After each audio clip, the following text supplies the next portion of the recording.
Hey family, welcome back to my video. Today we will see, what if Naruto satisfied Ino Yamanaka with full power of Kurama? Before we start, I would like to extend my sincere thanks to the original author of this story for granting us permission to use it in our YouTube video. Your generosity is greatly appreciated. The author's creation and the original stories link in the descriptions. Please do check that first. Now enjoy the video. He was getting tired of all the stares, the hatred and fear in their eyes. The whispers that followed his every steps, the injustice that almost drowned him once, but not anymore. I'll be stronger and kick all their sorry butts. The determined shout rang throughout the forest, scaring the birds away and shook the peaceful atmosphere with unusual anger. Uzumaki Naruto heaved a sigh of antipathy, leaning against one of the trees that surrounded him. He tilted his head and closed his eyes. He knew that he could be stronger. No, he will be stronger and he will show all those pathetic villagers what Uzumaki Naruto is made of. Then and only then, they will see his true self. For whom he chooses to be, not for what they regarded him as for the last decade or so. A fucking vessel for a fucking yokai. But, until that time comes, he has to practice, and practice, and practice until he could reach beyond his limits, way beyond the limits. Ya don't have to shout, ya know. The blonde genin snapped his eyes open and narrowed them towards the source of that almost familiar voice. He was greeted with the sight of a fellow genin, raven hair gathered in a short ponytail, if you can call it that. Hands in his pockets. Shikamaru nodded nonchalantly at Naruto before his eyes wandered to every direction available, as though searching for someone. Seemingly, his attempt proved to be fruitless as he shook his head and stared at Naruto, who was by then sitting cross-legged on the fairly grassy ground. The blonde's eyebrows were knitted into a frown and made no whatsoever effort in hiding the fact that he was far from enjoying Shikamaru's presence. "What are you doing here?" Naruto asked curtly. The other genin snorted, his answer dripping with sarcasm. "I never knew that ya owned the forest. Must have missed the memo. Shouldn't you be like staring at the clouds right now? That's what you do all day long, isn't it?" Shikamaru placed a hand on his chest and pouted mockingly. Ouch. That went right through the heart. An uncomfortable silence enveloped them. Either one wished to break the silence first, both being too stubborn, if not too lazy to do anything about it. Shikamaru scratched his nose before starting, rather awkwardly. "Say, how long have ya been here?" "I don't know. An hour or two. Maybe the whole day," the blonde replied bitterly, keeping his gaze down. When he continued, the bitter feeling was replaced with obvious resentment. "Why'd you care?" "Whoa, I'm not picking a fight here. Cool down, will ya?" Naruto scorned at the genin. "What did you want?" "Asuma-sensei asked me to find Ino. Choji told me that she might be here." Silver loops dangling from his ears. Shikamaru turned to leave but paused. "If ya see Ino, tell her that we have a mission. See ya later." Barely hearing the simple request, Naruto stood up and dusted his dirty orange jumpsuit. "If I see her."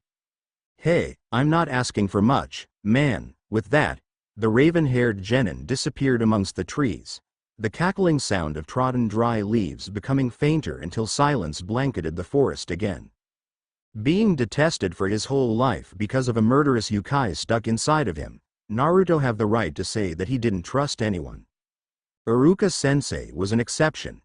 The Chunin had proved that he was worthy of Naruto's time and faith. Treating Naruto with bowls of ramen, especially after his payday, played a huge part in their relationship. It was a way to show that Iruka still care. That the blonde has someone he can look up to, if he needs any.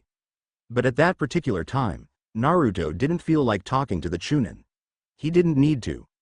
Sakura's words echoed endlessly inside his head, blurry images jumbling up into a whole scenery that the blonde genin wished he could forget. Instead, it replayed itself for the umpteenth times in that day only. Flashback. Sakura-chan. Shut up, Naruto, the pink-haired kunoichi hissed. She turned her attention back to a figure perching on a branch of the nearest tree, sighing dreamily. "Sasuke-kun. Never the one to give up so easily." Naruto poked the kunoichi's back. But, I am. Haruno Sakura had had enough. It was not the first time that stupid dead last, as Sasuke-kun called him. Keep distracting her from observing her Sasuke-kun intently, and she was sure that it will not be the last. Spinning to face Naruto, Sakura gritted her teeth, mumbling curses under her breath. He became even more irritated at the smug grin on Naruto's face when he thought that she finally acknowledged his existence as more than a loud-mouthed, stubborn boy that could never surpass her Sasuke-kun. Well, he thought. Wrong then. Green eyes blazing with fury, the kunoichi grabbed Naruto by the collar of his jumpsuit and dragged the blonde genin to the far end of the field, where they were supposed to wait for Kakashi-sensei for another mission. That perverted Chunin was already 2.5 hours late. Ow, Sakura-chan, that hurts, Naruto protested, trying to wriggle free from Sakura's clutch. Determined to end everything that day, the kunoichi released Naruto and folded her arms in front of her chest. Her voice was as cold as ice and as sharp as blade when she spoke. Listen here, Naruto. We're teammates, right? The blonde genin just nodded, failing to see the direction of this conversation's going. So, can't you just leave me alone? It's not like I want to be in the same team as yours anyway. Naruto felt like he was pierced with thousands of kunai when he heard the statement. He had tried incessantly to impress Sakura, training day and night just so that he can kick Sasuke's butt one day. Sure, it was because he wanted to be a Hokage and all, but pursuing Sakura's affection, and even love, acted as one of the fuel that kept him going until then. The blonde genin choked. He was at loss of word. Sakura was taken aback by the deep hurt and dejection reflected in the pair of sky-blue orbs that looked up to him. And then, just as fast as they had appeared, they were gone. Naruto blinked and forced his lips to curve a smile. He was accustomed to this kind of reaction anyway. The villagers disliked him. Sakura had just joined the long list. Not that it made the pain go away though. End of flashback. Lost in his thought, the blonde genin mindlessly ventured deeper into the forest, unaware of danger lurking everywhere.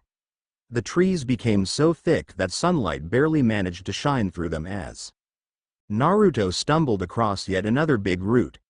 Picking himself up, he almost had no chance to react when a big snake suddenly appeared out of nowhere and lunged towards him, fangs glistening. The one thing that he would probably be proud of was his quick reflex, which had saved him as Naruto rolled out of harm's way. The snake turned its hideous head to once again attack the genin, and Naruto had a clear view of its earth-colored scales that acted as a camouflage in its hunt for food. He must have tripped over the snake, mistaking it for a tree root. Reaching for his kunai, Naruto grinned. At least I'm going to have a good exercise. The snake charged forward in a surprising speed, hissing venomously at the genin. Naruto dodged with ease, but he had no time to celebrate as the snake made a sharp turn in midair and aimed for his right arm. He bounced off a tree, leaping onto branch after branch in his attempt to stall time and to wear off the snake before he moves in for the kill. He soon found out that it was a bad move when the reptile cut his way across another tree, leaving Naruto with no option but to curl into a tight ball as the snake lashed out its tail, sending the blonde genin flying through several tree trunks. Staggering up, Naruto wiped away the blood that was trickling down from the corner of his mouth. He frowned when he realized that the snake had disappeared. Probably preparing for a deadly ambush to finish him off and had him for lunch. Grinning, Naruto performed his favorite hand seal. That stinky scale head gonna get something, alright. Kage Bunshin no Jutsu. A cloud of smoke surrounded the genin as he completed the hand seal. The smoke slowly fades away, revealing 5 Naruto, standing cautiously side by side, forming a small circle to keep each other's back from the oncoming surprise attack. Each with a kunai at hand, they waited in silence. Several minutes passed, but there was still no sign of movement around them. No sign of the snake. Getting frustrated with each passing seconds, the real Naruto scanned the surrounding, paying particular attention to weird-looking tree roots and logs. He found nothing. Whether this snake is good, or I'm getting rusty. Or maybe it had left. The clones relaxed visibly. Lowering their kunai, That was until a shout from one of the clones caught Naruto's attention. He spun just in time to see the snake rapidly advancing towards them. Good. Naruto focused his chakra to his feet so that he could move faster to evade the wild attacks. The snake had sunk its 12-inch fangs into a clone, which vanished with a loud pop. The snake was, as Naruto would have said it, one heck of a pissed-off scale head. It finished the other clones within seconds, tossing its head at the direction of the blonde genin's every move. They were like in a deadly dance. One mistake and he's out cold. He couldn't afford to screw up in any way. There are plenty of butts he wants to kick out there before he dies. The snake was closing in, huge glossy body thrashing everything out of its way. Naruto backed further when he felt like the snake was getting too close, hurling kunai at the same time. His plan to provoke the snake had worked well, but there was a terrible flaw. His thrown kunai did nothing but bounced off the gleaming scales once they made contact. And he was running low in supply, both kunai and chakra. Too engrossed in dodging the snake's attacks, Naruto panicked slightly when he felt his back pressed against a tree. He chanced to glance at the situation around him, bent his knees and jumped onto the nearest tree. He was surrounded by more trees. The only way out was to slip past the enraged snake, though he could leap from tree to tree. But that was a dangerous gamble, as Naruto recalled. What had happened the first time he tried to stall some time, and he didn't feel like getting slammed into trees again. No fun at all.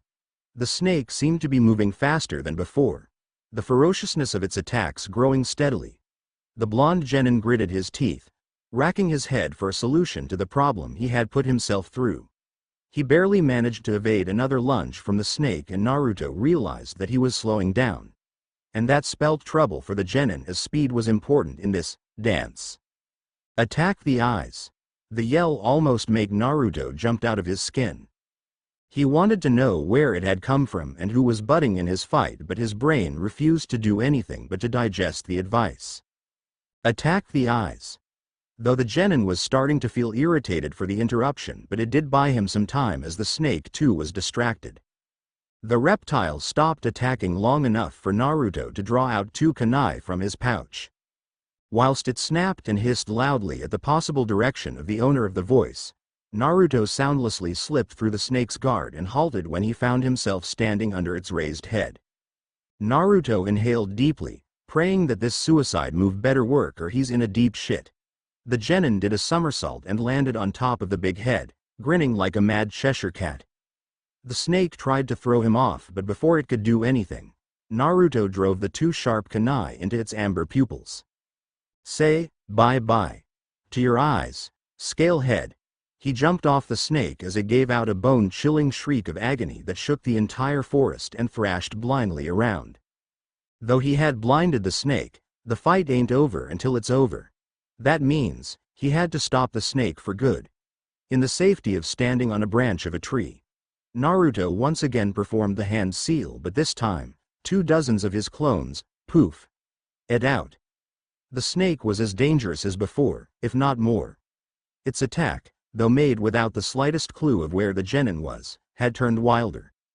Inwardly cursing everything that came to his mind, Naruto waited for a chance to jump onto its head once more while his clones endlessly attacked the snake from every direction in order to confuse it. The genin started when he saw his chance. The snake was flexing the muscles of its long body. He moved towards the snake, using his clones as stepping stones. The last one was quite near to the reptile, and Naruto concentrated his chakra for the last jump. It was then or never. As he soared through the air, Naruto could have sworn that he heard someone cheering him on. Several kunai buried in its head, and the snake collapsed with a dull thud. Naruto had already leapt for safety once he was sure that the kunai had cut through the huge reptile's thick scales. It writhed for several minutes before turning perfectly still. Knowing that it was always better safe than sorry, Naruto inched towards the motionless snake vigilantly, picking up a twig in his way there. The genin poked the snake until he was sure that it was dead before wiping his sweaty forehead with the back of his hand. Remembering something, or rather someone, Naruto frowned darkly, despite feeling a bit better after defeating the scaly creature. Turning to uncover the mysterious and bossy person that intruded his fight, he found no one. At first, scrutinizing his eyes for a closer inspection, Naruto could make out a grinning face behind a mast of dark green leaves. With pale blonde hair, pale blonde? TBCA, N. I think almost all of you have already guessed it right. Oh well, there's still something coming. It actually started as a friendship FIC, but who knows what'll happen afterwards. Oh ho ho ho ho, I like to keep everyone in the dark. I got the title from a song, or a film, or something like that. I don't quite remember. I'm not really good in writing fighting scenes, so it kinda sucks. Big time. Excuse me for the inconvenience and for any mistake that I've probably made while writing this story. This is really my first Naruto FIC ever. Oh, I also want to try out the beta reader thingy. It sounds interesting enough. If anyone wants to be my beta, please email me. My email address is in my profile. Hope y'all enjoy reading this. Read and review, nay? Gaara. Double Delight title, Fighting All Odds, by Gaara. Disclaimer. Don't own them. Don't think I'll ever own them. Summary. Naruto was fighting a snake when an unwanted advice was thrown into his way, which had acted as a life-saving move. Now, without a huge reptile chasing after him to bite his head off, Naruto wanted to know this person, and maybe hurt him or her a bit. Chapter 2, Double Delight. Resisting the urge to roll his eyes, Naruto sighed wearily. Ino, is that you? The said Kunoichi stepped out from the shadow, fiddling with a kunai. She brought her hands together and the sound of cheery claps resounded around them. I thought it had you back there. Nice fight. Naruto was stunned by the simple compliment, before retorting out of impulse. It's my fight. Does that means anything to you? The blonde genin frowned when the Kunoichi ignored him. What are you doing here? To his surprise, Ino chuckled and sat on one of the low branches, her toes wiggling mischievously. Isn't that the same question you asked Shikamaru? You were there? Why didn't you just go with that lazy bone? And miss out the panic you had? Naruto's cheek burned with an interesting shade of magenta, inviting a fresh gale of laughter from the blonde Kunoichi. You should thank me for saving your ass back there. I don't need your help, Naruto snapped irritably. I can handle that scale head myself. Of course you can. Either the genin was seeing things or Ino had fallen sick. Really, really sick, as the corner of her lips tugged upward into a small smile. I'm just here as an audience. Yamanaka Ino was the one that people refers to as a too self-conscious person. Her lifetime dream was to become the most beautiful, popular girl in Konohamaru, and of course, to win Sasuke's heart and beat Sakura in their ridiculous, never-ending courting battle. Therefore, she usually spent most of her time twirling in front of the mirror, trying out dresses that may suit her Sasuke-kun's taste, brushing her precious long hair or sniffing at the flowers in her family's shop. Not hanging around in the forest, or having a conversation with the all-time hated Kyubi's vessel. It just occurred to Naruto that Ino was acting a little bit strange then. He looked skeptically up at the blonde Kunoichi, who was whistling to a tune at that time. She saw him staring and arched a perfectly shaped eyebrow. What? The tone of her voice suggested anything but angry or annoyance. Naruto blinked. Nothing. It's just that, you haven't answered my question. Which one? Why you're here? Oh, that. Ino scratched the bridge of her nose and for an unknown reason, pink patches appeared on her cheeks. Training. Training? Am I dreaming or something? The Yamanaka Ino, Miss Popular of Konoha, came down to the forest for training? Even minus the forest, the prospect of having Ino and training in the same sentence made Naruto shook his head. This is not happening. Maybe I'm having some kind of illusion or something.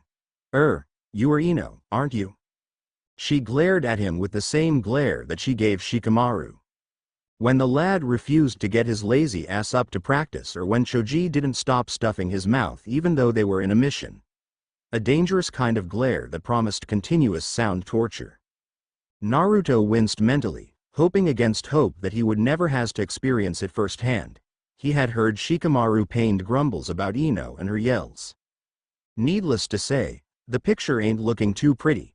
Either someone up there was on his side that day or he simply lucked out. The genin heaved a sigh of relief when the blonde kunoichi just shrugged and continued on wiggling her toes mindlessly. She did look somewhat distracted and kept her eyes on anything but Naruto.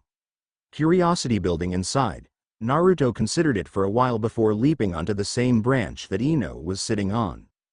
So what's up with your training?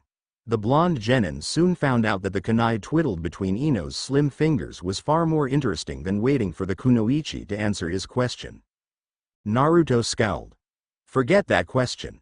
What's up with you? Just tired, came the weak reply. This time, Naruto did roll his eyes. Of training? Okay.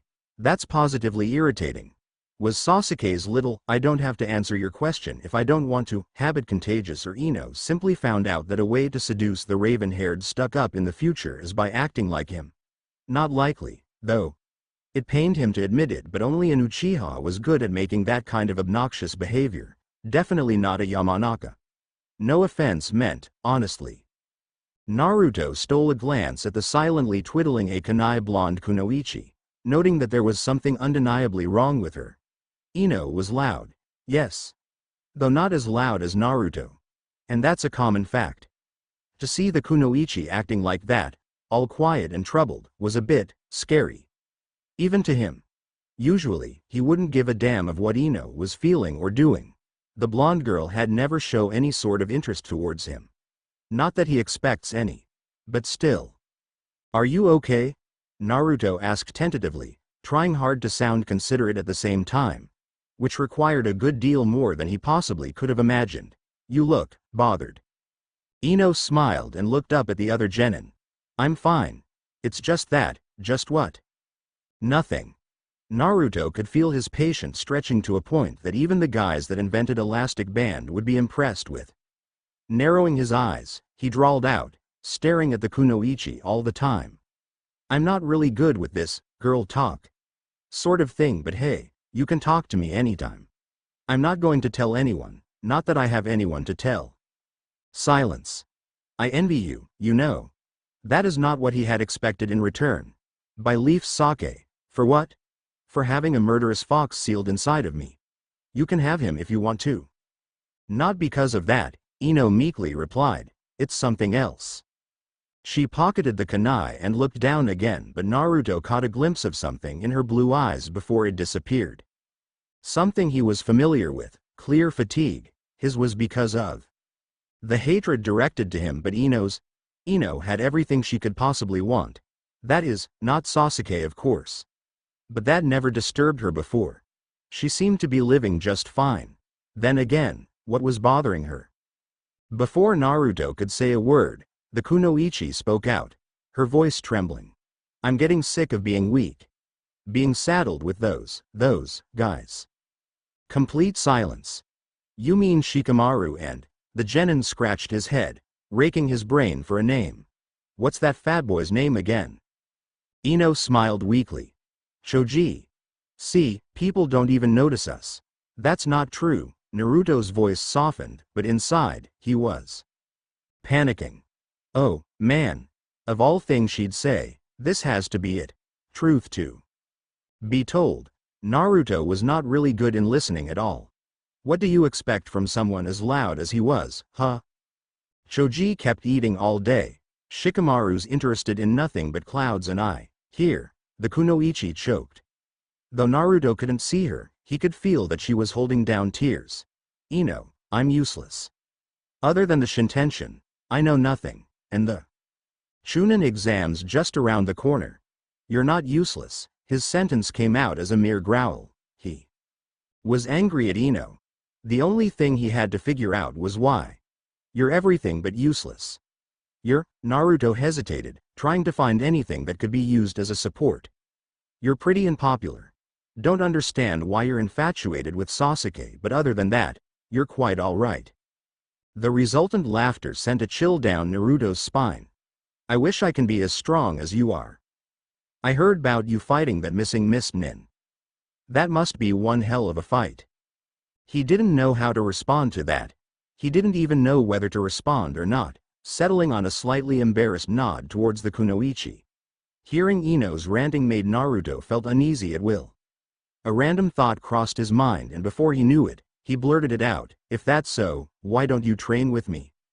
Ino looked up at the grinning genin, the look of utter confusion painted on her face. "Train with me?" His voice grew firmer, and Naruto knew that there was no backing away, not that he would. Uzumaki Naruto always kept his words. Kakashi-sensei is always late. That stuck-up bastard's too irritating to train with, and Sakura-chan. He paused. The blonde kunoichi's ears perked up in curiosity, earning an inward groan from Naruto. "What's with you and Sakura?" "We're cool," Naruto snapped. "So, what do you say?" "Okay.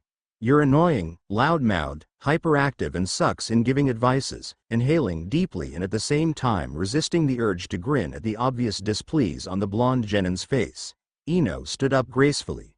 "But honestly, I don't know why I'm agreeing to this." They exchanged wide grins, as though that sealed their little agreement instead of the usual handshake. Who ever said that an Uzumaki Naruto and a Yamanaka Ino couldn't be friends? 5 minutes later. "What do you mean my hair is too long?" "That's what I meant when I told you. Your hair's making me sneeze." "You're just jealous." "I am not jealous. Are you crazy or what? Why should I be jealous of your hair?" "How am I supposed to know why? You're making less sense the longer you talk, so shut up." "How dare a loud-mouthed urchin head like you tell me to shut up? Why you?" Never mind. TBCA, N. There, another chapter done. Couldn't say that I'm proud of it. There's something wrong in this one. Wish I know what it is. Oh well, you guys could probably tell me what. Ino's a bit OOC in here, I guess. But don't worry, she'll have back her temper and everything after this. Promise. Only that I'm enjoying our hero's little chat with Miss Yamanaka on a tree. Hey, don't you get any idea here? For those who are wondering, the timeline is set on before and afterwards, during the Chunin exam. And after this, the FIC will be kind of like an AU. With Naruto and Ino forming an alliance, that can't be helped, but I'll try to stick on the details real close. Then again, read, enjoy and review, Minna, Kara. Argument Galore title. Fighting All Odds, by Kara. Disclaimer. Don't own them. Don't think I'll ever own them. Summary. Naruto and Ino made friends, with the Chunin exam coming. Training together, constant disagreements and more yelling were just several things that they had to endure about each other. Can this odd alliance last a day? Chapter 3. Arguments galore. Well, where are we going? Naruto sighed wearily at the question. He narrowed his eyes at the blonde kunoichi who was staring expectantly at him. Ichiraku. Ramen. I'm starving. Ino's mouth shot wide open at once. But ramen makes you fat, all that carbohydrate and stuff. I read about it, you know. Her voice sounded thoroughly agitated as she stopped walking and glared accusingly at Naruto, as if he had just asked her to do the most horrible thing he could think of. But at that time, the blonde genin could really think of nothing but a steaming bowl or two of delicious ramen. Ino kept on ranting about several other health and beauty articles she had come across in her endless plight to impress Sasuke with her beauty, all the while obviously unaware that Naruto had stopped listening. If you don't want to go, don't then. The said ramen stand came into view and a wide grin crept its way onto Naruto's face, effectively clearing the cloud of fatigue that loomed heavily above him just a few seconds ago. I just fought a giant snake and a terrifying pre-boys fangirl. I need proper refreshment. Who are you calling terrifying, Spikehead? Naruto just rolled his eyes in response, parting the Ichiraku's curtain with his usual air of hunger. He paused and turned to face Ino. It's up to you whether you want to go in or not, but you really should try eating ramen first before complaining. After all, we'll need loads of energy for practice. There's always vegetables and something else, the kunoichi hotly retorted, showing no sign of budging from the spot where she stood glaring at Naruto. While the genin had disappeared into the stand, Ino could make out a reply that sounded suspiciously like rabbit food. The blonde kunoichi narrowed her eyes but said nothing more, torn between Leaving and staying.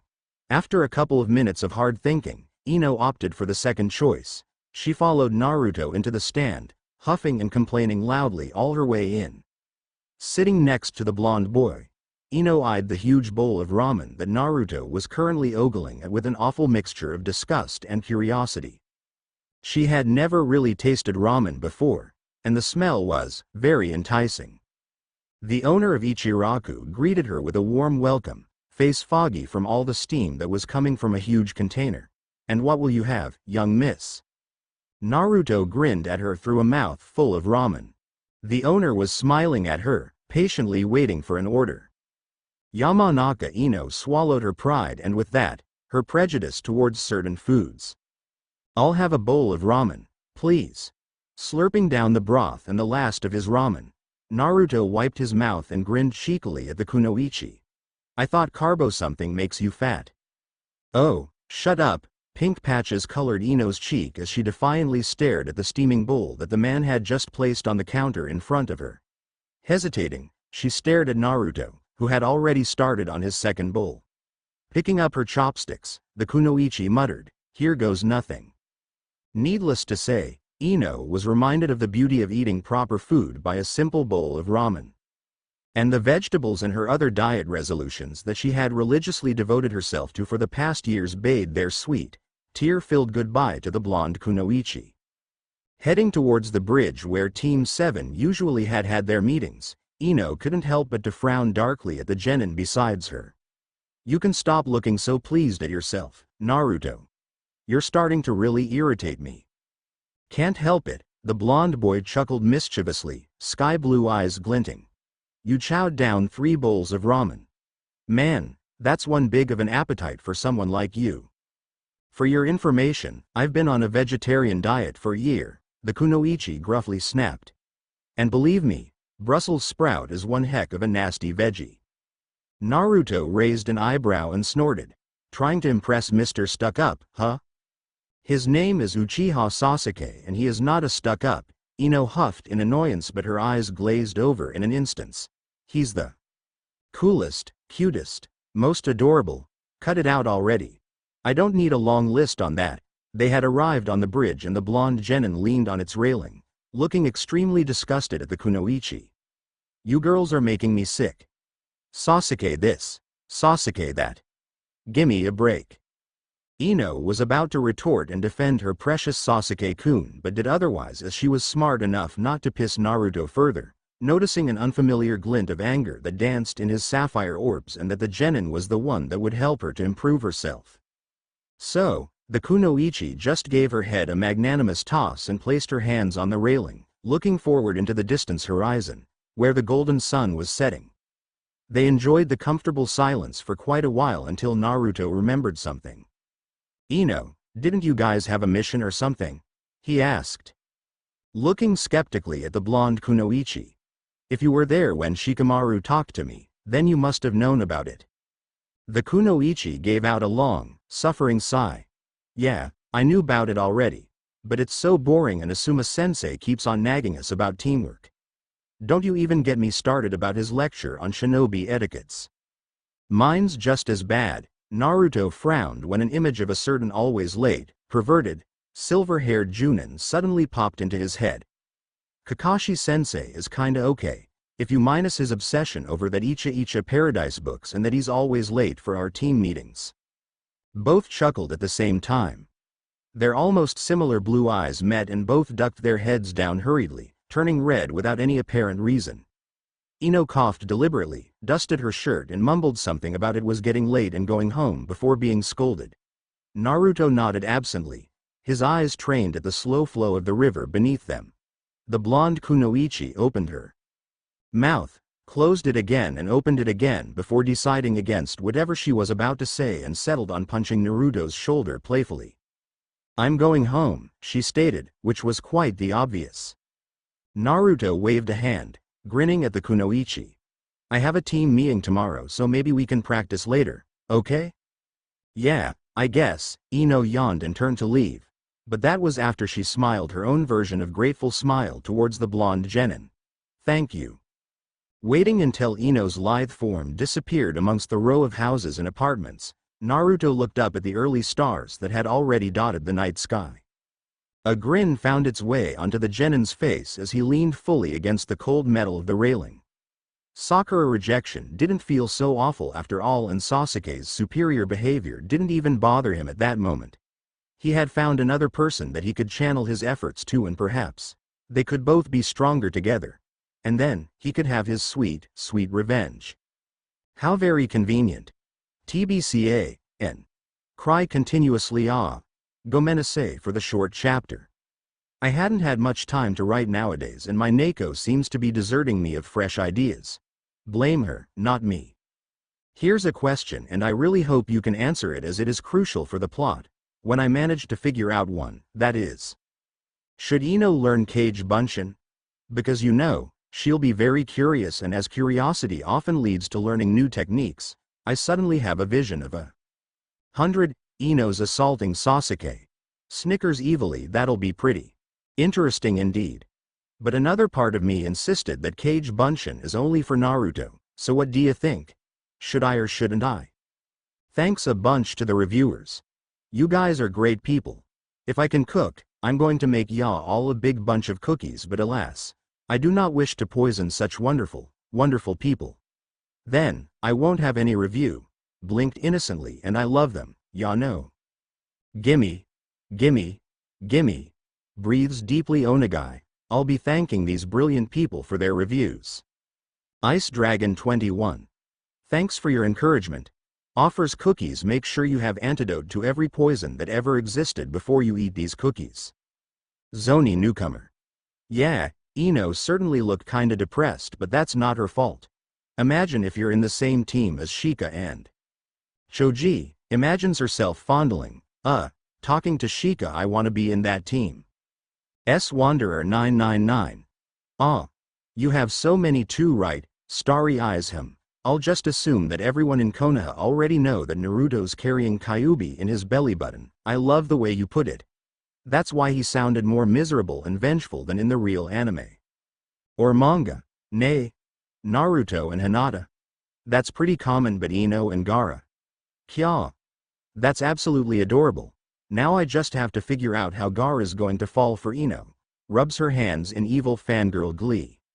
Yes, it's time to say another goodbye. And I hope I'll be seeing you again in the next chapter. And the same old routine. Read, enjoy and review, Minna. Kara begin training title. Fighting All Odds by Kara. Disclaimer. I don't own them.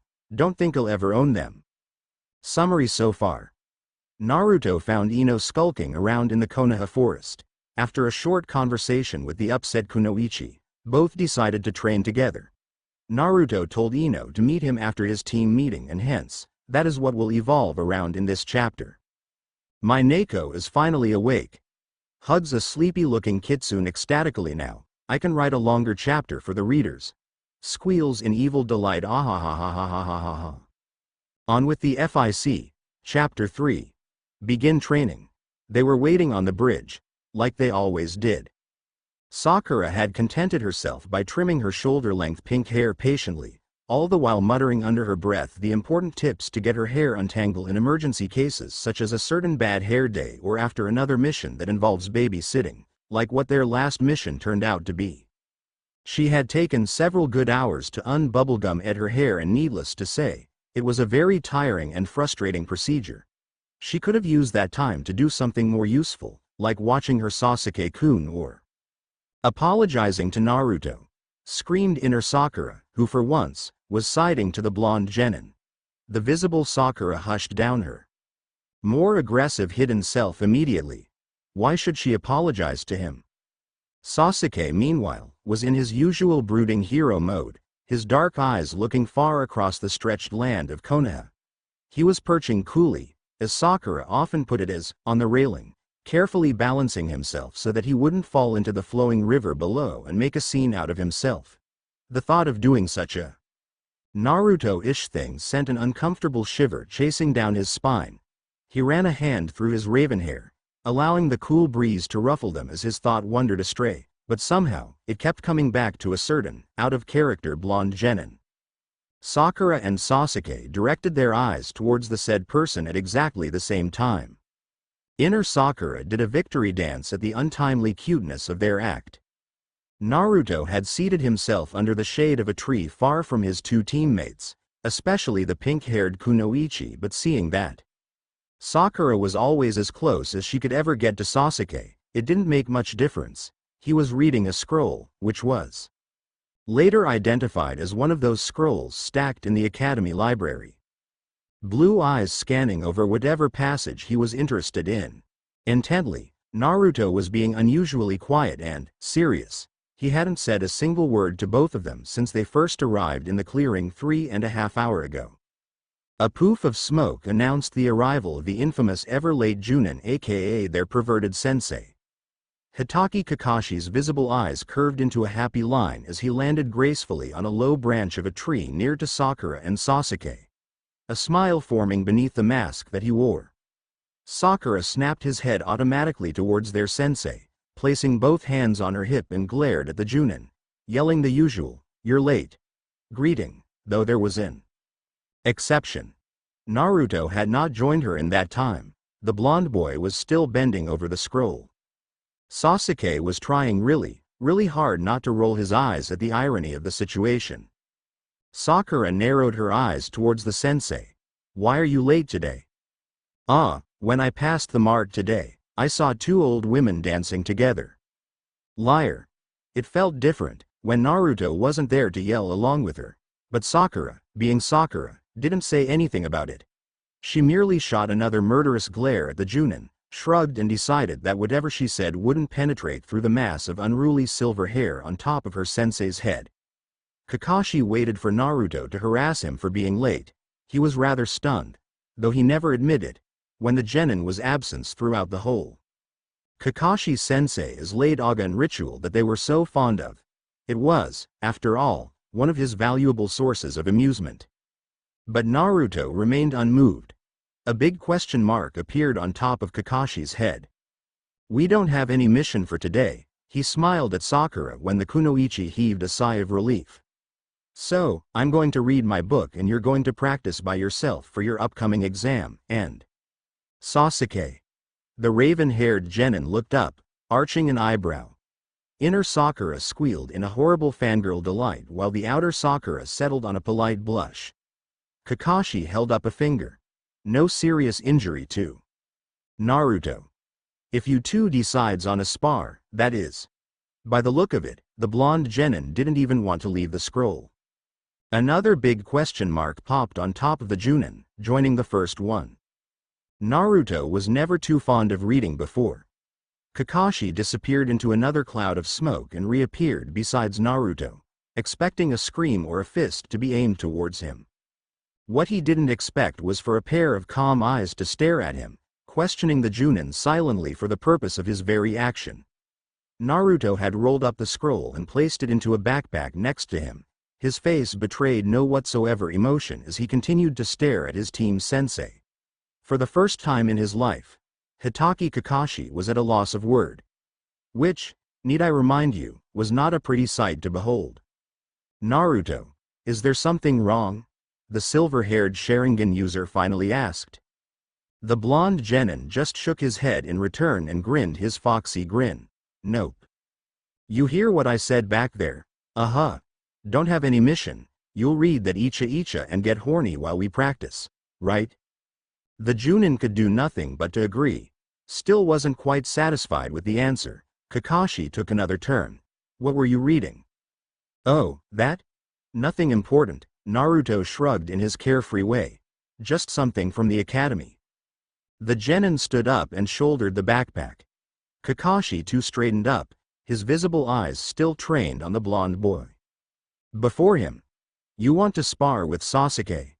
Naruto looked at the other genin, who was tossing kunai and shuriken idly towards an aim scratched on a tree 20 feet from him. Sakura was watching the boy with hunger-filled eyes. He groaned inwardly. "No, I'll do something else." "Well, if you need me, you know where I am." With that, Kakashi poofed and disappeared again, appearing on the same low branch where he had arrived earlier. The Chunin slipped out a book from his back pocket and sunk lower, snuggled into the rough surface of the branch. But that seemed to be the least of his problem as pink patches started to appear on his cheeks and mask. Naruto snorted. Yeah, disintegrating Konoha's youth morality. He had wanted to ask Kakashi whether the Chunin had seen Team 8 but decided otherwise. That silver-haired pervert might get suspicious and Naruto was not in the mood of explaining things that he had done behind the sensei's back. Not that he cared or anything, it was only that Kakashi might tell Iruka-sensei about it. Thinking about Iruka made him feel slightly guilty. Ever so slightly, but when he thought of practicing with someone other than Sakura or Sasuke, the guilt vanished into thin air, leaving nothing but a grin on Naruto's face. Sorry I'm late. Ino plopped onto the ground, out of her breath from running across the village to meet Naruto there. She closed her eyes and wiped the beads of sweat that was trickling down her face. Her shirt was damp and her hair was in a complete disarray, the long ponytail pooling haphazardly around her shining face. Breathing hard, Ino cracked open an eye and smiled at the blonde genin. Lifting herself up on her elbows, the kunoichi drew out a handkerchief from the pocket of her pants and continued on wiping dry every single drop of sweat on her face. Naruto waited patiently for Ino to catch her breath, leaning against a tree. Bored of the silence, the genin started. What were you guys doing? Nothing much, the kunoichi answered nonchalantly. Had a fight with Choji just because I told him that he's becoming a fat slug. He threw a packet of chips at me and Asuma-sensei got angry again. 'Cause we don't have teamwork. And Shikamaru? Ino looked up. What about him? Did he say anything about what happened in the forest? No, why should he? Shrugging off the question, Naruto turned his attention back to the scroll. We're doing taijutsu today. Ino jumped on her feet, disbelief painted on her face. Taijutsu? Yeah, 'cause I figured that you might want to get better in close combat techniques and speed. The genin suddenly frowned. Anyway, I just want to know what exactly your specialty is. You know, jutsu or stuff. Then it'll be easier for me if I know what you do best. Ino sighed. She stood up and slipped the handkerchief back into the pocket. Shintenshin no Jutsu, the Yamanaka family bloodline limit. I can project my spiritual energy outwards into someone else's mind and if successful, I can control the target according to my will. I can make you tap dance naked in front of Sakura if you want me to. That's pretty cool but no thanks, Naruto grinned, immensely impressed by the newfound piece of information. That was before he noticed the look on Ino's face. What's wrong? Well, for one thing, it takes up a lot of time and can only last for a short period. Which is a major disadvantage. The blonde kunoichi laughed bitterly and gave her head a toss. Besides that and the basic stuff, I know almost nothing. The genin rubbed a thumb against the bridge of his nose. The grin hadn't quite disappeared from his whiskered face. Maybe we can find a way to use it in actual battle and minimize the risk from its disadvantages at the same time. Maybe, Ino agreed doubtfully. She stared at the grinning Naruto before asking, so, what's yours? Mine? Naruto hesitated, but as Ino had willingly told him about her bloodline limit, he could, at least, tell the truth. Kage Bunshin no Jutsu. And of course, I'm hard-headed so I don't easily give up. That's a real help. He grinned proudly. Hard-headed? The kunoichi snorted. I'd rather call you a stubborn jackass. You're training with a jackass then, Naruto gasped in mock surprise. And that makes you a jackass too. He was presented with a resounding slap to the back of his head. Ow. Ino grinned victoriously. That's for even assuming that I'm anything like you. So, how are we going to start with these taijutsu thingy? The thing is that I'm not really sure myself. He frowned when the blonde kunoichi's jaw dropped. It's not like I know everything. But you should at least know something about it. You suggested this. Naruto winced at the overwhelming volume, Ino's shrill voice ringing in his ears. His usual temper returned, in full force. When I suggested it, I thought that it'll be helpful, and it will, if you can just stop % and # yell at me. Both Leaf Nins glared murderously at each other. Without warning, Ino broke into a smile, followed by a cheery laughter. Naruto blinked. And frowned. What's so funny? You are. The kunoichi laughed harder at his dumbfounded reaction. Much to Naruto's indignant, Ino ruffled his spiked hair teasingly. You've been acting like you're not the Naruto that we used to know. It's just so weird. That's more like you. Naruto slapped her hand away and kept his gaze locked to his feet, the blonde bangs covering his eyes. He wouldn't want Ino to see the smile that he had been unable to suppress. Knowing the kunoichi, though not for long, he would never hear the end of it if Ino knew. What her seemingly innocent statement had made the genin felt, valued, and missed. He had never felt this before, and his smile widened, savoring the unfamiliar mix of feeling. But when Ino started poking him with her long and pointy fingernails, which resulted in a very uncomfortable prickling to his skin, the genin's smile faltered. Stop poking me. The kunoichi shrugged. You're like sleeping while standing or something. I'm not sleeping, just thinking, Naruto retorted, crossing his arms and scowled at Ino. Ino would have laughed again at the absurdity of the genin's answer, but she had enough of laughing for a day. Her jaw was hurting like mad. Well, Mr. Great Thinker, what do you reckon we should do first? I haven't thought of anything yet. Except if you want to move around Konoha wearing weight around your neck, Naruto snorted. Intending to make it sound as though he was being sarcastic, which he did have in mind. But Ino's reaction showed him how wrongly he had been thinking about the blonde kunoichi. Dead wrong. We have nothing to lose, Ino had confidently said. Naruto did a double take. I was just joking. There are nins that improve their speed by doing that, the kunoichi hesitated. Though I don't fancy hanging heavy rings round my neck. I'll look stupid. Are you sure you want to do this? The genin shook his head in disbelief when Ino nodded. But come to think of it, it did sound like a plan. At least, they had one to begin with. Comprehension dawning into him with an amazing speed. Naruto cracked his knuckles and his lips curled up into a grin. What are we gonna use? Rocks in a net? Rocks in pockets? Rocks in underwear? Ino glared at him in disgust for the last suggestion. Not everything heavy is made out of rocks, idiot. What about metal plates?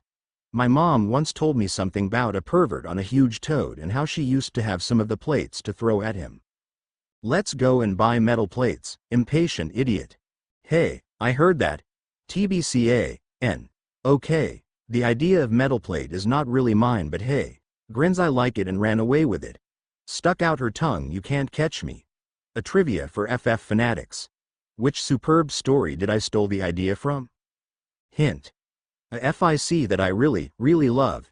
Even Neko didn't like the idea of stealing it in the first place, but we achieved an agreement. With a minor help from a very sweet-smelling bun. I did take some time to finish this, but it is longer than the last 3 chapters. Shrugs, and my Neko is here to scratch me with her lovely claws whenever I make mistakes. Pats Neko proudly. So, life in overall is pretty good, so to say. Not to forget your valuable reviews. I love them so much. The story's going on slowly because it sometimes took me quite a while to figure out what to put in a chapter and to figure out a plot. Hides behind Neko, I promise I'll find one. And Naruto and Ino are already going to start training, so there. I had so much fun writing this chappy. It just occurred to me as weird cuz the first chapter is kinda angsty, the second one is kinda fluffy, the third one is kinda sappy, and this one is kinda funny. Me and my ideas. I hope you guys didn't mind the changes much, it's just my way to express things in different perspectives. Pout, I'll be very sad if you do. Refused San. I thought I've lost you. Cries in a very guy-like way. You didn't leave any review for the last chapter and, sniff. Anywho, thanks for reviewing again and for the info on Cage. Bunshin. That's a real help, Ice Dragon 21. Oh, you're still alive after the cookies. Change topic immediately. Your name is kinda long and calling you Ice Dragon 21 San just didn't sound right. Can I call you Ice San? Or Dragon San? Or if you prefer, I can always call you 21 San. Beamed expectantly, but Anu saw. What do you mean by spoiling the story? Do tell. Sam. If you've read the first chapter, you'll know that this started off as a friendship FIC, and I'm trying my hardest to make it stay that way. But who knows, maybe something else will surface. It's like you watch the movie The Ring, everything resurface. Brr. Licked Seeger. Blinked, that information is totally interesting. I thank thee for that and hope you'll keep reviewing. Agent. Dusk. What a funny name. Do you work for the FBI or CIA or, gasp MIB? Hugs Neko tightly, she's not an alien. Don't take her away. Wheezes ah. Thanks for reviewing and keep on doing it. Thanks for the respond to my question. Gopu. I do hope that your review will be longer though. Pout, thanks again. Minna. Smiles, I have to think about learning. Cage Bunshin again. From what you guys have told me so far, it's a real tough job. And I was really hoping that the Kunoichi can learn it. Oh well, maybe I can put a demon inside of her. You know. Naruto had Kyubi. Gaara has Tanuki, that's a fox and a raccoon. Maybe I can seal Neko inside of her. Readers, take a few steps back mo. Until next time, read, enjoy and review, Minna, Kara. To Kill a Mockingbird title, Fighting All Odds by, Kara. Disclaimer. I don't own them. Don't think I'll ever own them. Summary so far. Naruto's sudden change in attitude seemed to set some people to their curiosity mode, as the blonde genin and Kunoichi prepared to begin their training. With the Chunin exam approaching rapidly, they have less time to quarrel and more for think up how to move around with extra weight. Kara. You're still reading this?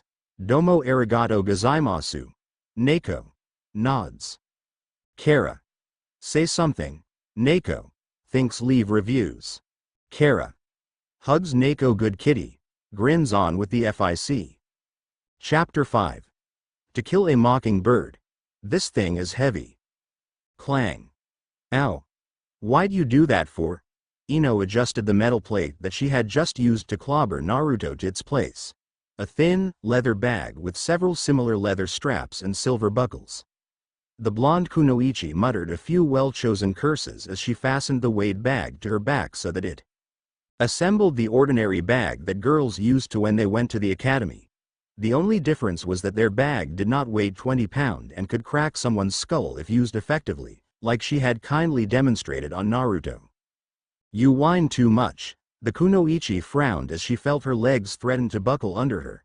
Damn. Should have started with 10 pounds instead of these 20. A grin flashed across Naruto's face, the fastened bag already hidden underneath his orange jumper. He flexed his muscles for a while before turning to face a murderous-looking Ino. That's no fun. No challenge at all. If we want to even survive the exam, this is the easiest way to speed up. Like you've said before. I know I shouldn't have opened my big mouth, the Kunoichi scowled, but nevertheless, Ino felt somewhat relieved that she was actually doing something. Albeit the fact that it was a dumb thing. I can barely move now. What are we supposed to do? Attack each other while moving like slugs? Naruto shook his head. Nah, I think we just have to get used to the weight first, and then train for close combat. What do you say? I guess you're right. Ino looked down at the extra metal plates that were thrown unceremoniously on the ground after they went shopping for it. She stared at the blonde genin. Who's going to bring back all these stuff? My mom will get suspicious when she sees it, and that toad pervert's not in Konoha, so no excuse there. I'll bring it back then. Naruto bent down to pick up all the plates and stuffed it into his backpack. The grin on his face had vanished in a second. It didn't take long for Ino to figure out why. She smiled apologetically at the genin. I didn't mean to. It's okay. The genin straightened up, one hand holding the heavy backpack while another was placed on his hip. See you tomorrow. Same time, same place. Yeah, Ino agreed, waving a hand as she started walking, or rather hunching, towards the direction of her house. She paused and spun to stare at a standing Naruto. Hey, Spikehead. Wanna get some ramen together? Naruto grinned. Sounds good to me. Shikamaru sighed. His eyes were trained on the clouds that were floating lazily across the blue sky, but somehow, his mind had run astray. It was uncommon for him to worry about a certain blonde Kunoichi. Not that Ino couldn't take care of herself, it was just that she had been acting pretty strange lately. First, she didn't turn up for a mission. The mission itself was a tiresome one. Then she had stopped yelling at him and Choji, which obviously showed that something was wrong, not to mention her sudden fascination for ramen. Ramen. Shikamaru unconsciously shivered. Shika. A rather large-bellied boy jogged towards Shikamaru, his face red and was shining with sweat. Akamichi Choji huffed and puffed heavily with every step that he took. A packet of chips dangling from one of his chubby hands as the end of the scarf that he wore flapped behind him. Shikamaru arched an eyebrow lazily, before lying back on the green grass. He wasn't in the mood for whatever thing that Choji wanted to tell him. Usually, it was always about a new restaurant in Konoha or where to get the best meat bun around there. Not very helpful things if you were not into food as Choji were. Shika. You have to listen to me. The other genin persistently, if a bit annoyingly, tugged at his ponytail, causing the Kagemane user to jerk his head back and glared at Choji. I'm listening, Shikamaru snapped. I saw Ino. So, I thought you're having a row with her. Choji shook his head, eyes glittering. She's with that Uzumaki guy. Shikamaru bolted upright at the information, his eyes narrowing. Naruto. What's Ino doing with him? Eating ramen, Choji chuckled when he saw his teammate face-faulted. At Ichiraku. Since when did Ino suddenly become all buddy-buddy with Naruto? Dunno. They were laughing about something and Shika, Choji, lowered his voice as his face took a slightly worried, or horrified, expression. She looked happy. Happy? Ino and Naruto? Shikamaru blinked, and blinked again, his brain furiously trying to digest the sentence that he had just heard. Though he was considerably smarter than anyone in their class, it took him several long minutes to grasp the reality of what exactly was happening between the blonde kunoichi and the blonde genin. Even after a good while, he still couldn't figure out how, or why. He looked up at Choji, who was happily munching away on the chips, and then, to the clouds. Being the genius that he was, Shikamaru proposed a plan for a quick action, to which Choji reluctantly agreed. Let's go to Ichiraku. Thanks for the ramen. Ino gratefully thanked the owner of Ichiraku Ramen as she parted the curtain, ready to leave. Naruto wiped the corner of his mouth and grinned as he took yet another steaming bowl of ramen. The genin picked up his chopsticks and said, "Don't be late tomorrow." "I won't," the kunoichi retorted, fighting down the urge to burp from the ramen that she had had. "Tomorrow, I'm going to kick your ass big time." "We'll see who kicks whose ass." Naruto's grin grew wider as he watched Ino disappear into the street with a wave. He turned to the owner. "Another bowl." Naruto had barely finished his fifth bowl when a voice behind him made the genin stop slurping down its thick broth. He turned to see who the interrupter was. His eyes instinctively narrowed when he saw Shikamaru standing at the entrance of Ichiraku Crazy. Choji had already occupied a seat in the end of the stand and was happily inhaling ramen, oblivious of the sudden tense atmosphere that loomed thickly in the air. Shikamaru was unusually serious with a frown painted on his face. He sat beside Naruto, keeping his attention at Choji even though there was certainly nothing interesting in watching the human vacuum cleaner cleared bowls after bowls of ramen. "Hey," the pony-tailed genin started, as awkward as he had before in the forest. Naruto placed his own bowl and chopsticks down, staring at them. "Hey. I thought you're with Ino." Shikamaru tore his eyes away from Choji and locked them on Naruto. "Where's she?" "Went home already," the blonde muttered. He stood up, fished out some cash and dumped them onto the counter. The owner of Ichiraku nodded, scooping up the money. Naruto grinned. "Thank you. Come again." Shikamaru's eyebrow twitched as he watched Naruto hopped from the stool and sauntered out of the ramen stand, hands deep in his pockets. If Choji had looked up from the bowl of ramen that he was currently attending to, the chubby boy could have seen Shikamaru's ponytail bristled in silent fury. The Kagemane user frowned and slipped off his own stool, following Naruto out. Choji, being Choji, was too preoccupied by the ramen to notice anything. Good for him, though. Shikamaru parted the curtain, and was slightly surprised when he saw that Naruto had actually waited for him. But it was no surprise that the blonde genin didn't look too pleased about it. "What do you want?"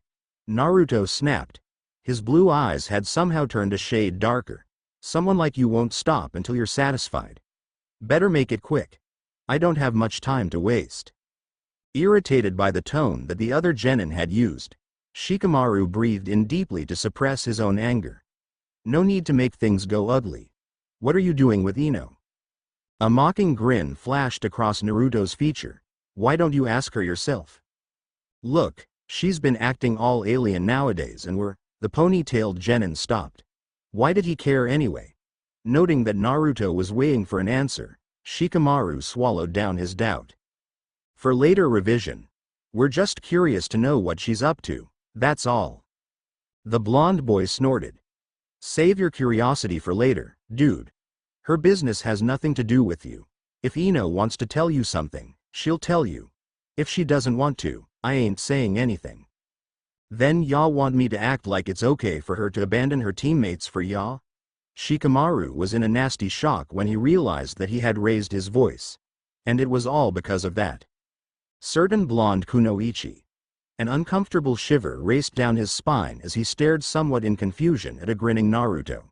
"Whatcha grinning at? You're worried about her, don't you?"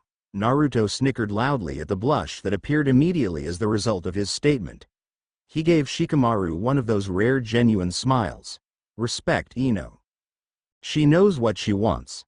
Before Shikamaru could say a word, the blonde genin disappeared amongst a mass of people, waving a hand at him. He scratched the back of his head, smiled and walked towards his favorite hill, the burden in his mind considerably lighter after talking to Naruto. He put both hands behind his head, whistling a tune from his childhood days. Shikamaru took a thoughtful glance at the clouds above and stopped his pace. He had been loafing around in life too much. If Ino was taking the exam seriously, maybe he should too.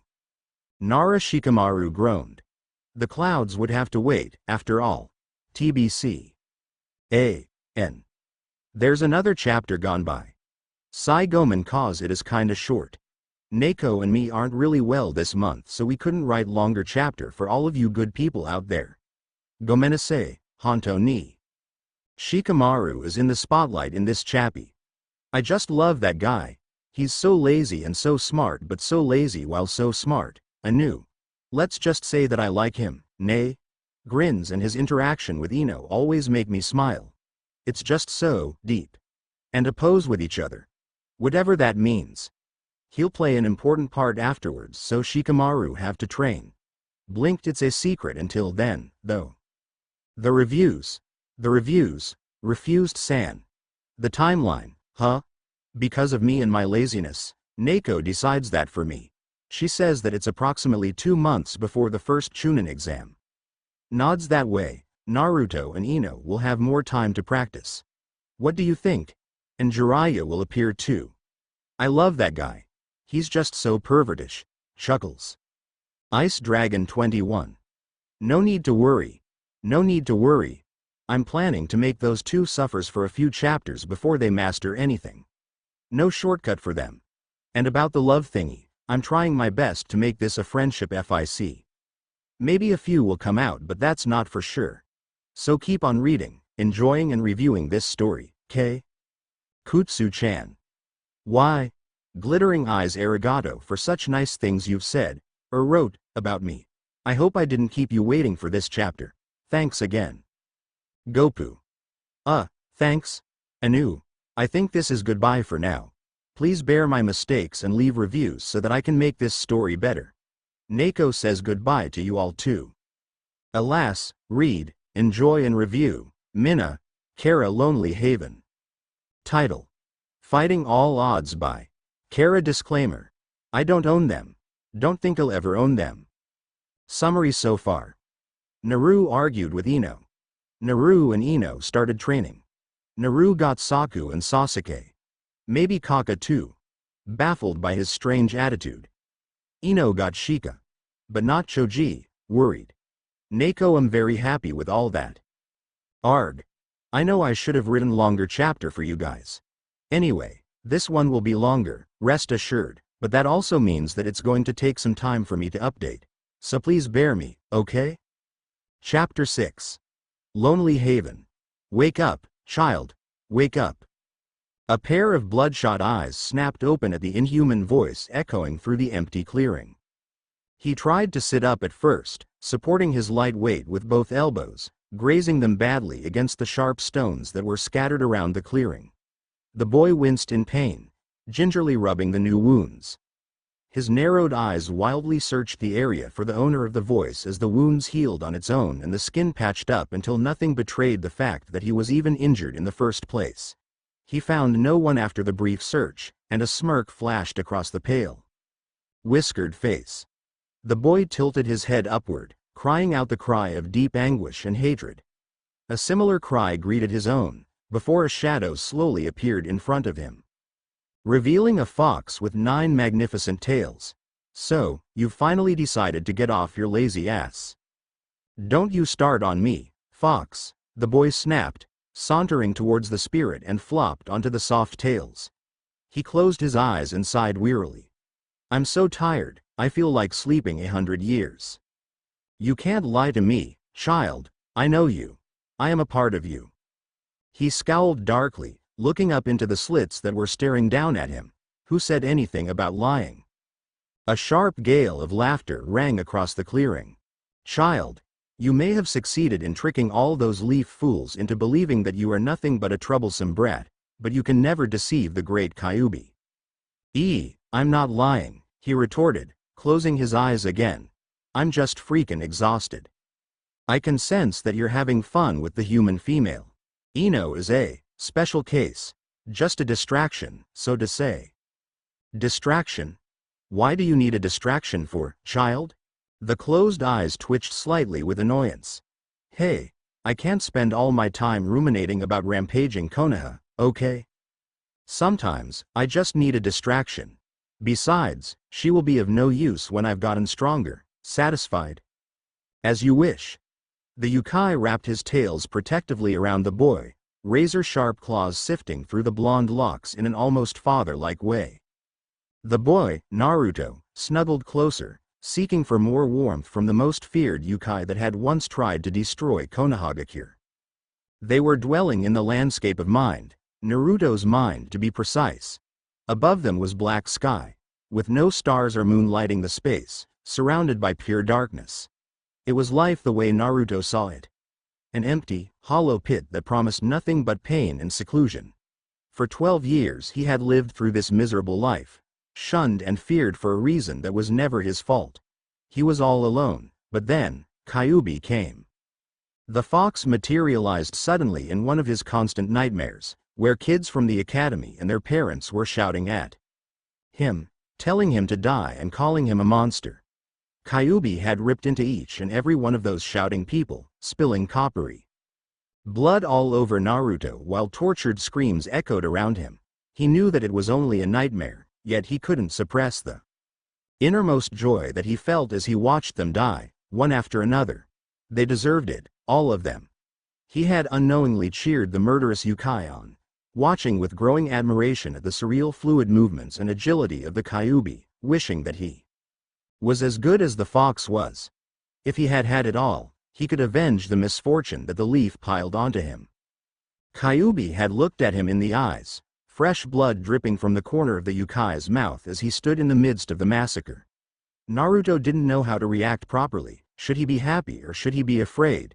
He had taken a step forward, reaching out a hand and slowly stroked the golden, shining fur of the fox. He had expected the yokai to snap, or even strip him from limb to limb, but Kyubi did neither.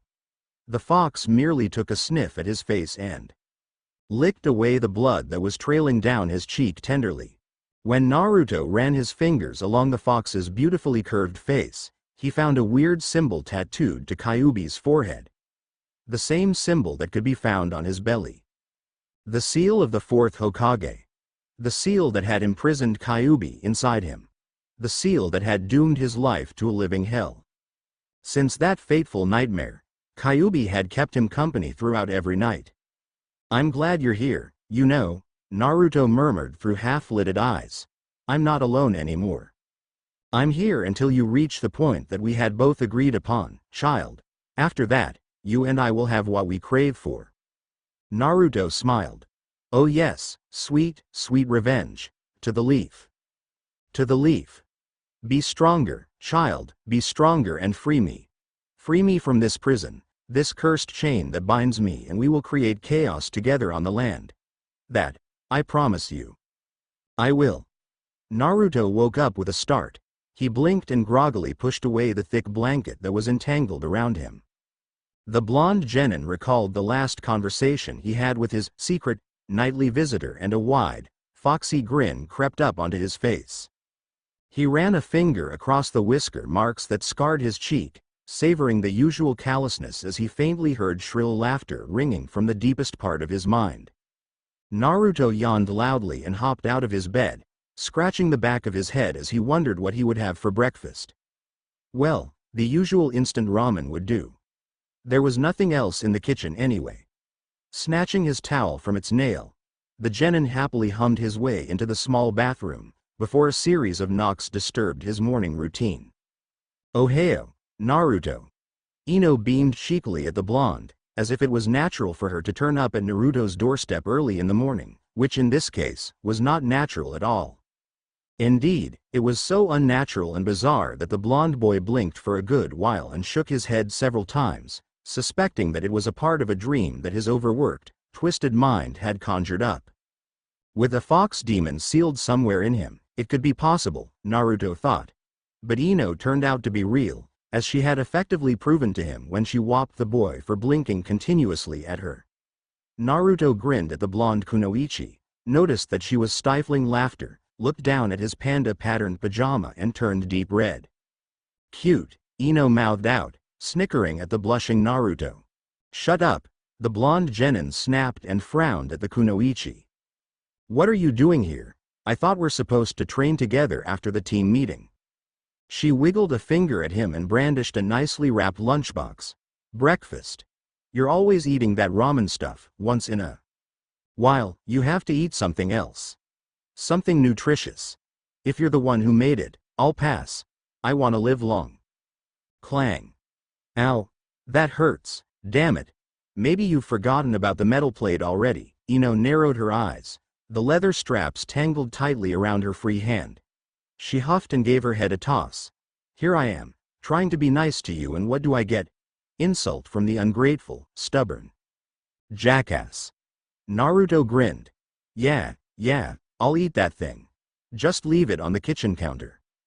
He turned and headed back to the bathroom, leaving Ino to fumble with her sandals, and cautiously stepped into the apartment. It was small, if slightly bigger than the living room of her house. Everything seemed to be neat and in order, which was quite a surprise if you counted in Naruto's clumsy attitude. A small rack for footwear was placed near the entrance, and a simple mat followed afterward.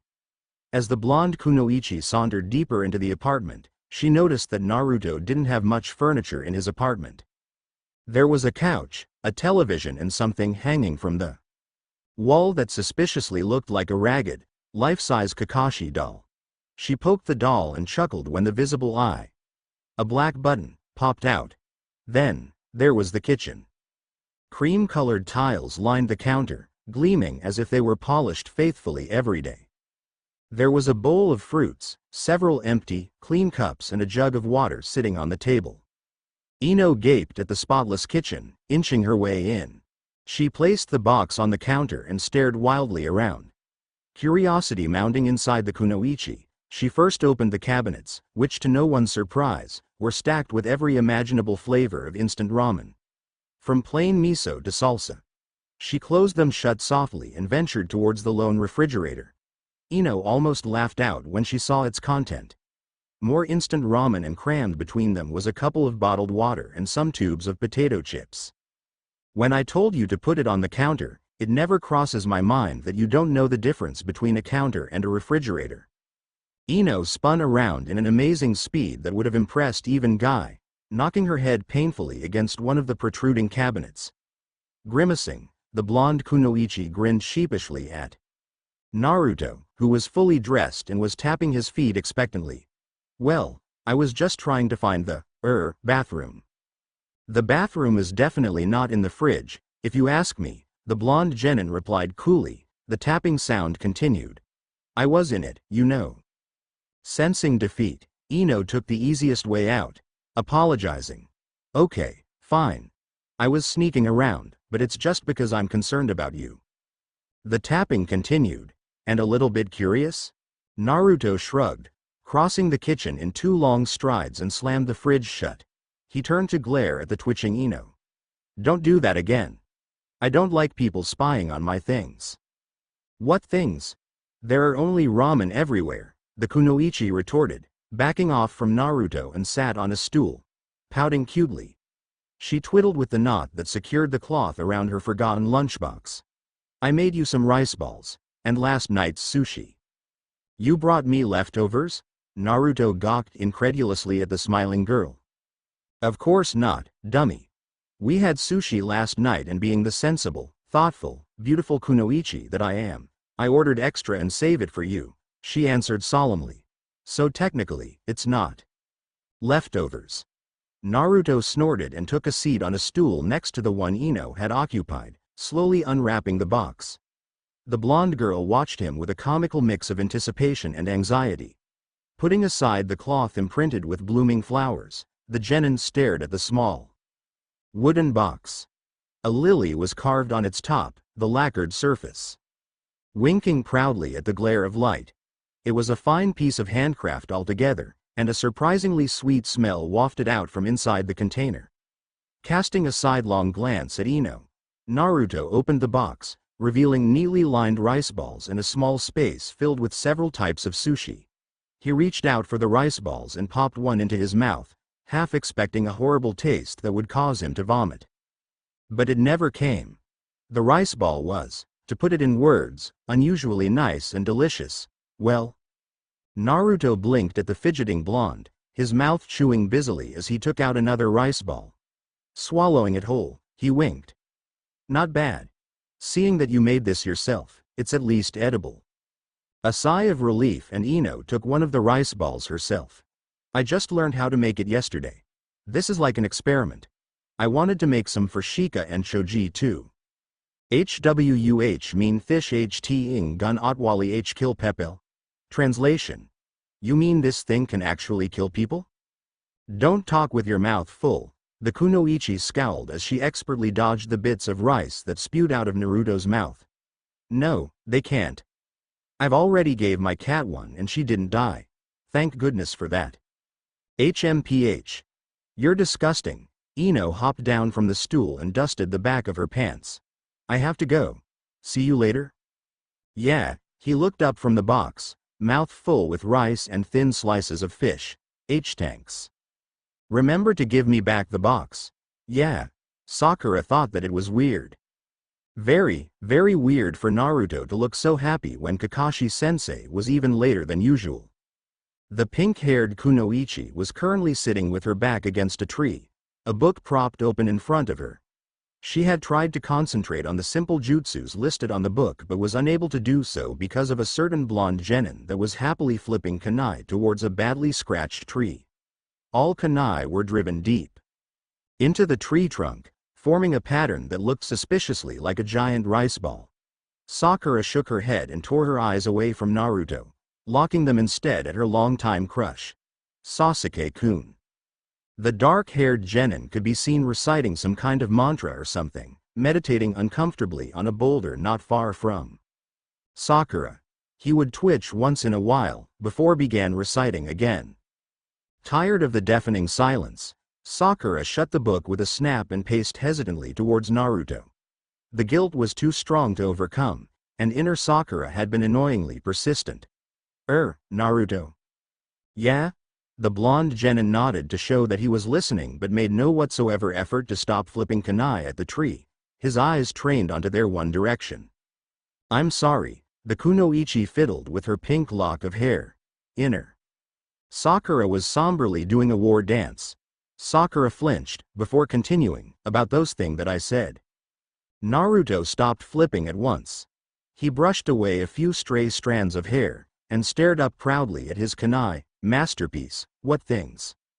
What I've said to you, about not liking you in this team. Sakura inhaled deeply. I was wrong to say that, I'm sorry. You're right. The kunoichi's head snapped upward and she immediately reddened when she found herself staring straight into a pair of sky blue orbs. Who wants to be teamed with a demon vessel, right? None of your fault at all, Sakura. A sharp twinge of guilt stabbed her heart when she realized the absentee of the usual Chan that generally followed her name. Demo. Kakashi-sensei is here. As if on perfect cue, a cloud of smoke appeared next to a blinking Sakura, revealing a certain perverted Junin-sensei as it dispersed into thin air. Ohio.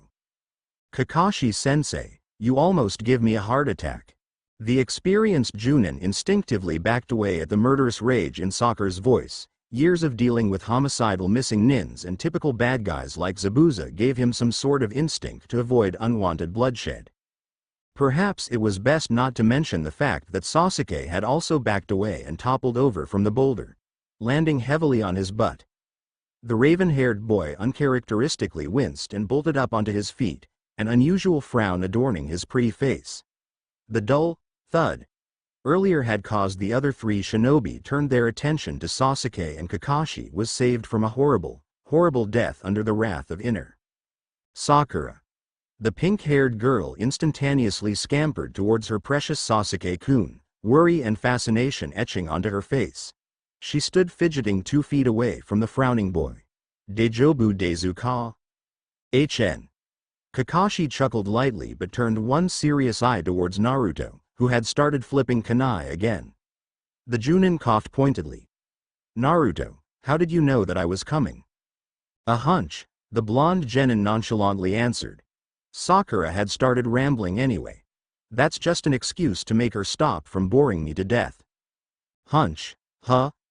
Kakashi rubbed a thumb along his jawline as he glanced to make sure that Sasuke and Sakura, who was swooning over him like he had been gravely injured, were out of earshot. Is there something wrong, Naruto? Iruka told me that you hadn't talked to him often nowadays.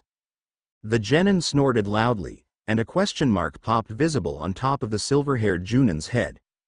Naruto grinned cheekily at his sensei, which was followed by a mischievous wink. You seem to be in good term with Iruka-sensei. Nay, Kakashi-sensei? What do you mean by that? Kakashi snapped, unconsciously falling into Naruto's trap, and was diverted from the topic he had brought up earlier. Nothing, Naruto replied, sauntering in a leisurely pace towards his 2 teammates. He paused and yelled over his shoulder. Hurry up, perverted sensei. We have an exam to pass. There was something odd about the way Naruto walked that made the Junin raised one questioning eyebrow. Kakashi scratched the back of his head, sighed and deftly pushed the corner of an icha deeper into his back pocket. Sasuke was muttering something to a flushed Sakura, with Naruto watching them warily from some distance away. The silver-haired man disappeared into a puff of smoke and reappeared on the boulder where Sasuke had once meditated on, ruffling the Uchiha's hair fondly. Sasuke retaliated by slapping his hand away, cursed under his breath and glared at Naruto, who despite the clearly challenging glare, just grinned and continued on with his watching task. Kakashi laughed happily at the stunned look painted on Sakura's face. They were still, after all, proud members of Team 7. Ino crouched vigilantly behind a thick bush, her eyes scouting the area for any sign of movement. 3 kunai were clasped tightly among her fingers as she began to move slowly towards another bush, after making sure that there was no one at sight.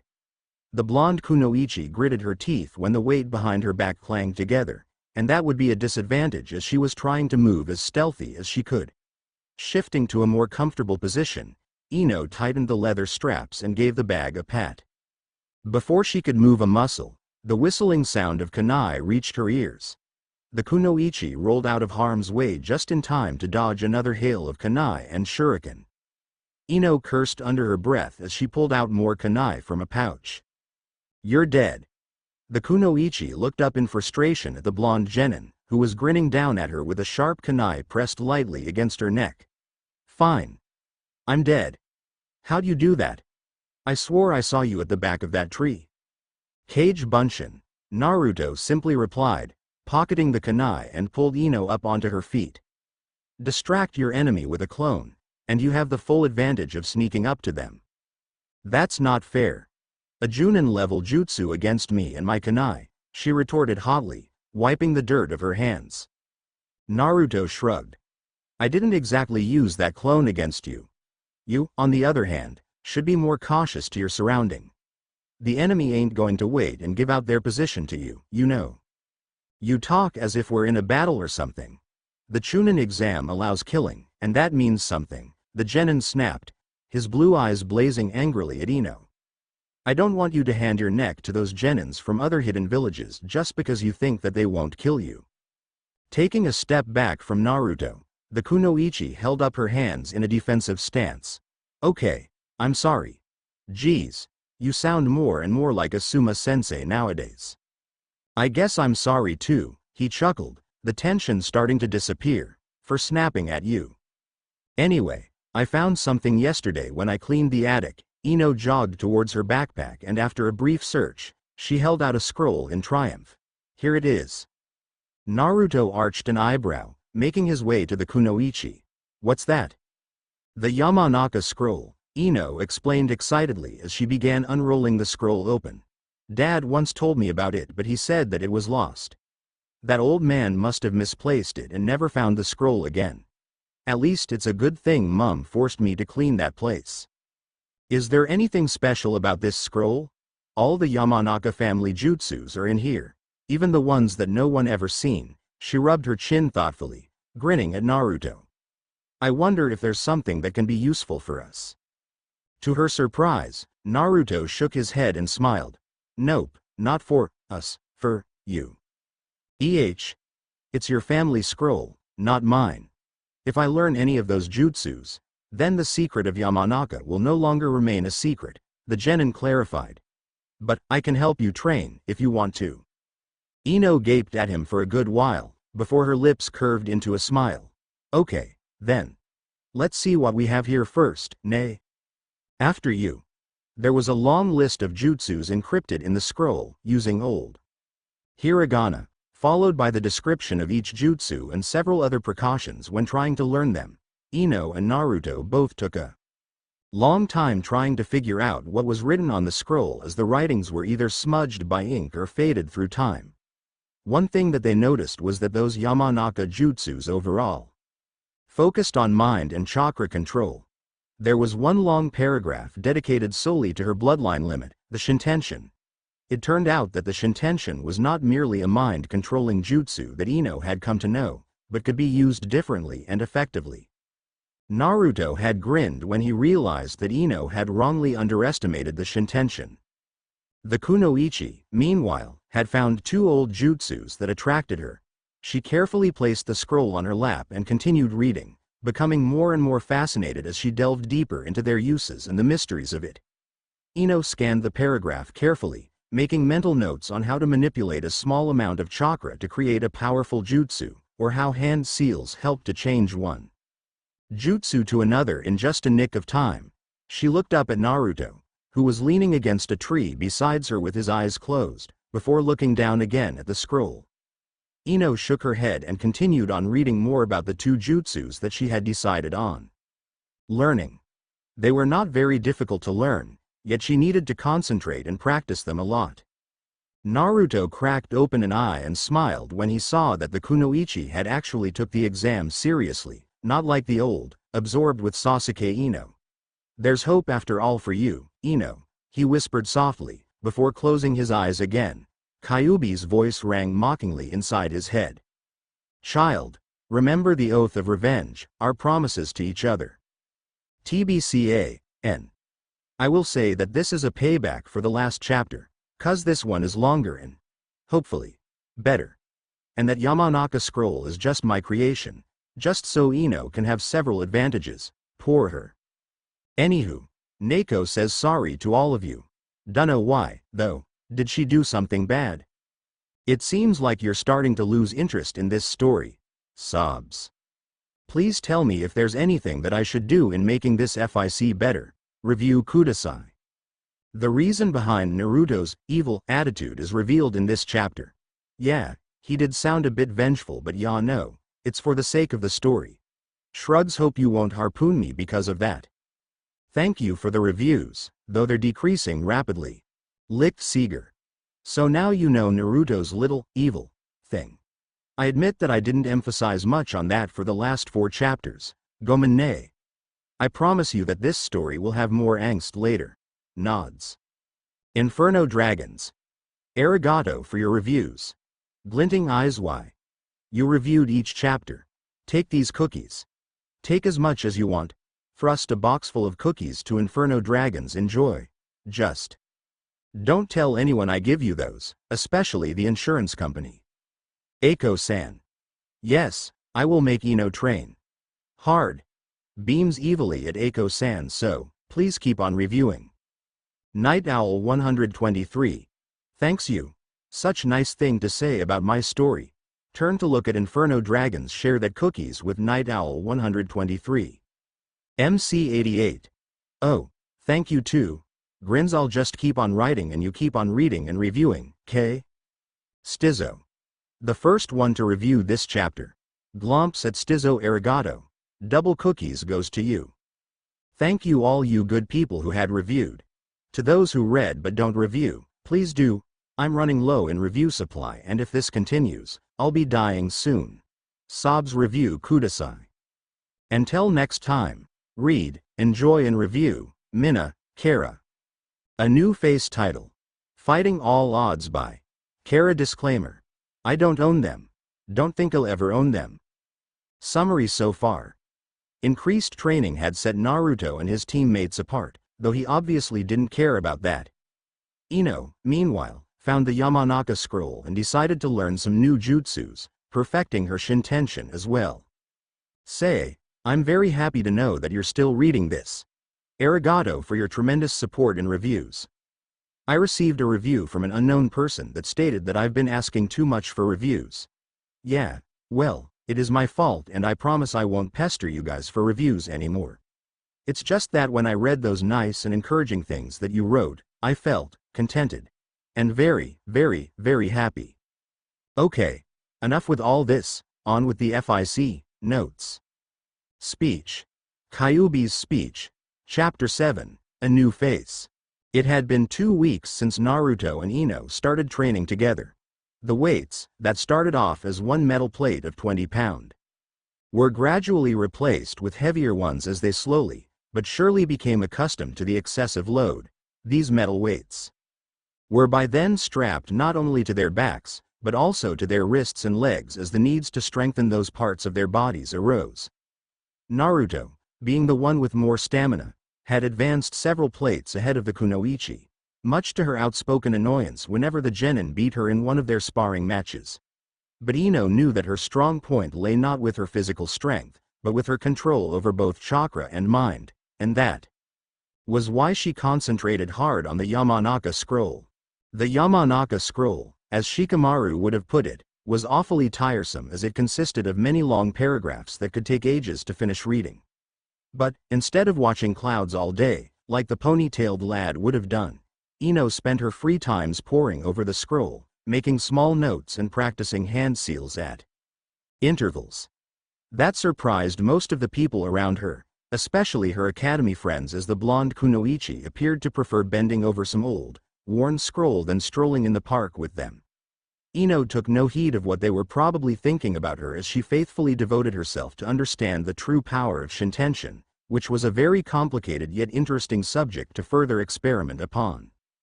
Ino was, as those who have known her, simple-minded. Therefore, she followed her single-tracked mind with passion and determination. Her goal was to pass the Chunin exam through her own hands and effort. And of course, kick Sakura's butt and impress dear Sasuke-kun at the same time. Naruto wiped away the dirt that smeared his sweaty forehead, panting heavily as he flopped onto the ground. The blonde immediately regretted that particular action as the metal plates dug uncomfortably into his back, forcing him to roll onto his side. He winced and stared bleary-eyed at Ino, who was still resolutely trying to perfect a new jutsu that she had discovered within the Yamanaka scroll. After blinking a couple of times, Naruto forced himself up, propping a hand for support at a nearby tree. He swayed, dangerously close to collapsing again, and grudgingly admitted that running 20 laps around the clearings with a new set of weights was not a very good idea. The genin made his way wearily towards the frowning Kunoichi. "What's wrong?" Naruto asked, looking at the frustrated look on Ino's face as her eyes continued to skim through the scroll before her. "You look like you're going to kill someone." Ino shook her head and the frown darkened. "That will certainly be a good way to vent out my anger, but as you're the only one here and I don't want to lose a sparring partner, so there's nothing wrong." Raising an eyebrow, Naruto craned his neck and looked over her shoulder at the scroll. All he saw was yet another long paragraph. "Want my help with anything?" "Not really." Ino sighed and smiled at the genin. She placed her index finger at the top of the said paragraph. "This is a jutsu that I wanted to learn. The Hoshi Heki, Star Barrier. I can understand the theory, it's just the practical stuff that I failed to do." "What's this Hoshi Heki thingy, anyway?" The Kunoichi grinned and began explaining with enthusiasm, as if she was eager to show off the incredible jutsu of her family line. "It's a jutsu that can be used as a defense and offense at the same time, though it's more towards a defensive move. See this, the 5 points of the star painted underneath the paragraph. Well, that's what the outcome of this jutsu supposed to be. It can create some sort of an invisible shield by concentrating a small amount of chakra to any 5 points on the ground, which will develop and defend the user from external assault. The smaller the area is, the stronger the shield will be, and it also depends on the amount of chakra used." Naruto nodded slightly, digesting the bits of information that Ino had explained. "You said that the jutsu can be defensive and offensive. What's the offensive part?" "Because the shield can't last longer than 5 minutes, the jutsu will eventually have to be released," Ino continued in a supposedly wise tone that made the genin snicker loudly. "Then, it will be a waste of chakra and energy. But, this shield can be forced to dissipate as a kind of wind wall, where the user released the chakra that binds this shield to the 5 points and literally pushed it towards the enemy using the freed chakra." One blonde eyebrow raised in appreciation. "That sounds cool. So, what's your problem?" "I'm used to concentrating and using the Shintention, so I had no problem in that area. But this jutsu is harder to control as I have to make sure that the chakra is evenly distributed to the 5 points. If not, the shield that resulted from the unbalanced chakra will be weaker and chakra consuming as well. Don't get me started about the releasing part," Ino replied in an exasperated tone, shaking her head. "It never did you good if you give up before you even try it," Naruto stated calmly. "If you keep telling yourself you can't do something, you'll never move forward. I know you can do this, so you better do. I ain't wasting my time with some cowardly chickenhead."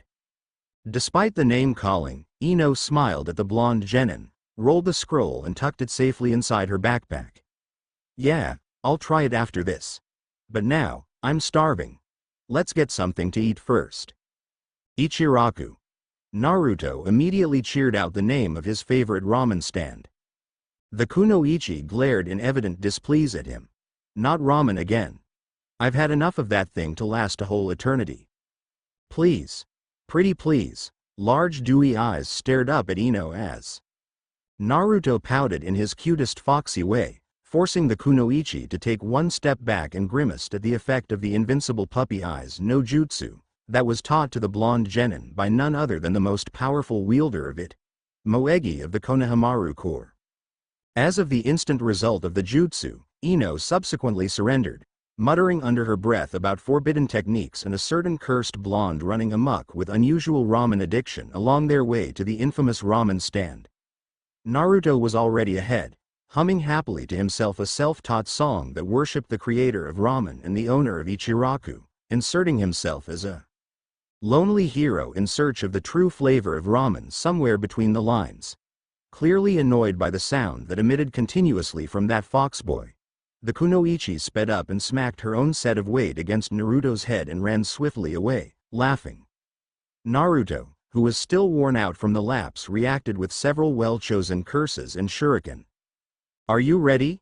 Ino nodded, focusing her undivided attention in completing the hand seal for the Hoshi Heki as Naruto stood 20 meters away, silently watching the kunoichi's slender fingers move to and fro with resolute determination and confidence. After the short break at Ichiraku, Naruto and Ino had gone straight back to the clearing, as the kunoichi finally deciding that she didn't give a damn about failing anymore and decided to strive headlong into the unknown future, even with an annoying dead last besides her.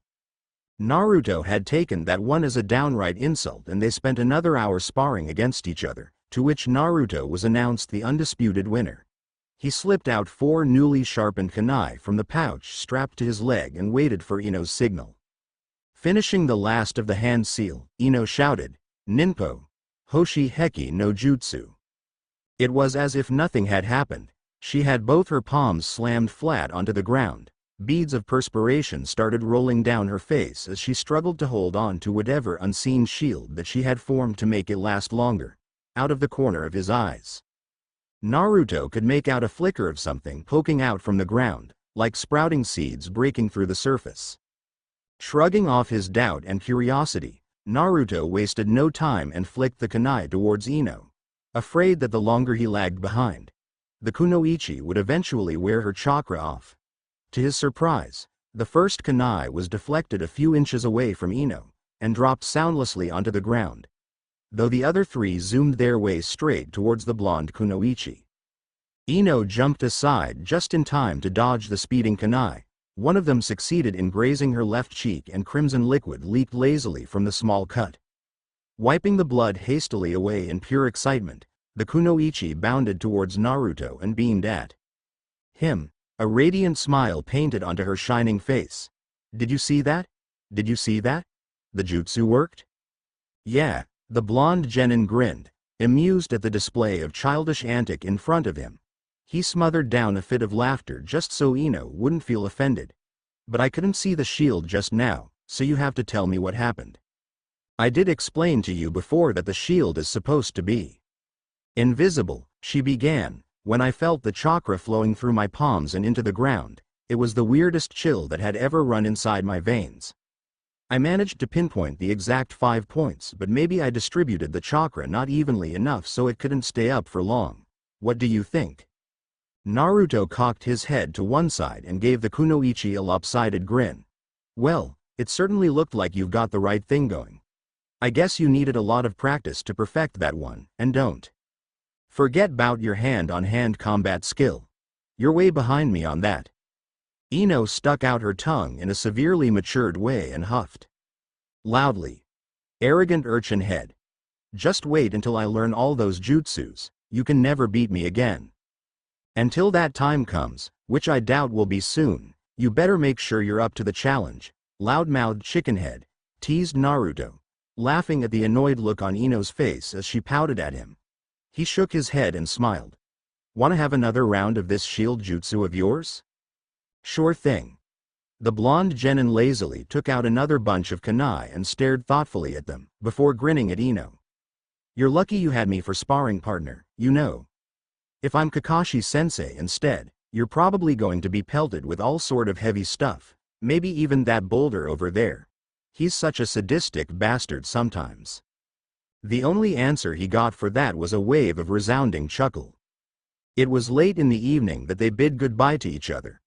Ino sauntered towards her house with a very satisfied expression on her tired face, as the barrier of her Hoshi Heki improved a tad more each time she performed the jutsu.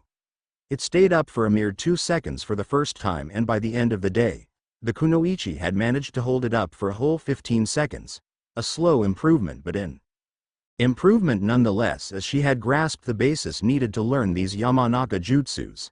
It was a useful exercise because it helped the blonde kunoichi to slowly increase her chakra control and also the supply of it, due to the continuous strain in the practice of this said jutsu shield. Ino hadn't known that, of course, but she didn't care. Finally, she was doing something appropriate for training. Naruto watched the retreating figure with a mix of fatigue and amusement. Fatigue as he was thoroughly spent from all those matches and movement. Amusement as he recalled each and every one of Ino's thrilled outbursts every time the shield lasted longer. One look at the blonde kunoichi and people wouldn't have thought that she could be so impulsive. Naruto was used to think of Ino as this bossy, ignorant big sister kinda girl, but once he started spending some time with her, he found out many uncanny things about the kunoichi.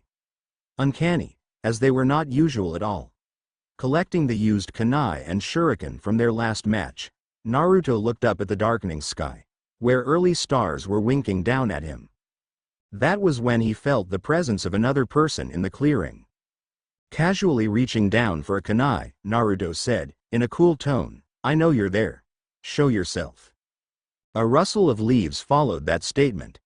The blonde genin turned to face the direction where that cackling sound came from, expecting a foe or someone equally threatening.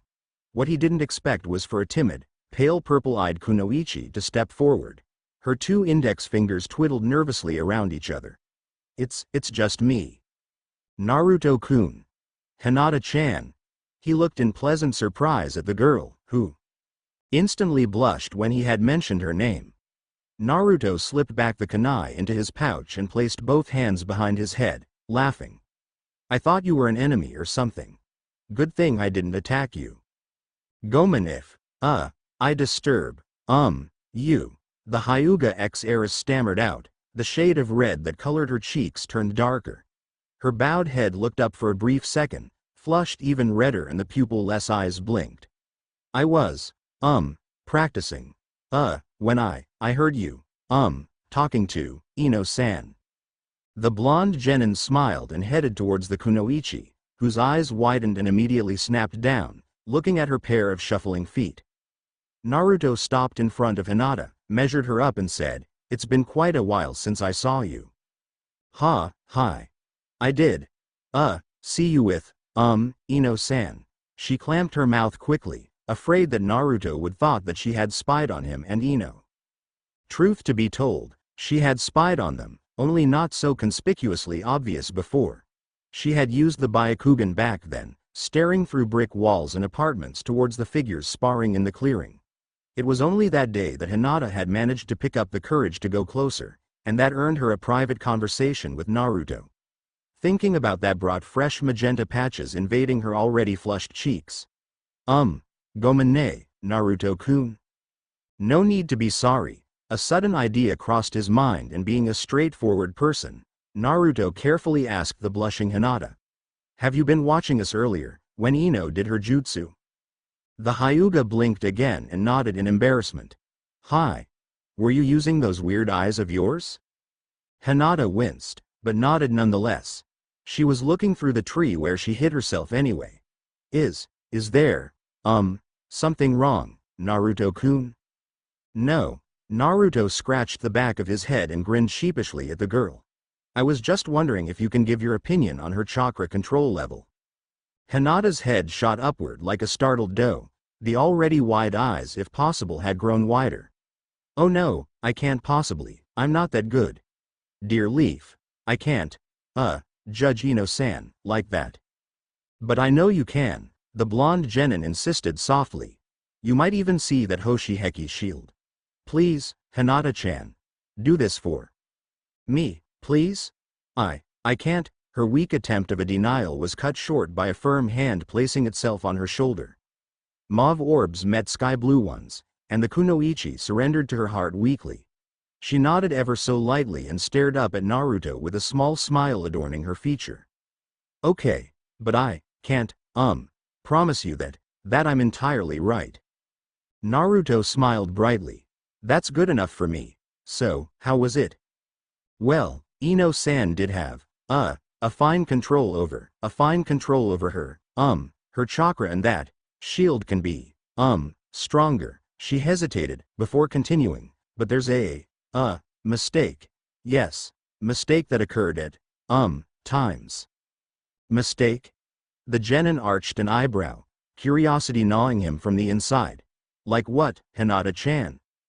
She concentrated too much on, fine-tuning her chakra to the five points that the jutsu itself cannot develop to its peak. The shield wavered, and disappeared without fully maturing. "That's all that I know, Naruto-kun." Nodding his head thoughtfully, Naruto noted mentally everything that Hinata had told him, so that he could provide Ino with the information. The blonde genin removed his hand from Hinata's shoulder, much to her disappointment, as she had begun to like the warm feeling, and grinned foxily at the girl. See, it's not that bad. I honestly think that you're a really good genin, Hinata-chan. Arigato, Naruto-kun. The said Hyuga blushed deep red and began twiddling her fingers again. She cast the darkening sky a worried glance and hastily bowed at Naruto. I have to, go. It is inappropriate for me, for a Hyuga to walk, around during nightfall. Naruto scoffed. Who give a damn about that anyway? We do. Hinata smiled gently, and before the genin could say a thing, she had already disappeared from sight, leaving Naruto alone in the clearing with an incredulous expression etched onto his face. No wonder you're all a bunch of weirdos. Naruto had wanted to just go home, get a warm bath, eat some instant ramen and go to bed. His every limb was demanding the same thing. Extremely exhausted from that day's events, he walked past a group of old ladies, who automatically scrunched up their withered faces into a look of pure resentment as their beady little eyes narrowed when he stuck out his tongue at them. The old ladies could be seen whispering savagely to one another, casting sickly glances at Naruto at intervals. Completely ignoring the unwanted attention, the blonde genin silently made his way towards the comfort of his small apartment, murmuring out his promise to the demon within as to calm himself. He arrived there, only to be greeted by the sight of a tired-looking Iruka. Yo, sensei. The genin cheerfully hailed the Chunin sensei. What are you doing here? The brown-haired man smiled and ruffled Naruto's spiky locks. Just checking on you. Where were you, Naruto? Training. Do you want to come in, Iruka-sensei? No, I had some more papers to grade before tomorrow. The hollow reply was followed with a sigh. Look, I'm sorry if I didn't spend much time with you nowadays, Naruto. I'm quite busy now and I know you're preparing for the Chunin exam. Do your best, nay? Unlocking the door, Naruto turned to face his all-time favorite sensei and grinned widely. You don't have to worry about me, Iruka. Sensei. I'll be a Chunin in no time and you're gonna treat me to ramen after that, deal? Deal. Iruka smiled in ease at his ex-student. I have to go now. Be careful and don't overdo yourself. The Chunin sensei ruffled Naruto's hair for the last time before slowly walked down the corridor. The darkness outside swallowed his body until what was left was only Naruto, standing at his doorstep. The blonde genin gave his head a shake and sauntered inside, securing the door with the heavy bolts set for that very purpose. It was a very tiring, yet satisfactory day for Naruto. He took quite some time to take off the weights, dumping them into a bucket and shoved it under his bed for safekeeping. Naruto flexed his worn-out muscles, hearing the joints crackled as he moved about, preparing his dinner. Placing the kettle of water on top of the lit stove, the genin made his way towards the bathroom, yearning for warm water to wash over his weariness. Before long, he found himself back inside his dreamscape, and Kyubi was waiting faithfully for him. Child, it seems that you have an admirer. Naruto snorted at the tease, wrapping his arms around the fox's neck. Yeah, whatever. The yokai laughed. You did not care for that? Is not admiration what you dream of? I've got through that stage of my life, the blonde snapped. All I want now is to become stronger. Well said, child. That human female had proved herself to be more worthy than she looks like. Now it is your turn to train further under my instruction. A groan from Naruto invited another sharp gale of laughter from the fox. Training again? But I'm tired. Your body is tired, yes, but your mind is relatively fresh. Do not chide me for such thing, for I will teach you how to manipulate your chakra. Like none other mortal can ever do. Consider it a gift that I'm teaching this to you. And I'm supposed to feel extreme gratitude because of this? The Kyubi delicately stood up onto his four legs, with Naruto lying on his back. Golden eyes narrowed to slits in evident delight. That is the general idea, child. Now, only use what you learn here in dangerous situations. Do not show it off, for the other mortals are bound to be suspicious. Understand? Whatever you say, Kyubi-chan. Indeed, you are correct. Follow my words, and I will give you the world. Burying his face to the crook of the yukai's neck, Naruto said something that made the fox laugh again. The echoes of mirth resounding around them as they disappeared in a complement of a golden and brown blur, sifting through memories after memories in search for a perfect mind training ground for the practice. These memories were sometimes clear, though sometimes too clouded with emotions that they were forced to move to another part. The words that the blonde said hung heavily in the air, as Kyubi devoured what was left as a fragment of anger and chagrin that had kept him company and well fed throughout the years he had been kept locked inside Naruto. The words itself revealed nothing but deep hatred and malice. No, thanks. I'll just have Konohamaru. TBCA-N. Wipes her forehead. Phew. Glad that's finished. Yep, I definitely make Kyubi and Naruto's relationship sounds like a father and son relationship or something. Dunno if it appropriate though, but I do like to think that Kyubi had gotten in term with Naruto. And that fox is going to teach Naruto something very useful for future fight, count on it. The Hoshi Heki no Jutsu is typically one of the many original jutsus that will eventually unfold themselves as the story goes along. I created this one specifically for Ino, as I have a fighting scene planned already for the future. Yes, she does not control this jutsu well for the time being, but she will get better, definitely better. Hinata's first appearance in my story, squeals. She's actually very funny, though very hard to write cause she stammer a lot. There's a challenge for me, that is. I do hope I didn't make her OOC, I really like her. Just for your information, I'm not particularly fond of Sakura, and Sasuke too. So these two will play important but small role in this story, such as unconsciously helping our hero to become stronger or just being there as the team. Now, don't kill me for this. If you have any suggestion on how to further use these characters, leave me a review. Nay. Arigato for the lovely reviews. You guys are amazing. Sevgar. Wow, that was long. Blinks. No, I'm not going to make Dear Naru into another Itachi, though I really like that Uchiha guy. In the first chapter, I think I did mention that it was after Sakura had ticked Naru off, so literally, he was quite angry and depressed. Poor Shika. I'll think about the whole Ino dying for Naru thingy, but honestly, the story just kinda write itself. Ya no, she is strong willed, independent and all that stuff, and I like her for that. I'll try to emphasize more on her personality development too. Arigato. Licked Seeger. Yes, I do hope that you have managed to understand the reason behind Naruto's odd angsty attitude. Sorry about your story, but I promise I'll read them once I have time to. I'm kinda busy nowadays. Grins. The Great Anime Fan. Why, thank you for your review. This cookies goes to you. Stizzo. Gasps. What? You don't like cookies? But. Everybody love cookies. I mean, cookies are good. Horror-struck expression. Eric Kook. Giggles. What a funny name you have, and thanks for reviewing. Well, it's not really I've envisioned the story. It's more towards the story envisioning itself. So, embarrassed grin. I'm here just for typing it down. Slave of the words. A reviewer.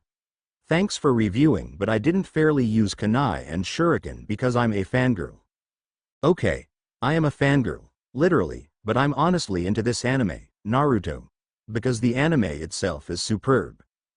Besides, kunai and shuriken are the easiest weapons to wield for a ninja, so I'm sticking to it for now. I don't like a certain anime just because I like some cool guys in there, but I consider its plotlines as well. I'm truly sorry about the review kudasai thingy, but I really love reviews. More than I love cookies or potato chips. I'd love to update the story as fast as I can, but you see, I'm still a student, so my time goes for studying first. So this is all that I can offer. Gomen. I really appreciate your review, though. It's a really eye-opener. Okay. Those who read but don't review, it's okay. I just hope that you enjoy the story as well. So this is goodbye for now. I'm looking forward for next time. Until then, read, enjoy and review, Minna, Kara. A new village title. Fighting All Odds by Kara. Disclaimer. I don't own them. Don't think I'll ever own them. Summary so far. I'm too lazy to make up any summary nowadays.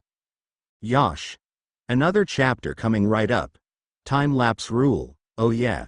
This chapter is the day before that Chunin exam. I'm getting kinda tired beating around the bushes. Anywho, there will be surprises. Waiting cause the last chapters held everything normal, technically, but in this one, I'll introduce some of my OCs that'll play important roles. In the storyline, the chapter will be loads longer and it's from various points, not only resolving around Naruto. So, enjoy. Notes. Speech. Thoughts. Kyubi's speech, on with the FIC. Chapter 8. A new village. Do you think that it'll be easy or hard? Naruto briefly glanced at the blonde kunoichi besides him, before turning his attention back to the bowl of ramen that he was currently attending to. I don't know. Never take the exam before, obviously. Well, I hope we can find a bit of a challenge there, Ino replied, grinning. If not, all that hellish training's for nothing. Excited, aren't we? He teased, placing the chopsticks horizontally on top of the empty bowl. Just calm down and you'll define. Like you did to Sasuke Bastard and Sakura. A gigantic grin immediately etched itself onto Ino's face. Hell yeah. Flashback, almost perfect, Ino. Keep on concentrating. Shut up, urchin head. You're distracting me, oh shit. The kunoichi groaned in frustration as she staggered to stand up, a hand rubbing the side of her head while another one supported herself up from her current kneeling position. She shot Naruto a death glare and stomped towards the genin, who looked like he was unsure whether to run or to stay. Deciding that it was too late to escape, Naruto stood still at his spot, praying that he would somehow survive whatever that Ino had in store for him. She had become more and more vicious those days, lashing out physically. Instead of vocally like before. Naruto seriously didn't know if that was a side effect from learning those Yamanaka jutsus, but if Ino was scary while they were still in the academy, she had climbed up a notch and reached the terrifying level. Before Naruto could say something, he was forced to take a few steps back as to avoid a fist from breaking his nose. The genin grinned sheepishly at the murderous-looking Ino, backing away even more. Geez, Ino-chan, I was just cheering you on. I've told you before, not a sound, while I practice the jutsu. Which part of it that you didn't understand? This time, the question was followed by a barrage of kicks and punches that Naruto casually either sidetracked or evaded. I was bored. No need to get homicidal, Something sharp slashed across his cheek as he jumped back to avoid another fist and both genins stopped fighting at once. Naruto knew that it was not Ino who had caused it. The kunoichi was far too proud to use any weapon in their playful spar. Despite the murderous rage in her voice and the constant murder threats, he was right for. Just as their eyes traveled to one end of the clearing, the two teens tensed at once.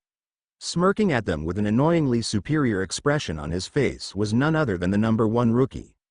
Uchiha Sasuke himself, with Sakura standing behind him. Naruto and Ino exchanged baleful glances. They knew someone would sooner or later figure out what they had been doing, though knowing that didn't reduce the uneasiness of it. I was wondering what you have been doing these days, Dobi. The Uchiha survivor started. Onyx eyes regarded Naruto and Ino with mock surprise. Now I can see that instead of real training, you're enjoying this child's play. Naruto returned the smirk with one of his own, his reply dripping with evident sarcasm. Why, never in my humble life have I ever dreamt of the great, high and mighty Uchiha Sasuke to even acknowledge my unworthy existence. What have I done to deserve your attention, oh great one? Kick you in the groin? Naruto. Don't you dare say something like that about Sasuke-kun, gasped an enraged pink-haired kunoichi, her fist swinging wildly over her head after she had managed to get over the shock of hearing a complete sentence poured out of her precious Sasuke's mouth. Sasuke-kun is not like you. That's one thing I should be thankful about, muttered the blonde, inviting a chuckle from Ino. Nay, Ino-chan? The said kunoichi shrugged, her eyes locked in mild interest at Sakura, who was fawning over a very pissed-off Sasuke. Stop calling me Ino-chan, urchin head. Besides, I think you've succeeded in getting yourself a friendly match. You're kidding me. Naruto turned his attention back to Sasuke and Sakura, who were both advancing towards them. The fox boy groaned. Sasuke stopped to a halt several feet from Naruto, his eyes narrowed and fists shaking in cold fury. Nobody, and he meant nobody, insults an Uchiha and get away with it. I'll show you once and for all that you're nothing but a pathetic dead last. Yeah, Ino pig, we'll bring both of you down, with the power of love, chimed in Sakura, excited that she could fight side by side with her all-time crush. It was just like one of those romantic shinobi novels that she was so fond of. The heroine and hero fighting against all odds because of their love to each other. Sasuke twitched uncomfortably, casting a highly annoyed glance at the kunoichi. Naruto and Ino burst into fits of uncontrollable laughter at the droll statement and Sasuke's reaction to it. Trying to smother down his laughter, the blonde genin shook his head breathlessly. Can't we not fight? I mean, it's pointless anyway. Oh, now you know that it's pointless, Ino exclaimed innocently, raising an eyebrow at Naruto. Makes me wonder why you keep challenging me before, urchin head. Ino-chan, that's for your own good. Stop calling me Ino-chan. Then stop calling me urchin head. How about brain-dead dimwit? Did that sounds better? I am not a dimwit, loud-mouthed skinny pants. Why you? Now even more annoyed at the yelling that was echoing around him. Sasuke flicked a kunai towards Naruto, who dodged the speeding weapon effortlessly, all the while muttering under his breath at Ino. The raven-haired Sharingan user gritted his teeth at the display of negligence from the two blonde genins. Are you afraid of me, Dobi? Or have you finally realized that you can never beat me? All that big talk for nothing. To everyone's surprise, especially Sakura, Ino stopped yelling at once and coolly stared at Sasuke, a cold smirk adorning her feature. You know, I like you more when you don't talk much. She paused and added, as an afterthought, Uchiha-san. The pink-haired kunoichi was so taken aback that she gaped at Ino for a whole 5 minutes, speechless. Inner Sakura was lying on the ground, in her mind, that is, twitching continuously and her mouth foaming. Shaking herself out of the trance, Sakura stared in disbelief at her ex-best friend and eternal rival. Ino pig, you.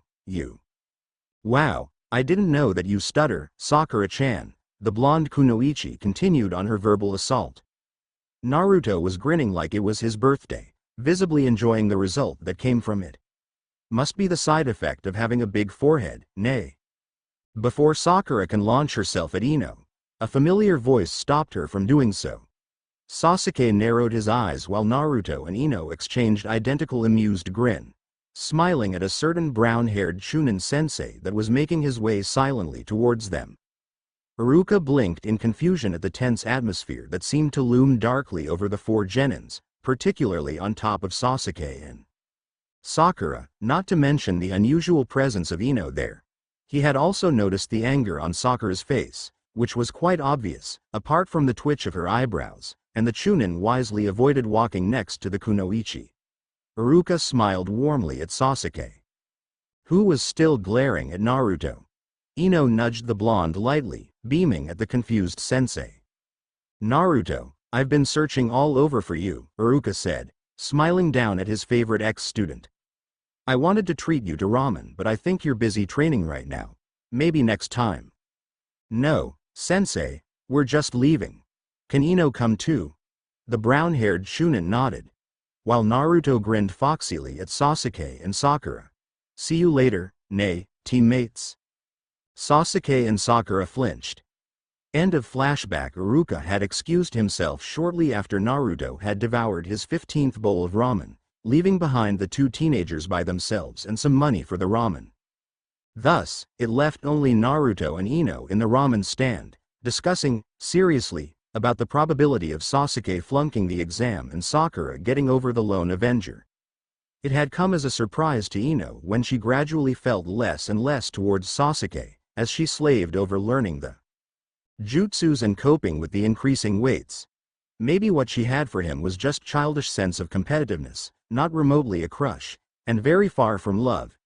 Ino had contemplated over these dramatic changes that were happening throughout her life, and she eventually found one conclusion for them: it was all Naruto's fault. Watching the blonde genin slurped down the ramen enthusiastically besides her, the kunoichi remembered the time after Naruto had beaten that huge snake. And their short conversation. Ino propped her hand on top of the counter, smiling rather to herself as the memories rushed through her mind, just like a replay from an old movie. If she wasn't there, then she wouldn't have talked to Naruto. If she wasn't there, then she wouldn't have trained with him. If she wasn't there, then she wouldn't have stopped drooling over Sasuke. If she wasn't there, then she wouldn't have been here. If she wasn't there, then she...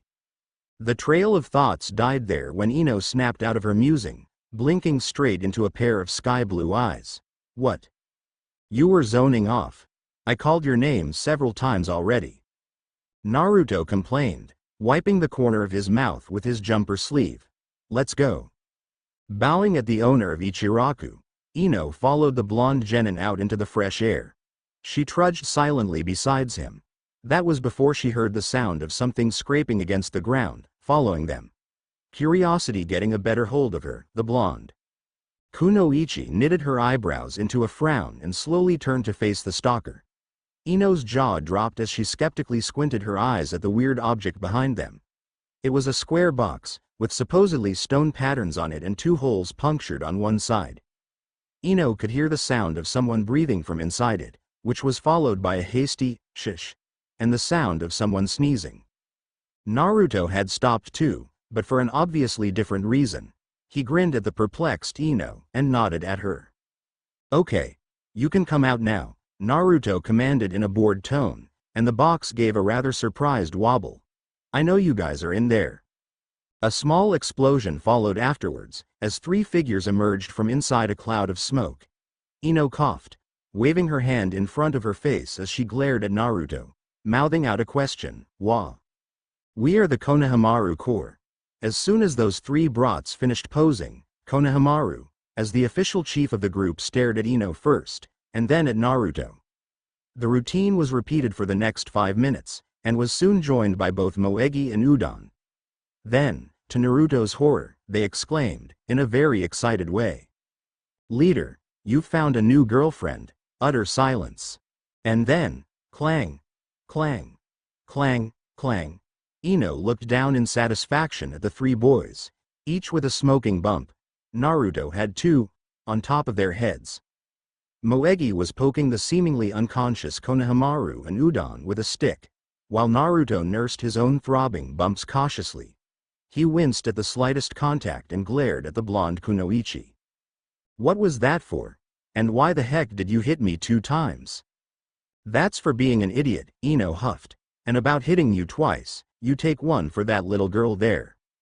The blonde genin shot Moegi a nasty look, before standing gingerly up. Sorry about the whole girlfriend thing. These kids are mentally unstable, especially that one.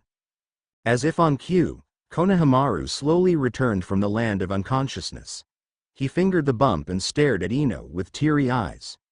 You're even more ferocious than Leader's first girlfriend. I don't want to know, Ino muttered under her breath, helping Naruto up. When she felt someone tugging at her shirt, the blonde kunoichi immediately snapped her head down, intending to clobber the one that did it. She was greeted by puppy eyes. The kunoichi groaned mentally, not again. Moegi was staring up at Ino, her small lips pursed into a cute pout and her dewy, large eyes blinked continuously. Nay, will Oni-chan play with us? No, I have to go home, Ino replied a bit uneasily. But Moegi wants Oni-chan to play with us. I have to go. Play with us, Oni-chan. The little girl persistently tugged at Ino's shirt. Please. Ino snapped her head towards Naruto and asked, accusingly, did you teach her how to do that? Nope. She's a natural, the blonde genin answered, laughing softly as he watched the kunoichi tried to escape. And as always, nobody could get away from the deadliest jutsu ever known to man. Puppy eyes no jutsu. After another minute of persuading, Ino found herself searching high and low for the troublesome trio and Naruto. They were playing hide and seek. Jumping down from a rooftop. The blonde Kunoichi grinned as she caught sight of Konohamaru sneaking from behind a house, followed by Moegi and Udon. Naruto was still nowhere to be found. Creeping stealthily towards them, Ino tapped on Udon's shoulder. The boy instinctively hushed her to be quiet, before realizing that there should be no one behind him, crying out for his two friends to run. They scampered away from Ino, who was laughing so hard, she could barely move. But a faint yell that sounded like Moegi made her stop laughing, and looked straight ahead. Dangling in mid-air was Konohamaru, held by a black-clothed teen. Ino rushed forward to help him, but Naruto was faster. The blonde genin suddenly appeared in front of Moegi and Udon, who instantly cowered behind him. His eyes were narrowed and he nodded brusquely at Ino when she stopped to a halt beside him. Then Naruto said, with a sharp edge in his voice, "Let him down, and if I don't want to," sneered the unknown teen. His female companion snorted. "Just let the kid go, Konkuro. We have other more important things to do." The Konkuro boy didn't seem to be listening as he held up Konohamaru even higher. The smaller boy flailed his short arms and legs helplessly, but it did as much as Moegi and Udon's yell could do. Nothing. Ino reached down for a kunai but was stopped by a hand on her own. She looked at Naruto, who shook his head. Surrendering to the genin, the blonde Kunoichi contented herself by glaring at the two teens before them. The female had ordered the boy to release Konohamaru for the second time, stating something or someone by the name Gaara. Konkuro immediately paled and dropped Konohamaru onto the pavement below. They were wearing forehead protectors with the symbol of the sand. Taking a step forward, Ino spoke out. "Why are you of the sand in Konoha?" she asked. The older girl closed her eyes and smirked. She reached down and showed a visitor pass to Ino. "We're here for the Chunin exam." "Can't you tell?" Before Ino could say another word, a curt voice sliced through the tense atmosphere, sending unknown shiver down her spine. The Kunoichi looked up and was startled to see a red-haired boy hanging upside down from a tree, a big gourd strapped somewhat weirdly to his back. His blank emerald eyes were lined with some kind of a black substance similar to mascara, and then, there was this tattoo on his forehead. Ino glanced at Naruto, who was also staring curiously at the newcomer. Though considerably smaller than the other two, the redhead seemed to be the leader as he threatened Konkuro about his lack of discipline and stuff. Naruto helped Konohamaru up and softly told the three kids to go back home. "Let's get going," he whispered to Ino and gently pulled her away from the trio. However, before they could get far, the redhead spoke again. "Wait." They turned and saw how easily the redhead manipulated swirls of sand to carry him onto the ground. "I'm Gaara of the Sand. What's your name?" "You'll know once we're in the exam," Naruto replied coolly. They left the sand genins staring at their backs. The third Hokage of Konoha rubbed a thumb against his wrinkled temple, taking off the official and ugly hat. In his hands were the papers of the participants in the Chunin exam. A whole stack of papers. He ran a hand along the smooth surface of the table, searching for his pipe. It was there just a minute ago. Now thoroughly annoyed for not finding the goddamn pipe, Sandaime slowly, if a bit roughly, sifted through the papers. They were filled with the usual information regarding genins from the other hidden villages, their completed missions and their current levels. And they were giving him the worst headache of all. The old man placed the stack carefully on one corner of the table, and that was when he saw the lone envelope. Sandaime flipped the envelope over and on its back, securing the privacy of whatever matters inside, was a foreign seal. One of a burning sun with the kanji word for karma in the very center of its circle. He stared at the seal for quite some time, before slowly peeling it off. Inside the envelope were yet several pieces of paper, addressed to the Hokage of Konoha. Arching an eyebrow, Sandaime unfolded the papers and began reading them, his eyes widening a bit more with every sentence that he'd gone through. Once he finished with the papers, his eyes were as big as saucers. Sandaime reached for his hat and walked out of his office, the papers clutched tightly in his hand. He had to assemble the teachers immediately. A new hidden village would be participating, the Hidden Sun. What do you think, Kakashi? The silver-haired Chunin shook his head. I've never heard of the village, Hidden Sun, the sound, yes, but never about this one. They should be arriving about now, Sandame continued. His beady eyes regarded the other Junins inside the room wisely. Asuma, Kurenai and Guy. Shall we let them take the examination? The self-proclaimed beautiful green beast of Konoha puffed out his chest, eyes and teeth gleaming abnormally under the flickering light. We must allow them to participate. That will be a fair judgment as they have officially sent us a letter. Oh yes, they must join in the fun. Yes, thank you, Guy-sensei. The Hokage placed a reassuring hand on the energetic, overly, that is, man's shoulder, flinching at the volume of his voice. What about you, Asuma? Well, the bearded sensei chewed on his straw for a good while, before continuing on his answer. Maybe Guy is right. Maybe? Do not be absurd. I am always right, dear comrade. Asuma ignored the loud interruption. We should give them a chance. I agree with Asuma, Sandame-sama, Kurenai voiced out, her crimson eyes narrowing. But we shall have to be cautious. Cautious? Whatever for, dear lady. The musical voice floated into the small room where they were currently holding the meeting. Sandame and the Junins whipped their heads towards the entrance, startled as they saw a cloaked figure delicately swept into the room, followed by yet another 3 cloaked figures. The first one lowered its hood, apparently the leader, revealing the head a beautiful woman in her early 20s. Her eyes were sky blue, similar to someone's eyes that Kakashi remembered vaguely about, a fine sheet of raven black hair falling gently onto her shoulder and below. Her pair of pale pink lips was curved into an elusive smile, accentuating her light ivory complexion.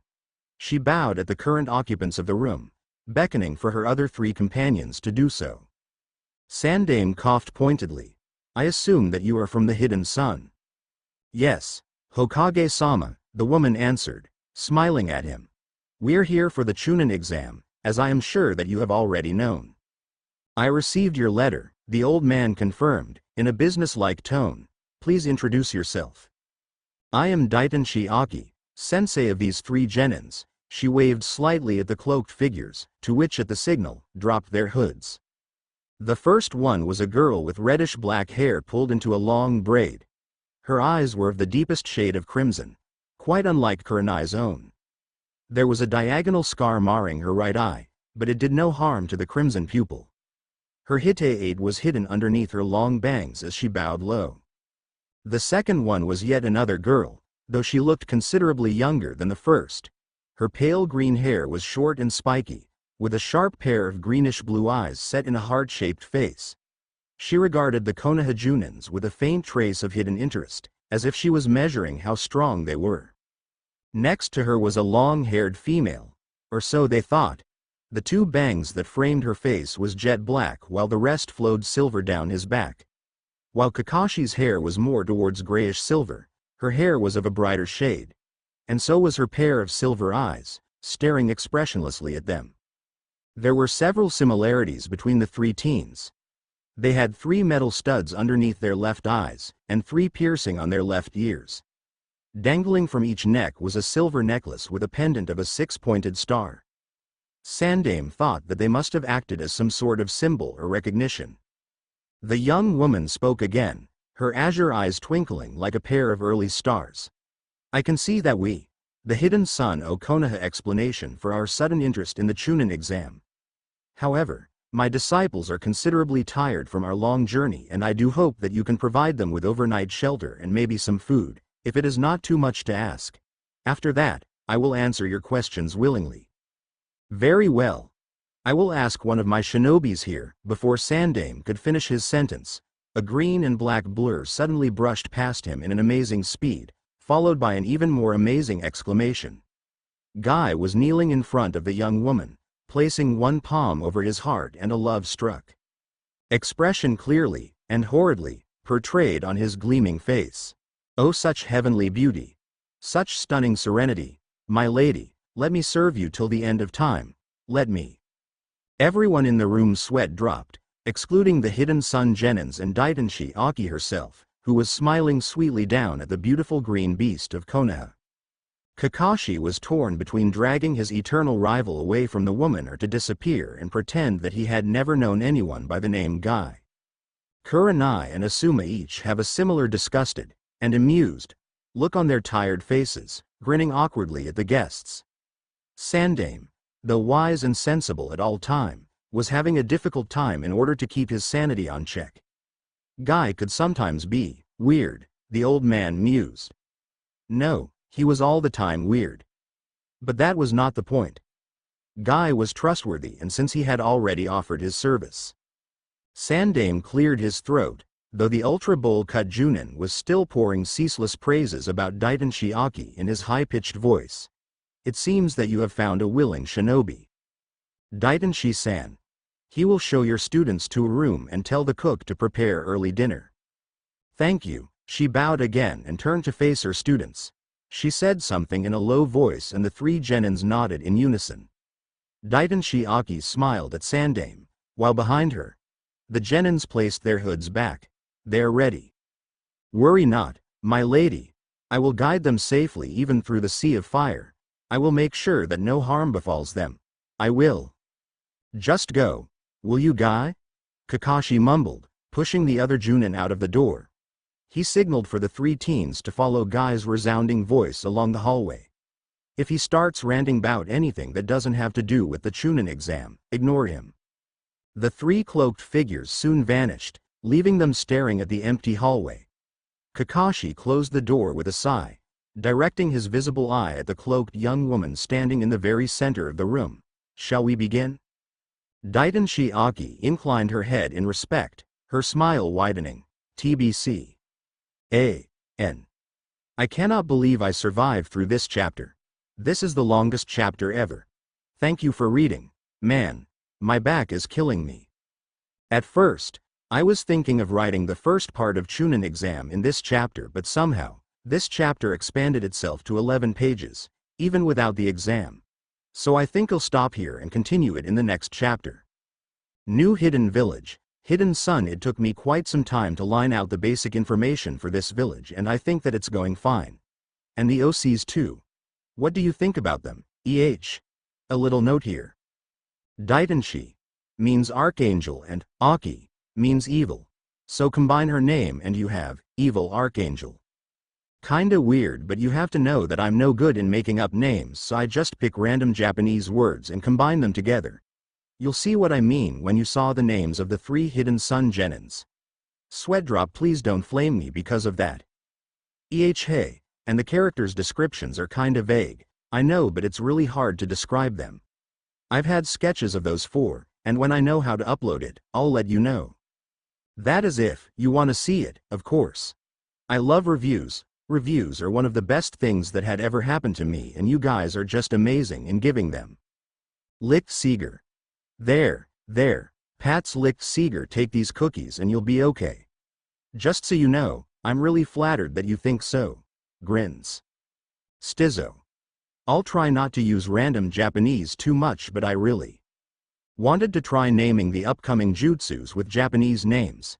It's kinda like a challenge for me. What do you think? Meat, huh? Can cookies be made from meat? Any takers? Wolfgirl 13. Why did you miss the updates? Pout, but as you had taken up this little story of mine again. Thank you very much. And the pairing, let's just say it's still a secret. Eiko. I'm glad that you think so. At least you have a brother, I don't have any. Dark Blues 2. Holier than thou, laughs maniacally. Yeah, I guess you've got that right. I've already have a plan of Naruto fighting Sasuke, but it ain't coming soon, 'cause they're about to start the exam. And bout the pairing, it's still in consideration. Inferno Dragons. Tried to squeaks but laugh instead. Squikahahahahahaha. Stuff her mouth with cookies. Chocowait chwip wis my favoite k wind too. Ukami-kun. Thanks. That's all that I can say, thanks. The Tempest. Yep, they will show some skills and so on. And I do like Ino in the spotlight too. Thanks for reviewing. And finally, Next answer is especially for Sevgar-san that had been generously reviewing my story and pointing out my many mistakes. First of all, that was a long review. Thank you for taking time to write it down. I'm going to write one just as long as yours. Scratches the back of her head. My bad for misunderstanding you. Hey, I kept misunderstanding people nowadays. For example, there was this little nice old lady that once gave me a pot of sunflower and I was like, there, I've started ranting off again. Anywho, I wasn't at all planning to write this as a dark fic, or as I would like to call it, a death fic. I used to write them but soon got bored torturing the characters. But I do think that you're really into Naruto, to know such things. Though in where I come from, simple-minded is not used to refer to someone mentally challenged. It's more like simple-minded is synonymous to single-tracked mind. Know your goal and strive for it, by hook or by crook. Guess we had a different outlook on that one. Yep, I do agree, no doubt at all to what you think of Saku-Ino relationship. That was one of the reasons why I'm not fond of Sakura at all.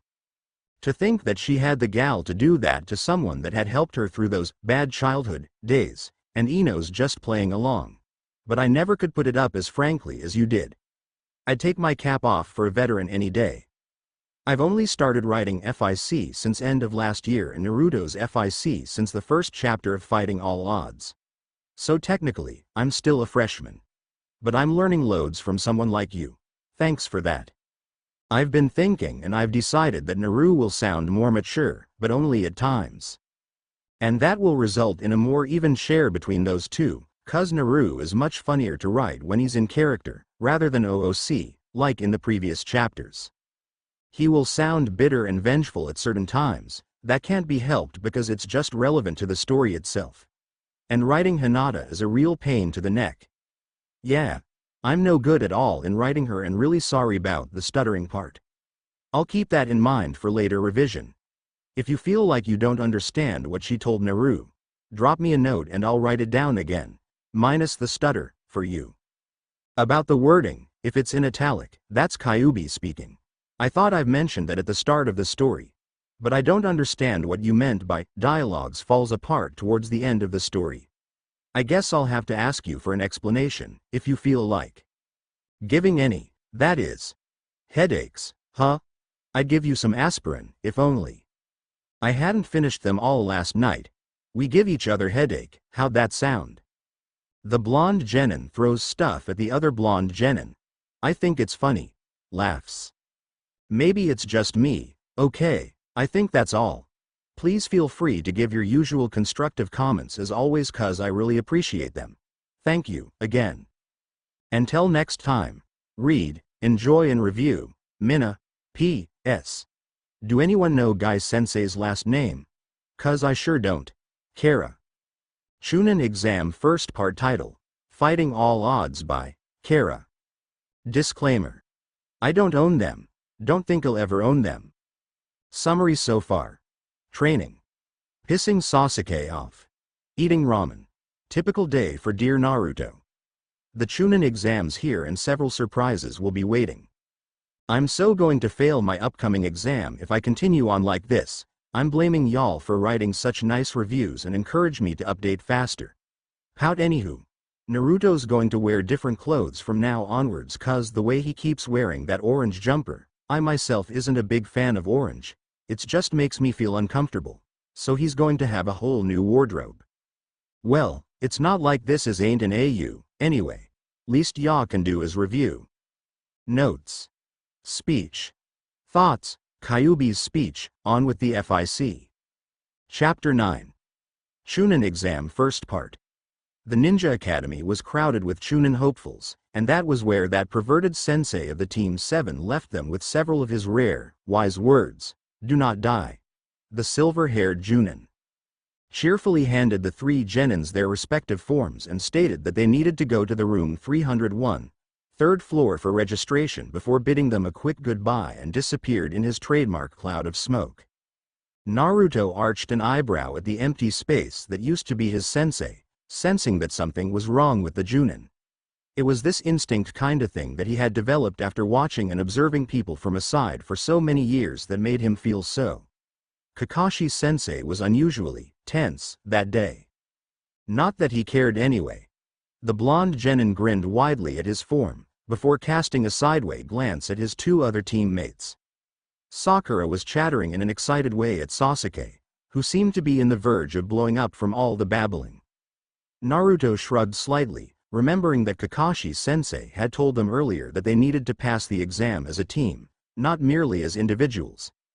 By the way, these two were ignoring him in their short trip to the academy. Naruto actually felt that it was quite ridiculous to expect the three of them to work peacefully together. And even before this whole Ino-involved thing started, they hadn't been cooperating well with each other. The desperate plan to save Kakashi from Zabuza's water prison was clearly an exception. Naruto. A foxy grin crept onto Naruto's face as he turned towards the source of that all-too-familiar voice, carefully pocketing his registration form at the same time. "Yo, Ino-chan." The said Kunoichi waved her hand from afar, Shikamaru slouching behind her in his usual lazy way and Choji with his usual packet of chips. The ponytailed lad held up a hand towards Naruto, slightly grinning. Team 10 made their way to the place where Team 7 was currently waiting to go into the Ninja Academy. Its two active members casually greeted Sasuke and Sakura, before turning to face a grinning Naruto. Choji was an exception as he was again too immersed in his own food-consuming routine to notice anything. Before Naruto could say anything, Ino dragged him away from the other five, a sure sign that meant she wanted to have a private conversation with him. Though Naruto didn't enjoy being dragged around by a girl, he wisely obliged at that time. Once they were out of earshot, Ino finally released the scruff of his dark blue shirt, looking immensely pleased about something. "Do you wear the weights?" "Of course not," Naruto retorted, folding his arms across his chest. "It's exam already." "Well, I just wanted to, check on you." Her sapphire eyes sparkled with sudden excitement and Naruto wisely took a step back. "I wonder if two teams can work along in this exam." The blonde genin shrugged. "I don't know, but we better not push on it. Besides, it seems that Sakura and Sasuke bastard are still angry at us, especially me." "Oh, good then," Ino exclaimed cheerily, much to Naruto's annoyance. Her grin widened as they walked their way towards the others. "The least we can do is to go to the registration room together, the more the merrier." "Suits yourself." These two genins were not ordinary genins. Either that, or they were not genins at all. Naruto leaned against the wall in a bored manner, as he continued to eye the two supposedly older genins insulting the other Chunin hopefuls while standing firmly in front of a door that was labeled 301. The crowd was getting restless and irritated, furious whispers and remarks could be heard resounding along the hallway. Smirking. The blonde genin could barely suppress a chuckle at the irony of the situation. They were not even in the third floor yet. He knew that they had walked straight into a nicely placed genjutsu. Maybe the two balking genins were really Chunins, but he decided that he would stay out and watch how the others deal with it. Ino was besides him, staring impatiently at Naruto. "Well, are you going to tell them that it's a genjutsu?" She too had apparently known the drill from the very start and clearly was annoyed about it. "We're wasting valuable time." Naruto shrugged, watching a girl with two buns on her head being flung away when she tried to walk into the room. "Just wait for a while, will you? Mr. Stuck-Up is making his move," the genin grinned and added, teasing, "You might want to cheer him on." Ino huffed loudly, but nevertheless, she turned her attention at that certain raven-haired Avenger, who was smirking and had moved to the front of the crowd, facing the two disguised Chunins. "Can you get out of my way? I'm going to the third floor." The other genins were taken aback at that statement, as whispers buzzed around him and Naruto fervently thanked his luck for not being in the same group as that whole bunch of fools. At least Sasuke and Sakura were dependable at some points. Sakura, as if on perfect cue, efficiently chimed in, "It's a genjutsu, if you haven't noticed. This is the second floor." Suddenly, a cold shiver rushed down Naruto's spine as an odd sensation washed over him. The blonde staggered slightly, the images around him blurred for seconds, before turning back to normal. He shook his head, placing one hand over his chest as he felt his heart pounding madly against his ribcage. Naruto was not aware of what was happening between his two teammates or everyone else, and it took him all his strength to stay standing, something that had proven to be difficult for an unknown reason. It seemed that Ino had noticed that something had gone wrong, as he could see that she had a concerned expression on her face. Hovering uncertainly next to him, he inhaled deeply, gritted his teeth and tried to shake away the numbness. Then, he saw them, all four of them. The hidden sun, though at that time, Naruto still didn't know about that. Daidenshi Aki was regarding Naruto with an unreadable expression on her fair face. Her lips curved into a meaningful smile as their eyes connected. The blonde genin felt unfounded hatred and fear building inside him, knowing for certain that it was Kyubi's and not his.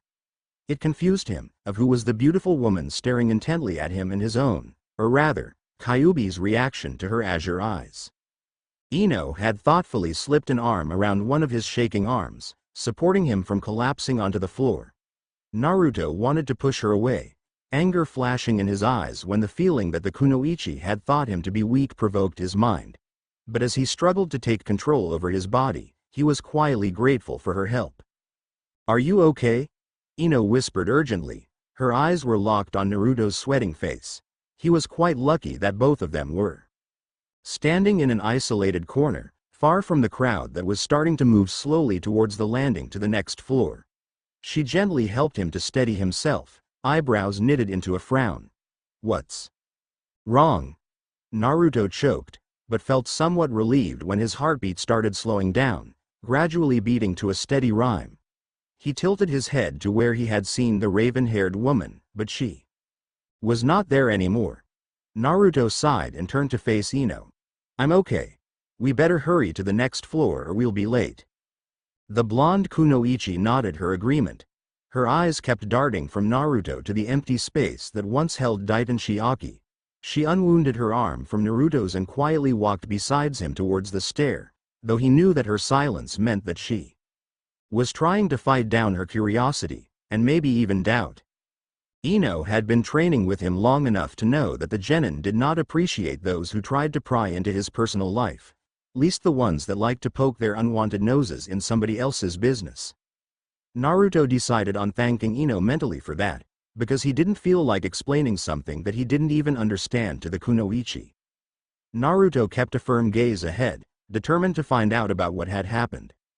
He had a vague feeling that Kyubi was somehow involved in this.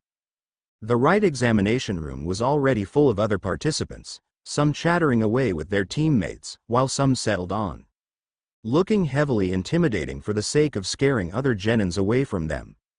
This particular tactic didn't seem to work for Sasuke, who despite the "mess with me and you're going to get your butt kicked" attitude, still have a fair amount of attention thrown towards him, with Sakura being the most victorious of all, for she was seating next to the Uchiha, giggling madly without any apparent reason.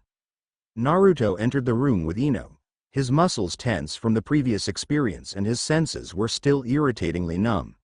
Shikamaru waved at the kunoichi from a seat to their left, beckoning her to go there. Ino fidgeted and looked at Naruto. "I have to go there, but are you sure you're okay?" "Yeah, I'm fine," he snapped, annoyed at the concern portrayed in her voice. "Go on." If Ino was unconvinced, she didn't say anything about it as she sauntered hesitantly to her two teammates.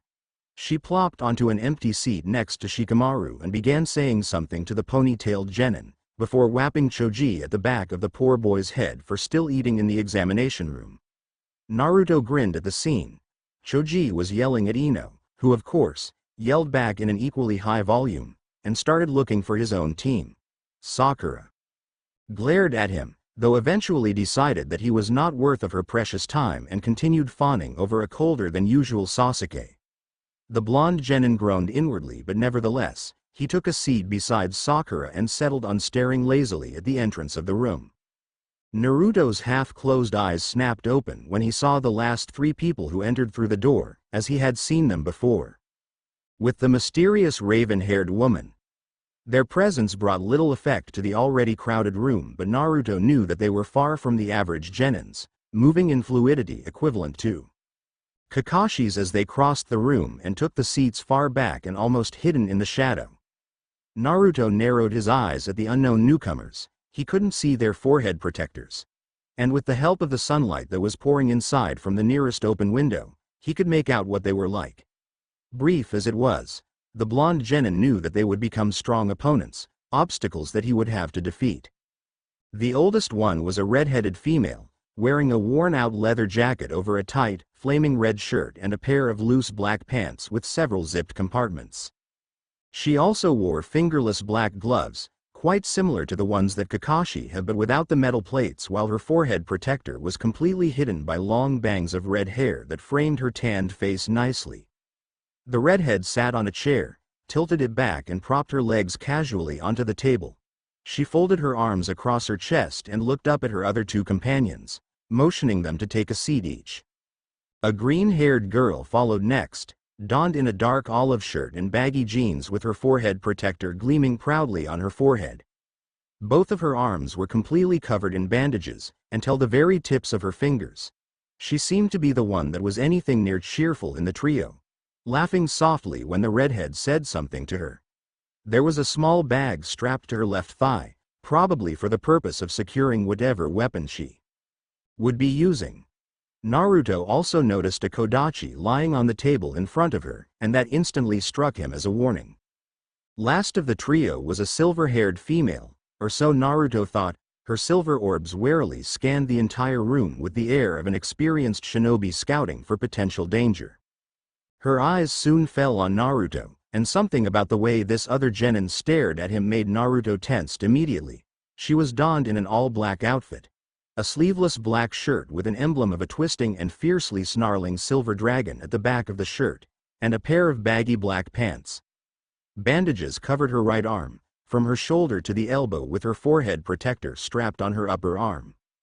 The connection between Naruto's blue orbs and her silver ones broke when Sakura suddenly spoke out, looking at him. Nay. Naruto. Yeah? The blonde genin slowly latched his eyes at her, waiting to hear what she had to say next. He dismissed the mounting curiosity that had started to build inside him, knowing that those unknown genins would eventually show their true potentials, and until that time comes, he didn't want to provoke any unwanted fight with anyone. To quote Shikamaru, "It's just so tiresome." The pink-haired kunoichi pointed to a spectacled, gray-haired older genin that was currently reading something about someone named Rock Lee to Sasuke and generously explained. "That's Kabuto-san. He has this nin info cards and it can tell you information about any genin participating in the Chunin exam." "How so?"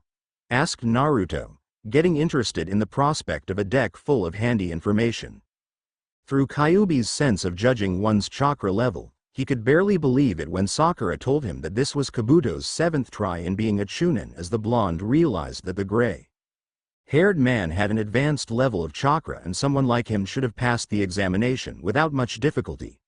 Though he felt slightly suspicious about Kabuto's hidden intention, Naruto leaned forward and inspected the cards with visible interest. Kabuto was reading out aloud the missions that Rock Lee and his team had completed, and it mystified the blonde when Sakura flinched every time the name, Rock Lee, was mentioned. As Kabuto finished on Rock Lee, Naruto tapped at his shoulder and grinned. "Do you have any information about Gaara of the Sand?" Naruto pointedly ignored the questioning looks directed at him from his two teammates. It took the other genin only seconds before triumphantly brandishing a card with the picture of the red-headed sandboy that Naruto and Ino met the day before. He glanced at the card and slowly whistled in appreciation. 8 rank C missions and 1 rank B mission. This kid is good, for a genin. Well, I don't have much information on him, except that he returned from every mission without a scratch.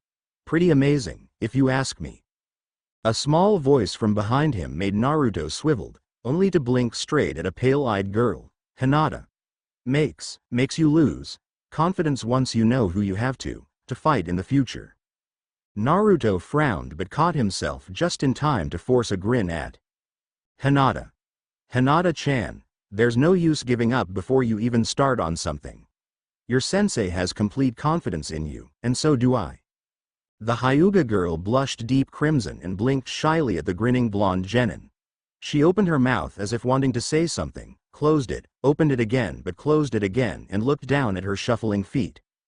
Naruto's sweat dropped at the daunting display of goldfish imitation no jutsu from the ex-heiress and took a tentative step back. Sakura and the other genins, who were crowding around them, watched in curious fascination before a spike-headed genin with a dog on top of his head brashly interrupted the awkward silence, almost pushing aside Hinata while a quiet boy in sunglasses followed him. Seems like all 9 new genins are here this year, the dog boy arrogantly, and a bit obviously, pointed out, smirking.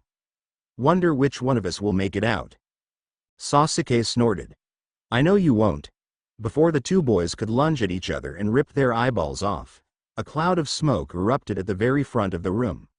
Sakura squealed and almost toppled over her chair if it wasn't for Sasuke, who placed a saving hand behind the kunoichi's back, to which he eventually regretted as Sakura gleefully rubbed her own hand against Sasuke's. Kiba and his team blinked while Kabuto looked candidly taken aback. When the smoke finally cleared out, Naruto could see lines of Chunins standing behind a large, seemingly harsh shinobi that glared in contempt annoyance at the surprised genins. Naruto bristled in excitement, knowing that the exam was finally going to start. The man introduced himself as Morino Ibiki, the first examiner for the Chunin exam. The Chunins behind him started taking out chairs and sat comfortably with a file of some sort in each of their hands. They smirked at the wondering genins but did nothing else as the examiner started explaining out the rules of the first exam. Much to Naruto's dismay, it was a written paper.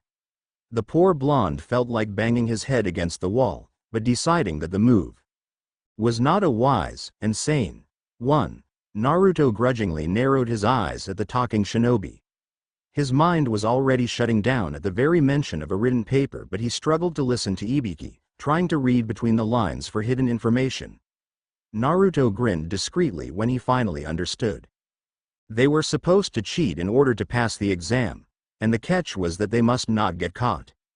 So that's why the Chunins are here, the fox boy thought smugly. Making it even harder to cheat. Took you long enough to figure that out, child. What the heck? Hinata, who had the seat next to Naruto, without him realizing it, shrunk back when the blonde suddenly looked around in a wild fashion, blue eyes widened with shock. Grinning apologetically at the frightened Hyuga, Naruto bent over his paper, furiously chewing on his bottom lips, as shrill laughter rang inside his head. Kyubi, why are you in my mind? We are one, do you not remember? Yeah, well before, you never did seem interested in my mind. The nine-tailed Yukai chuckled. Before, there don't seem to be anything useful in here. Sardonic fox, aren't we? Can you please, graciously tell me what do you want, Kyubi-sama? To help you, child. In case you've forgotten, you failed every one of your previous written tests.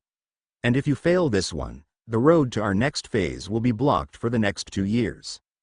Naruto mentally winced at the blatant answer, and the laughter that followed afterwards. It was true, but that didn't mean that it's not hurtful. Haruka-sensei always told him that he sucks in answering questions, only focusing more on his physical training, but that was just how he worked. To Naruto, written test was just a way for teachers to further torment their students. The blonde pouted. Fine. Be that way, he thought back, the pout replaced by a dark frown. How are you going to help me, fox? Anu. Naruto-kun. Naruto whipped his head at the source of that voice, which turned out to be none other than Hinata. The pale-eyed girl was smiling awkwardly at the blonde. Her index fingers twiddling once again with each other. Yes? The exam had started for about 10 minutes now, the girl replied, whispering over her paper. She hesitated, not knowing how to express her feeling after continually watching Naruto's expression changes. From shocked to displeased and then from playfully pouting to frowning. Naruto-kun, good luck. Hi, the same goes to you, Hinata-chan. The blonde grinned and turned his attention back to his exam paper, silently cursing Kyubi for the brief distraction. As Naruto looked around the examination room, he was completely astounded by the many cheating jutsus that were being used by other participants. Gaara, the boy from the sand, was doing this. weird thing with his chakra and swirls of sand, concentrating them into a sphere of some sort. Shaking his head in confusion, Naruto caught sight of Sasuke and smirked. The young Uchiha was using his Sharingan, copying answers automatically from another genin down the row.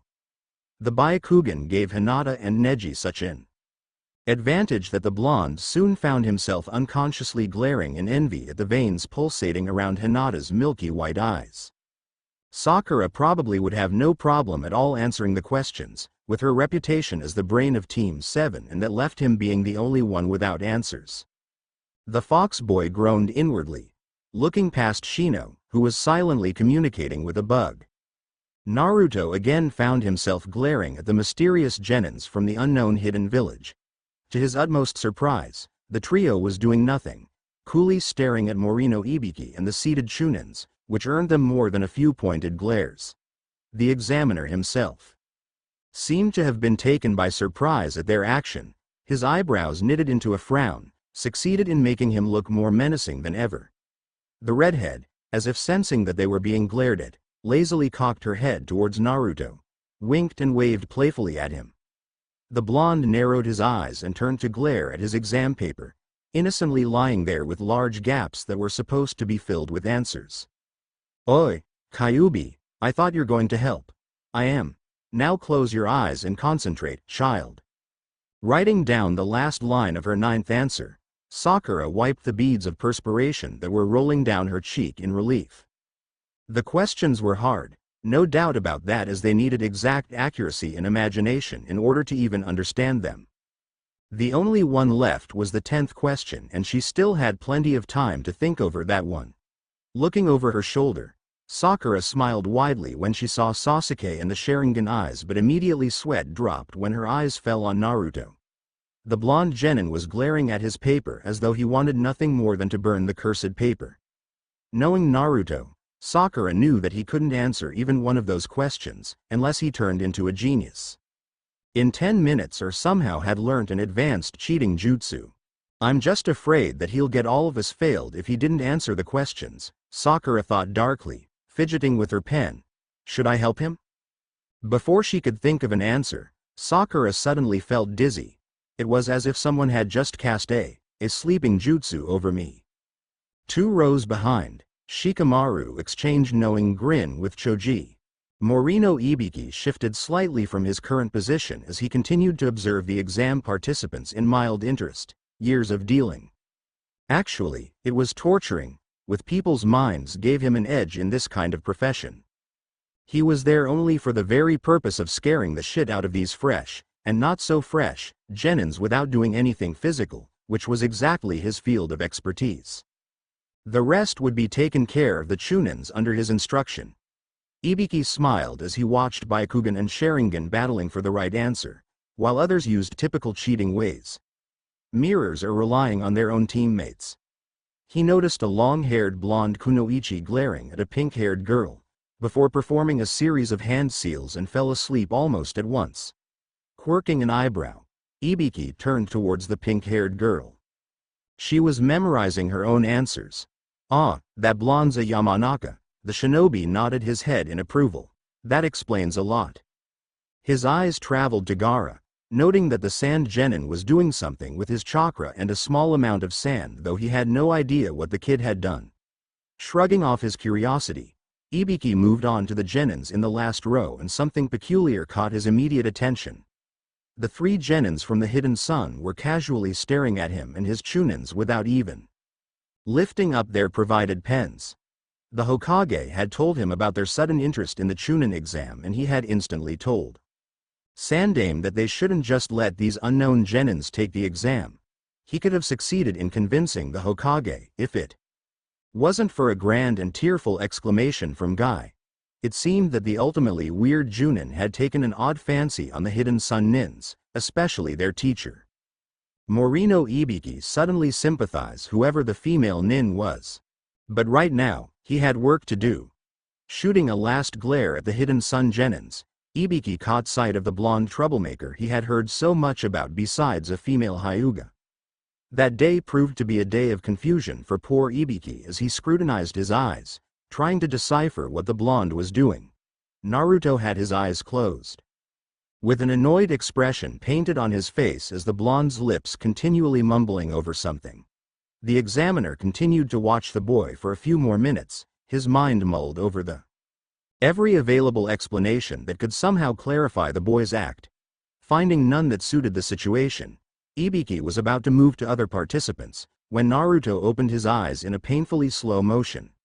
The experienced shinobi immediately froze at the sight that greeted him. Naruto's eyes were blazing crimson, with interval flashes of gold, very much fox-like. "How do you like the world according to my eyes, child?" Naruto grinned, as the other genins in that room reduced to nothing but colorful blobs of chakra. Kyubi had told him, after he had closed his eyes and finished on cursing the fox demon, that he could enhance his vision by using the fox's eyes instead. Mortal pupils, as Kyubi explained to him, had limited ability, unless of course, you are a Hyuga or an Uchiha. Even with their bloodline limit, they could see restrictedly, depending on how much they had developed their eyes. Kyubi, apart from being the most powerful and feared yokai, was also granted with several specialties. One of them being his eyes. Laden with huge amount of chakra, his demon eyes could see through almost everything and almost every mind, except those who had focused on blocking out their own mind from potential mind reader. Like Yondaime had once did. "It's pretty cool, I suppose." The blonde genin blinked in pain when his head started throbbing. The blobs of chakra swarmed around him, making it hard to see anything else. "Hey, Kyubi, what's happening? I can't see clearly. Have I told you before that there are side effects in order to use my eyes?" No. Frowning, Naruto concentrated on easing down the throbbing that had become more persistent and painful. "Couldn't you tell me earlier?" A gale of laughter resounded, merrily mocking him. Being young and inexperienced, there is no way you can maintain the amount of chakra needed to use the eyes for more than 10 minutes, child. Therefore, may I suggest that you use the remaining time to seek for the answers needed? I will tell you more when we had the opportunity to do so.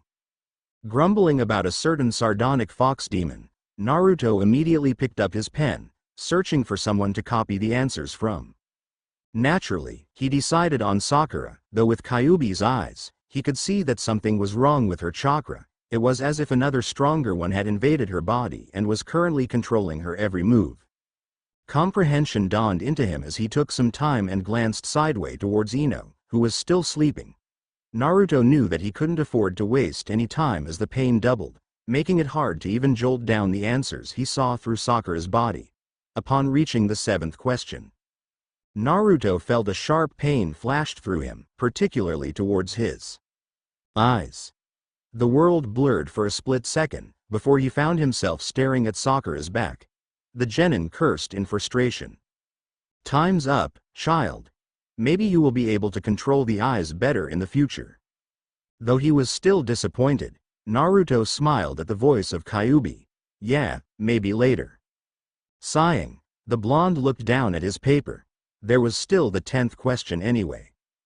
If he had been more observant, Naruto would have realized that Ibiki was staring at him. And so were the 3 hidden sun genins. TBCA-N. You have to forgive me for this extremely late update. I had several important things to complete first and they had taken so much of my time. So how do you like this chapter? It had given me such a headache. Yeah, so I infected Naruto with it. But now that it's finished, I can breathe easy again. A load of thanks to those who told me Guy's last name. It was Maeda. Huh? Pretty cool. Now that I know his full name, I can write beautiful scenes involving my favorite taijutsu master. Eyes gleam evilly. Okay. This is very important thing I want to ask for you guys' help. I know that many of you expects this to be a Naruto, Ino FIC, but I just want to make it clear, as I have future plan for Ino in consideration. But, of course, the readers come first, so what do you think? A Naruto, Ino FIC or just friendship? Please answer in your reviews, pretty please. Thanks for your generous reviews. Every time I finished a chapter, I felt obliged to answer them all, and if you have to know, I had them printed and bring them everywhere I go. Grins, so that tells how much I love them. Eric Kook. You really don't want to fly to down here, it's really hot, if you know what I mean. Though I do think that puppy eyes no jutsu is quite common nowadays, so I guess you can use it. Make sure you tell me about that particular story, K. Sevgar-san. What? You've burnt the review bug? But review bugs are my best friends. They helped me by infecting people to review. Shakes head sadly. Such ending for them, and I was enjoying your reviews so much. Inferno Dragons. Throws another frying pan at Inferno Dragons. That's for being a pervert. They're not alone in the room, there are a whole bunch of people in there. Remember? Sandame, Asuma and Kurenai. Shame on you, you pervert. Skuld's Centauro. Ooh, I remember Skuld. She's from that anime. My goddess, isn't she? She's kinda cute. Okay, I'm ranting again. Thanks for your review, but if you've read my note, you'll have to drop me a line for that, nay? Exarican. Yep, he's made a guy, and thank you for your generous compliments. Blush. Naruto-sama-kun. It's up to you, whether it's a Naru, Ino or not. Do vote. The Great Anime Fan. How did you come up with very nice, and funny, descriptive words for Sasuke? Laughs madly emotionally crippled is just very amusing. Karabanu. Hey, that's a great idea. Making Ino follow Naruto. Instead of staying loyal to Konoha. I'll think about that, though it's really good, thanks. Ukami-kun. Oh hey. Thanks for reviewing, and don't worry, I have several jutsus in my sleeves. Looks at her sleeveless shirt. Never mind. That's going to serve Naru's and Ino's need. Keep on reviewing. And to Haim Sarah, Jinai, Gopu, Omega 037 and Top Quark, arigato for reviewing. I love y'all all, until later. Read, enjoy and review, Kara. Chunin Exam 2nd Part 1 Title. Fighting All Odds by, Kara. Disclaimer. I don't own them. Don't think I'll ever own them. Summary so far. Training. Pissing Sasuke off. Eating ramen. Typical day for dear Naruto. The Chunin exams here and several surprises will be waiting. Oh. My. God, 25 reviews. Faints, 10 minutes later. 25 reviews? That's the most I've ever got for a chapter, thanks, you guys. And I've got my first flame. Pretty cool, huh? Well, I don't know how I should react to that, I guess I should be mad. Tries to make an angry face but laughs instead. Human are so funny. Oh well, I'm quite, actually, it's very, very, happy and I hope that you'll enjoy this chapter as you had for the last one. Gomenasai for the late update, though. Help needed. What the heck is a Mary Sue character? Notes. Speech. Thoughts. Kyubi's speech. 1,010,101. Change of scene. Time. POV. Etc. On with the FIC. Chapter 10. Chunin Exam 2nd Part 1. Ibiki looked away at the Chunins behind him, and he noticed that most of them had their mouths hung open, gaping at the oblivious Naruto. He snapped his fingers and that brought them out of their trance, shaking their heads and looked at the older shinobi in confusion.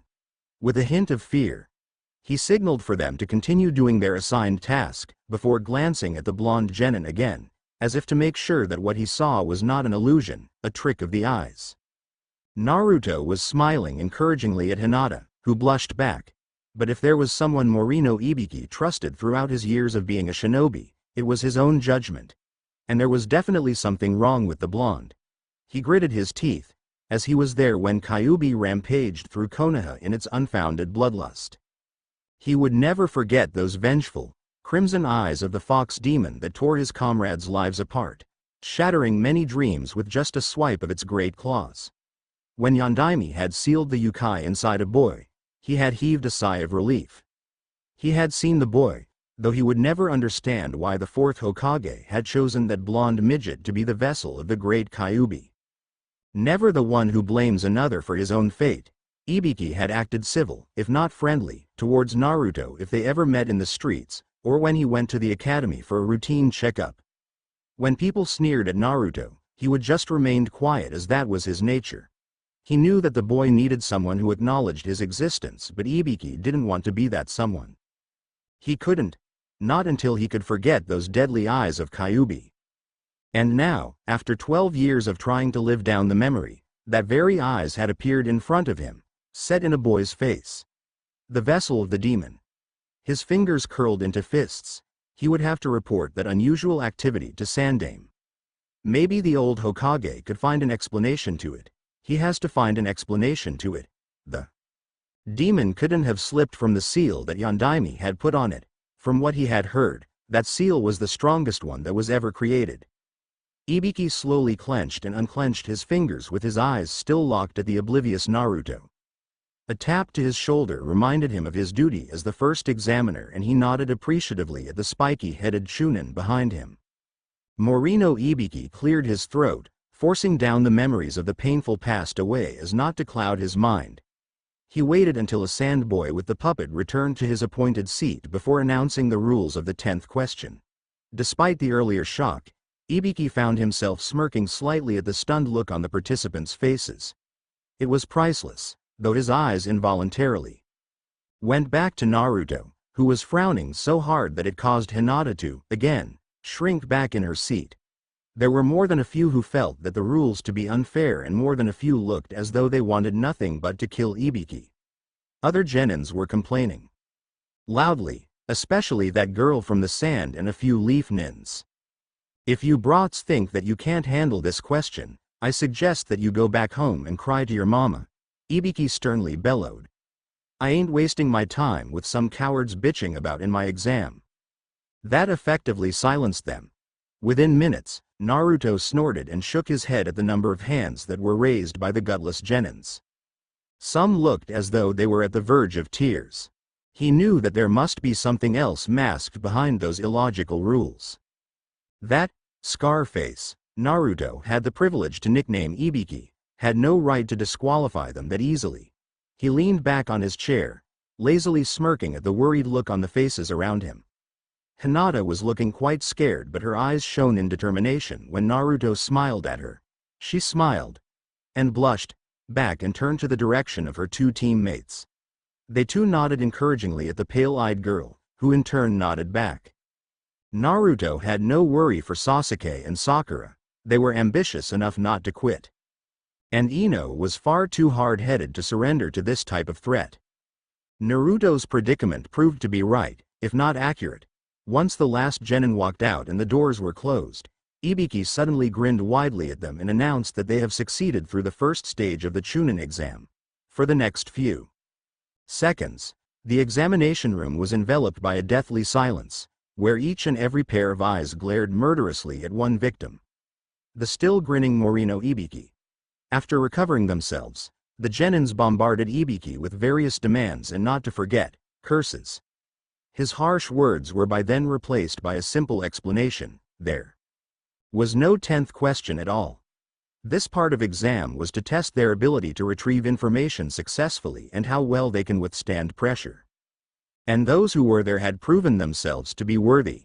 I'm worthy all right, Naruto thought smugly, flexing his sore muscles. If that means I won't get my head screwed open like yours. Ibiki set his eyes grimly at the oblivious blonde genin. He couldn't wait to get this over with and report to Sandaime. There had to be a logical explanation for that boy's peculiar behavior. Naruto cursed viciously under his breath when something, or someone, crashed through one of the windows of the room, accompanied by a black cloth of some sort that was pinned to the ceiling and floor at its 4 points by kunai. That day had been one hell of a day, even excluding that dumb 10th question. The blonde genin instinctively shielded his face from shards of broken glass as he was completely taken by surprise, though Kyubi had warned him before about a speeding blur of chakra from outside.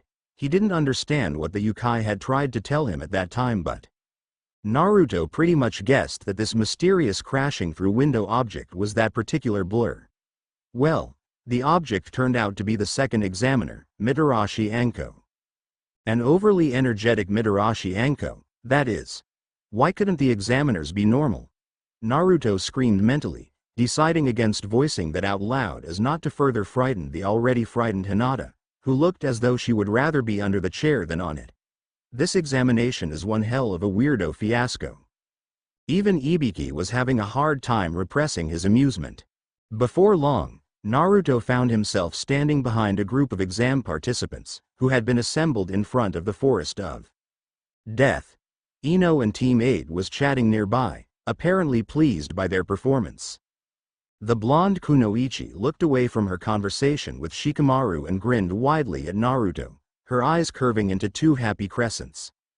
The genin smiled back, before narrowing his eyes when he felt two pairs of eyes glaring dagger to the back of his neck.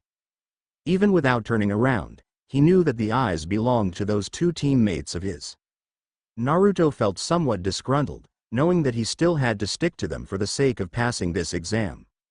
You don't have to like them to use them, child. Kyubi's voice resounded inside his head again, though he sounded fainter than before. Look at the bright side. Naruto snorted. When you put it that way, it sounded almost right, almost. Yeah, a homicidal yokai just asked me to look at the bright side. The genin chuckled, shaking his head. That's very ironic, you know? Whatever you say. Constant vigilance and you can pass through this stage. Your wish is my command, Kyubi-sama, Naruto retorted sarcastically. I have tired myself conversing with you, child, and now, I must go back to my lair. It might be another day until I can speak to you again. Remember what I have told you. With that, the inhuman voice disappeared at once from Naruto's mind, and the blonde genin frowned darkly. He had to pass this stage without Kyubi's help after all. Not that he had no confidence in his own strength, but Naruto felt that it would be nicer to have someone to talk to when the teams were separated, and Ino was not there. He folded his arms against his chest, eyes narrowing at the chattering mass of genins. The sand nins could be excluded though, as they were talking among themselves silently. Naruto noticed that Gaara once stole a glance at him, but he ignored the curious look, muttering curses under his breath. And of course, there were the mysterious genins that done nothing at the first stage, standing not far from him. They were, again, staring at Naruto. Have I suddenly grown another head or something? The genin thought furiously, glaring at the trio.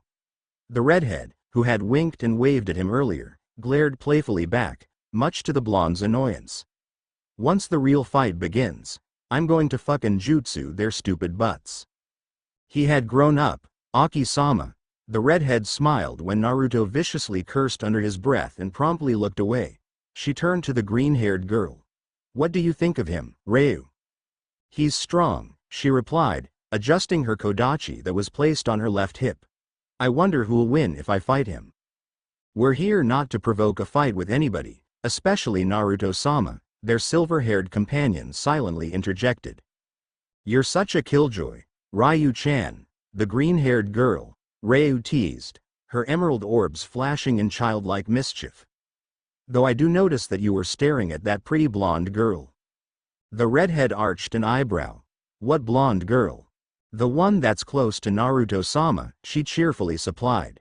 Winking at the said Ryu-chan, who had grown colder by a degree. Honestly, Shikaku, didn't you notice her? Blonde hair, blue eyes. I was not staring at her, the gravely taunted Ryu-chan firmly denied. Ryu snorted. Yeah, whatever you want to believe, but I do hope that no one will mistake you for a girl, again. The silver-haired genin narrowed his eyes coldly towards the laughing Ryu. Ino eventually broke away from her teammates and sauntered towards Naruto, who was leaning against a tree with his eyes closed. She announced her presence by smacking the back of Naruto's head. Hey. What? Hey, the genin growled, rubbing his head. That hurts, damn it. The Kunoichi chuckled. If you can't even stand that, how are you going to defeat me? I can beat you up anytime, Naruto retorted, grinning, with my eyes closed. So, what did you do in Ibiki's exam? Naruto was quite conscious of the curiosity in Ino's voice as she waited for an answer, sapphire eyes regarding him patiently. He didn't want Ino to know about the new technique he had learnt, and he didn't want her to know about Kyubi. Therefore, Naruto only shook his head and smiled. That's a secret. She pouted in retaliation. Fine, don't tell me. Ino, you know that a secret is a secret, Naruto slowly reasoned. Maybe, when the time comes, I'll tell you, nay? That's the best I can possibly get from you anyway. The pout was replaced by a wide grin, and obvious anticipation danced in her blue orbs. What do you think we're gonna do next? We're about to know. Mitarashi Anko was smiling brightly, and she looked so joyous that Naruto had the slightest feeling that something bad, or extremely tortuous, had been arranged for them. He watched Ino thoughtfully as she went back to her team, completely missing the look he was receiving from the Hidden Sun Genins. He walked closer to Sasuke and Sakura, though they didn't look half as angry as they were before at him. The blonde instinctively heaved a sigh of relief. Maybe they're not so bad after all. The remaining 22 teams that had advanced through the first stage of the Chunin exam obligingly crowded around the kunoichi, waiting impatiently for their next instruction. Anko cheerfully brandished a stack of papers, waving them about above her heads. You must all sign these documents, the kunoichi happily announced. We don't want to take any responsibility if any of you brats died in this exam. So, this is a last chance for anyone that's not up to the challenge to back out and save your sorry ass. Anybody? No one, huh? Good. When you're called, go to that booth over there and you'll receive one scroll for each group. Listen up, this is what your second test going to be. Naruto gathered as much information from the short briefing as he could, though there was certainly not much to gather. There were two types of scroll, heaven and earth. Teams will be given one random type of scroll each, and to complete the test, they have to obtain another type of scroll from, obviously, another group. The trick was that they had to make sure that the other group have different scroll than theirs, or the fight would be a complete waste of time. The rules were simple and seemed irritatingly vague. If they lose a scroll, they failed. If they lose a teammate, they failed. If they arrive to the tower after the 5 days limit, they failed. And lastly, if they open the scroll before arriving at the tower, they would also be disqualified. Now this is what I call a challenge. Naruto carefully hid his glee, as Sasuke and Sakura nodded at each other. At last, a real fight. Oi, Dobi, are you ready? The Uchiha survivor raised an eyebrow at Naruto, the annoyingly superior smirk adorning his pale face. For once, Naruto didn't feel like lodging a fist into that smirking face. He was far too excited to let his mood to be ruined by some stupid rivalry. Instead, he grinned. Yeah, time to kick some serious butts. Sakura sighed in mock weariness. That's so like Naruto. You make it sound as though it's a bad thing, the blonde retorted. They went to the booth, where 2 Chunins were waiting. They signed the documents without the slightest hint of doubt and got their scroll. A heaven scroll. Walking quietly out, they found a spot near their assigned gate, Gate 12. Sasuke held out the scroll. His dark eyes moved from one face to another. They would have to survive the 5 days in the Forest of Death, guarding their scroll from any attempts by other teams and snatching one Earth scroll in order to pass through this exam. It would be quite difficult. Even Naruto had to grudgingly admit that, with 22 teams hunting down one another. They have to make a wise decision before entering the forest. Who is going to protect the scroll in future fights? I suggest that Sasuke-kun keep it, Sakura enthusiastically chirped. He's the strongest among us 3 anyway. Strongest, my ass. Naruto wanted to snort out but caught himself just in time. He shrugged, as a sign that he didn't care. If he wants to act all high and mighty, let him be. I ain't gonna complain. Sasuke narrowed his eyes at the nonchalant look displayed on Naruto's face, before glancing down at the scroll in his hand. Unexpectedly, he thrust it forward, towards the blonde genin. You keep it. Sakura's eyes widened. But why? He looks weak. That reply from the raven-haired genin made Naruto bristled with anger, but he defiantly ignored the remark, chanting self-soothing word inside his head. Sasuke smirked. Others won't expect him to have the scroll. Naruto snatched the scroll away and carefully tucked it away into his back pocket, grumbling out incoherent words that made both Sasuke and Sakura stared at him. The blonde arched an eyebrow and looked away. 5 days with your lordliness, Sasuke bastard. Maybe I'm the one who's gonna kill him inside there. No, can't do that. I'll fail the exam. Come on. Sakura suddenly spoke out, pointing at a grinning Anko. I think she's about to let us in. And thus, the second stage of the Chunin exam began. They had been walking for more than 20 minutes then, and no other soul was in sight. Naruto was growing restless. He wanted to just freaking find a group, beat them up senseless, got the right scroll and waltzed towards the tower. That would certainly save a lot of time and nerve. The genin ran a hand impatiently through his blonde spikes, sky-blue eyes. Warily scanning the surrounding. He had enough of fighting with a giant snake to last a whole lifetime, and he didn't intend to fight another in this type of forest. The Forest of Death seemed to have lived up to its name, which was not a good thing. There was something definitely creepy about the way those thick canopies loomed above them, blocking out the sunlight and providing potential predators with ideal hideouts.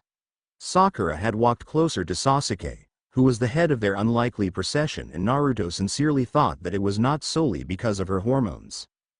It was at that time that he realized a faint trace of chakra stalking them. Catching up with the two, Naruto casually leaned forward and whispered, "There's someone following us."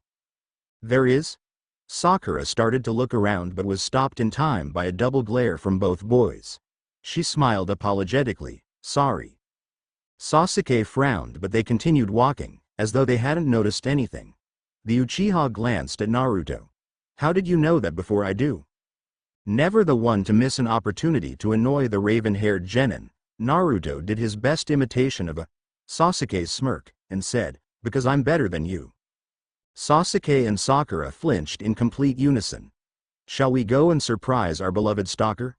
Naruto offered generously and stopped walking at the same time.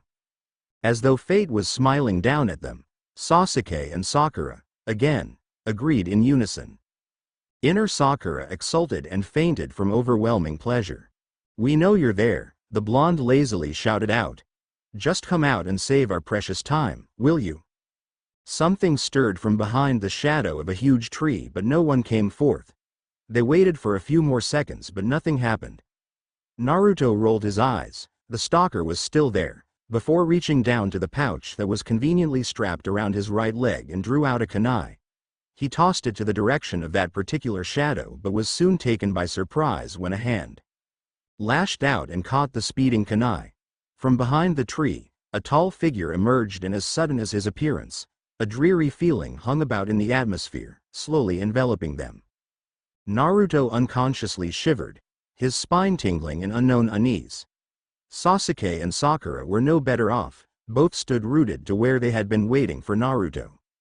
The figure turned out to be a long-haired genin, with a grass forehead protector. Sneering at the three stunned genins. "This is not good," Naruto's mind screamed out. "This guy is way too powerful to be a genin. There's something wrong with his chakra. Damn it. I have to tell those two to run." He turned to yell at them and found his teammates paralyzed by a wave of unknown fear. Naruto cursed and shouted, "Sasuke! Sakura, run!" After a moment of hesitation, the two genins blurred out forward, with Sasuke pulling Sakura away as they moved as fast as they could. Naruto didn't understand what had compelled him to do that. He certainly didn't care about them. Or did he? "If they die, I'll be disqualified from the exam." Snapping out of his short trance, the blonde swiftly moved sideways to block the grass nin that had began to advance towards his two teammates. Naruto was determined to hold the nin off as long as he could, until he was quite sure that Sasuke and Sakura were out of possible danger. His mind was a whirlwind of confusion, but he knew one thing. He had to fight. At least for himself.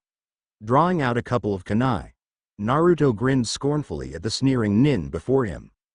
"You have to get past me first," he spat challengingly. "This is going to be painful." The grass nin didn't seem at all moved by that. He slowly took off his straw hat, revealing a pair of bloodshot eyes. Naruto grimaced when an unnaturally long tongue began slithering out from the nin's mouth. "My target is Sasuke-kun. You better not stand in my way, brat." "Unfortunately for you, I like standing in others' way." Naruto launched forward, intending to take on the nin first. To his surprise and anger, A sudden gust of wind erupted from the nin, forcing him to take a quick retreat. Naruto shielded his face with both arms, wincing slightly at the impact from the wind. It was like 1,000 of sharp knives flying through the air, shredding everything that stood on its path to tiny pieces. The blonde immediately found protection from a nearby tree, where he was given the chance to curse at everything and planned for his next attack. There was nothing much to plan as he knew nothing about the strength of this grass genin and he still didn't know the exact use of that gust of wind. Naruto thought that it looked like some kind of summoning, but he was just not sure. Perhaps it was something different. He chanced to look towards the nin when the wind had died down, but Naruto's eyes widened when he found himself face to face with a gigantic snake, this one even bigger than the one he had killed about 2 months ago. The blonde groaned inwardly. Did I somehow have done wrong to snakes in my past lives or something? They seem to really hate me for no reason. He laughed cynically at that very thought, as though he found it utterly amusing to be chased around by the obviously summoned snake. Naruto concentrated his chakra on his feet, like he had done in his last fight, but he knew that Kage Bunshin could do nothing against the snake, and that damned grass nin had disappeared. He did say something about Sasuke. Okay, time to get serious. Taking a last leap from a low branch, Naruto did a somersault and landed heavily 20 feet away from the thrashing snake. He did a series of hand seals, the one that neither Ino nor his teammates had ever seen. Upon completing the complicated seals, Naruto yelled out in triumph, "Rakurai Katana no Jutsu, Thunderbolt." Blade.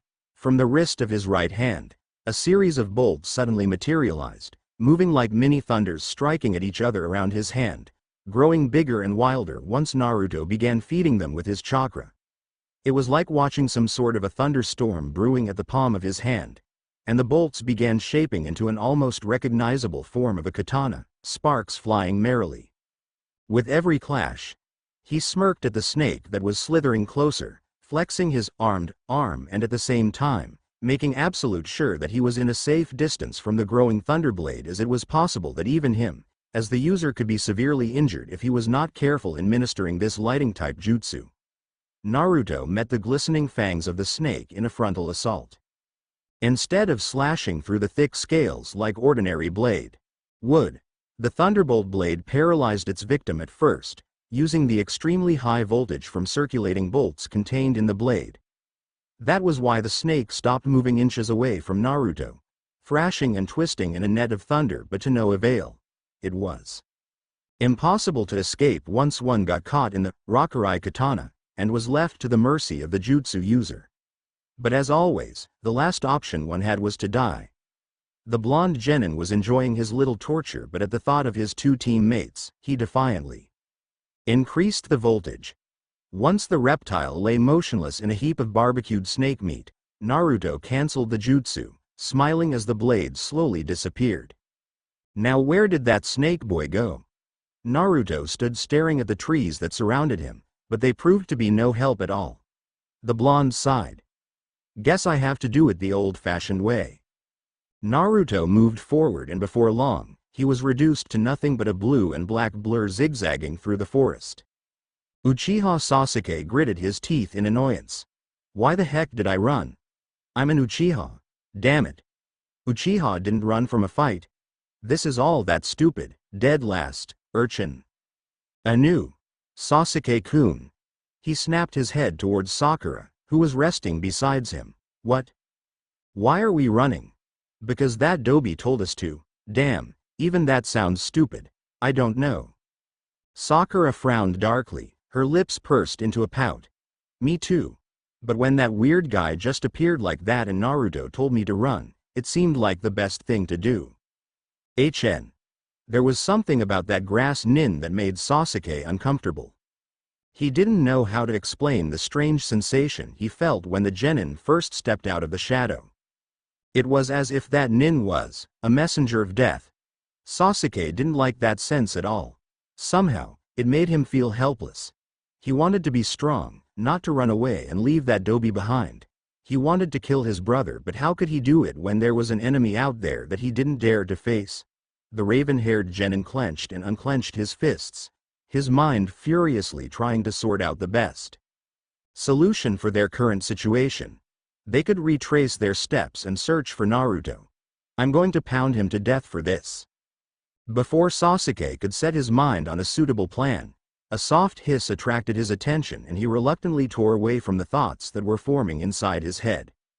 He looked up and his eyes met the eyes of the predator, abnormally long tongue licking the pale face delicately as the grass nin they had been running away from latched himself to a tree not far from the spot which Sasuke had chosen earlier as a resting place when they had been tired of running.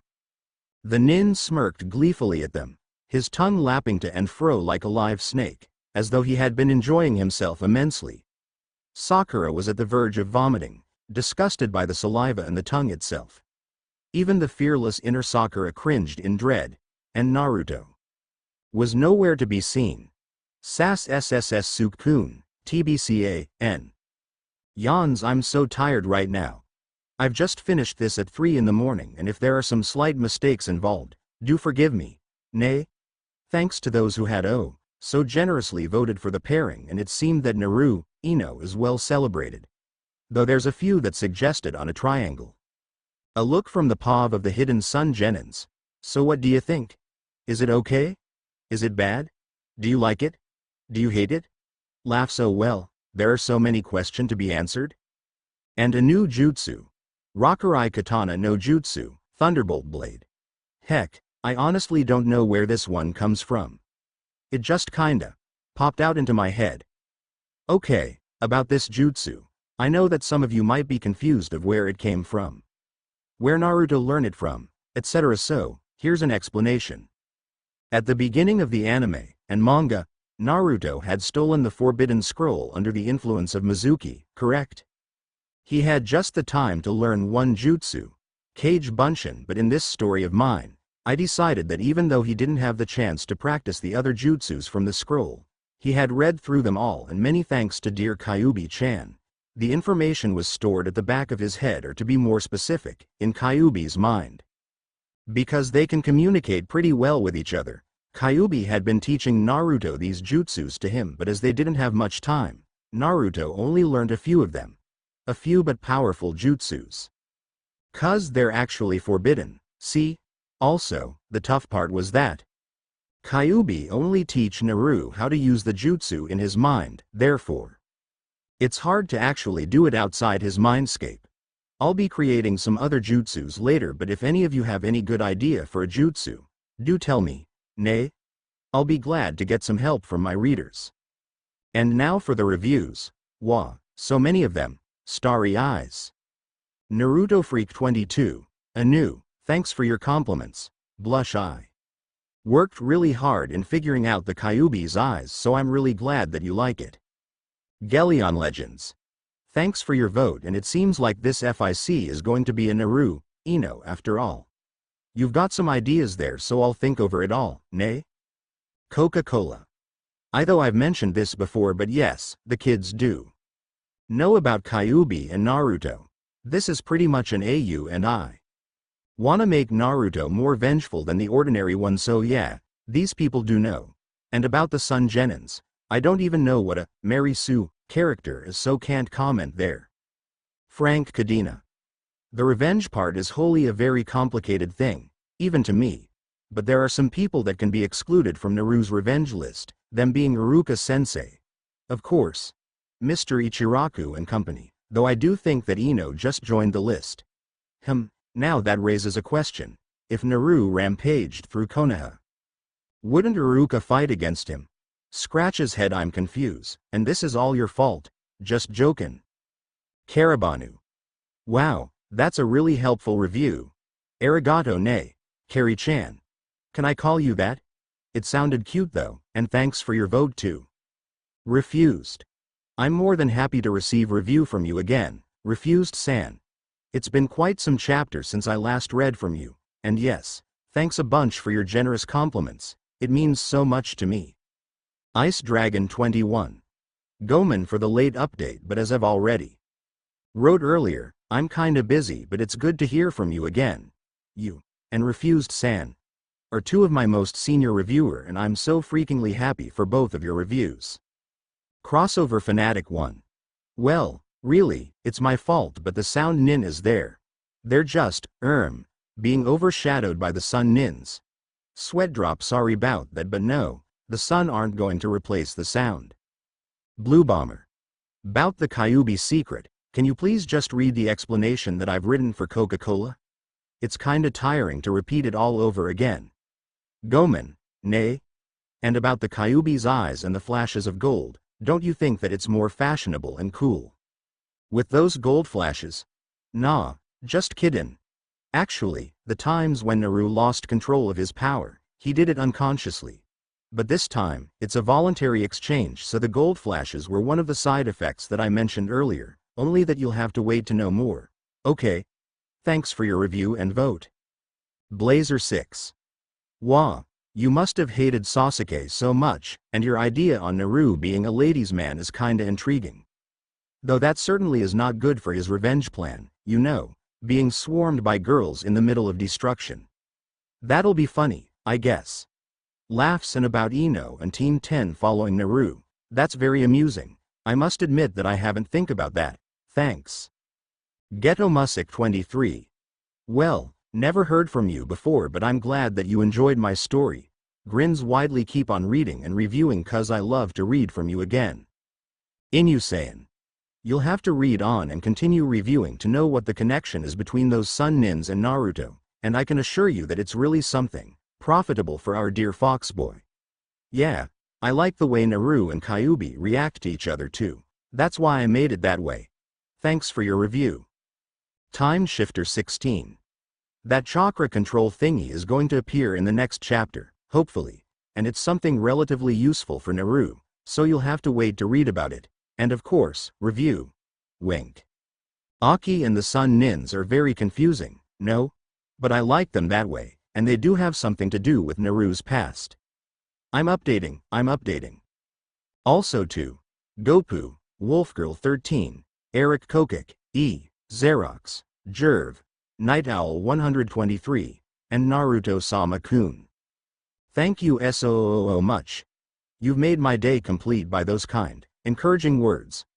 I felt like Hinata and you're all my Narutos. Smiles domo arigato gozaimasu again. Until later. Read, enjoy and review, Mina, Kara. Chunin Exam 2nd Part 2 Title, Fighting All Odds by Kara. Disclaimer. I don't own them. Don't think I'll ever own them, the original Naruto characters of course. But other than that, the new jutsus and my OCs, they do belong to me, capiche? Summary so far. Team 7 had crossed path with Orochimaru. Sasuke and Sakura were in a danger, as Oro-chan came slithering pleasantly towards his two victims.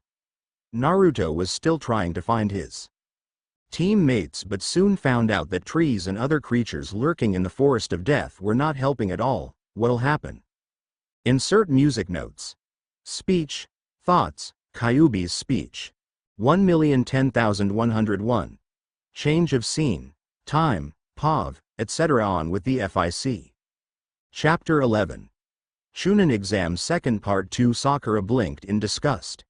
His tongue it's so, well, long. She looked uncertainly between Sasuke and the grass nin, hesitating on their next action.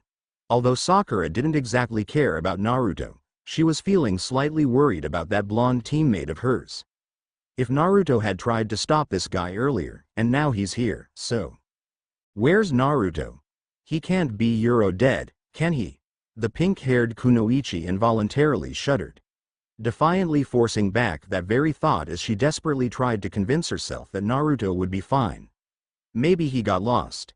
Yeah, that must be it. Sakura nodded at that weak attempt of a self-assurance, her mind focusing on the oncoming battle. Sasuke was looking extremely wary and Sakura reluctantly stared at the long-haired grass nin, to which she immediately regretted doing. The man slowly displayed his earth scroll, sneering at the two-leaf nins. I know that you need my earth scroll, but you will have to try harder to get it. A conceited laugh followed afterwards, but that was not the reason why Sasuke and Sakura instinctively took a step back. It was the fact that the grass nin had wrapped his super long tongue around the scroll and swallowed it whole that made those two genins winced. In absolute horror. Touching his eyebrow in mild satisfaction, the long-haired nin locked his eyes at his two preys. Now, let the fun begin. Damn it, this place is fucking confusing. Naruto focused on tracing Sasuke and Sakura's chakra, but he soon found out that without Kyubi ranting loudly inside his head, he actually was no good at all in this chakra tracing business. The blonde genin groaned in complete annoyance. He increased his speed, bouncing off this tree and leaping towards that tree, in hope that he would get to his two teammates. Where in the name of Ramen Goddess are they? Before that weird grass nin did. Besides, Naruto didn't want to encounter another creature that had outgrown its normal size. It was not an amusing excursion anymore. He jumped onto another low branch, avoided a rather thick mass of leaves and stopped to try and locate any sign of chakra nearby. Naruto didn't feel any chakra, but he definitely smelt something burning.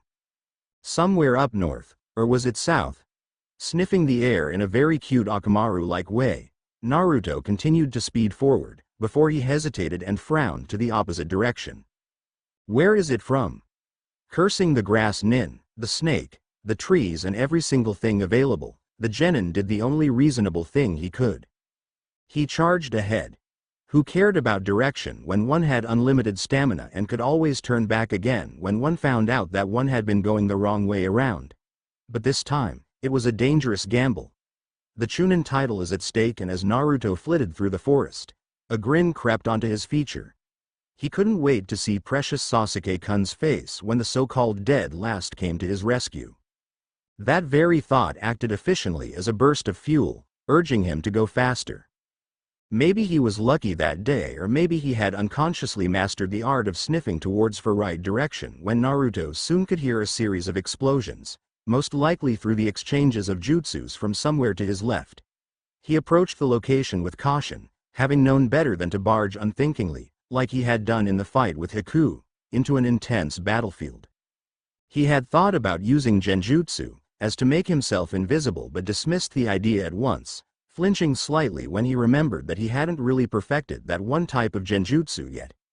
Kyubi's mocking voice as the Yukai had so merrily laughed at him when he failed continually at that particular Genjutsu was somewhat hurtful.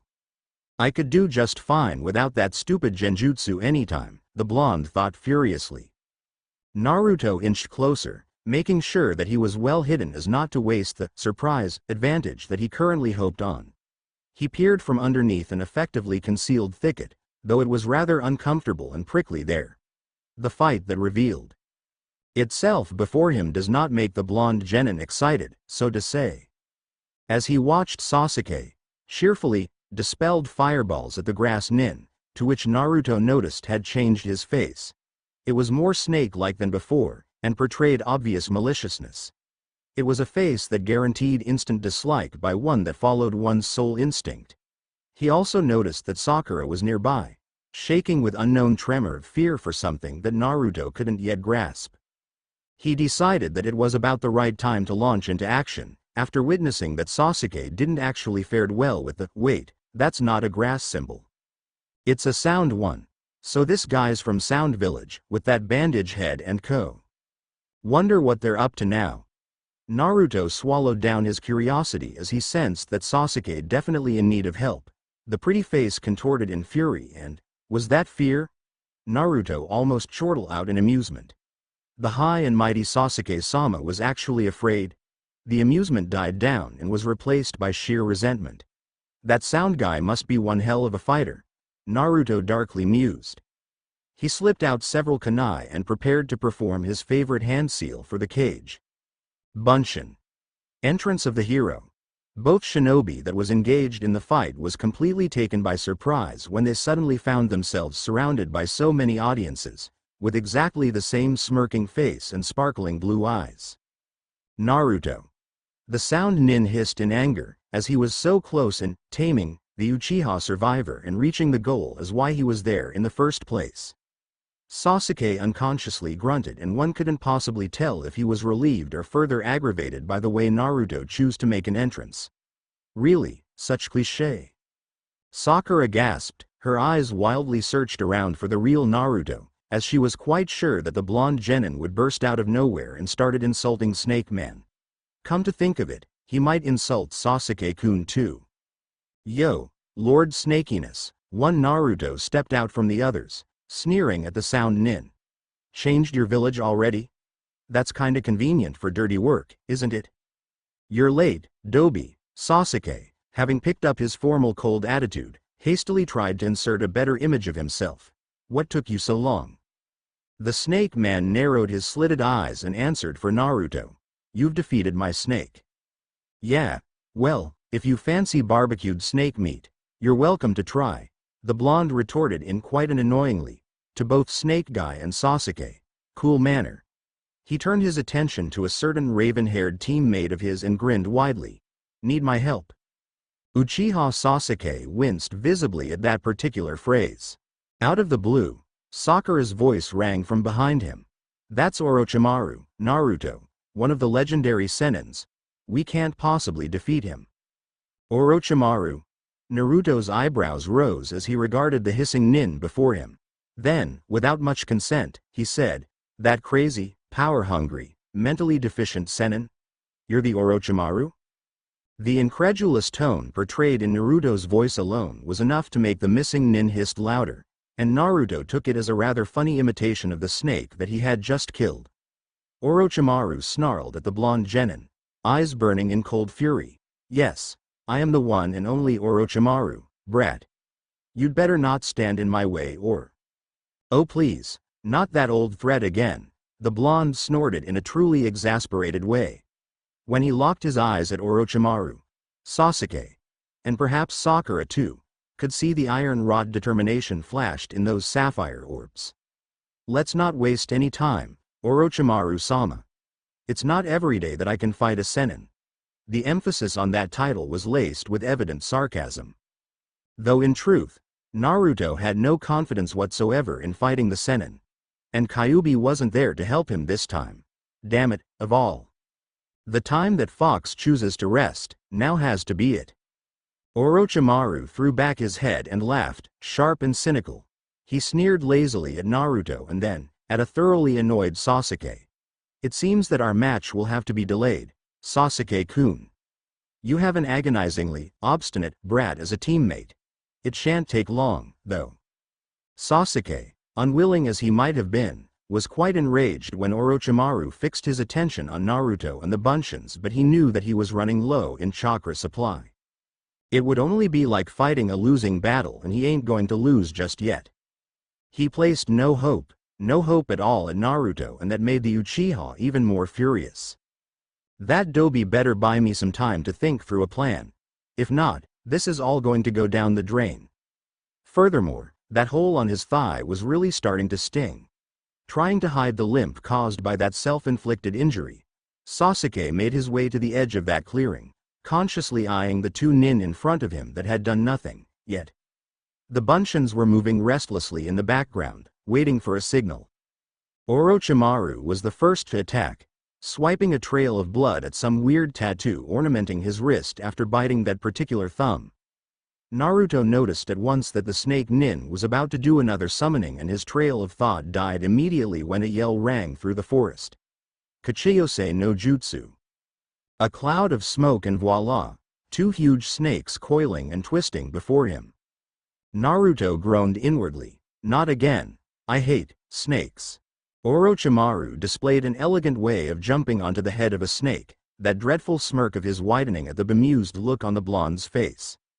Naruto cursed violently under his breath as he glared up at the snake senin, swearing at just about everything. The blonde genin moved several steps back, joining in the mass of his Bunshins as his mind tried furiously to think about a plan. He couldn't possibly use Rakurai Katana again, as Orochimaru would have guessed what he intended to do. No, that won't work. What I need is time a euro and maybe an area destruction type of jutsu.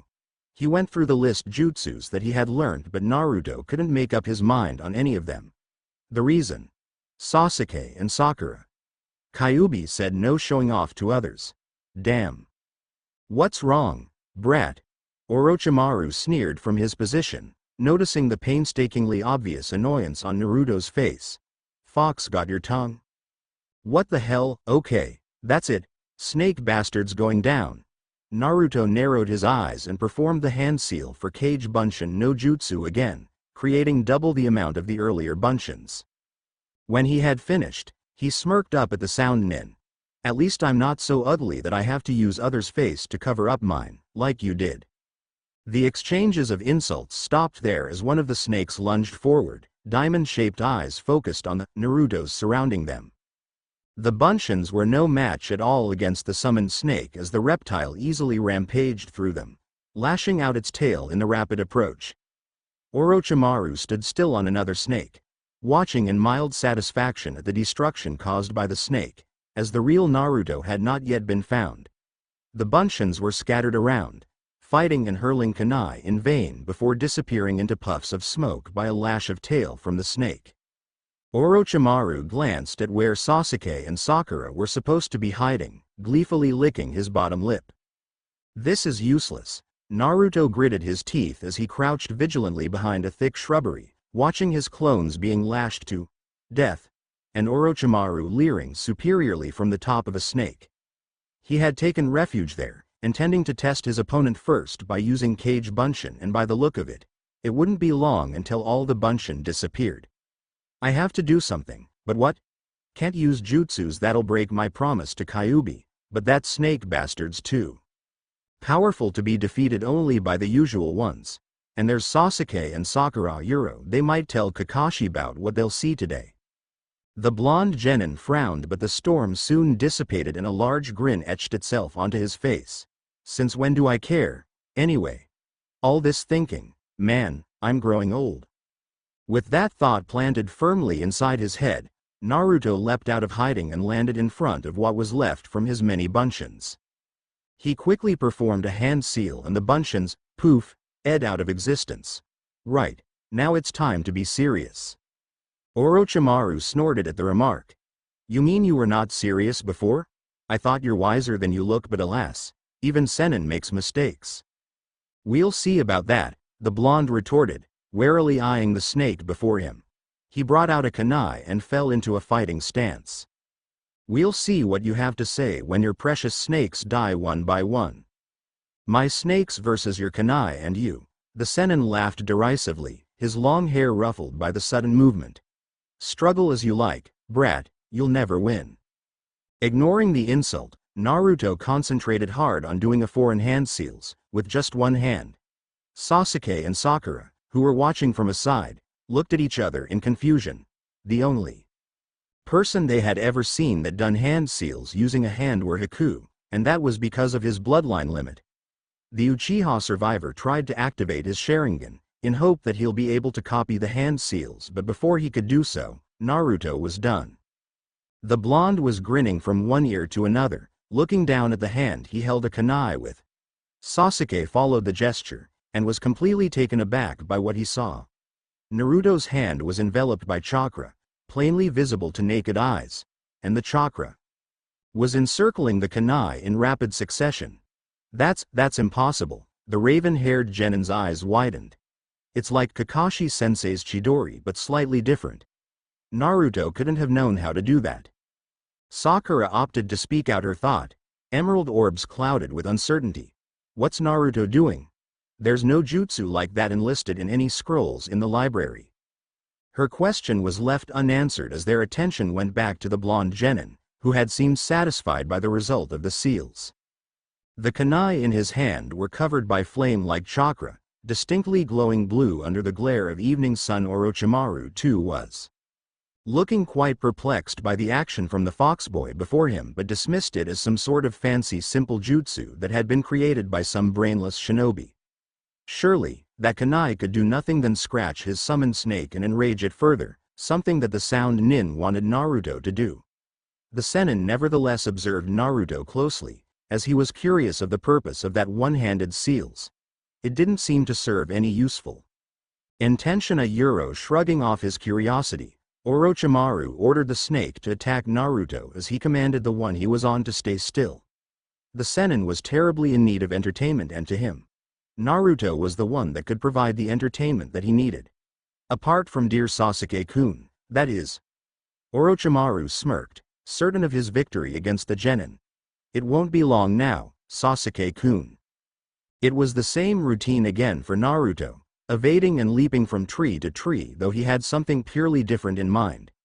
The snake was more agile and faster than the previous ones, but Naruto knew that the fight wouldn't last long. His fingers curled even tighter around the kunai, pushing more and more chakra into the core of that inanimate object.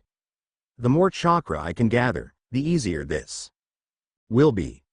The grin on his face widened as he dodged yet another lunge from the snake. Naruto chanced a glance at the sound nin, and he chuckled lightly when he saw that Orochimaru was looking somewhat impatient. Master Dearest thought that precious snakey could kill the weak, little genin. Well, Master Dearest thought wrong then. Time to put the plan on action. Naruto did a backflip, gathered some chakra to his feet and propelled himself from a nearby tree straight towards the furious reptile, like a blonde and black missile. The snake hissed loudly and retaliated by lunging forward, displaying a pair of sharp fangs. Sakura thought that they were going to crash in midair, or worse. Naruto would be completely swallowed by the snake, but to her utter surprise, the blonde genin managed to avoid the incoming collision at just the exact moment and moved closer within the snake's guard. Orochimaru sensed that the genin had something up his sleeves, and it had something to do with that kunai in his hand. The senin hissed in apprehension, but his eyes never did leave Naruto's figure. Closing into the snake, Naruto raised his hand high, and with all his strength, he forcefully drove the glowing kunai through the thick scales of the reptile. Done with that particular part, the blonde genin immediately retreated and grinned from the sideway as the snake halted, staring at the embedded kunai. It didn't feel much pain, as Naruto knew that an ordinary kunai would only felt like a puncture from a needle to the snake. But that was if the kunai was an ordinary one. And in this case, the kunai acted as something quite different. The snake had resumed its predatory instinct after the momentary distraction and had begun advancing towards the still grinning genin. Naruto, to everyone's surprise, didn't budge from his current position. Sakura thought, "What's he doing? He'll get killed." Inner Sakura thought, "Move your ass out of there, spikehead." Sasuke thought, "That Dobi must have been setting up something at Euro. Show me, Naruto. Show me what you've got." And Orochimaru thought, "Brat got something planned. Never mind, his effort will be useless once he fight me." Oblivious to whatever the others' thoughts about him, Naruto's fingers began moving to and fro into yet another series of hand seals. The snake was coming closer, and Sakura had the faintest feeling that Naruto had paused for a split second, before continuing to another different set of seals. The second one caught Sasuke's attention as he missed the first set of hand seals. It was the seals for Kawarimi no Jutsu. The raven-haired genin narrowed his Sharingan-ed eyes, trying to decipher what Naruto actually had in mind. The snake, which knew and cared nothing about hand seals, was inches away from the blonde, and Sakura gasped in horror when it fully swallowed Naruto. But of course, both Sasuke and Orochimaru knew better. Kawarimi. Naruto reappeared a few feet behind the enraged snake, finishing his first set of hand seals, and yelled, "Ignite! Hinote Fuin no Jutsu, Flame Seal." Nothing seemed to happen for the next second, and Orochimaru was beginning on a cynical laugh when suddenly, tentacles of blue flames shot outward from the kunai that Naruto had driven into the snake and wrapped themselves around the glistening body of the snake. Sasuke and Sakura were shocked beyond words as they stared at the reptile, writhing in pain with the raging flames totally engulfed its huge body. Orochimaru was severely taken aback, the slitted eyes widening at the display of an unknown jutsu before him. The sound nin hissed venomously and snapped his head towards Naruto, who was grinning mockingly towards him. As the snake turned into nothing but a pile of ashes, the blue flames slowly subsided and eventually disappeared. Naruto raised an eyebrow towards the senin. "How's that for a genin? One down and two more to go." "You surprised me, brat," Orochimaru spat out rancorously. The remaining snake under his command shifted slightly, as if infuriated by the loss of its friend, "but now, you have to fight me." Ooh, I'm so scared, the blonde retorted, scrunching up his face into an almost successful imitation of someone who was morbidly terrified. Just attack, will you, Snakey? I'm tired of talking already. Provoked by the negligence displayed by Naruto, the snake and its master lunged towards Naruto, who hastily sidestepped the attack. The blonde drew out another kunai and was prepared to make the same hand seals again for his jutsu when the snake did a turn and rammed straight onto him. With a sickening crack, Naruto was sent flying into the rows of trees. Sasuke and Sakura gasped at the same time, but inner Sakura was too worried about the blonde genin to notice that. Sakura stood up and cautiously eyed the broken trees, trying to find anything that indicated that Naruto had survived the collision, but Sasuke jerked her down again, pressing a finger against his pale lips. The two remained in a silent mode, watching Orochimaru and the snake in weary vigilance. Naruto winced, gingerly trying to stand up, but found at once that one or more of his ribs must be broken. A sharp wave of pain washed over him when he tried to move, and Naruto found himself quite glad to flop back onto the clutter of bits of wood. It was very uncomfortable and irritating at the same time, laying there with the knowledge that one snake bastard must be laughing at him at that time. He closed his eyes, trying to ease down the pain and fervently praying that Orochimaru somehow had an insanity fit and didn't go looking for him. But that was almost as impossible as Kakashi turning up in time. The blonde supported his weight with a hand and placed another one to his side, brushing his fingers lightly against the bruised spot. His lips slowly curved into a smile. It's healing. I left you for a short rest, child, and look what you have gotten yourself into. You sounded like Iruka-sensei, Naruto retorted lazily. Say, how long is it going to take to heal? Not long, perhaps another half-minute. The voice faltered for a split second, before Kyubi spoke out again. He is a strong opponent, child. The blonde snorted in disdain and said, sarcastically, yeah, I kinda realized that. I hate snakes. It was a very un-Kyubi-ish remark that set Naruto chortling out violently. The genin groaned when his side throbbed with pain. Then help me defeat him. Naruto could almost hear Kyubi pacing defiantly inside his head. Get up. Now. Oh yeah, let's kick some snake butts. Sakura was starting to get very worried when she could see no trace of Naruto. The kunoichi kneeled down and efficiently tended to Sasuke's wounds to take her mind off the horrible predictions she had over Naruto's fate, wrapping the boy's leg with a roll of bandages that she had brought along. Sakura was, after all, a very thoughtful kunoichi. She glanced at Sasuke, but the raven-haired genin was still looking at Orochimaru and the snake and therefore was quite oblivious to Sakura's inquiring gaze. His eyes hardened when the sound nin suddenly let out a peal of laughter. Upon finishing with the wounds, Sakura shifted slightly and sat beside Sasuke. Very carefully, she tried to venture on a question but was soon disrupted by a blast from the battlefield. Naruto stood before the Orochimaru and the snake, a feral grin etched onto his tanned face. Miss me, Snakey? The senin regarded Naruto with sheer amusement. You're a stubborn fool, brat. You should have run while you still had the chance. But now, it's too late. I've never thought of running, the blonde retorted, his hands moving into a series of familiar hand seals. Kage Bunshin no Jutsu.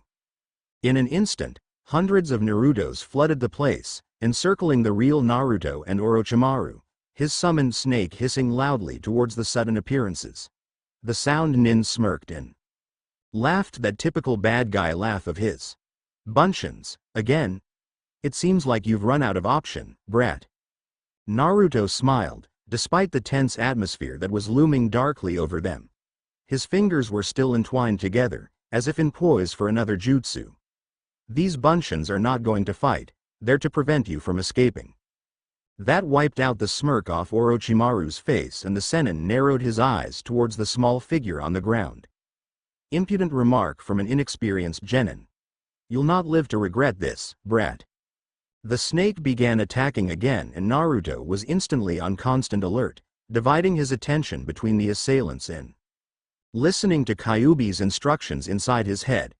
The fox demon had agreed that he didn't have much chance in winning this battle, and reluctant as he was, Kyubi foretold that Naruto would have to use every available jutsu there was in order to gain an upper hand. Their only trouble was to decide on what jutsu to use. Naruto had immediately dismissed Rakurai Katana, as the opponent was too large to be dealt with the Thunderbolt Blade. He pointed out that he could use the High Note Fuin again, but figured that Orochimaru would be wise enough to evade this particular jutsu by then. Besides, the jutsu was both time and chakra consuming. What do you think, Kyubi? Eliminate the snake first, and then its master. I suggest that you use another Kaiten-type jutsu, as it is the easiest way to deal damage. Right on. Naruto leapt to a safer distance, his fingers busily weaving into a set of hand seals. Landing in front of a mass of his buncheons, the blonde was forced to retreat further when the snake came lunging towards him again. Finishing the hand seals in time, Naruto somersaulted and dispelled a giant fireball, Gokakyu no Jutsu. The Sennin smirked and jumped away from his summoned snake, paying no attention at all to the terrible hiss of pain when the fireball crashed headlong with the reptile. Orochimaru darted straight towards Naruto, who had just landed and was in a fighting stance, waiting for the snake Sennin in an almost invisible anxiety. Naruto blocked a spinning kick that was aimed for his head, involuntarily staggering under the heavy force. The genin backed away in an instant, cursing loudly as Orochimaru came charging again. Before long, both was locked in an uneven battle of taijutsu. Uneven being that the Sennin was far more experienced and stronger, therefore succeeding in landing more than a few heavy blows on Naruto. Damn it. If this goes on, I'll be beaten to a bloody pulp. You have to be faster. Kyubi's voice boomed again, sounding slightly irritated and frustrated. And didn't you see that he's practically aiming for your joints? Block those attacks. Stop yelling, will you? Naruto dodged a lashed foot, only for a fist to connect painfully with his right side. He's a fucking Sennin, for crying out loud. Kyubi growled in response. Create some distance and then, I will help you. Help me? That brief distraction earned him a hard punch to his stomach and Naruto skidded to the other side of the clearing. He harshly wiped away the trail of blood from the corner of his mouth and frowned. Orochimaru was smirking in an annoyingly smug relish. The blonde groaned and flipped back his thought to the fox demon. How can you help me? Yapping like a mad fox did not count as helping, you know. I will advise you to keep your language in check, child. The tone of resentment was far too obvious to be ignored. Naruto murmured out his reluctant apology. Use my chakra. Use my power, if you must. Naruto swallowed hard. Are you sure, Kyubi? The fox merely laughed at the retort. You're not afraid, I gather. Furthermore, you must not lose, as if you dies, I will vanish along. I know you're a conceited fox to the root, the blonde genin acidly replied, eyeing the sound nin that was starting to advance towards him. Just don't make me lose absolute control over myself. I don't want that to ever happen again. As you wish. Orochimaru was thoroughly enjoying his little fight with the blonde genin, but the Sennin knew that he shouldn't waste any more time than he had already did. He had wanted to finish the fight quickly, put that curse seal on dear Sasuke-kun and let his sound henchman and girl took care of the rest. Thus, the Sennin had lunged forward with every intention to finish off this stubborn brat that had caused too much dents to his ego. His snake-like eyes slitted over and he was almost halfway towards Naruto when something unnatural began to happen to the brat. It was the air of ancient evil that stirred maliciously around Naruto that actually made Orochimaru halted in the first place, before something else caught the Sennin's attention. The atmosphere was thick with intense swirling of chakra, flaring up from none other than the blonde genin. Naruto was half kneeling, his eyes closed and a slightly pained expression painted onto his face. He staggered slowly up, opening his eyes.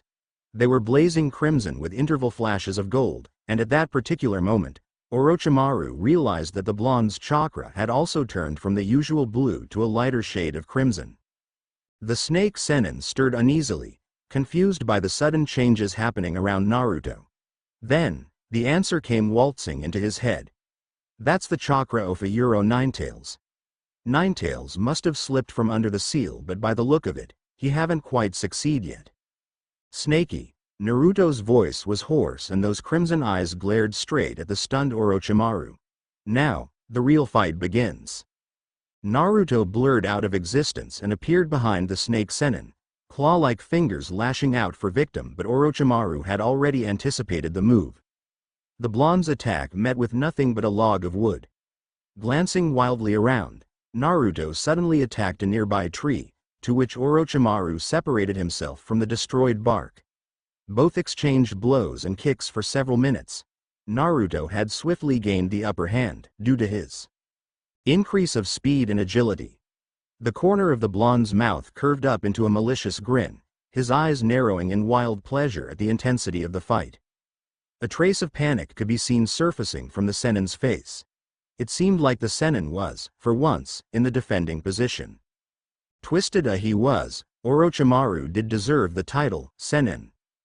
Thus, he had already devised a plan to stop the rampaging demon vessel. Orochimaru evaded a punch and jumped back, his hands moving into a set of hand seals. As he had guessed before, Naruto followed him closely behind. The Sennin abruptly stopped and ducking a kick, he slammed his right hand against Naruto's unguarded belly, exactly where the seal for Kyubi was, 5-part seal. Stunned by the sudden move, Naruto could do nothing but snarl at the smirking Sounden, as he slowly started to lose consciousness. There were voices resounding inside his head, Kyubi's voice and, was that Sakura? Staring at the pink-haired Kunoichi from under his heavy lids, the blonde tried to tell her to take Sasuke and run, but his arms were oddly numb, so were the other parts of his body. The fourth seal was burning painfully after that second seal from Orochimaru, the pain succeeding in making Naruto conscious for the next few seconds, though that didn't do much help. The smirking face of that snake Sennin was the last thing Naruto saw before he completely fell prey to unconscious vulnerability, blanketing him with the familiar cold darkness. Sasuke was beyond shocked. That stupid Dobi just turned into the demon. The raven-haired genin closed his eyes and inhaled deeply, restoring his self-composure as not to cloud his judgment. No, he didn't turn into Ninetales. It's just a bit of the demon's power. But, such power, I could have killed Itachi if I had that kind of power. His fingers curled into fists at that very thought, and Sasuke grimly watched Naruto staggered and landed heavily onto the ground, Orochimaru towering over the limp figure. He could sense Sakura fidgeting besides him, but Sasuke didn't dare to make any move. Not yet. Clutching his bandaged thigh, Sasuke contemplated darkly if they could escape without actually being caught by that Sounden. Sasuke-kun. Sakura hesitated, her eyes still fixed on the unconscious Naruto. What should we do now? Escape. Emerald orbs widened in surprise. But how, and what about Naruto? Grab him in the way and go to the tower, Sasuke whispered carefully. We have to inform them that Orochimaru is here. No such luck, Sasuke-kun. That voice did not belong to Sakura. Both genins instinctively leapt away from their hiding spot, startled by the sudden appearance by Orochimaru over their carelessness. Sakura was positively trembling in fear while Sasuke had managed to look reasonably determined. The Sennin eyed the pair with the air of a snake eyeing its dinner. Sakura had drawn out several kunai, holding them firmly, though her hands were considerably shaking. Her eyes kept darting from Naruto to Sasuke, before landing on Orochimaru. The raven-haired genin narrowed his eyes, trying to guess what the Sennin was about to do next, but he never did go far with guessing on other people's mind. Sasuke was too used to ignoring them. Now that the brat is out of the way, shall we continue? Sasuke-kun? TBC. A.N. Dances a victory dance. Oh yeah. If the last chappie is super long, this one is slightly super long. Huh. How do you like that? Flops down in exhaustion. You have to review this one, dear readers. I've been spending nights doing this. Special thanks goes to Keltosh-san, who had been helping and encouraging me through this chapter. Thank you, thank you, thank you. Next is through Ino's POV, and something inside Naruto's head. Ah, ya know, when he's unconscious and stuff. Don't want to tell you, It'll spoil the surprise. Reviews. Gasp, my very first 100th reviews. I'm so very happy. Thanks to those who had supported me in my foolishness from the beginning, namely, Refused-san, Ice Dragon 21 and Eric Kokik. Arigato gozaimasu.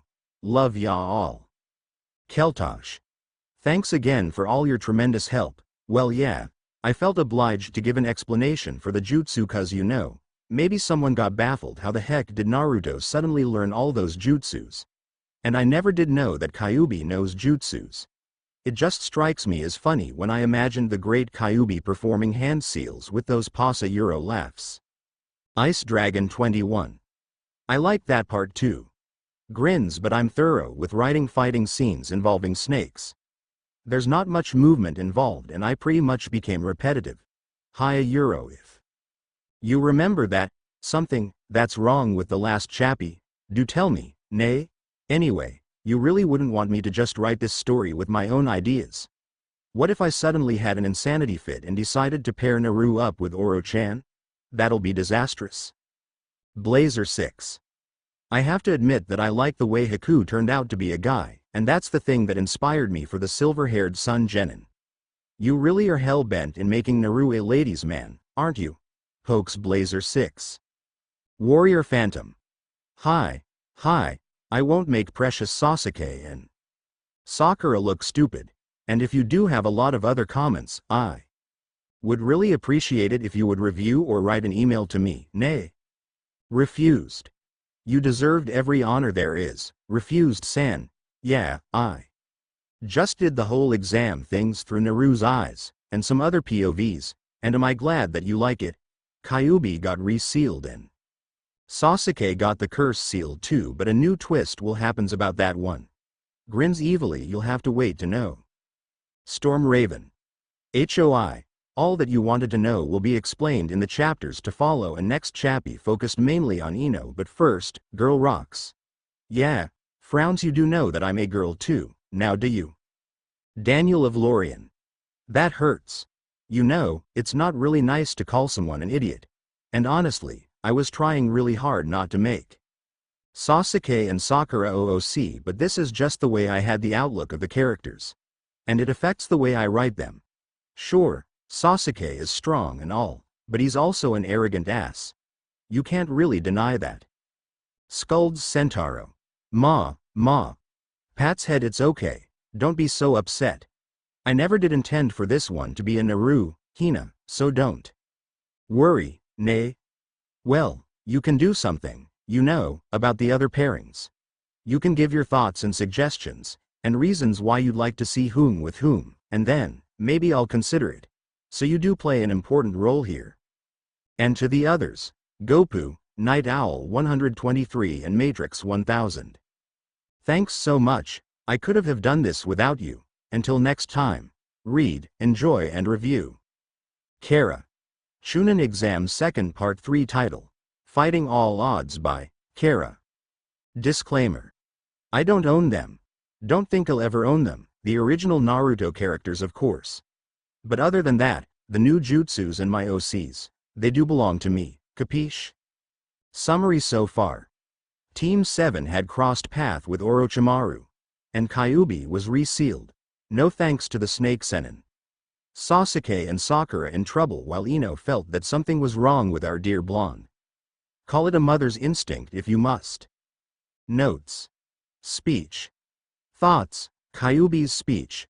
1,010,101. Change of scene. Time. POV. etc. On with the FIC. Chapter 12. Chunin Exam 2nd Part 3. Ino knew that something had gone wrong with Naruto. She couldn't really explain why, but there was this dread, or whatever it was, that made her unnecessarily worried. She tilted her head upward, staring at the giant canopies hanging gloomily above them, and desperately tried to soothe down the pounding of her heart against her ribcage.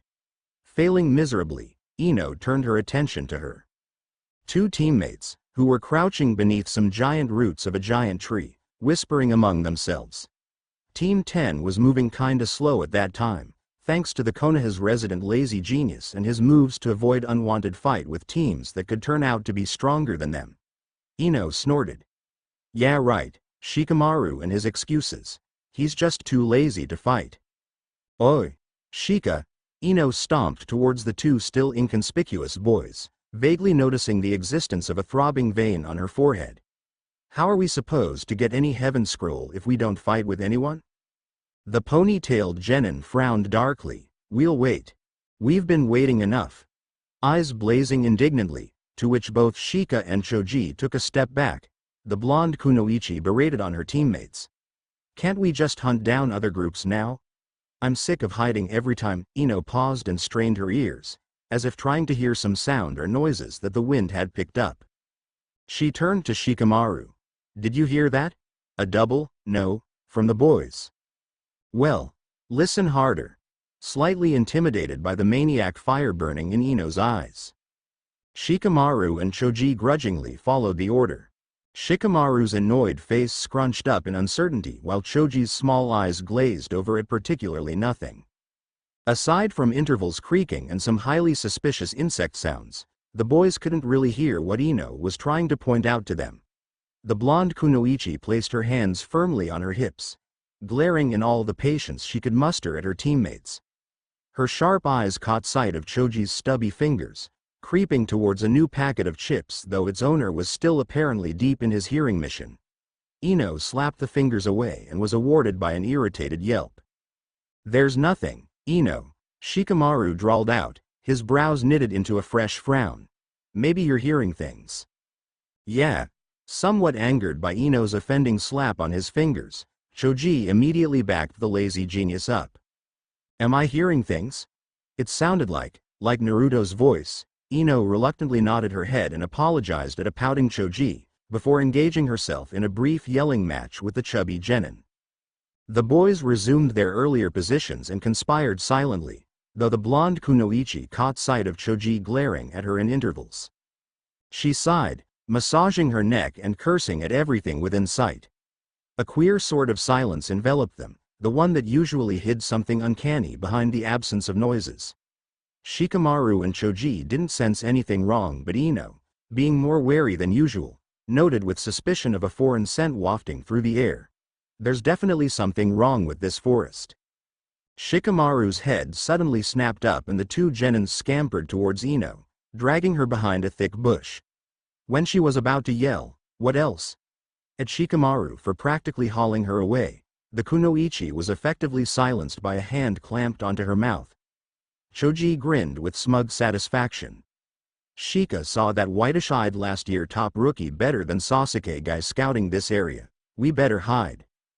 Ino didn't know whether to congratulate Choji for successfully completing a whole sentence without a bag of potato chips shoved down his throat for the first time or strangle the boy then and there. Decided on neither, she contented herself by slapping Choji's chip-smelled hand off her face and death glared him. Shikamaru was nearby, hiding behind another clutter of bushes as he listened in apt attention for any incoming footsteps. Ino wanted to point out that with that freaky Byakugan, Neji would be able to see them after all, no matter where they were, but she later contemplated that Shikamaru was the genius rookie there, so she just kept her mouth firmly shut. Ino, apart from growing stronger, had also grown wiser. Another wave of unknown tremor swept through her senses again, and this had nothing to do with the fact that Choji had begun eating again, despite the lines of strain around the boy's piggy-like eyes at the prospect of fighting last-year top rookie. The blonde kunoichi blinked irritably. They were so not going to get any scroll if they continued to hide like this every time someone came along. Surely 3 genins can take out a Hyuga, that's just relevant. It's not like he can spin around and deflect our attacks at the same time, she scoffed cattily. Ino rubbed a thumb along the bridge of his nose and waited with fervor until the so-called genius in her team decided that it was okay to come out of hiding. But then, something else caught her attention. The unmistakably faint sound of a battle. Someone's fighting. Ino craned her neck towards the suspected source of the battle, her eyes narrowing at the thought of her team and their endless plight of searching for a team weaker than them. And that did a tremendous job in pissing Ino off. She grabbed a handful of Choji's scarf, yanking the boy closer to her. Let's get going. I want to check out something. But, Shika said, to hell with what that lazybone said, she hissed vehemently. You go first, that direction, and leave Shikamaru to me. Choji had an expression akin to a cornered giant panda etched onto his red face as he nodded hesitantly and moved in a close resemblance of a reluctant slug following Ino's pointing finger. After all, he had long learnt the fact that it was best not to argue with the female population that dominated Konoha if he values his fat life above anything else. The kunoichi frowned in mild approval, before closing into her next victim, Shikamaru, who was on a lookout for Neji, and was oblivious of the immaculate danger hovering behind him. She raised a hand and with enough force to knock out a full-grown giraffe, slapped the back of poor Shikamaru's head. The lad almost screamed out in pain if it wasn't for his admirable self-control. What was that for? He demanded, furiously rubbing the bump that had cheerily materialized as a result of the slap. Ino huffed and proceeded on more eyes-narrowing activity that, for an unknown reason, she had found severely efficient in scaring or intimidating others into doing her own bidding. We're moving out. Get off your lazy ass and follow me. Shikamaru was about to object, but upon noticing the rabid gleam dancing in Ino's eyes, he murmured out his consent and sauntered in obvious aversion after the kunoichi. Ino, satisfied that her teammates were actually forced to listening to her, wordlessly herded Shikamaru. Choji was waiting for them under an exceptionally huge tree, munching on another packet of chips, much to Ino's annoyance. After refraining herself from inflicting upon the innocent Choji a gut-wrenching yell, she told them about the battle that she had sensed before and her suggestion that they should go watch and, if needed, offer help if one of the fighting team was from the Leaf. After she had finished, Shikamaru was looking at her incredulously, whilst Choji had opted for staying quiet and neutral. Since when did you have all this village comradeship feeling, anyway? He questioned smugly, bravely flicking off a death glare directed at him. Giving her head a toss, Ino snapped, I'm just curious. Shikamaru sighed wearily. Don't go poking your nose or any of your body part where they're not wanted. You'll get us into trouble, and that is just so troublesome. Here, Choji grunted from somewhere aside. The kunoichi inhaled deeply and switched into a softer approach, gleefully noting that Shikamaru had begun twitching. But I just wanna know who's fighting. Here, she paused and pouted. And I promise if there's someone we don't know, we'll go quietly, please? After several agonizingly tortuous seconds, you promise? Shikamaru grudgingly admitted defeat, his shoulders sagging under unspeakable burden. Ino beamed and nodded, perhaps a little too enthusiastically. Seizing Choji by the scruff of his shirt, she defiantly dragged the poor boy towards somewhere, Shikamaru tagging along with the expression of someone who was intent on facing his doom. The scene that greeted Team 10 was something almost similar to an extract from one of Ino's rare nightmares, except that it was worse. They had carefully sneaked towards the supposedly battlefield, inching their way with perfected stealth that they had acquired after countless experience of hiding from Asuma-sensei's heavenly wrath. Choji was the first one to advance forward, and his job was to find an ideal hiding place for the rest of the team to comfortably watch the battle without being seen. But he had scampered back to an impatient Ino and an annoyed Shikamaru at the very moment he saw who was fighting, clutching at his scarf with a look that was equivalent to a hybrid of excitement, horror and, funnily, grief. Ino, you wouldn't believe. Choji's smug attempt to excite his two teammates ended abruptly when the said kunoichi frowned and snapped at him. Stop dishing out crap. Tell us who's fighting. Strangely unruffled by the dangerously low undertone of Ino's voice, Choji turned to Shikamaru and started on a pitiful journey of self-ranting.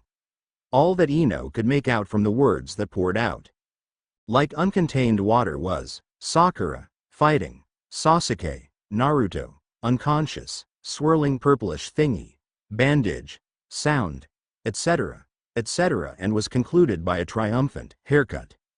Ino's brain automatically reverted to a more understandable version of Choji's rambling, and it ran on something like this. Sakura is fighting Sasuke. Naruto is unconscious with a swirling purplish thingy. He was bandaged and was making sound about a haircut. Thinking it back, the blonde kunoichi groaned in agony under sudden mental stress and turned to the still composed Shikamaru for help. Choji was panting, his face red with unmistakable excitement, and Ino could probably swear that she had never, ever saw the usually food-absorbed Choji looking that excited. Shikamaru was stroking his chin thoughtfully. The wheels and gears in his head were grinding away, trying to translate Choji's hardly making any sense statement into actual human language. After a brief silence, the genius smiled vaguely and looked up at the waiting Ino and the panting Choji. Sakura is fighting the sound nins. Sasuke and Naruto are unconscious, and Sasuke had something similar to a seal on him. Oh, and Sakura hair had been cut by someone, or maybe herself. Choji made a strangulated noise that ranged from an agreement to pure fascination. Sometimes, Ino wondered how exactly did Shikamaru's brain work. Maybe it was the whole lot about being a genius that made him beyond understanding. But upon reflecting the translated version of Choji's account on what was happening, her senses were on instant alert. Sakura's fighting, and Naruto, what was it about him being unconscious? She pushed herself forward, the worries she had earlier doubling in amount and seemed to have magnified under such situation. Shikamaru and Choji exchanged grim stares, but both did nothing to hold Ino back. They knew that she was extremely anxious and nothing could possibly stop her from heading towards Naruto, especially after knowing that he might be hurt. And so, they trudged wearily behind the blonde kunoichi. Ino had once thought of Sakura as her best friend, when she had helped the pink-haired girl out of her shell of low self-esteem and befriended her. Out came the cool Sasuke, and both Sakura and her became foolishly infatuated with the Uchiha, costing them their newfounded friendship. Since then, the blonde had looked back to those times and viciously cursed any lingering memories of Sakura as the most fatal flaw in life that she had ever done. Their rivalry was by no means heated up when Sakura was announced as the teammate of Sasuke. Ino often, endlessly thought that she hated Sakura. Maybe even arriving at the point of loathing the other girl. And then, unexpectedly, Naruto came crashing into her wallowing stupor of self-pity. Ino had never been so grateful towards fate for that. But now, watching a bruised, bloody and beaten Sakura struggling to defend her unconscious teammates from the bandaged head weirdo and his troublesome gang, something inside Ino softened towards the pink-haired kunoichi. Naruto often fretted on how they, Sasuke and him, always have to save Sakura here and then, and thus, Ino had an image of a flimsy Sakura imprinted firmly inside her head.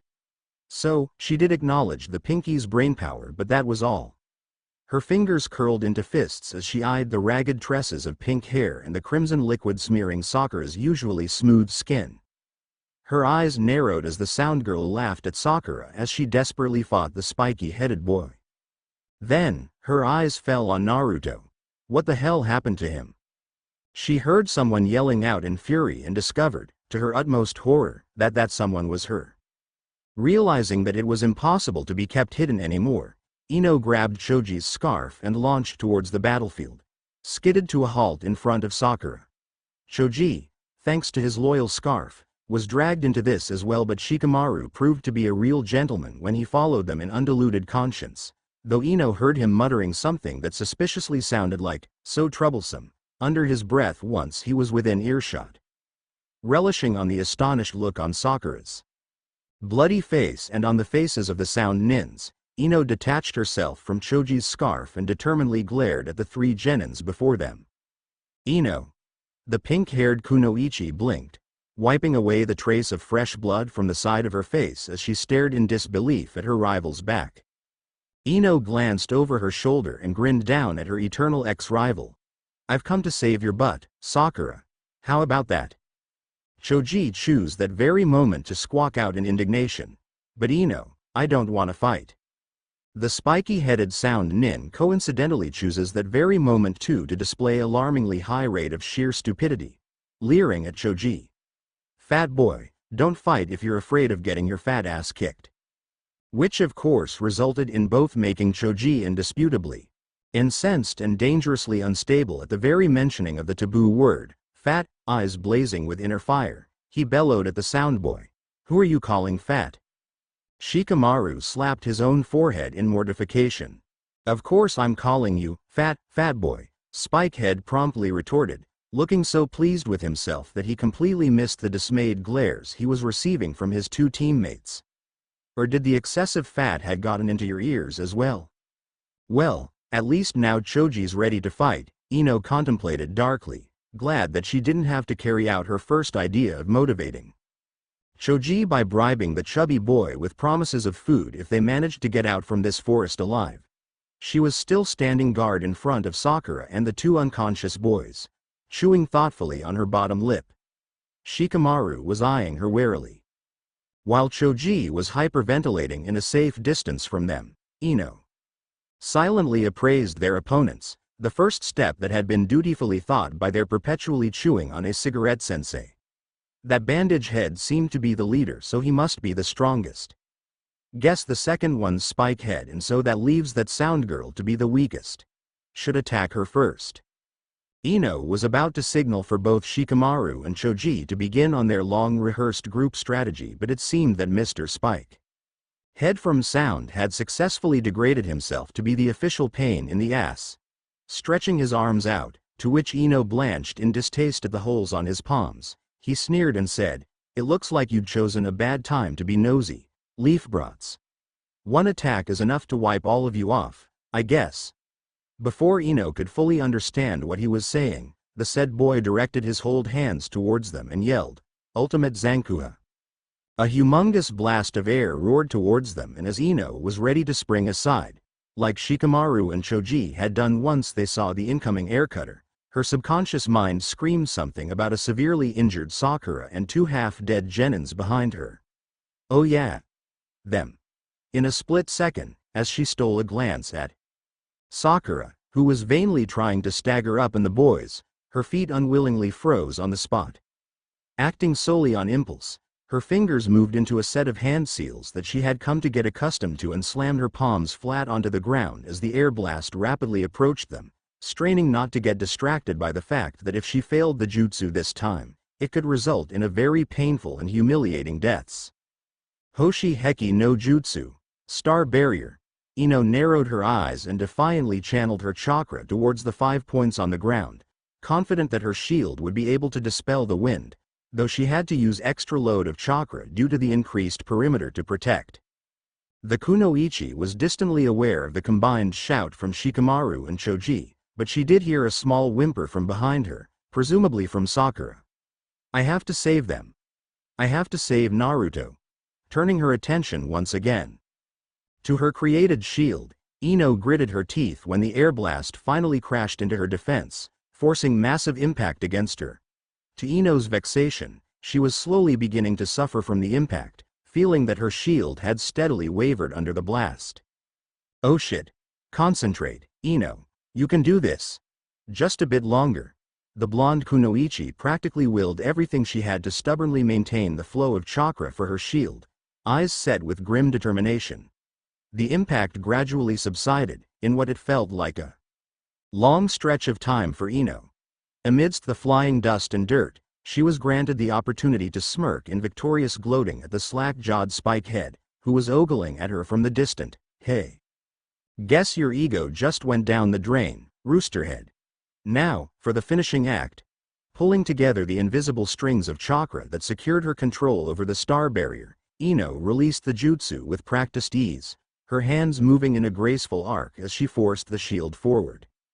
The sound genin, blinking at what he sensed to be nothing but thin air, was completely taken by surprise when he was suddenly jerked off his feet and was sent flying into the awaiting trees like a rag doll, followed by his shocked curse resounding shrilly in the air.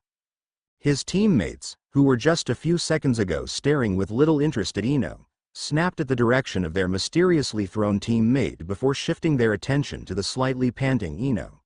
She grinned and waved a hand at them, trying to catch her breath after the tedious ordeal of maintaining the jutsu. Sakura was staring agape at the blonde, her eyes wide with confusion and seemingly oblivious of the presence of others.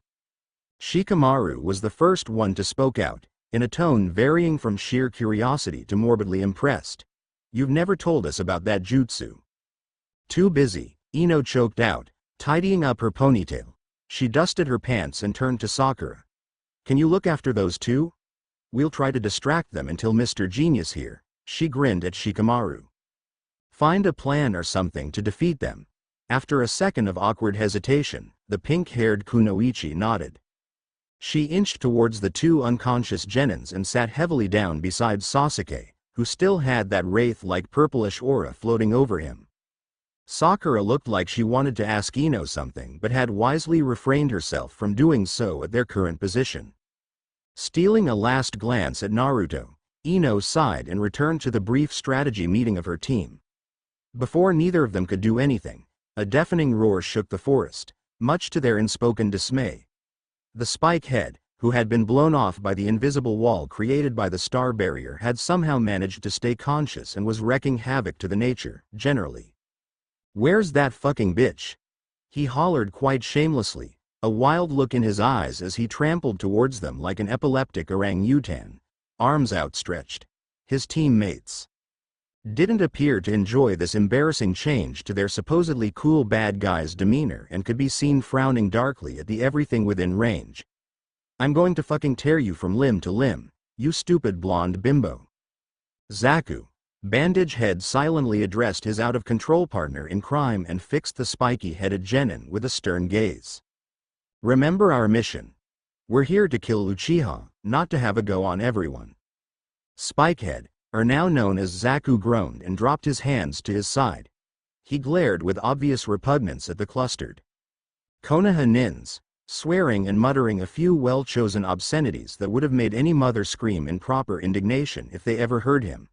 He stared at the weird existence of his agonizingly bandaged friend and bleated on, "But they're protecting the Uchiha, Dosu, so we have to take care of the lot of them before we can even lay a finger on Uchiha." "Zaku's right," the sound girl chimed in. "Besides, Orochimaru-sama did tell us to have some fun."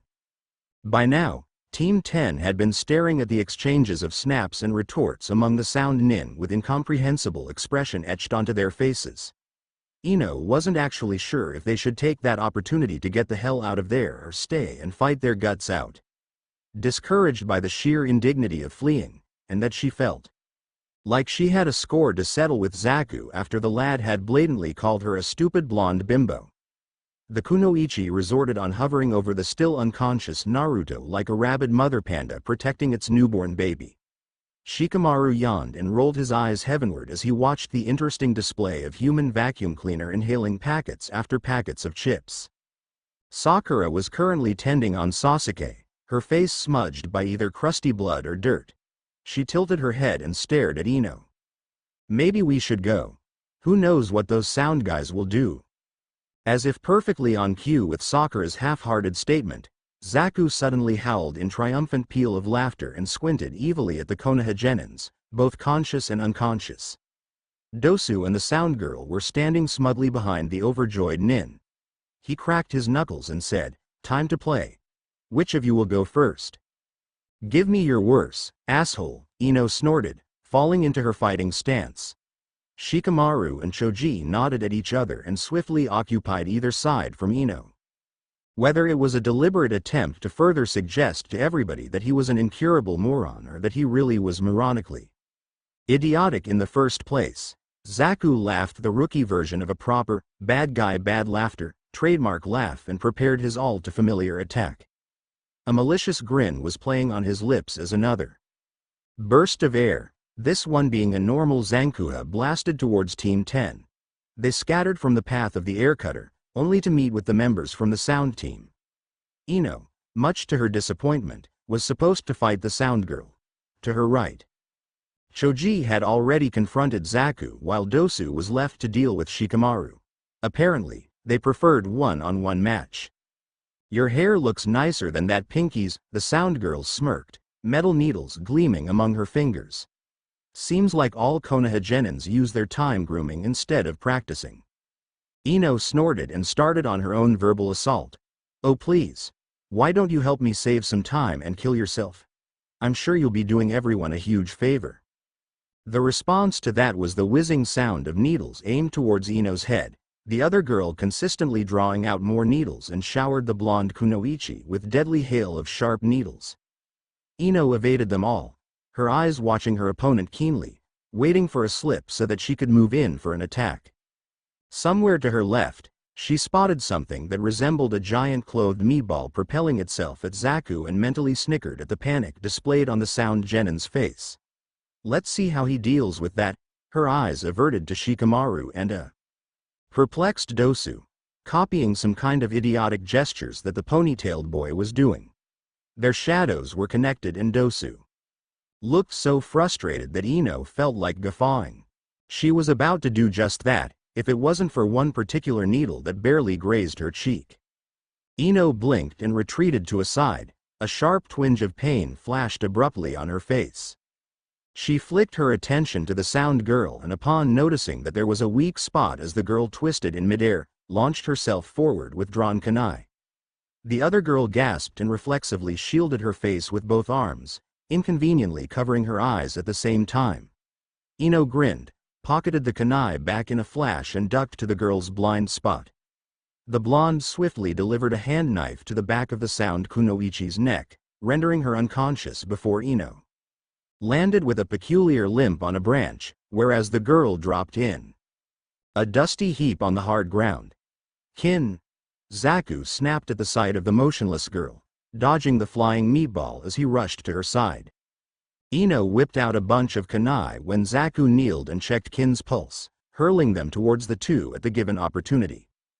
The spike-headed sound jerked his head up, noticed the kunai and jumped aside just in time to see Ino leapt from the branch and was reunited with the giant meatball, which proved to be a red-faced Choji. I don't think I can keep up the meat tank anymore, Ino, the chubby boy panted heavily, wiping his sweaty brows. And Shika's having trouble with that other guy. Frowning, she had just opened her mouth to say something when Shikamaru suddenly blurred in existence besides her. He was glaring at Dosu, before turning to Ino. Why didn't you finish that spikehead when you had the chance? Shikamaru's eyes widened when Ino said nothing but looked over her shoulder, wincing as her fingers closed on something sticking out of her back. She quickly pulled out one of Kin's needle as she held her breath and used another hand to press the bleeding puncture, tossing the needle aside.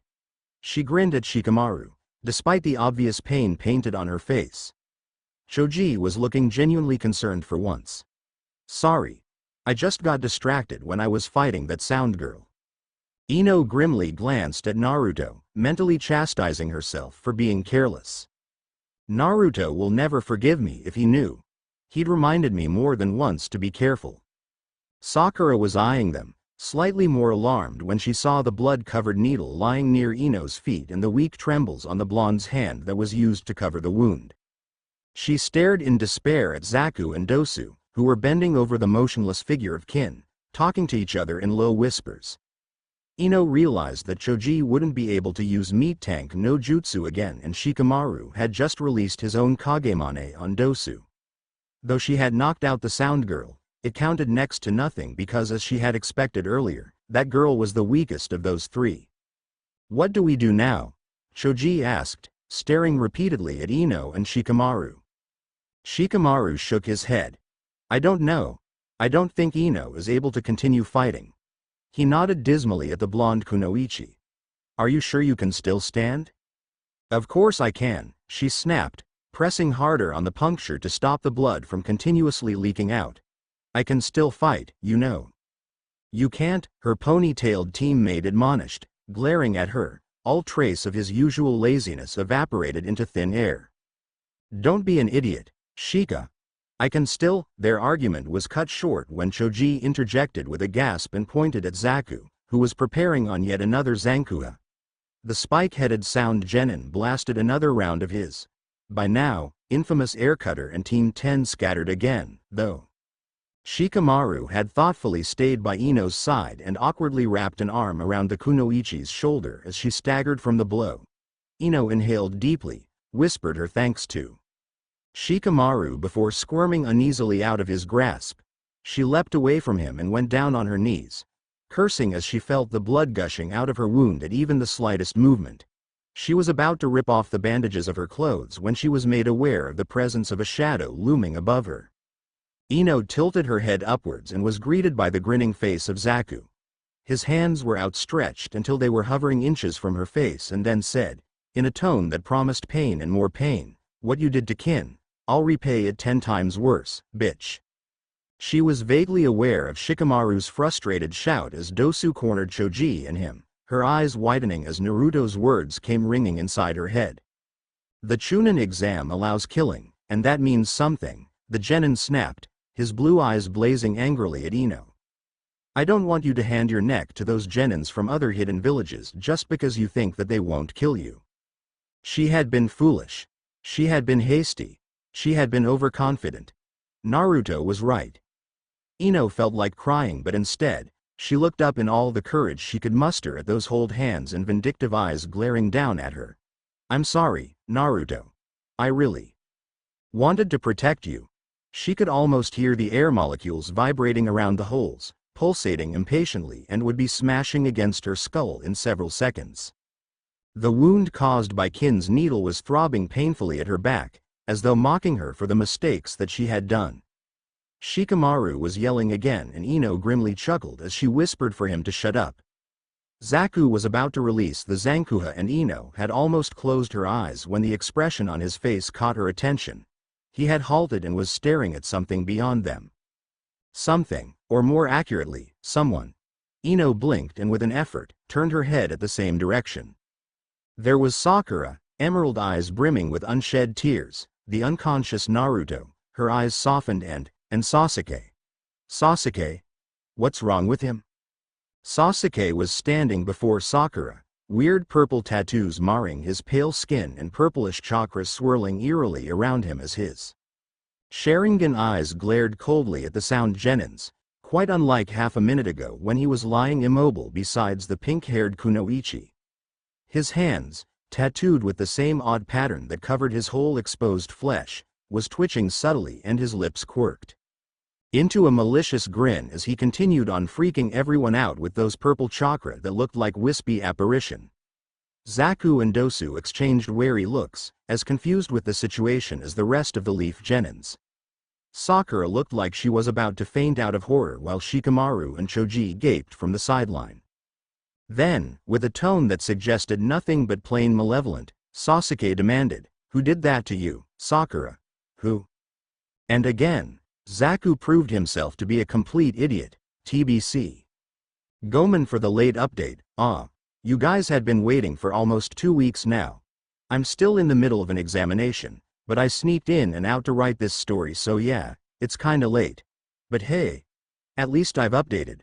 Right? Right? And anyways, these Forest of Death scenes are really driving me up the wall. So many fighting and I'm no good in writing fight scenes. Sigh. This chappie is totally messed up. Darn it, I dunno why, but I kept making fun of everything, especially poor little Zaku. I made him look like a jerk. Which in my opinion he is. So forgives me if you find that disturbing or plain annoying. Do tell, nah. You can always blame me, but you have to know that this is all the fault of a really, truly funny FIC I've found out a few days earlier. So blame that FIC author. I'm thoroughly obsessed with her works. Reviews. Reviews.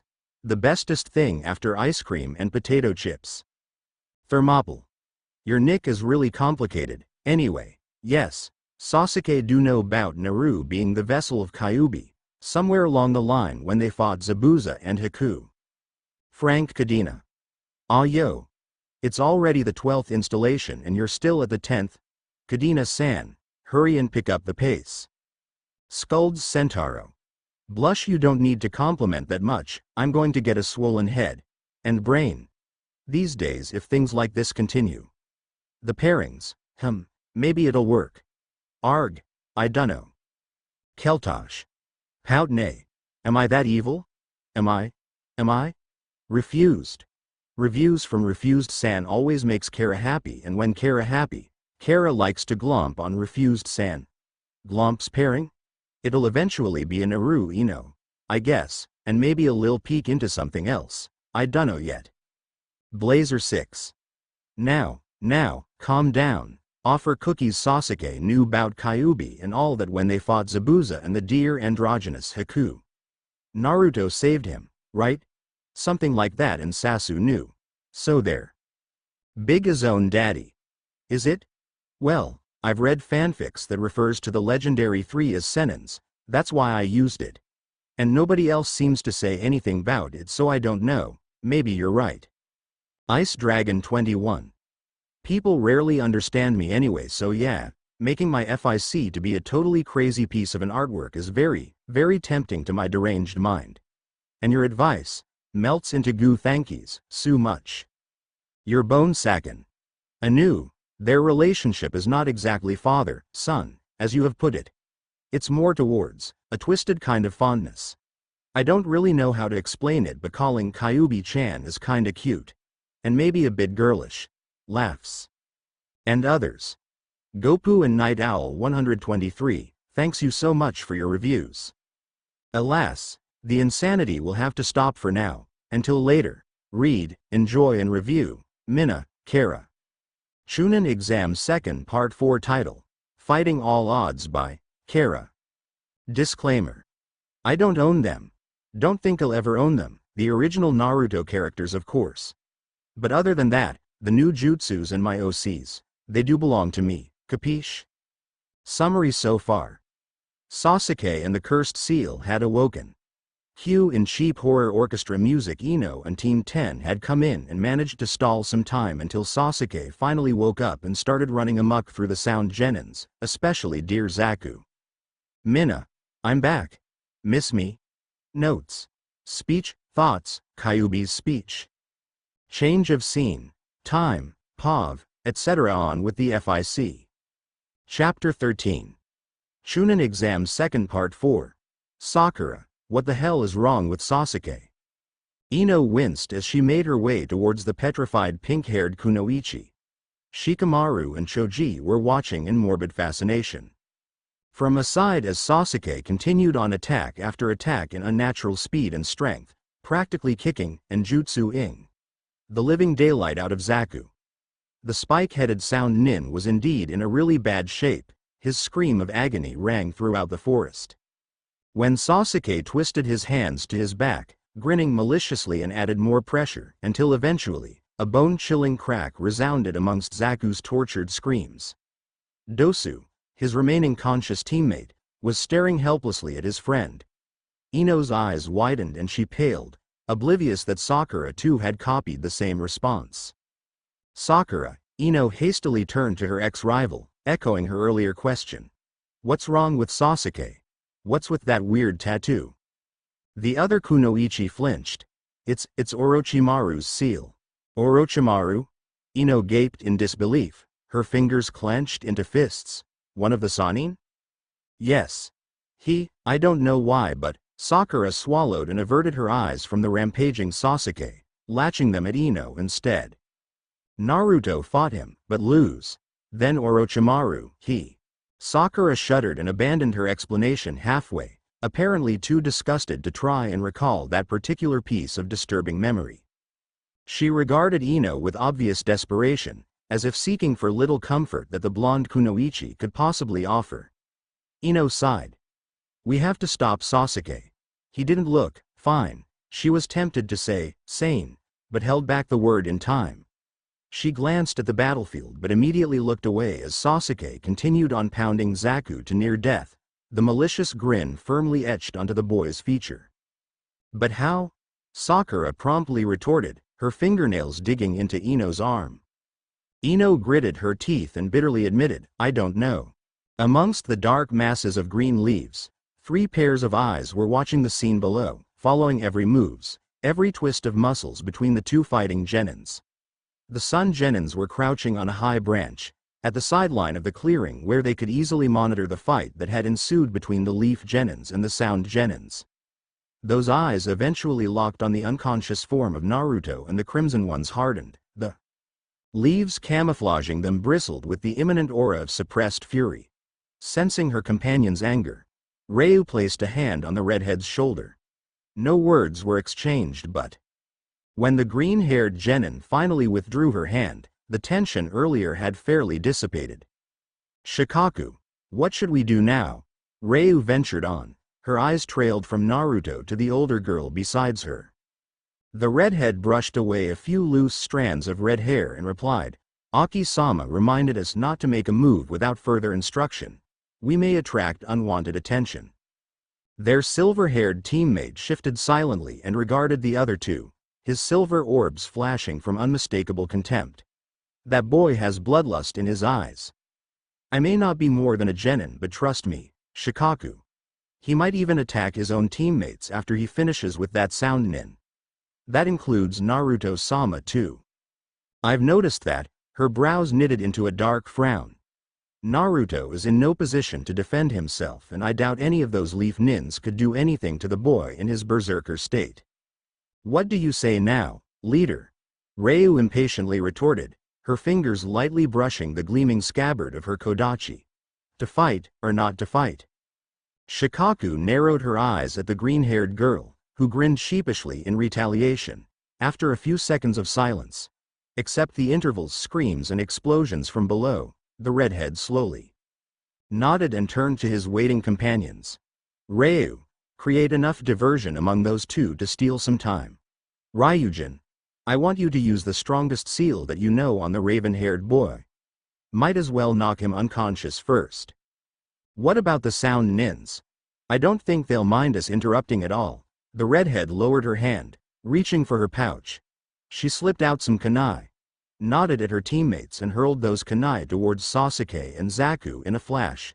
Now, Ino was about to open her mouth and ask Sakura if she happened to have any extra bandages or not when the sound of something sharp cutting through the air towards the battlefield distracted her.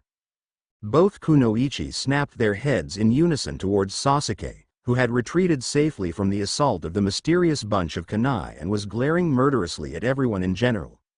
Dosu was helping Zaku up, the spike-headed sound cradling his broken arm as his face twisted in pain and confusion. Standing in the middle of the clearing was a green-clad girl, warily eyeing Sasuke as she fell into her fighting stance. The raven-haired Uchiha narrowed his eyes and the smirk on his face widened at the sudden interruption. Are you a sound nin too? Sasuke sneered, his fingers twitching. The girl merely grinned. Nope. Wouldn't be caught dead being one. The twitching continued as Sasuke prepared to attack the newcomer, who had raised both hands in a defensive stance and was waiting with a flicker of misplaced excitement in her emerald eyes. Ino watched the scene with increasing dread and exasperation. Sasuke, if only Naruto's awake, he might have known what to do right now. She turned to the blonde and was greeted by the sight of a tall redhead kneeling beside Naruto, running a hand gently over the genin's face. Ino narrowed her eyes and despite the dull throbbing of pain from her back, she heaved herself up and stomped towards Naruto. She had almost lost to the sound nin earlier, and though the blonde kunoichi didn't have the faintest idea who these mysterious people were, she could hardly care about that. No one mess with Naruto while I'm around.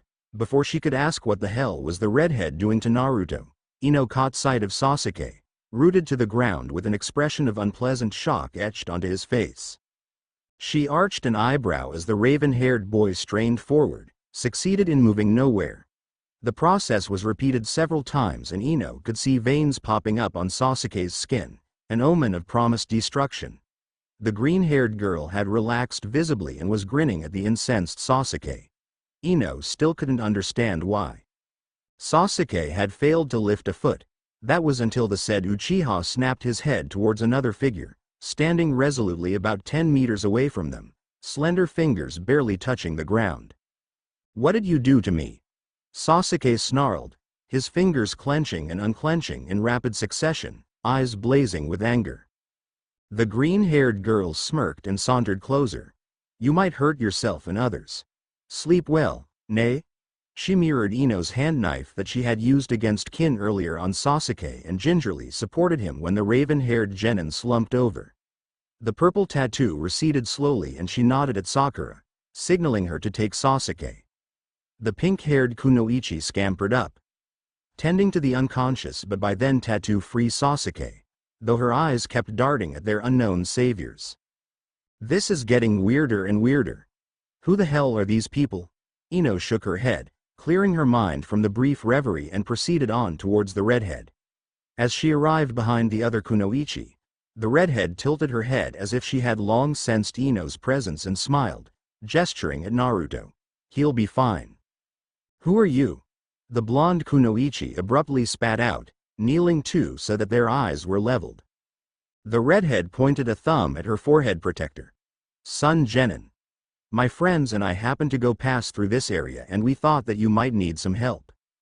Ino brushed aside all formal and polite manners that she ever possessed and pelted out another question, curiosity painted on her face. Son? I've never heard of any hidden son before. We prefer to stay low, was the only answer that she got as the redhead dusted the back of her pants and moved towards her two teammates. Ino blinked and glanced at Naruto, examining his wounds to make sure that the redhead had done nothing to further aggravate the blonde's situation. To her relief, nothing damaging could be spotted.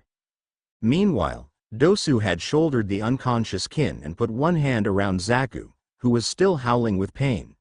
With much difficulty, announcing their defeat with as much dignity as someone who had just got their ass thoroughly kicked. The bandage head grudgingly surrendered their earth scroll before retreating into the safety of the forest, presumably going to find two other groups and thrashed about for scrolls, having lost their battle with the Leaf Nins.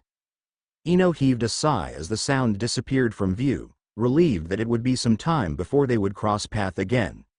She sauntered over to where the other genins were crowded around. Sakura and Sasuke, the no one knows about son genins conversing in a low tone while Shikamaru and Choji repeatedly poked the motionless Sasuke, much to Sakura's outspoken annoyance. He's not some kind of three-headed monster, guys, the pink-haired kunoichi growled, swatting away the offending hands from her. Sasuke-kun. Stop that. Shikamaru snorted and being the genius that he was, retorted quite crudely, yeah, he's just a harmless guy that went berserk for fun. And almost killed everybody.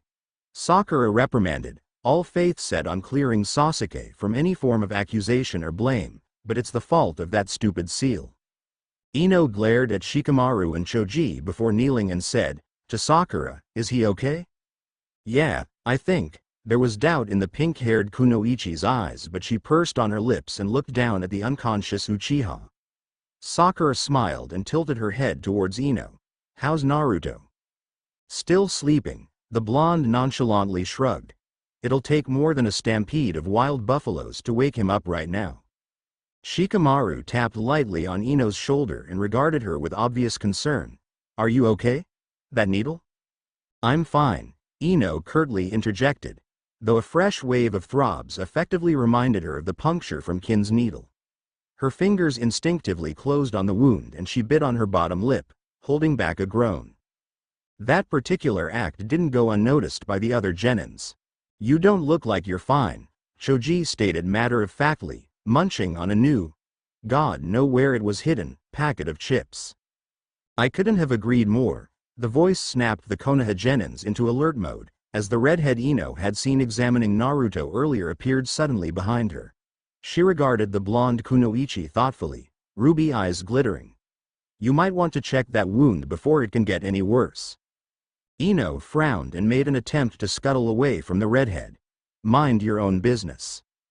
I'm Shikaku, by the way, she continued on, apparently oblivious of the suspicion portrayed evidently on the faces around her. Glancing over her shoulder to her two teammates, she said, that's Ryu and Ryujin. I'll ask Ryu to disinfect the wound if you don't mind. Before Ino could snap and told the redhead to take her concern and shove it where the sun doesn't shine, Shikamaru silenced her with a look and said, if you're here for the scroll. No, the redhead chuckled and brandished two scrolls from her backpack, before stuffing them back in. We've already got them. Just here to help. What do you say, Leaf? The silver-haired genin proved to be a skillful medic nin, as he carefully applied some sort of a cream onto the puncture before wrapping the whole section with a fresh roll of bandages. Ino couldn't help but notice that the genin was eyeing her through the whole process and she was immediately conscious of blood rushing towards her face, partly from embarrassment and partly from anger. After securing the end of the bandage with a metal clip, the silver-haired genin withdrew and nodded at her, a small smile adorning the pale face. Thanks, the blonde kunoichi muttered out and scrambled to Naruto's side almost instantly, face flushed prettily. You should check on Sakura too, she's bleeding quite heavily. Ryu was standing beside Shikamaru and Choji, with the latter ogling at Ryujin like he was a giant teriyaki. The green-haired girl grinned mischievously and leaned closer to Choji, whispering, "Ryu-chan's kinda good-looking. Shikamaru squirmed uneasily, but the chubby boy obliviously nodded at the question. "He's a really beautiful guy, you know," Ryu prodded on, and promptly burst into a fit of laughter when Choji's eyes widened at the sudden revelation. That's not a girl." The green-haired genin shook her head but stopped laughing upon realizing that the object of their conversation was death glaring her. Approximately 2 nanoseconds later, she hooted with uncontrollable laughter again, tears streaming down both sides of her face. Shikamaru grabbed Choji and pulled him to a safe distance from the laughing Ryu, the chubby boy gaping like a fish that had just jumped out of a pond and into a waiting frying pan. Shikaku smiled in amusement and gave Ryu a warning glance, to which the other girl instantaneously stopped guffawing. "If this makes you feel better," Shikaku said to Choji and Shikamaru. "We thought he was a girl the first time we met him too." "Gee, thanks for the useful information," Shikamaru retorted coldly. Cleaning Naruto's face from grime and dirt, Ino smiled to herself, relieved that there was still something to laugh about after what had happened. She looked down at the face beside her eyes softening as she continued on with the cleaning task. She paused when her finger grazed the whisker marks on Naruto's cheek, shivering as she felt her skin against the calloused marks. Ino always wondered what had made Naruto to be who he was. A stubborn, hyperactive boy with dreams that he could never achieve because of the demons sealed inside of him. Ino gritted her teeth, a surge of unknown fury racing through her veins. It's just not fair. Darkness, it was always darkness. And more than often, loneliness. Naruto cracked open an eye, hazily regarding the shadows that fended him. Those shadows grew bigger and longer every time he saw them. Each night he comforted himself with the seclusion from reality. He found peace in the depth of his mind. Staggering up to his feet, Naruto slowly inhaled the coppery scent of blood that had endlessly lingered inside him. The atmosphere was heavy with that scent, luring him deeper and deeper into incessant self-hatred. He had gotten used to that. He had lived through each suffering imaginable. And now, he was alone again. "Kyubi?" Naruto finally croaked out, his voice hoarse and his throat burning. A pair of snake-like eyes flashed before him, mocking and sneering at his vulnerability. He remembered fighting Orochimaru, he remembered borrowing Kyubi's strength, and he remembered the flaming sensation of another seal placed on him. "Kyubi. The great Yukai is not here." A soothing tone, light and almost non-existent, as though it was not but a mere whisper by the wind graced Naruto's ears. The blonde looked around, startled by the suddenness of that voice. There was still the darkness that had enveloped him like before, but at the far horizon, there was something else. Something that did not exactly suit his picture of absolute solidity. A streak of light. The shadows that used to stay faithfully beside him shrunk, as if afraid of the existence of that light. Naruto took a step back, his eyes widening in unfounded fear. The light seemed to have a life of its own, as it glided towards him, radiating with unnatural warmth and tenderness. Naruto unwillingly gasped at the sight that met him. It was a female, or some kind of a specter that looked like a female human, glowing pale golden from the light that bathed her softly. She had a bright sheet of jet black hair, well over her shoulder and cascaded down to the ground. Almond-shaped eyes with sapphire irises looked down at him. Scarlet-painted lips curved into an annoyingly knowing smile. Her lithe form was draped in a pale blue kimono, with the darker shade of blue for its obi, trailing behind her. As she made her way towards Naruto, once she stood towering over him, the specter-like female bowed low. "Naruto-sama," she rasped out in the same soothing tone, "it has been a while." Naruto blinked and choked out the most reasonable question he could think of at that particular situation. "Who the hell are you?" She straightened up and tilted her porcelain face to a side. "Don't you know me?" "Hell no." The blonde backed a few steps away and glowered at the unknown entity before him. "And what do you mean when you said that Kyubi is not here?" The female specter parted her lips and delicately laughed. Laughter was like the sound of thousands shattered glasses, sharp and valiant. Naruto-sama, do you know where you are right now? The blonde snorted derisively. My mind, I guess, or something like that. And why are you here? She pursued, her smile broadened. Snake bastard, Naruto spat out. He placed a hand over his belly, over the fourth seal, before glaring back at the specter.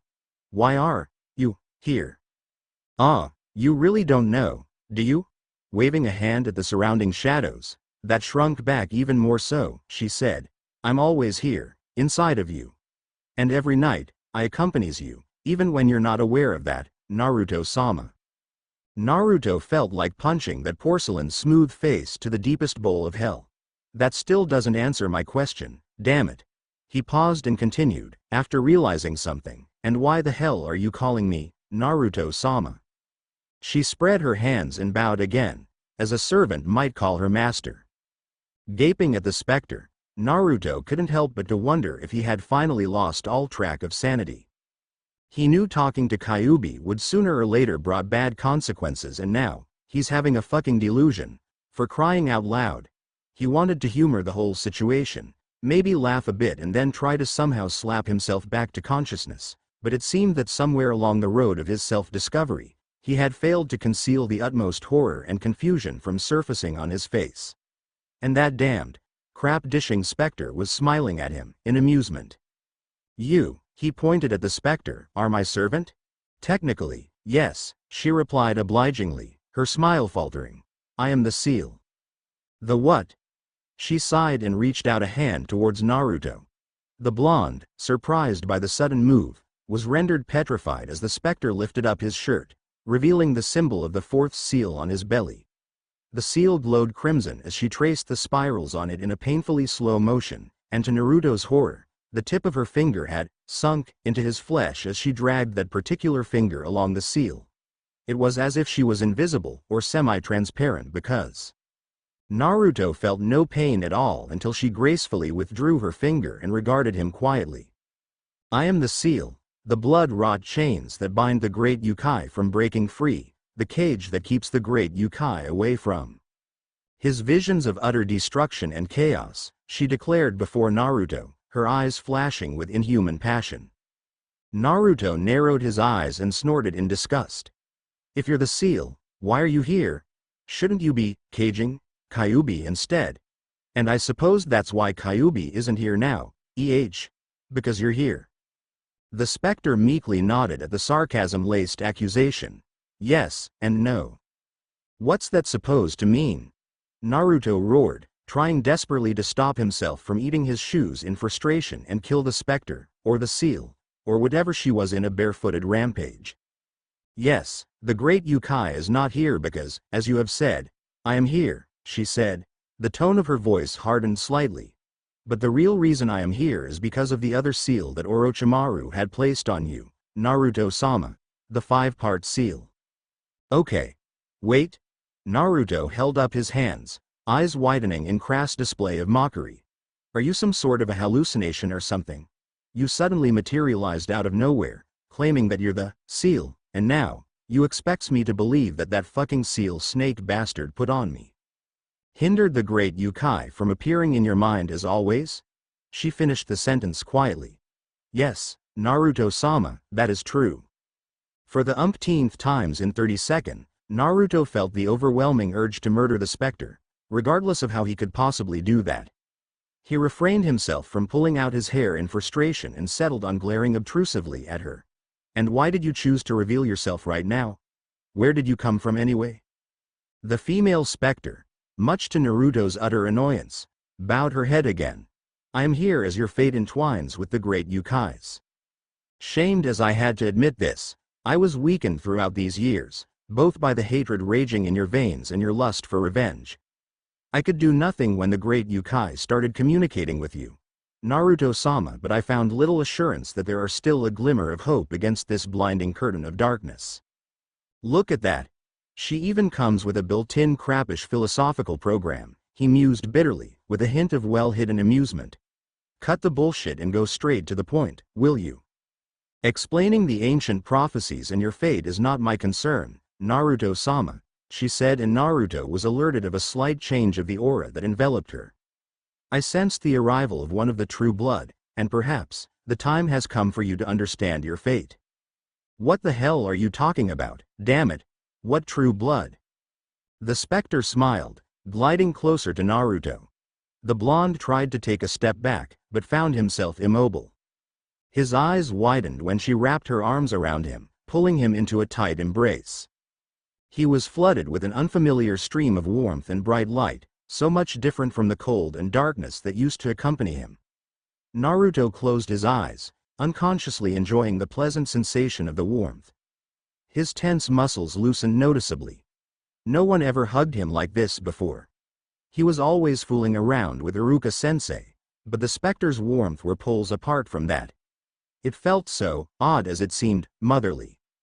Naruto-sama, she withdrew, staring down at him with a twinkle in her eyes. It is time for you to awaken and face your destiny. Remember, hatred will only consume you in its fire, but love will set your soul free. Live well, my master. Wah. You're awake. My head, Naruto blinked, placing a hand to the side of his head, and groaned in pain. He pushed himself up from his current laying on the ground position and stared in dazed confusion as the faces around him. Ino, who had a sheepish grin plastered on her face, was sitting beside the blonde, fidgeting with a dirty handkerchief. How long have I been knocked out cold? Long enough, she replied teasingly, brushing aside a few strands of stray pale hair from her forehead. Fleetingly, Naruto contemplated that she looked surprisingly, to him, that is, pretty, and before long, he felt his face reddened. Hatred will consume you, but love will set you free. I swear I'm gonna kill her if I ever meet that freaking seal again. Cursing under his breath, Naruto shifted so that Ino couldn't see the tinge of red that was stubbornly adorning his cheeks. We should move on. I guess. Ino stood up and dusted the back of her pants. Naruto noticed that her middle section was carefully bandaged but decided to not ask about it. Your team's got 2 scrolls already. Mine should start searching for one. Naruto arched an eyebrow. We've got another scroll? Long story. She grinned and offered him a hand. Ask Sakura for the details. Sakura and the others were chatting nearby, with 3 unknown figures standing near them. He noticed the redhead that had winked at him in the first exam.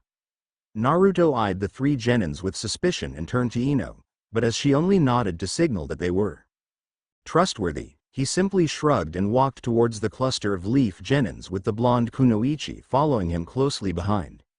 Shikamaru was the first one to notice his presence, and he raised a hand in greeting. Naruto grinned, before pausing next to Sakura. Sasuke was still unconscious, but his fingers were twitching subtly. Is he okay? Naruto questioned Sakura, deliberately avoiding the mentioning of the weird tattoo he noticed on Sasuke's neck and the state of Sakura's hair. The pink-haired kunoichi smiled and nodded. Naruto. The said blonde swiveled around to face the one that had called him, finding himself face to face with the 3 sun genins. He narrowed his eyes, but refrained from spitting out any obscenities at them. Yeah? Shikaku vaguely suppressed a smile. I gather that you are in a condition fit to continue to the tower? And kick your ass in the way? Yes, he huffed, crossing both arms against his chest. Ino rolled her eyes heavenwards at his behavior. Who are you anyway? Never seen you around. You'll know soon enough who we are, the redhead replied, languidly turning around and walked to her 2 companions. She stopped and said, though loud enough so that only Naruto and Ino could hear her.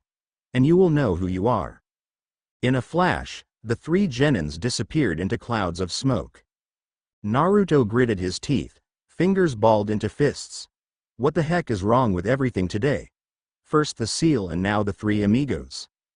What did she meant when she said, knowing who you are? Naruto almost jumped out of his skin when Ino suddenly spoke out, as he had conveniently forgot of her existence behind him. Don't ask me, he snapped, turning and briskly made his way towards Sakura. I don't know anything about anything. Sasuke woke up soon after that, looking so, well, ashamed that Naruto couldn't really bring himself to further inflict upon the Uchiha any snide comments. Team 7 thanked the other team profusely, And even Sakura managed to smile at Ino in the midst of her relief after her precious raven-haired avenger had regained consciousness. Naruto avoided the blonde Kunoichi's questioning glare, in full knowledge that he couldn't possibly tell Ino of what had happened in the time that he had spent in his mindscape with the female specter and what she had told him. Which, come to think about it, was not much. See you later in the tower, hopefully, Ino had said, looking slightly disappointed before moving on with her teammates. Naruto watched her departure with a sinking feeling in his stomach, like he actually didn't want her to go.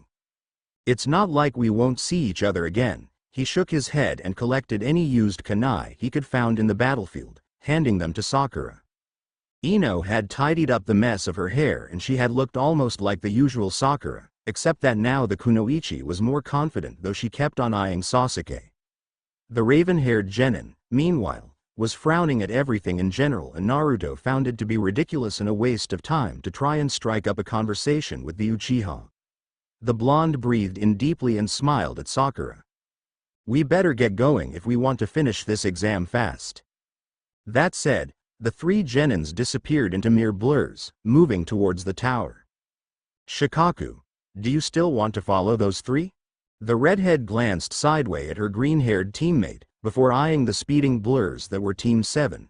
She smiled amiably and shook her head. Naruto knows what to do. He's in.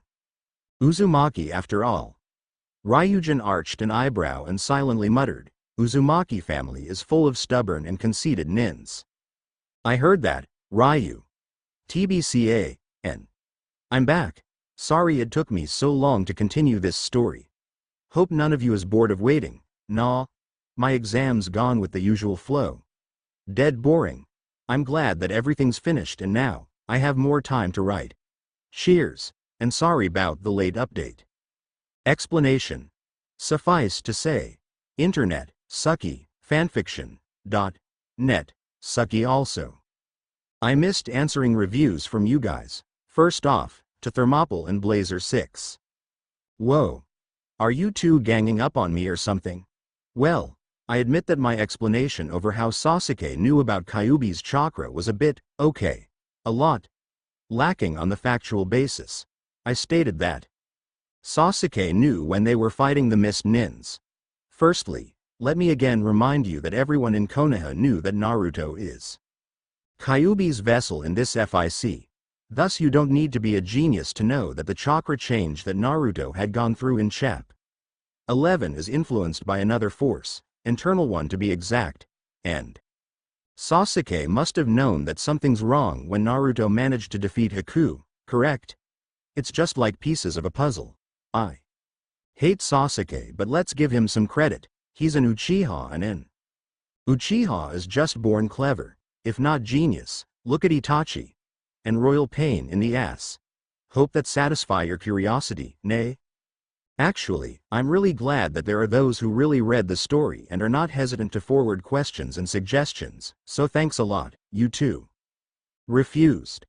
My knight in shining armor. Blushes. Why, that's so sweet, and thanks for your kind words. I think I've done well in my exam. Another appearance of the Sun Genins in this chapters and I hope that you enjoyed it. Nah. I don't really want to go overboard with the OCs though, that's why I've been keeping them low profile but I think they'll get more airtime in chapters to come. Keltosh. Yep, I've read the manga like you suggested and thanks for that. Ino looks cooler in manga than in the anime, mind you. Laughs. But Naruto's a real idiot in that too. Pity they made him like that. Crutches. Yes, someone already pointed out that one mistake to me and thank you for the confirmation. I do hope I've used the correct terms in this chapter though, cause it is kinda hard to change something that you're already used to. So, keep on the constructive comment coming. BLACK Bodian. Thanks, really, for your compliments and about the OCs, they play parts in this FIC, so they have to be included as fragments of Naruto's past. I guess you'll just have to live with it. Skuld's Centauro. This chappie is dedicated to you, birthday girl. Cheers. It's a late present but it's a present nonetheless, right? Anyways, yes, you're such a dedicated reviewer and I love you for that, hearts. Big Azone Daddy. Yeah, well Lee didn't come.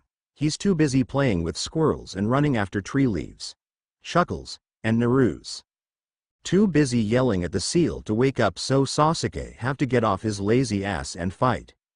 And to others.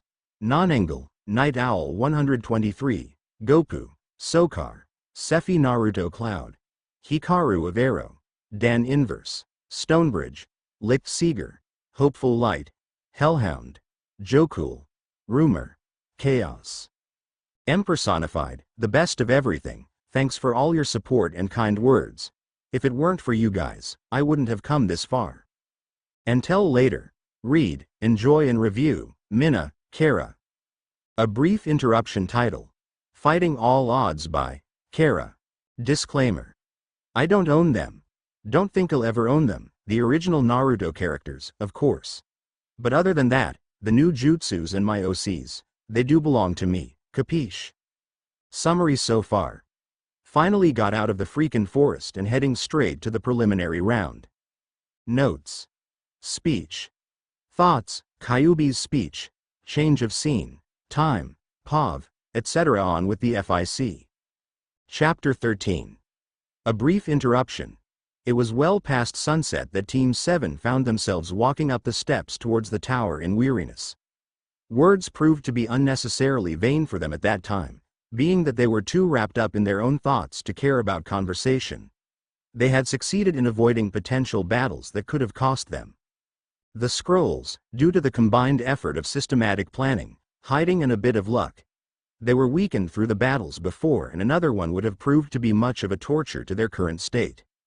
Naruto was frowning darkly, recalling the last 10 hours of his life and everything in it.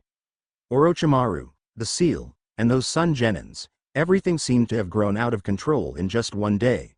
And he still couldn't hear Kyubi anymore, although he had tried several times to reach the fox demon through their journey to the tower. It was as if Kyubi had been locked away once again. Just like before.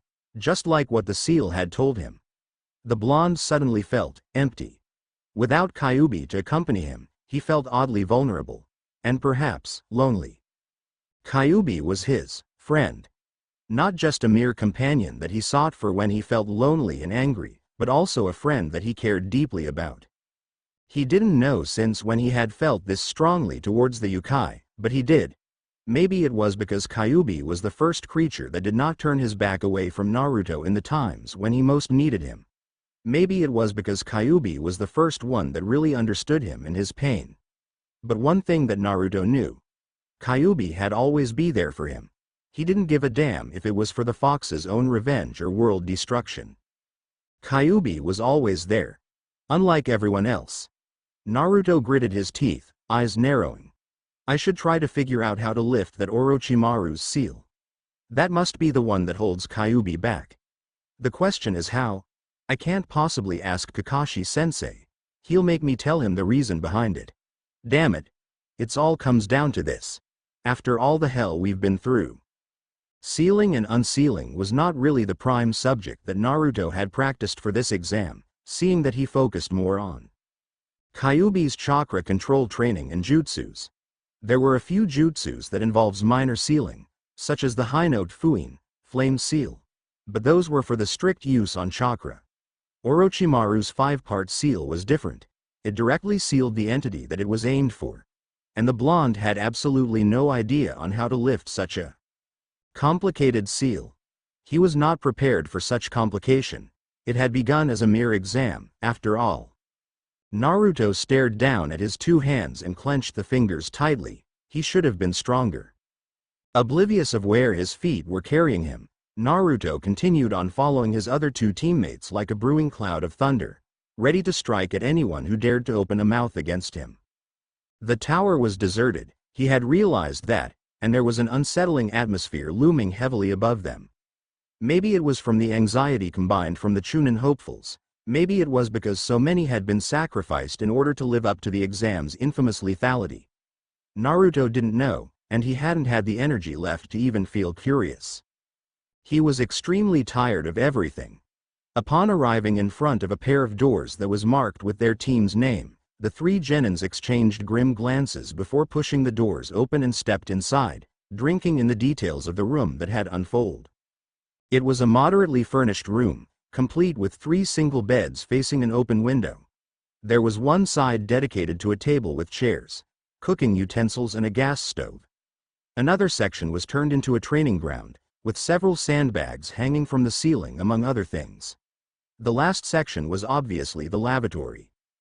Sakura sauntered in first towards the beds, literally jumping onto one of them. She had closed her eyes, savoring in the softness of the mattress as she allowed herself to be lulled to a much-deserved sleep by the cool breeze and the faint scent of pine trees. All memories of previous life-threatening battles had momentarily evaporated into a feeling of accomplishment. Sasuke stared at Sakura's still form for several seconds before he too claimed a bed of his own and left the middle one empty, apparently for Naruto. The blonde was still frowning, his eyes glued to the view of the forest from the window. Naruto decided that from that day onwards, he hated the forest of death. For further screwing up his already screwed up life. Dumping the 2 scrolls on the table, Naruto made his way to a lone refrigerator, rummaging around until he found something that brought a smile onto his gloomy feature. A cup of instant ramen, beef flavor. He placed the opened cup onto the counter and proceeded on to boil some water, constantly reminding himself to profusely thank whomever was responsible for their room for the treat. The blonde seated himself as he waited for the water to boil, idly flicking off dust from his dark blue shirt. The shirt was excessively torn, huge slash marks leaving strips of fabric clinging for dear life. Wonder if they have extra shirts somewhere around here. Wouldn't want to go around half naked like this, Naruto thought, slightly amused by a fleeting image of Ino's face if she would ever see him walking around the place with only his jeans on. Despite the tense atmosphere before, he found himself snickering softly. The shrill screech of a whistling sound snapped him back to reality, his unfocused blue eyes staring absent-mindedly at the steam billowing from the kettle. Like countless times before, his system automatically directed him to the ramen cup, poured the boiling water into it and on towards the waiting part. Before long, Naruto was slurping noisily on the ramen as he eyed the forest through one of the opened windows. The rich texture of the noodles pleased his taste buds and his stomach, but even that couldn't distract Naruto from the constant negative thoughts that plagued his mind. Much to his annoyance, he began thinking about Ino again. Naruto was worried about her, in a way that seemed so alien to him. He wasn't used to think about anyone else, save for Iruka Sensei sometimes, and Kyubi had incessantly told him that no one really cared about him. Kyubi had always been right before and he never did question the Yukai's words. But now, everything seemed to have taken on a new light. He remembered Hinata's confidence in him, the way the Hyuga had smiled whenever he told her something, though he rarely meant any of them. And then, there's the matter of Ino and her, if one could call it this, affection towards Naruto. Ino had begun as a simple distraction, a way to ease down his angsty moments and his dark rumination on destroying Konoha. She was supposed to be one of those faceless people that he got acquainted to through the lanes of his life. And forget about. She was supposed to mean nothing. He had snorted when Kyubi told him that he was beginning to get close to the kunoichi. Too close for the fox's comfort, in fact.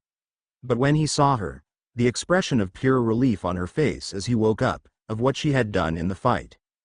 With the sound nins, Sakura had insisted on telling him that Naruto subsequently choked on his ramen and cursed loudly.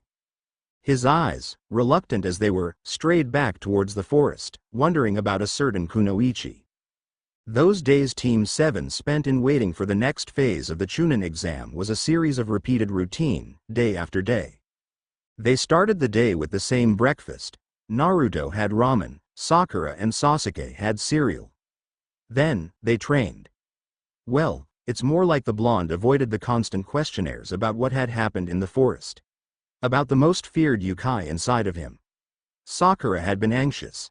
Sasuke had been more than curious, he was suspicious.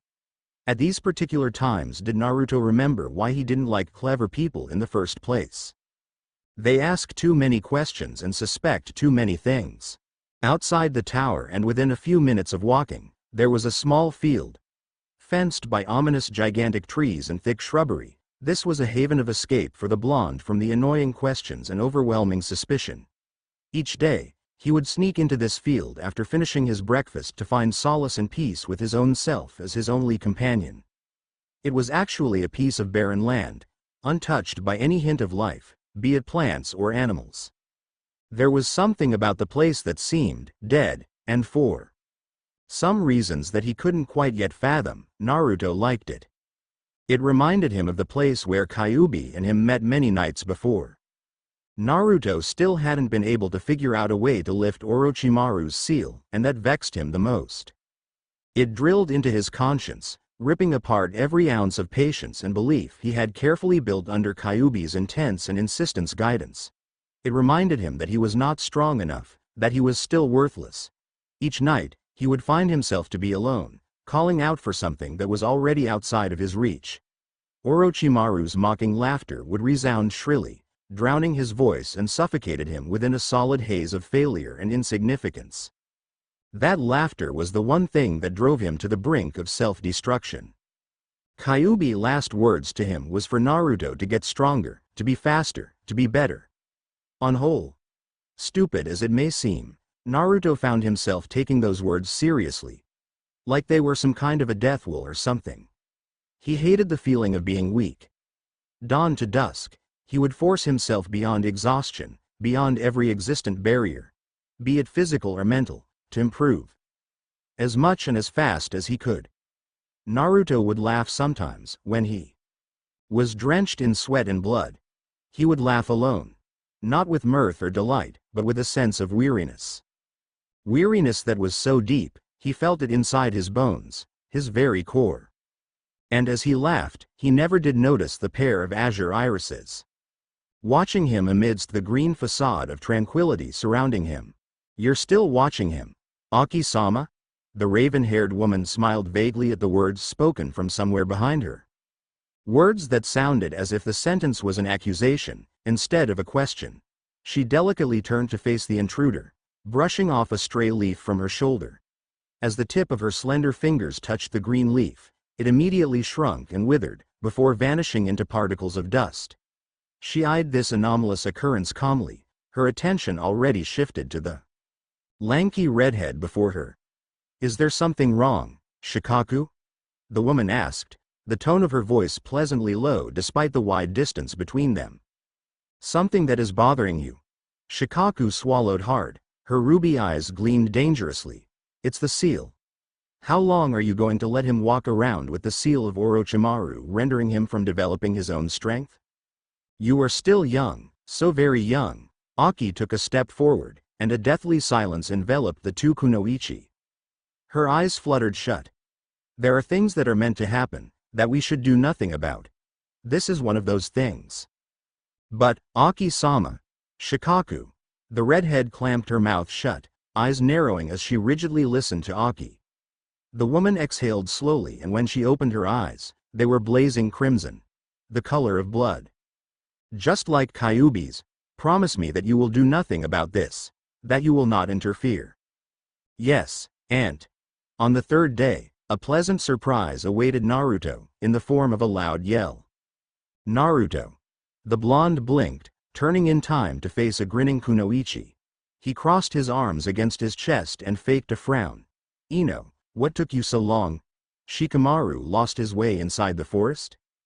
Ino pouted, but was apparently conscious of the humor. Her sapphire eyes twinkled mischievously as she glanced at a nonchalant Shikamaru and a grumbling Choji. "Sort of. A team held us up, almost as stubborn as yours. But of course, we steamrolled them." "Very believable," Naruto countered, with wits of sarcasm so glaringly obvious, it made the blonde kunoichi giggled, his lips impulsively curved into a smile, a languid wave of relief washing over him. "I'm glad you made it. Don't talk as if you expect us to fail, will you?" "Hey, I ain't the one who says that." Naruto shrugged and ran a hand through his messy locks of hair. "I'm just heading off to the cafeteria. Wanna tag along? Choji looks like he can do with a giant bowl of ramen." The said boy, whose piggy-like eyes had glinted at the mentioning of the word cafeteria, and the further mentioning of food, whizzed past a blinking Naruto towards the south passageway. Elated shouts resounded along the hallway. Naruto raised an eyebrow and shook his head at Choji's remaining teammates. He grinned widely. You know, he's going the wrong way. Ino and Shikamaru, despite himself, chuckled in perfect unison. Gesturing at the east passageway, Naruto said, in a rather witty imitation of the old Hokage, "Shall we proceed then?" "You go first," Shikamaru suddenly said, his hands deep in both pockets as he started to walk to the direction that Choji had taken earlier. "I'll somehow find Choji, if he hadn't jumped off the balcony yet in search for the cafeteria." "Good luck," Naruto mouthed out, from besides a chuckling Ino. "You'll need that." The pony-tailed genin raised a hand in response, his retreating back slowly consumed by the shadows. Naruto and Ino exchanged looks, before they walked into the other passage in complete silence. The kunoichi finally broke the silence, amusement dancing in her blue orbs. "So, what's with the new outfit? You got a new fashion consultant?" Naruto glanced down at the dirty red oversized sweater he wore over a sleeveless shirt with the same shade, and a pair of loose jeans. And then, a fresh grin surfaced onto his feature. "It's for training. Found a nice, secluded spot nearby." "I've fallen behind, right?" They paused at the entrance to the cafeteria. Naruto staring into a pair of suddenly saddened sapphire eyes. He clenched his fingers tightly, fighting down the dull throbbing of pain originated from countless wounds marring his flesh, hidden carefully beneath the many layers of clothing. It made him uncomfortable, facing an insecure Ino, who had always looked so self-assured and confident before. It seemed both absurd and disturbing at the same time. It seemed to be, somehow, his fault. He awkwardly reached out a hand and placed it on Ino's shoulder, though the kunoichi was indeed taller than him, who flinched at the sudden touch. "Stop worrying so much, it doesn't suit you well." "That's really considerate of you." Her tone was lighter than before, slightly flavored by a touch of sarcasm, punching Naruto playfully on the shoulder. Ino sauntered into the deserted cafeteria, almost bouncing. "Actually, come on, I'm starving." Naruto gawked at the kunoichi, disbelief painted on his face as he wondered if Ino possessed the infamous different personas syndrome, switching back between angsty and maddeningly cheerful for fun and profit. Scratching the back of his head, Naruto raised his shoulders and tailed Ino to a table, situated at the far end of the spacious cafeteria. He pointedly stared at the assorted delicacies on Ino's tray, setting down his own cup of strong, black coffee. "I never knew that you drink coffee," Ino commented, untying and readying her long hair before picking up the chopsticks. She scrunched up her nose in distaste as she removed a pile of Brussels sprouts from one of the dishes. Naruto took a sip and grimaced. He never did like coffee anyway. "I need the caffeine, it keeps me awake." "Have you been trying suicide through excessive training lately?" Ino abandoned her croissant and glared at the genin before her, perfectly shaped brows knitted into a dark frown. "That's where those new scars come from, isn't it?" Following her gaze, Naruto instinctively ran a finger along a particularly nasty stitched scar on one side of his neck, which had resulted from an experimental move he tested earlier that day. From that experiment, he subsequently found out that he shouldn't, under any circumstances, stand near an exploding tree in the future. Glaring at his coffee rather than at Ino, the blonde made a non-committal sort of grunt from the depth of his throat, signaling his reluctance to pursue the current topic. He tugged the hood of his sweater upwards, trying in vain to cover the said scar with Ino still frowning stubbornly at him. "Your soup is getting cold." Naruto jerked his head towards a milky white bowl, his fingers curling around the much-welcomed warmth of his cup of coffee. He ignored Ino's snort that followed his attempt of steering the conversation away from him. "Once you finish this, maybe we can go training together. That is, if you're not too worn out." "I think I can still take a couple of blows," the kunoichi replied through a mouthful of sausages. She poked mindlessly at her piece of apple pie, looking out towards the gloomy forest from the huge window near their table. "But I need a shower first. I'm starting to smell like Choji." The blonde snickered and brought the cup to his lips again. "That must be bad, huh?" "Really, really bad." Sasuke and Sakura had stopped asking Naruto where he had spent his time training after he ignored their 99% from Sakura 20th attempts at doing so. They had an unspoken agreement of not asking any question whilst they were at each other's presence, and thus resulted in a slightly tense relationship between them that had seemed to stretch further, and getting worse, with each passing second. As Naruto sauntered into their room for a change of clothes, he caught sight of Sasuke talking, muttering, to be precise, to Sakura, with the pink-haired kunoichi listening in apt attention. Attention that had nothing to do with whatsoever fangirl-ish hormones. It didn't take long for Naruto to figure out that the Uchiha was giving Sakura several pointers that might prove to be useful in physical combat. Knowing Sasuke and his infamous loathing towards any form of communication except the usual snort and grunt, it amused and amazed the blonde to no end. Maybe apocalypse is coming. Naruto thought sarcastically as he slipped out of his shirt and dropped the said article into a laundry basket. He winced when the movement ignited a wave of pain throughout his entire worn-out system, the countless healing wounds throbbing in dull unison. Gritting his teeth, Naruto concentrated on the menial task of fumbling with the many heaps of clothing inside the cupboard, hoping that somehow it will distract him from the pain. It actually did, in a sense, as he started seething inside again when he was reminded that the wounds would take a longer time to heal than they would have if Kyubi was there. He almost ripped through an olive green shirt that he tried to put on, almost broke the hinges of the cupboard when he slammed its doors shut, and almost tripped on an overturned chair as he reached for his jacket. Naruto almost jutsu-ed the room to oblivion in his fury. He stormed out of the room, blissfully oblivious of similar wary glances he earned from his teammates. Naruto took a left turn and headed towards the other end of the tower, where he had learned earlier to be the situated room for Team 10. The frown encasing his features slowly evaporated as he neared his destination and soon found himself staring at a pair of doors similar to the ones he had almost crushed to smithereens on his way out from his room. Reaching out a hand, he knocked at a door and waited in subdued fury for Ino to come out. To which she did, 30 minutes later. "What took you so long?"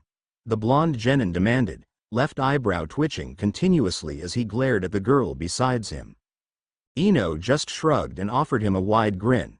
"It's not that long. Besides, I did tell you that I needed a shower." "Shower takes 5 minutes. Building a shower takes 30, Naruto huffed in obvious annoyance and leapt out from the tower, the gravity force pulling him towards the ground.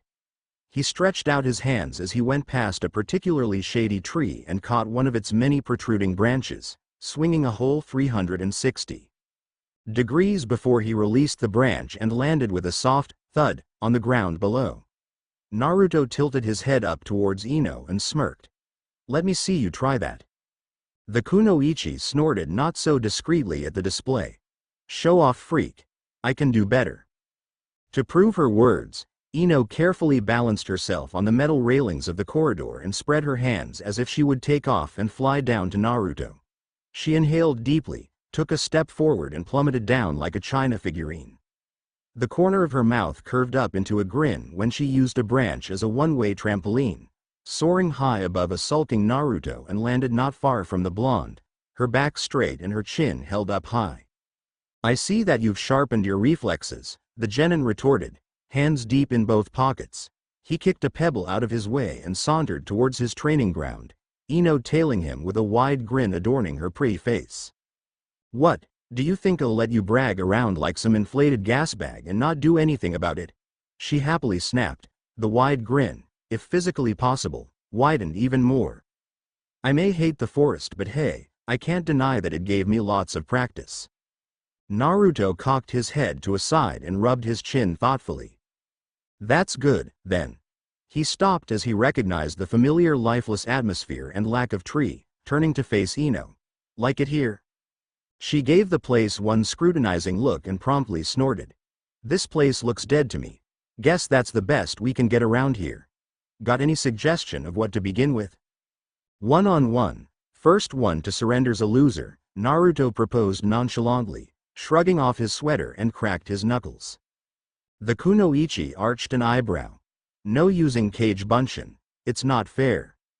"Whatever you say, ma'am," The blonde grinned and fell into a fighting stance. It's not like you can handle even one Naruto, let alone a whole battalion, Shut up and ready to get your ass kicked. Naruto tossed a dry stick into the roaring flame before him, staring in mindless fascination as the stick was consumed by numerous tongues of fire in a matter of seconds and added a whole bunch of others that he had gathered in a pile besides him. The fire roared higher than ever, lighting up his face with an eerie glow of yellow and orange. He smiled faintly and retreated from the fire, stopping as he reached Ino. The kunoichi inhaled deeply, smiling at Naruto. She had abandoned her usual purple uniform and was donned in a midnight blue shirt and black shorts. A comfortable silence blanketed them, rustles of leaves and crickets' songs accompanying the gentle breeze that sifted through the space. It was still early into the night, stars winking mischievously down at the pair from the dark sky as the silver shower of moonlight accentuated shadowy outlines of trees surrounding them like some ghostly shadows of the unknown. The cackling sound of burning logs was the only intrusive element inside the scene, though it blended perfectly into the imperfect silence and joined in the symphony of leaves and crickets. It's warm tonight, Ino started, shifting slightly from her position against a tree. She tilted her head heavenwards and stared thoughtfully at the dotting stars. It had been freezing cold inside the forest since the first night we spent inside there. You mean the forest? The kunoichi nodded in response. Naruto pulled the sweater closer to his body to fend off inexistence chill, glancing briefly at Ino. He squatted with his back against the same tree that Ino was leaning on and began tracing patterns on the ground.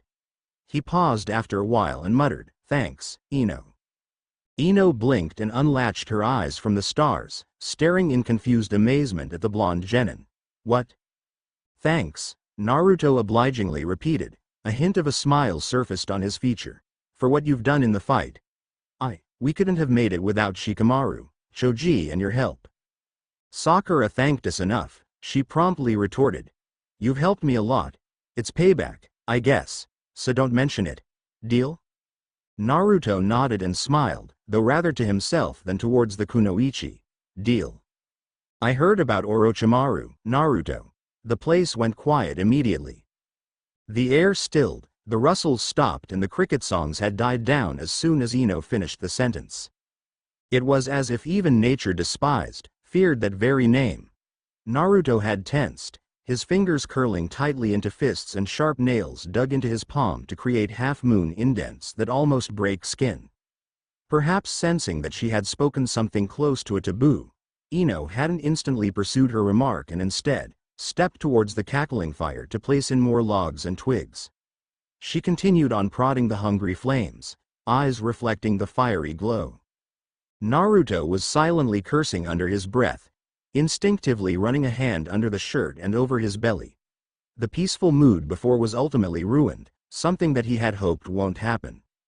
He suppressed a growl of loathing when Orochimaru's mocking laughter resounded once again inside his head, with its usual hated clarity and sharpness. He narrowed his eyes at Ino's back, before staring down at the dirt on the ground. She only wanted to know. Naruto thought in disdain, his teeth grinding together. It's that damned curiosity again. "Ino, you don't have to tell me if you don't want to." Her voice rang clearly through the silence, her back still facing Naruto. "I asked because I care." He closed his eyes and inhaled, the air rushing into his lungs like thousands of tiny, sharp needles that assaulted his innards. "You shouldn't." "Why?" the kunoichi demanded and finally turned to stare at Naruto, her eyes piercing into his with an unusual acidity. Gone were the playful kunoichi that laughed in the cafeteria that evening, replaced by the stubborn Ino that others had come to know so well about throughout the years. "You're so full of shit, you know that?" "What did you mean by that?" Naruto stood upright, eyes narrowing as his mouth twisted into a snarl, disdain forgotten. Ino smirked cynically and took a step towards Naruto. "Do you think I don't know about your whole insecurities issue? That you don't trust any of us? I can see it in your eyes, damn it. Why can't you, for once, learn to trust like anybody else?" "Why should I? Nobody trusted me before." He was yelling on top of his lungs, unable to hide the bitter memories of childhood from contaminating the tone of his voice. The burden of suppressing his anger and hatred had overwhelmed his senses, drowning and suffocating him in a bottomless sea of rage. It misted his vision with red, making him unable to see the brief hint of hurt he had caused on Ino. I'm fine living by myself because I'm not like anybody else. I'm the frightening demon vessel, the horrifying monstrosity, remember? A flicker of emotion flashed through Ino's blue eyes and her voice softened, sounding almost as if she was pained when she spoke. I don't give a flipping damn if you the demon itself. To me, you're Uzumaki Naruto, a loud and annoying brat. I trust you. She bit down on her lower lip, backing slowly away from Naruto without a word before breaking into a run towards the tower. The shadows soon devoured any trace left of the kunoichi, leaving Naruto to stare open-mouthed at the empty spot near the fire. He snapped out of his shocked reverie, spitting out obscenities at any deities that might be listening at that time. It had begun as a simple night out, a chat between acquaintances, but Orochimaru, though the snake guy had no whatsoever idea about this, had once again ruined his life and messed up his head. Naruto wordlessly stomped onto the fire, crushing it to an early death, hoping that he could do the same to Orochimaru. Contrary to popular and his belief, Naruto hadn't been able to forget that night. It had bugged him like an unreachable itch that he was dying to scratch, but could not stretch his hand long enough to reach it. The expression on Ino's face was exceptionally peculiar.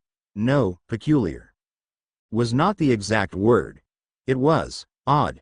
He didn't even catch a glimpse of Ino for the next 2 days, though he sometimes saw Shikamaru and Choji in a tow towards the cafeteria.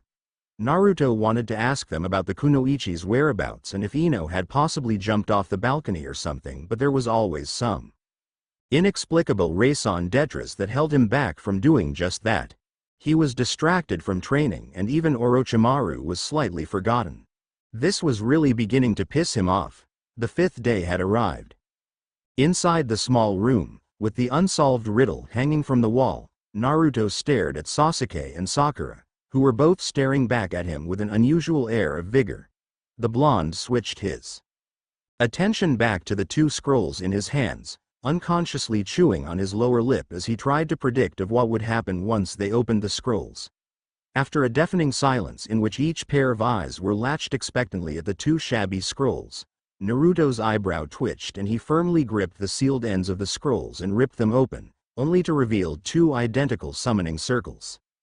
A cloud of smoke erupted from the 2 scrolls.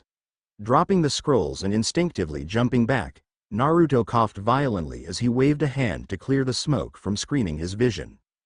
An indistinct outline of a figure pricked up his wariness, and the blonde crouched on all 4, ready to be the first one to attack if the figure turned out to be an enemy. Maybe it had been another trick from Orochimaru. He could vaguely heard Sakura asking what the hell had happened and Sasuke's silent hiss as he too had noticed the blurry figure. As the smoke cleared out, the figure took a step forward and Naruto's face broke into a grin. It was Iruka-sensei. Sensei, what are you doing here? The blonde asked with a mixture of amusement and confusion, stepping forward to greet his former teacher. Iruka smiled fondly and ruffled Naruto's golden spikes, nodding at Sakura and Sasuke. The smile on his scarred face widened as he answered, I volunteered to be your team's summoned instructor. I'm glad to inform you that Team 7 had qualified through the 2nd stage of the Chunin exam. Congratulations, the 3 of you. TBCA, N. I have no whatsoever excuse for this late update except work. Tons of work. I never knew that working in a bookstore could be so draining. It's practically killing my social life, not that I have one to begin with.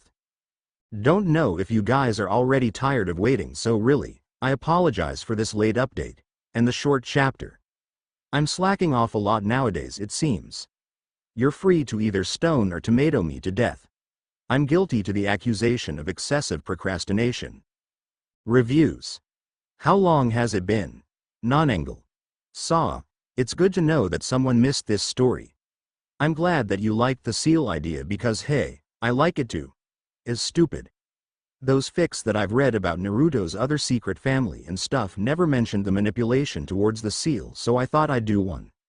Though I must say that the argument between Naru and Ino came out of the blue. Not the kind of interaction that you were waiting for, One AZN Dragon. Indignantly, I'm sure that refused San will look absolutely, knightly in shining armor. Sorry for the late update though. Work's a nagging bitch. Scold's Centauro 2. I'm stupid, really. My fault for the gender mix-up. Though you said, don't worry, I'm still worrying, I'm a bad person. Hey, I hope you enjoy the chapter and your birthday. I'll keep that in mind. Black Bodian. I'm updating, and to say I'm touched by your review is an understatement. And you have some pretty good points there. About the kids not really afraid of Naruto, I think I'll have to improve more on that. I admit that's one of the many flaws. And the powerful jutsus, if Naruto starts showing off some really complicated and possibly forbidden jutsus, won't it alarm the older shinobis and the elders? I mean, they already know that he had Kyubi and well, him knowing those jutsus without any visible guidance will cause suspicion. No. That's what I'm heading on, anyway. Feel free to mail me if there's more things that bugged you. I'd love to read them and improve. Thanks again. Sunhawk.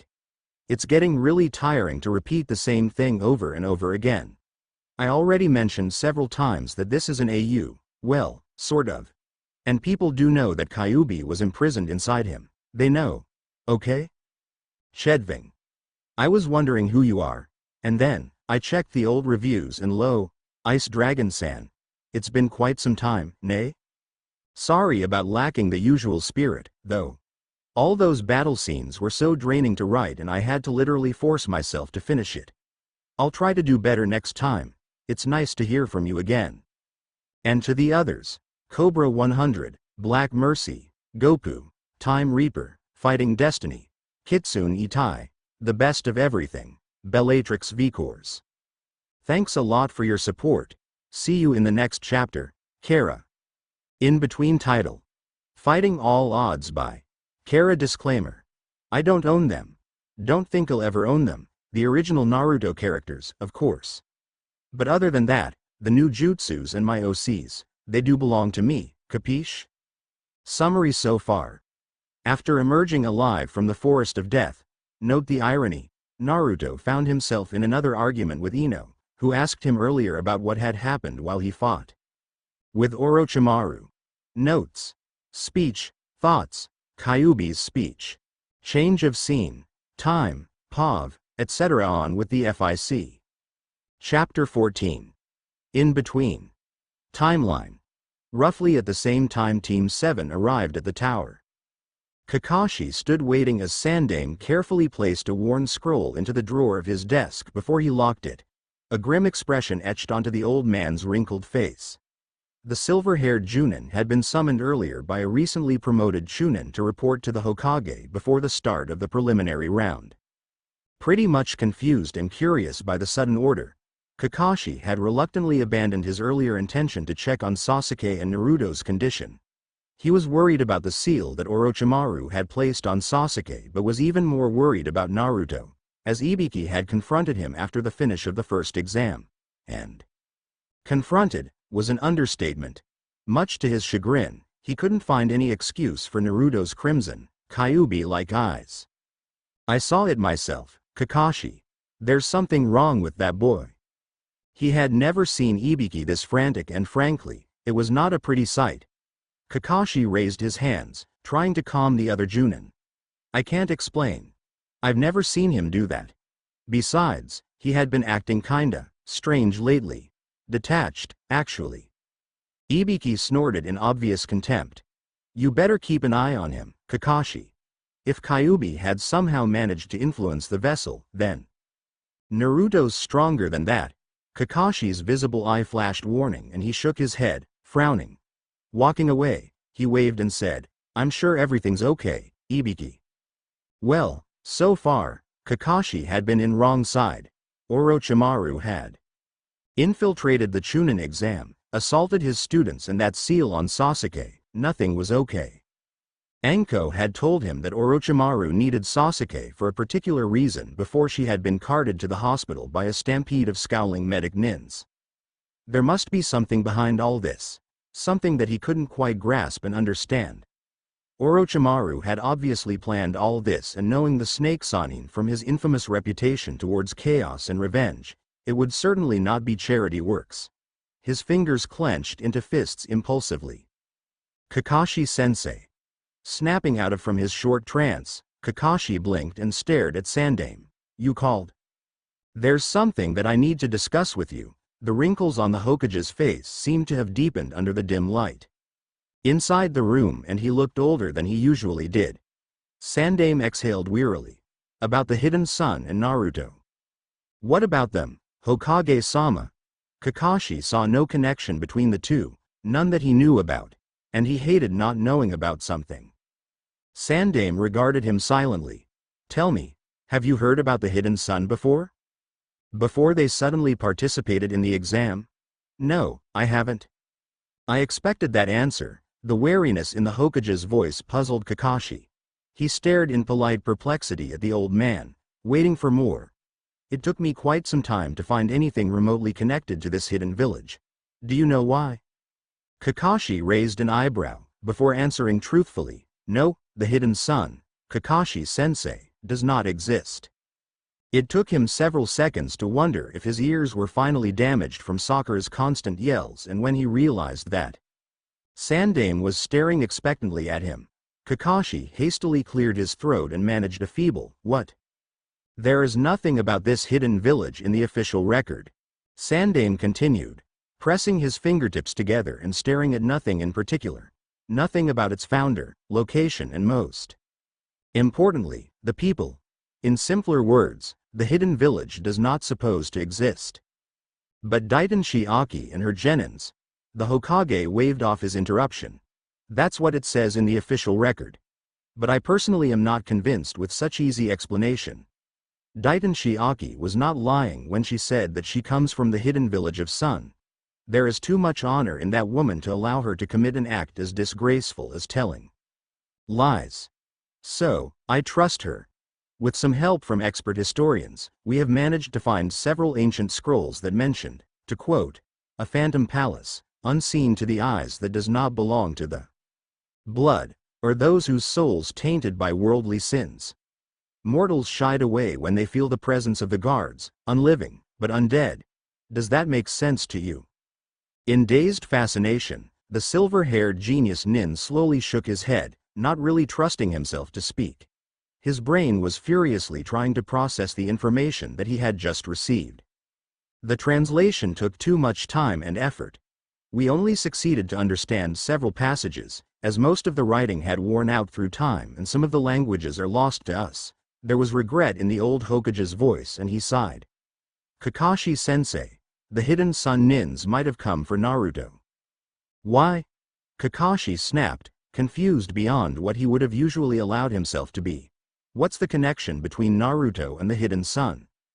Among those words, there are some that can be read as Uzumaki, and one of the historians is almost convinced that it refers to the origin of the hidden village.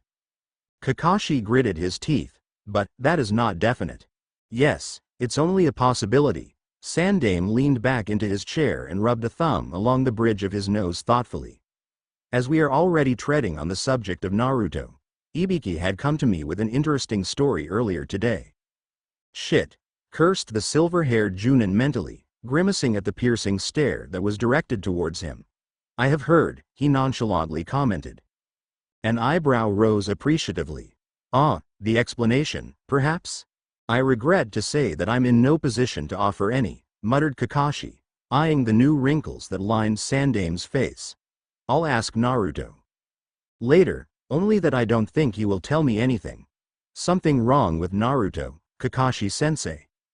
I can't tell. The Chunin bowed his head, sighing. There is something that he hid from us, though I can't tell what. You might want to talk to that academy teacher. Naruto's closer to him than me. Iruka-sensei, you mean? Recognizing the name, Kakashi nodded, his eyes trained on the Hokage. I've already talked to him and he could tell me nothing more than you already did. The problem is that there might be something that is about to happen, something that we have no knowledge about. And I have a strange feeling that it will involve this village. As the Hokage, I have to ensure the safety of Konoha. Silence followed those words as both shinobi pondered over the newfound information. After quite some time, Sandame looked up and said, I need you to interrogate someone, Kakashi-sensei. Ibiki is currently unavailable right now, as he have an important mission to carry out. The Chunin stiffly nodded. Who is it? Daidenshi Aki. Azure light lighted up as they stared pensively at Kakashi. And may I know the reason why you sought for my company, sensei? Aki delicately brushed a strand of hair from obscuring her view of the grave Chunin, the hint of a smile playing on her pale lips. I trust this have nothing to do with my pupils. Kakashi shook his head. I'm here on a completely different matter, Daidenshi-san. He paused, waiting for a response from the lady before him. She said and did nothing, seemingly content with smiling in that confident, shrewd manner that somehow unnerved him, her eyes dancing with carefully concealed amusement, like she was watching a particularly fascinating exhibition. Kakashi didn't like it at all. They were sitting in Aki's room, the one that was prepared in a rush after her unexpected appearance in the Hokage's office. It was situated near the garden, and as they sat sipping on the tea that the lady had brewed prior to his arrival, Kakashi had a vague, uneasy feeling sinking in his stomach despite the peaceful atmosphere that enveloped them. There was something about Aki that made him uncomfortable. The Hokage asked me to make an inquiry regarding your presence here, Kakashi elaborated, grimacing at the formalities of the situation. He hated sounding formal. It was something that he had never managed to pull off successfully. Shooing away the thought, he fixed his eyes on Aki. Our official records mention nothing of the hidden sun, and we are curious to know your intention and sudden interest in the Chunin exam. Aki inclined his head, humor flashing in her blue orbs. She poured herself another cup of tea and calmly took a sip, her eyes never quite leaving Kakashi's masked face. Placing the china cup down, she finally said, I'm sure your excellent Hokage have managed to shed some light upon the existence of my village, especially since he had summoned all the historians to his office 2 days ago. Hiding his surprise, Kakashi none too politely growled out, but that still doesn't explain your interest in the Chunin exam. A mere insignificance, she shrugged, bringing the cup to her lips again. I recalled no regulation that states an inactive hidden village could not participate in the exam. My pupils need the experience, and I thought that this occasion is an opportunity for them to test their strength. That is all. Kakashi barely managed to suppress a vindictive bullshit from spewing forth from his mouth, the corner of his mouth twitching subtly. He glared at the teacup presented to him earlier on, the dull golden liquid swirling obviously inside its confinement. The silence that came afterwards was neither awkward, nor was it comforting. Aki had made it clear that she had nothing more to say, and Kakashi was still struggling with his unsuccessful interrogation. A part of him laughed at his inability to pry open the secret, while another part was silently berating him for his carelessness. What about Uzumaki, then? Kakashi hazarded on, figuring that he had nothing to lose as he had come this far. He intently waited for any change of expression from his companion, however slight it might be. Much to his disappointment, Aki remained as expressionless as usual, though she politely refused to answer that question by shaking her head and turning to her cup, apparently finding the utensil to be more attractive than the silver-haired Chunin. If he was not so frustrated, Kakashi might have felt slightly offended. The chink of china against china made him shift his attention at the lady before him. Aki smiled at him and said, rather mockingly, is there anything else that you wish to question me about, sensei? No. The word tumbled out of his mouth reluctantly as he forced himself to stand up and headed towards the door. Kakashi paused and turned to face Aki. Naruto belongs to Konoha. He didn't know where did that came from. What he knew was that he needed to say something. Anything just to wipe that irritating smile off that porcelain face. Which did not quite work out as he wished it had. Aki's lips curved into yet another meaningful smile. I'm sure he is. As Kakashi closed the door softly behind him, he caught the next whispered phrase. For now. When Kakashi had exited the room, Aki exhaled a sigh of weariness. She abandoned her seat and wandered off into the garden, staring in thoughtful fascination at the greenery around her.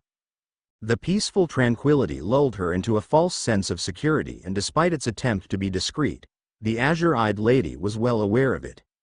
Though instead of chasing the feeling away, she embraced it willingly, relishing in the soft breeze and the steady rhythm of water sloshing against the edge of a minuscule pond in the middle of the garden.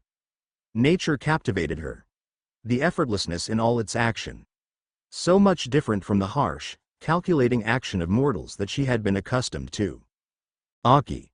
Your name reflects your nature, your difference that sets you apart. Evil is subjective, nothing but a word once you are strong enough to withstand the pressure of being unlike others. I named you the way as I deemed fit. But remember, Aki, you choose who you wish to be. Not me, not your mother, not your sisters, you. Father, you saw this coming, didn't you? Her voice rode lightly above the whisper of wind, laced with a tinge sorrow. She stood watching as the sun set, painting the sky with a myriad of colors. Orange, red, yellow, blending into one indescribable hue as the magnificent orb of burning fire sunk deeper into the far horizon. The dying glow further accentuated the delicate curves of her physique. The end of her dark green obi and the ghostly presence looming protectively, possessively above her. A sudden gush of wind blew her hair askew, revealing a blood-red tattoo pulsating on the back of her neck. A sealing tattoo. TBCA, and before anyone harpoon me for not updating, I have to smooth out some things. First, I had a cold. A really nasty, terrible one. And then, I got better. Only to had an accident and got hospitalized. Not only that those hospital foods are terrible and my ward was somewhat close to the morgue. It was not at all comforting, if you know what I mean. I had a massive writer block. I couldn't write and couldn't get access to internet. It was atrociously hellish, and that is an understatement. So, I'm really not in the mood for flames. Also to answer reviews. You really should thank Nako-chan for posting this. She smuggled her laptop through my mother's stern patronage. I know that this chapter didn't have any Naruto or Ino action in it, but I need to break the block. But the next chapter is coming soon. That I can at least promise you. Unless I suddenly got food poisoning or crack my head against the bedpost. If you love me, review for my sake. Pretty please. Puppy Eyes, Kara. The first match title. Fighting All Odds by Kara. Disclaimer. I don't own them. Don't think I'll ever own them, the original Naruto characters, of course. But other than that, the new jutsus and my OCs, they do belong to me, capiche? Summary so far. After emerging alive from the forest of death, note the irony, Naruto found himself in another argument with Ino, who asked him earlier about what had happened while he fought with Orochimaru. Had a fight, got angry and stomped off. The preliminary match begins. Notes. Speech. Thoughts, Kyubi's speech, change of scene, time, POV, etc. On with the FIC. Chapter 15. The first match, and so, the Chunin examination was established to help. Naruto glowered darkly as Sandame continued on with his spectacularly boring and uninteresting speech, honestly thinking that those entire unity peace thing to be a complete and utter crap. He was not interested in any of that political shit. There was something much more urgent that he wanted to deal with at that time. He glanced to his far left, where Team 10 stood talking to one another. Ino was gesturing something to Choji, while Shikamaru thoughtfully nodded his head. The kunoichi tilted her head up when she sensed someone glaring at her, her eyes meeting those of Naruto's in a brief glare match. There was a flicker of something in her blue orbs before she broke their eye contact and turned to speak to Shikamaru, pretending as though she hadn't seen Naruto. The blonde snarled and looked sharply away. It had been like that since the night Ino had stalked off angrily from their brief heated argument. She had been blatantly avoiding Naruto ever since, and Shikamaru, in a rather disbelieving tone, had told him that she complained of headache and had missed lunch whenever the ponytailed genin invited Naruto along. The blonde, being his usual stubborn self, refused to say anything more, still very much pissed off about Ino's remark on his insecurity issues. I did not have insecurity issues. Naruto spat out vindictively for the umpteenth times that day, fingers balling into fists at the unpleasant recollection. And now, the Hokage had conveniently informed them that because there were too many participants left to battle in third round, they had to conduct a preliminary round to eliminate some weaker sods in order to have sufficient amount of genins inside the last round, as there will be guesses from other countries to watch the third and last round of the Chunin exam. They were called to gather inside the building after Iruka-sensei finished explaining the riddle to them, and had to listen to Sandame's dull speech before they could start the preliminary round. All the teachers were there, standing before them silently as the Hokage droned on.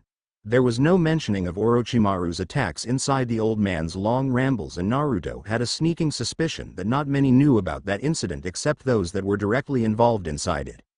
The management was trying to hush it all up. At that thought, the blonde snickered darkly. At least I can kick extra asses along the way, Naruto mused, apparently pleased by the arrangements. He ran a hand over his white, sleeveless shirt and lingered on his stomach, growling in deep resentment at his many unsuccessful attempts to lift the snake. Sanin's seal. His fingers hovered above that said spot for a few seconds, before he stuffed his hands inside the pair of black jeans that he wore. I'll win, for Kyubi. Sasuke was standing in front of him, with Sakura by his side. Naruto's eyes trailed to the Uchiha's pale neck and to the tattoo courtesy of Orochimaru, smirking when he saw Sasuke placing a trembling hand over the throbbing tattoo and at the drops of sweat that dotted Sasuke's forehead. His pink-haired teammate had told him about that when they were still in speaking terms, while trying to stay alive and find their way to the tower, seeing that for the last 4 days they had spent in the tower had resulted in an end of whatever existent relationship between them. They were still a team, but Naruto knew that Team 7 was not but 3 separate individuals with 3 separate ideals by that time. He had no problem with that, knowing that the next rounds of the Chunin exam did not require them to fight as a team anymore. It actually worked quite well for his advantages, as he didn't have to worry about failing the exam if one of his 2 teammates screwed up in any possible way. He had planned to step out from Team 7 and Kakashi's command after the exam. It wasn't much of an impulsive act anyway. Naruto had started to contemplate doing what he would do even before the start of the exam. After he had gained the Chunin title, the blonde wouldn't need their support anymore. He would have a free hand to work his way up to be a Junin, as he would have liked to. It was Kyubi's advice. No more interference from pesky teammates and that pervert of a teacher. He shifted his attention to the teachers before them, grinning when he saw Iruka-sensei winking at him. Kakashi was also there. His masked face revealed no expression whatsoever as his half-lidded, visible eye glazed over at the long speech. There was no sign of the raven-haired woman that Naruto had seen before they began Ibiki's psychosis exam, though the blonde couldn't decide if he felt relieved or disappointed to know that the woman was not there. He had spotted the Sun Genins when they clustered together earlier, and that red-haired girl had waved merrily at him, whilst his green-haired teammate merely grinned and the silver-haired one regarded him coldly. They were really starting to get to his nerves, especially after their help in the Forest of Death. Naruto shook his head at the unpleasant memory, trying not to think of where those Genins might be at that time. His eyes fell on the long-haired teacher with a sound head protector, and he froze at the sight of the teacher's eyes. It looks like Orochimaru's. Damn, what am I thinking? He can't be here. That snake bastard's probably hiding his ass right now, what with those Anbu squads sent to capture him. The sound teacher, as if aware of the attention he received from Naruto, turned his head and smirked at the blonde genin, the tip of his tongue lightly touching his lower lip. Naruto gritted his teeth and looked away, trying to occupy his mind with something else than thoughts concerning Orochimaru. He had enough of them to last him a single lifetime, and he never planned to be haunted by those mocking laughter forever. He would deal his revenge to Orochimaru later. Naruto unconsciously exhaled in relief when Sandame finished his speech, retreating silently to Anko's side. A shinobi puffed into existence before them to replace the Hokage. The pale face and dark circles underneath his eyes succeeded in making him look like a sick person more than ever. "My name is Hayate, and I'll be your referee for today's matches," the nin announced, his eyes watching them carefully under the black bandana that he wore. Before we start the random shuffling for opponents, is there any of you that wish to quit the exam? This is the last time to do so before we start the preliminary round. Naruto snorted. That's a really useless question. I don't think anyone would want to. I want to back out. The blonde blinked and sharply turned to the source of that voice. He narrowed his eyes when he caught sight of Kabuto's raised hand. It's the guy with those cards info thing. Why'd he want to quit? It seems pointless, after all the fuss with the Forest of Death. Kabuto commented something about backing down because of the injuries he acquired after the second stage of Chunin exam, but Naruto found that reason to be rather stupid. He noticed the glances that Anko exchanged with the Hokage and suspicion immediately rooted itself to his mind. Anko read something from the file she had on hand to Sandaime while Kabuto talked to his teammates, though Naruto noticed that his eyes were fixed on that sound teacher. That made his curiosity magnified in amount. The bespectacled genin walked out through the set of huge doors as soon as Hayate dismissed him, glancing over his shoulder to mutter a round of good luck to the other leaf genins with a well-meant smile. Naruto followed the retreating genin until the door closed behind Kabuto, leaving a deafening silence to envelope the room. Anybody else who wants to quit? Hayate repeated, coughing lightly as he did so. Sakura shot Sasuke a worried glance but said nothing. After a considerable amount of time, the sickly referee nodded his head and said, "That's that, then. Well, it's just about the perfect number to have." The preliminary round is going to consist of one-on-one matches. 7 teams made it through, and that originally sums up to 21 genins. Now that Kabuto had backed down, there will be 10 matches between the remaining 20 genins. There will be no rule applied to the matches, and it will continue until one of the opponents died, defeated or surrendered. Besides that, I will stop the match if the winner is already obvious so that unnecessary killings can be avoided. Now, let me introduce something that will determine your fate. Naruto looked up when a loud, rumbling noise echoed inside the room. A portion of the wall automatically moved to reveal a built-in gigantic monitor, its dark screen flashing under the glare of light. Hayate gestured forward and continued, "This board is going to shuffle your names randomly, so that the fights are not going to be biased. Let's see who are going to fight in the first match." Names flashed around the screen for several seconds until only 2 names were fixated on the dark surface. Naruto snickered when he saw who secured the first match. It was Sasuke versus some Yoroi guy. Sakura hastily whispered something to Sasuke, who was tightly clutching the tattoo that marred his neck. The Uchiha snapped at her, causing tears to pool inside her green irises as she muttered something to the raven-haired genin. Naruto arched an eyebrow in half-interest and folded his arms against his chest, waiting to see the end of that. He knew that Sakura was worried about Sasuke's condition and that weird tattoo thing, courtesy of Orochimaru, but Naruto didn't want to say anything. He was through with feeling sorry for others when they never felt anything except resentment, fear and all negative feelings synonymous to the mentioned two towards him. A few muttered words from Sasuke and Sakura's shoulders slumped in defeat, one hand wiping over the tears that brimmed her eyes as the Uchiha stepped forward to meet his opponent. Yoroi was one of Kabuto's teammates, supporting a pair of dark glasses and a black cloth covering the lower half of his face. Hayate coughed again and addressed the rest of the waiting genins. "Now, we shall start the first match. Everyone else, please wait for your turn on the second floor." Other teams started clearing out from the arena at the order, reunited with their teachers and chatted away as they went to the balcony overhead them. Kakashi had walked past Sasuke, muttering some advices under his breath to the young Uchiha, who reluctantly nodded in response as his clutch on the tattoo tightened. Sakura was heading towards the stairs that led her to the left balcony, rubbing at her moist eyes and smiled at Kakashi. They stared at Naruto when Kakashi paused after he finally realized that the blonde was nowhere around them, narrowing his eye as Naruto decided against following Sakura, taking the right stairs instead.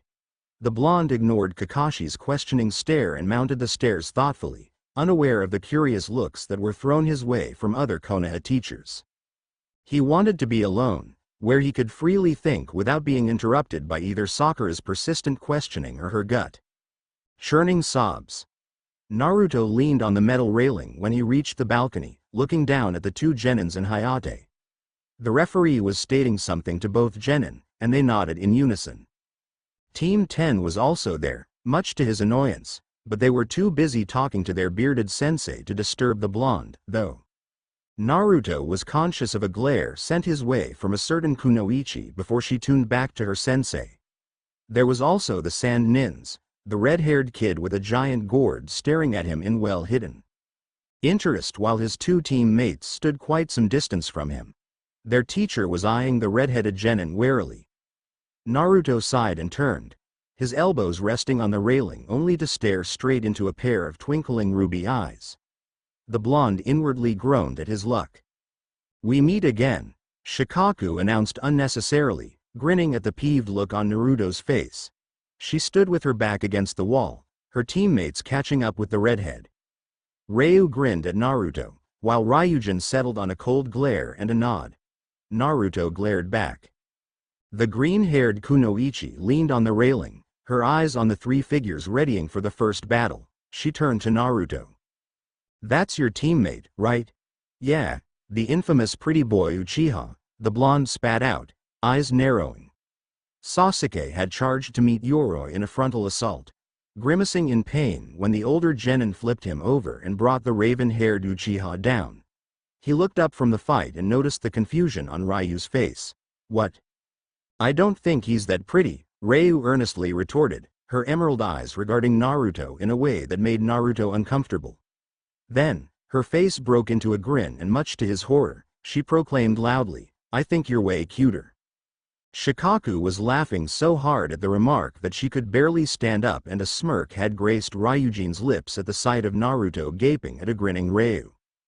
The blonde's left eyebrow twitched, helplessly aware of blood rushing to his head, particularly to his cheeks. Ino was glaring his way. Apparently, she had heard Ryu and had the same look of disbelief painted on her face. The Sand Nins spared them a glance, before turning their attention to the fight below. Thoughts of bloody murder coursed inside Naruto's head like a gushing stream. Fingers flexed in a very much feral way. Ryu noticed this and raised her hands in a defensive stance. Her grin turned from mischievous to sheepish almost at once and the mischievous twinkles in her eyes doubled in amount. "Hey, I was telling you the truth," she said, raising her shoulders and winking at her teammates. Shikaku was still laughing. "No need to kill the messenger." Naruto spluttered, a growl sounding deep in his throat. He looked away from the green-haired menace, cheeks flaming red. Whatever. He was just in time to see Sasuke being overpowered by Yoroi, the Uchiha struggling against the grip Yoroi had on his forehead. Naruto tilted his head to a side when Sasuke continued to thrash about futilely, the Genin's arm growing weaker with every passing second. "What's wrong with him? He's not that weak. Yoroi is able to absorb his opponent's chakra by placing his palm over them." A voice came from his right. Naruto stole a glance and saw Shikaku leaning beside him. She jerked her chin towards the fight. "Did you notice that glow on his right hand? I've seen him did that in the forest to another team." Naruto smirked. "Butting into another fight?" Shikaku shrugged at the accusation. "We didn't have to. That team was too weak anyway. That friend of yours." "He's not my friend," Naruto hissed, his eyes narrowing to slits as Sasuke kicked Yoroi away, gasping for breath when the other Genin easily skidded to a halt and crouched for another attack. Sakura's words of support rang loudly inside the room. His knuckles had turned white from his death grip at the metal railing, bitterness boiling inside him. He never will be. Raising an eyebrow, the redhead placed her chin on an open palm as she continued to watch the fight, seemingly ignorant of the hatred that she had sensed in Naruto's voice. Shikaku turned to her green-haired teammate. "What do you think that Uchiha should do, Ryu?" "Use a jutsu," Ryu snickered cheekily as she said so, her eyes glinting in malice. "Oh, I forgot. He can't, because of that seal on his neck, right? Poor, little Uchiha." Naruto didn't even want to ask how she had known about Orochimaru's seal, though he smirked when he heard Ryu calling Sasuke, "poor, little Uchiha." It was amusing, so to say. These Sun Genins puzzled Naruto with their nonchalant attitude towards Everything and the way they kept popping out of thin air just to annoy him. They didn't seem to worry about anything too, nor did they take the exam seriously like the others. He was starting to think that the 3 foreign genins had something else as an objective instead of the Chunin title. Physical attack. While keeping his distance, another voice joined in. This one radiated nothing but disinterest. Ryujin had moved forward, his icy silver eyes trained on the 2 genins below. He should have known that for now. As if hearing Ryujin's comment just then, Sasuke's boot crashed into Yoroi's chin when the older genin charged forward, confidence once again flashing in the Uchiha's eyes to replace the brief look of uncertainty that he had adopted earlier in the match. Naruto briefly caught sight of the disbelief on Lee's face at the move, and he concluded spitefully that Sasuke had used the Sharingan to copy Lee's technique. Sasuke pushed himself up to meet Yoroi in midair and raised his arm for an attack. That was when Naruto noticed the weird tattoo started growing in with such rapidity on Sasuke's skin. His pale face contorted in pain as he fought to control the seal. Sakura was yelling something from the balcony, while Kakashi and Enko had a similar worried look etched onto their faces as they looked up at the battle. Naruto vaguely heard Ryu whistling in appreciation as he was too immersed in watching Sasuke, watching the seal. His eyes gleamed when he saw the tattoo slowly receding, and Sasuke continued with his earlier intention of pounding Yoroi's to early defeat using some sort of a fancy chain attack. Uchiha Sasuke was declared the winner. Naruto placed a hand over his belly unconsciously, unaware of 3 pairs of eyes that watched him as he did so. Kakashi escorted Sasuke out of the arena. One hand clamped the weird tattoo as the silver-haired Chunin steered him into another room. The blonde's eyes followed those 2 figures until they disappeared, before he looked down at his hand that was hovering closely to the spot of his seal.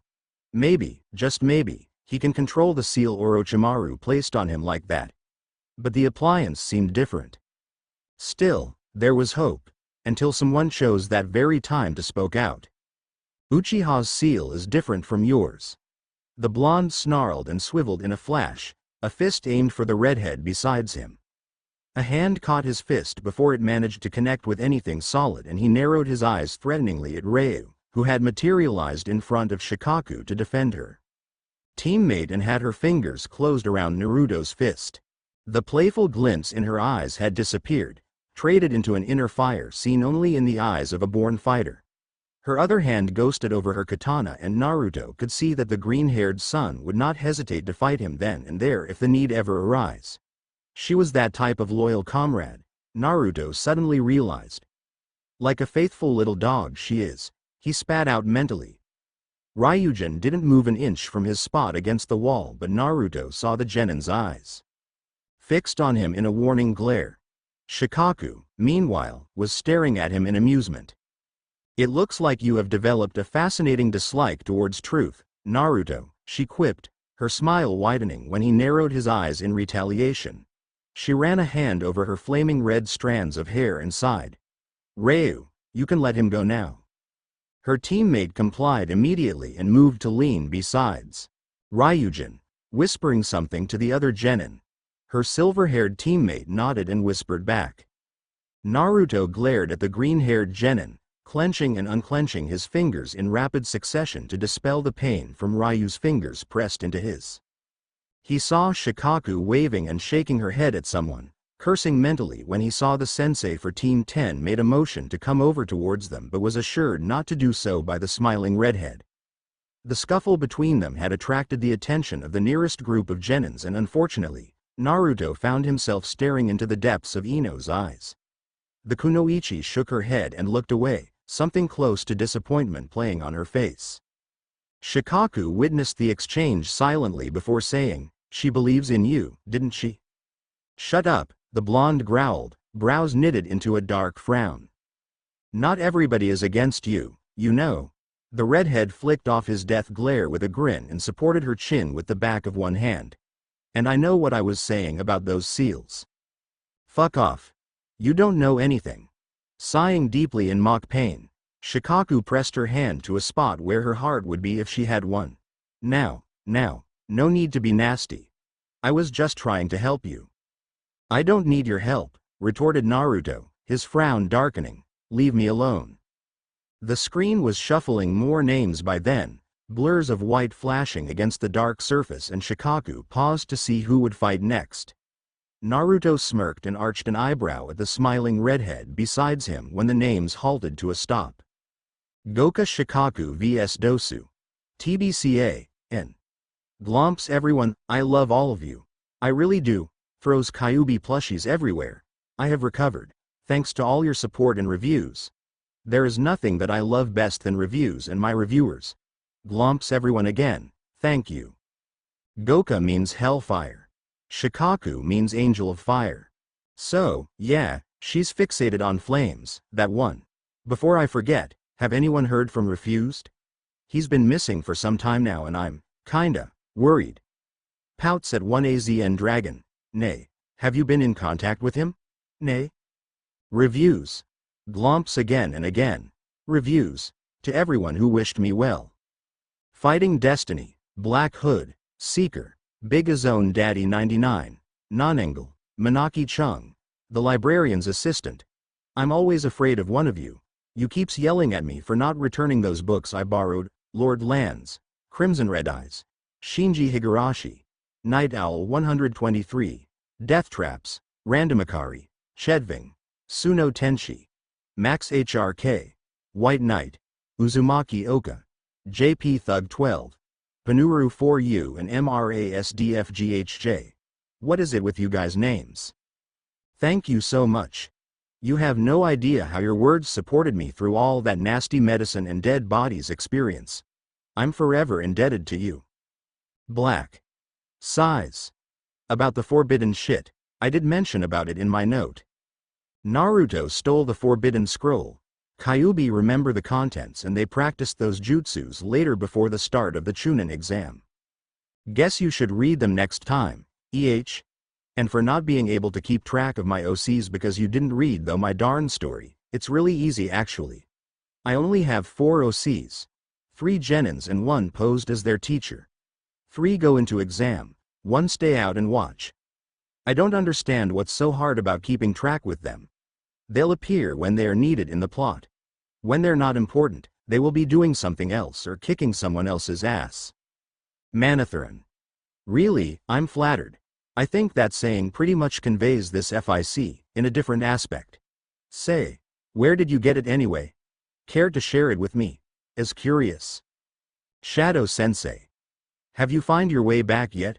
The road of life. I often got lost too, but now, I had a guide. Pokes Nako-chan. And cliffhangers are really fun. I like them too when I'm not the one who's reading the FIC because those things are pure evil. And thanks for your encouragement. Glomps Shadow Sensei. Blazer 6. I'm having fun bashing them, smirks evilly, so you don't worry. I'm glad to hear from you again, though, and really sorry for the short chapters. Muses are abandoning from me these days, sighs. Sephi Naruto Cloud. If I have a heart, I would get offended by you calling me bastard, but as I don't have one so it doesn't really matter. I'm updating, damn it. Skulld's Centauro 4. I just don't understand why do you keep changing accounts, is there something wrong? Or, are you an alien in disguise? Laughs, just kidding. You're one of my beloved reviewers and I'll love you forever. Huggles. Thankies for all those nice things you said for me, it really meant a lot. Virgil. I finally have time to write through all these mess I call my life, so don't worry. I hope I can write often like this. Keep reading, nay? Kanemi. Concerning those grammatical errors, I really don't know what to do about them. I checked the story once before I posted it and I don't have a beta reader. So, you just have to live with it. Keltosh. Keltosh-san. Tackles and glomps Keltosh.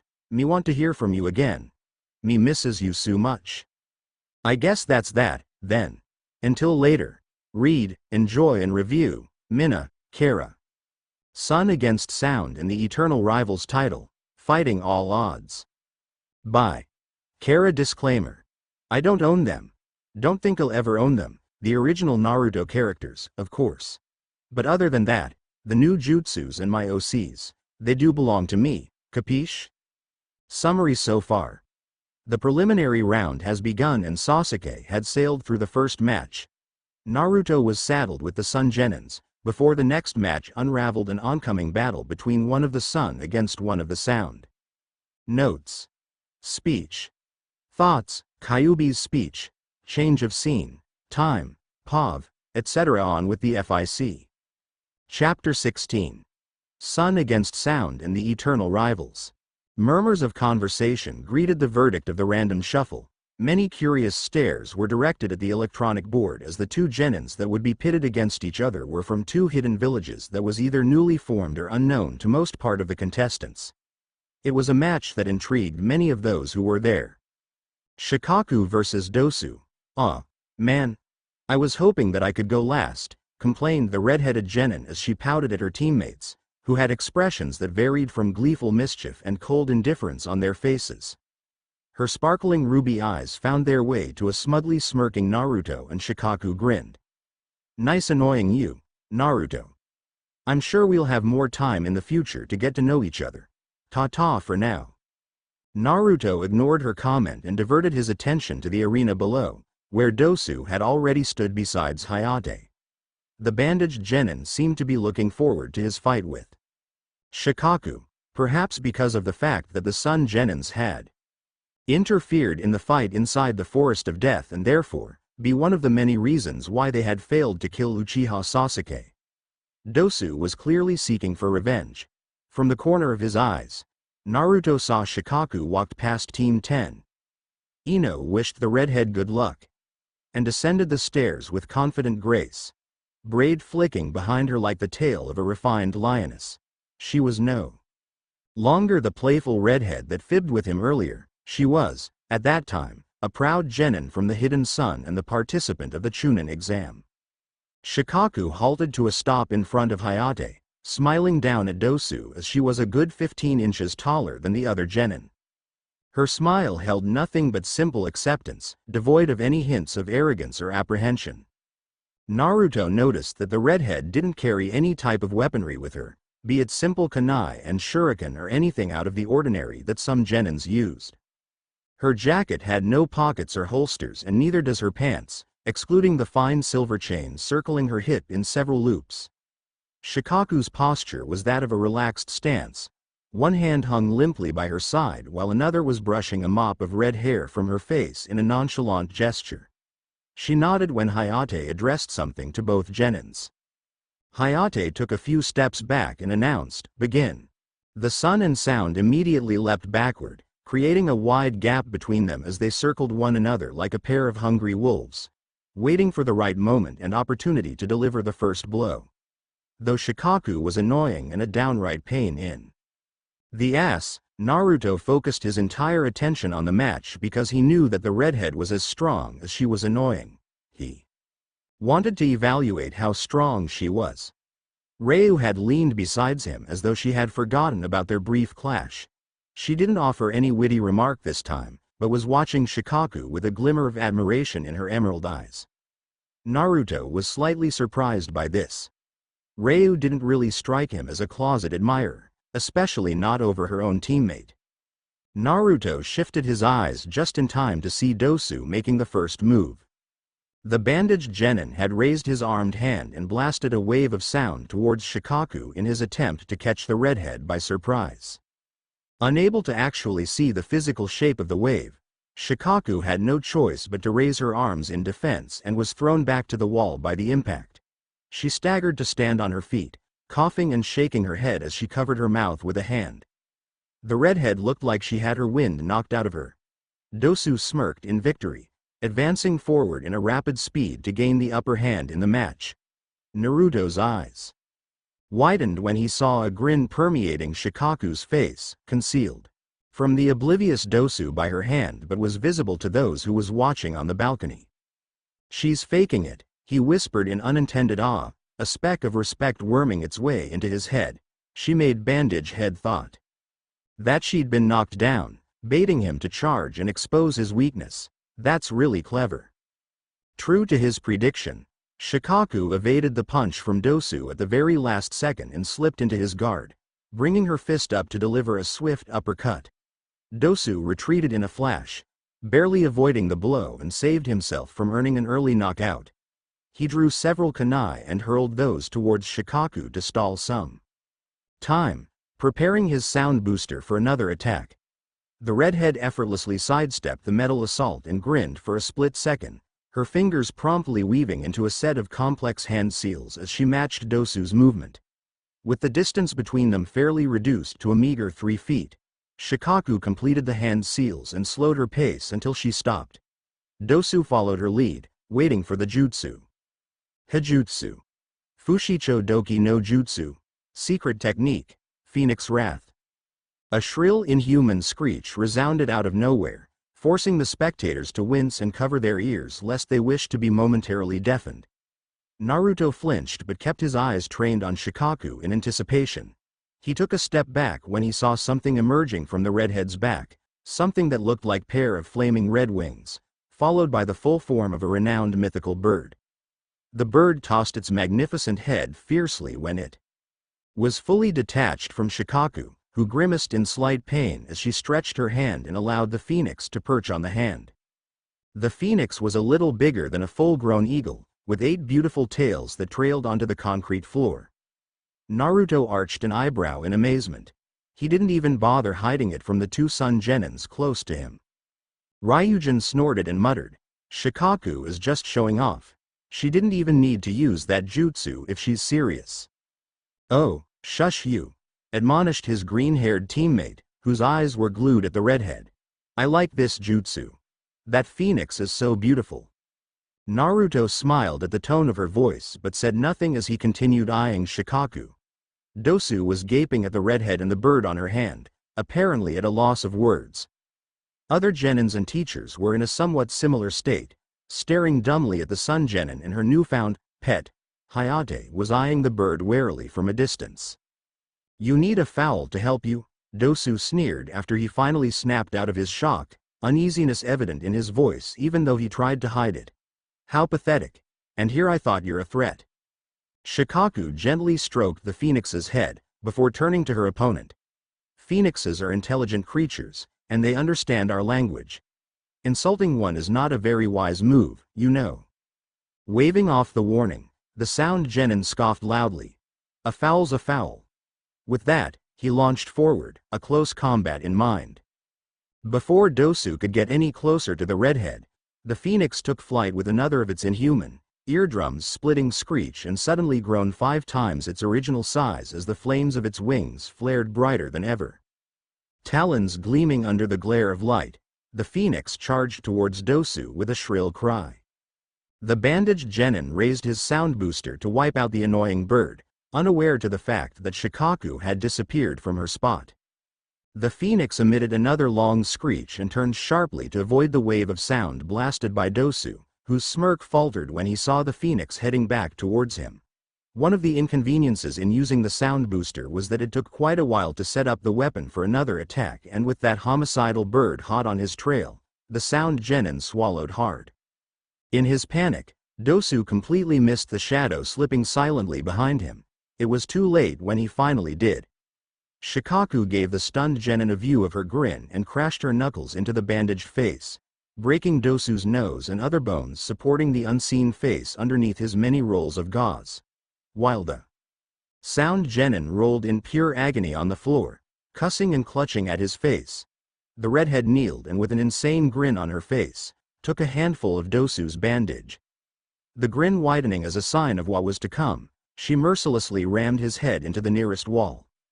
A sickening crack echoed, though no one could tell if it was from Dosu's head or because of the crater on the innocent wall.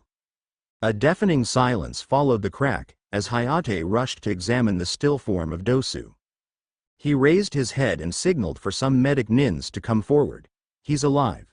Bring in the stretcher." Straightening up, Hayate declared Shikaku of the Hidden Sun to be the winner of the second match.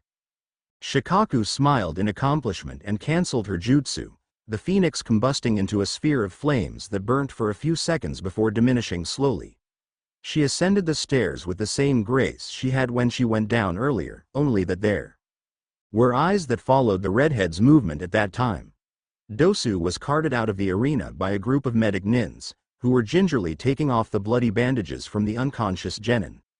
Smiling back at Ino, Shikaku made her way to her team and Naruto without any more interruption from other teams. Ryu greeted her with an enthusiastic, "Congratulations."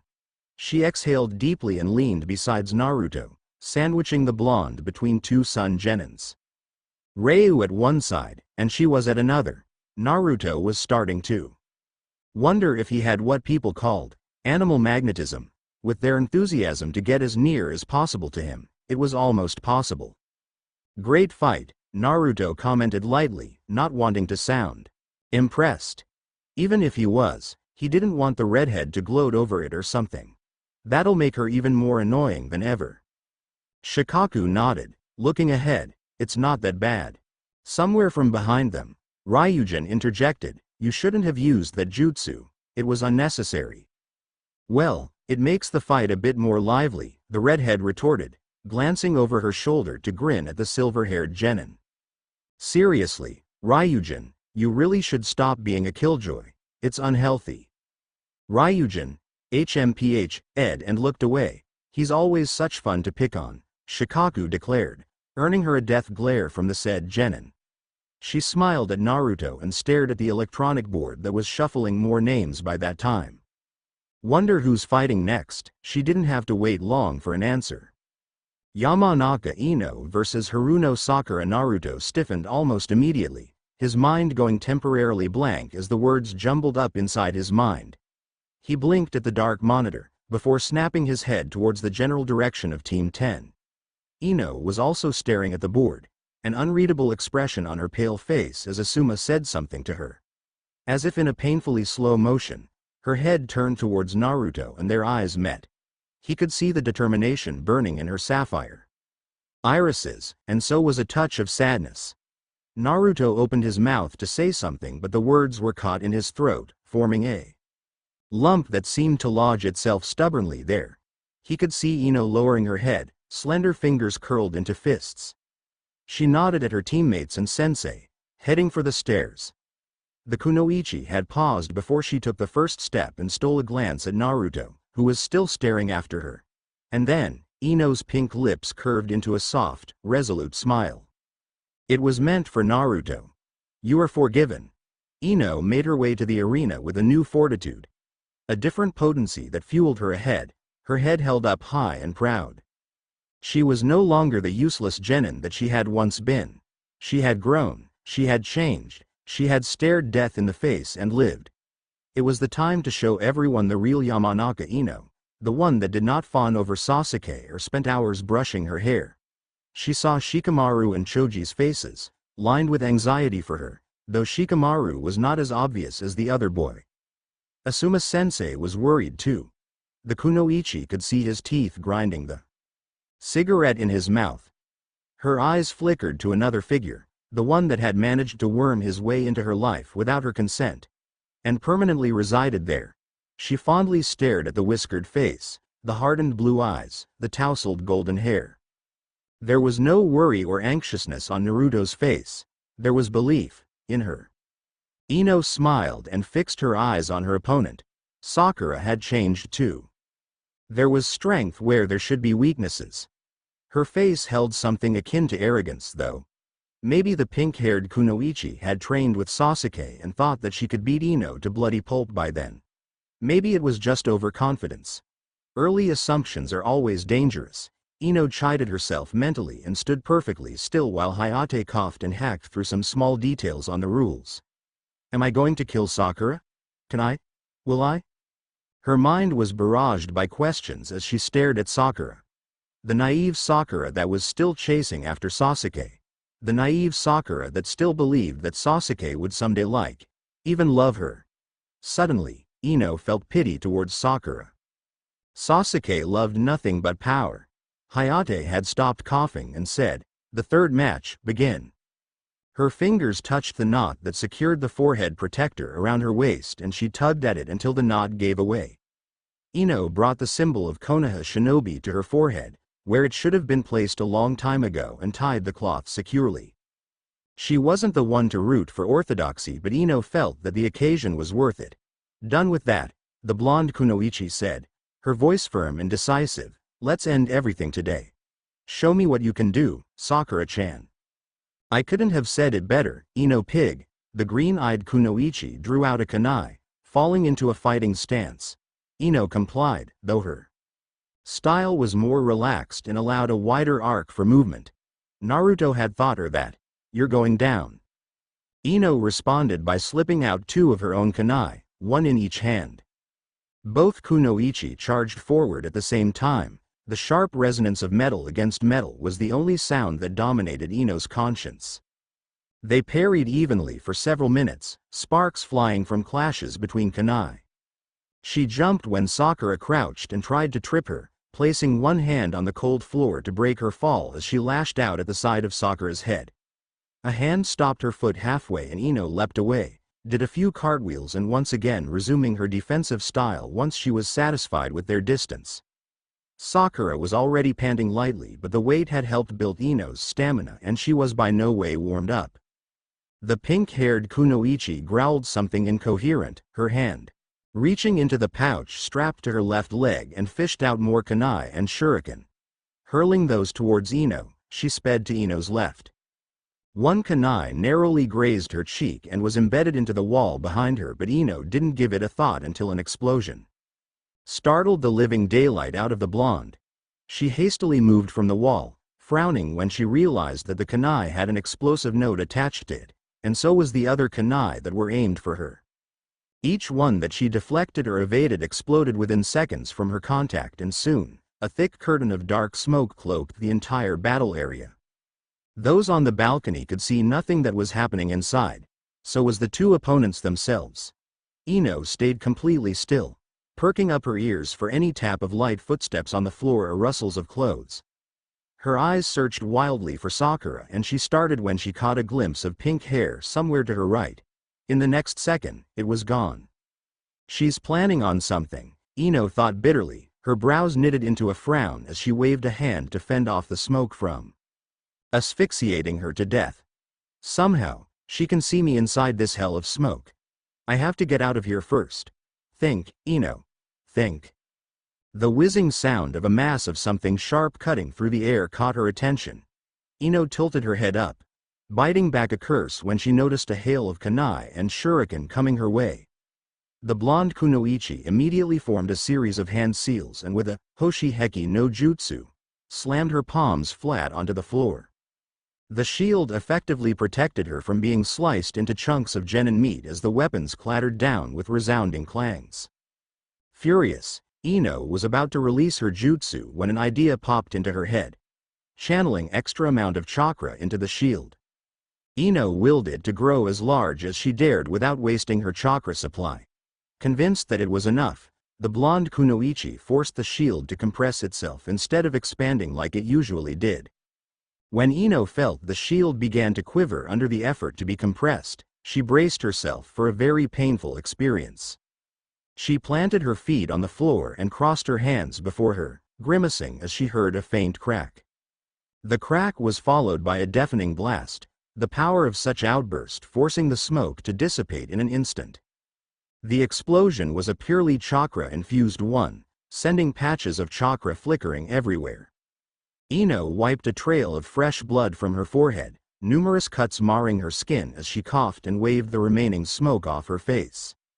The compressed shield could no longer contain the amount of chakra that she had infused inside it, and that resulted in the Big Bang.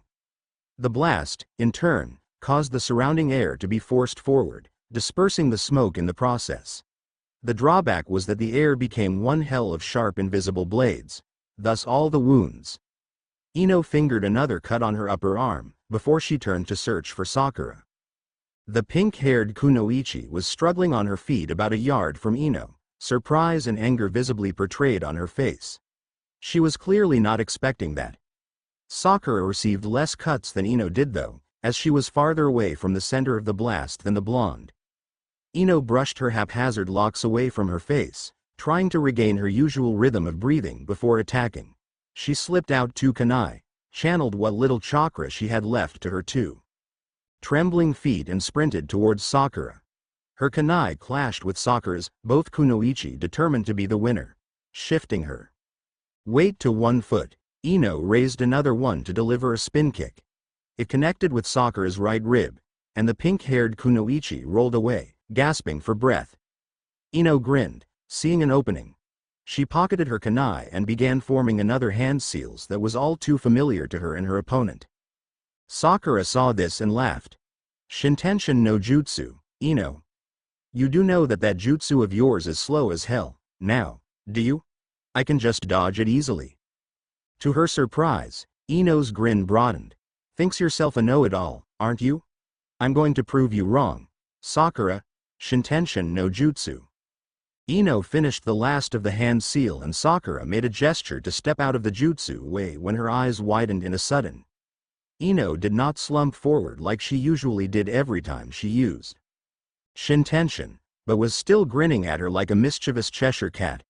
The pink-haired Kunoichi instantly knew that something was wrong. Much to her surprise, Sakura felt the jutsu smacked her right on the face, but instead of feeling drowsy and lost control of her limbs like she did in the first test, Sakura's mind was assaulted by a horrible wave of something. Screams, gales of laughter, cries of pain. All the emotions that ever existed in the world, that human ever went through, were ruthlessly drilled into her mind, crashing like tidal waves onto unprotected shores. Everything magnified painfully inside her head, echoing and resounding and overlapping one another until Sakura felt that her brain could burst anytime soon. The shintenshin that hit her was times faster than the original one, explaining her inability to escape in time, and the pain. Make it stop, please, begged the pink-haired Kunoichi, tears streaming from her eyes as she desperately clawed at her head. Her vision was blurred by tears, but she could still see Ino's outline when the blonde calmly walked towards her. She dropped on her knees and rocked her head back and forth. Please, Ino. Make them stop. The blonde's facial expression softened ever so slightly. Painful, isn't it? Surrender, Sakura, and I'll take it all away. I can't, I won't. Sakura squeezed her eyes shut, trying to block out the terrible screams, but got nowhere with her effort. Her resistance finally snapped when a shrill shriek jolted through her mind. She wildly looked for Hayate, and when she found him staring at them from a distance, she yelled, I surrender. I surrender. Make them go, please. Hayate nodded once. Yamanaka Ino, the winner. Thank you. Dispelling her jutsu, Ino turned on her heels and walked away, leaving a crying Sakura behind. No one but the Junins and the Hokage noticed Ino's trembles as she was surrounded by medic nins to inspect her wounds, her eyes glistening with unshed tears. Another group of medic nins mobbed Sakura, who was still sobbing and hugging herself, mumbling and muttering under her breath. Shintenshin no jutsu was a dangerous mind jutsu of the Yamanaka. The first version is control while the other was torment. Ino usually used the control that was taught to her by her father, as the other version was unknown to her until she read the Yamanaka scroll. Torment had the blood-curdling ability to shred her enemies' minds into pieces, driving them to the verge of insanity. Waves upon waves of memories, emotions, killing intents, everything that the Shintenshin user wished to inflict upon the minds. The user could also increase the tune of her attack, intensifying it thousandfold until the opponent could not take it anymore and either brought a kunai to their own throats or too pained that they were rendered immobile and thus, an easy kill. The only disadvantage was that the user would also suffer a fragment of the waves, being that she would be projecting those waves to others through her own senses. With a weak mind, the Shintenshin torment could never be executed properly and could even prove to be fatal to the user. Naruto's fingers curled around the metal railing, his eyes on the battered form of Ino. Sakura was altogether forgotten. He had tensed when he realized that Ino had used the dangerous version of Shintenshin to defeat the pink-haired Kunoichi, but sighed in relief when she was declared the winner without any apparent signs of the side effect. He knew, for one, that she had only practiced the jutsu once on him. He couldn't even stand 10 seconds under that Shintenshin when Kyubi's chakra started spiking out from him under the mental stress, freaking Ino out and made her cancel the jutsu. She refused to try it another time, and when Naruto asked, She told him that she wouldn't use that Shintention unless she really needs to. The tears held back in Ino's eyes caught his attention. Maybe she's still feeling that wave thing. He jerked out of his reverie when he felt someone's eyes on him. Naruto scowled at a smiling Shikaku. What? If you're so worried about her, get your ass down there, the redhead retorted, playing with the end of her braid. At least she'll know that you care. And it won't kill you to care. Ryu picked up where Shikaku had left it, and all of a sudden, Naruto felt that he was being overpowered by the two bossy older girls. That thought made his scowl turn into a frown. You two just can't shut up, can you? You're beginning to grate my nerves. To prove his point, Naruto narrowed his eyes at the Sun Genins, excluding Ryujin, who wouldn't say anything to him even under kunai point, and stalked downstairs. Against his own will, his feet brought him to Ino, the kunoichi leaning alone against the wall.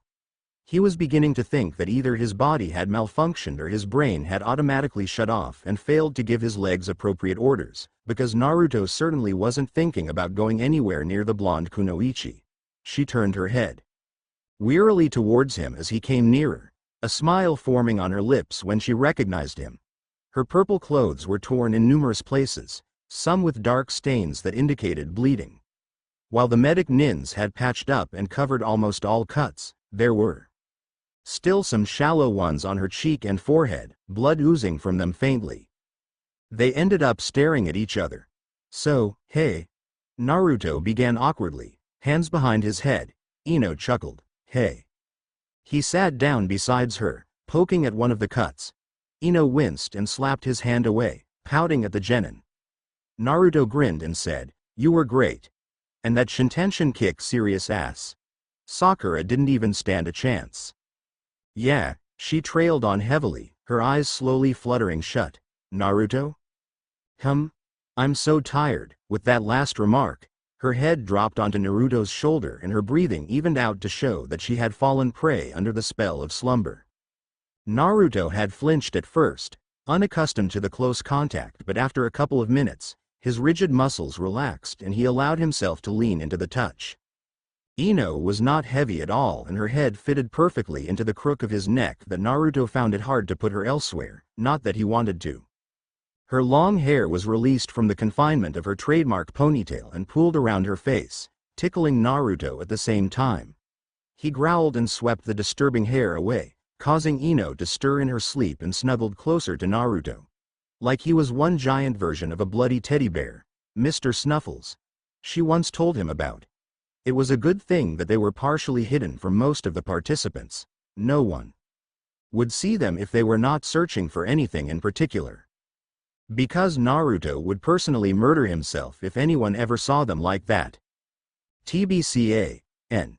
A little fluff, cringes. What was I thinking? Kicks FIC, stupid FIC. An ultra-fast update.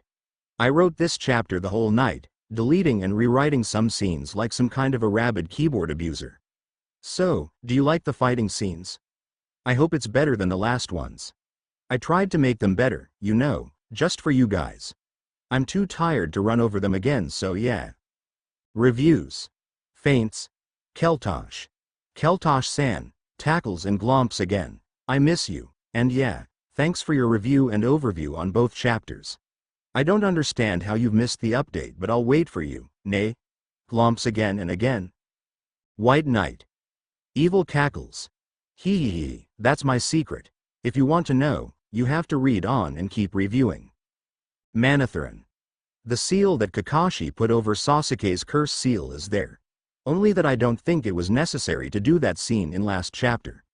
Maybe I'll squeeze it inside the next chapter. What do you think? Death traps.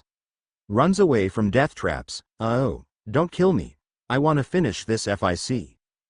Carrot 6. The Sun Genin's intention to get closer to Naruto will remain hidden until I see it fit to reveal it. Muahahaha. As being evil. And the pairing, if you squint really, really hard, you'll see. If you still haven't, I ain't telling. Runs off cackling. Chedving. I'm blaming the fluff on you. Your review about the absence of happiness inside the chapters before made my fluff. Leprechaun went berserk. Chase around for Leprechaun. See what you've done. Benighted fool. Crickets chirping. Anu, are you an English teacher or something? Because I totally lost it when I read your review. I have to admit that I'm not that great of a writer and there are things that I have to improve, but I'm trying my best. Maybe I don't have a large field of vocabulary, or maybe I'm just plain stupid, so really, forgive me if you find this FIC to be dull. My main objective in writing is to send the message across to the readers, in hope that they understand what I'm trying to write and hopefully enjoy it. Your insight of my weakness is like an eye-opener to me. Blazer 6. You know what, out of all my reviewers, you amuse me the best. Magic Hickey, oh my god, you don't know how hard I was laughing when I read that. I love you, Glomps. Nonangle. Another update in just 2 days. How do you feel about it? And yeah, I'm beginning to get attached to those sun nins too. Naruto is fun to mess around, anyway. To my other beloved reviewers, Cobra 100, Peter Kim, Night Owl 123, MRASDFGHJ, Hikaru of Arrow, Bigazone Daddy 99, JP Thug 12, Gopu, Sephi Naruto Cloud, Shadow Sensei. Thank you. Thank you. Thank you. This chapter is for all of you. Until later. Read, enjoy and review, Minna. Kara Flight of Doubts title. Fighting All Odds by Kara. Disclaimer. I don't own them. Don't think I'll ever own them, the original Naruto characters, of course. But other than that, the new jutsus and my OCs, they do belong to me, capiche? Summary so far. Sun defeated the Sound, while Ino had used the Shintention to put an end to Sakura's challenge. Notes. Speech. Thoughts, Kyubi's speech, change of scene, time, POV, etc. On with the FIC. Chapter 17. Flight of Doubts, Ino winced in her sleep. Stirring slightly as loud cheers and snippets of conversations reached her ears. Her dream had been a nice one. Something about a spike-headed blonde, a green goat and a field of multicolored poppies. Waking up was the last thing she wanted to do at that time. Besides, her muscles were practically killing her and using some kind of a sleepy logic. That revelation only served as one of the many reasons of why she should not wake up just yet. Wrapping an arm possessively around her pillow, Ino's fatigue.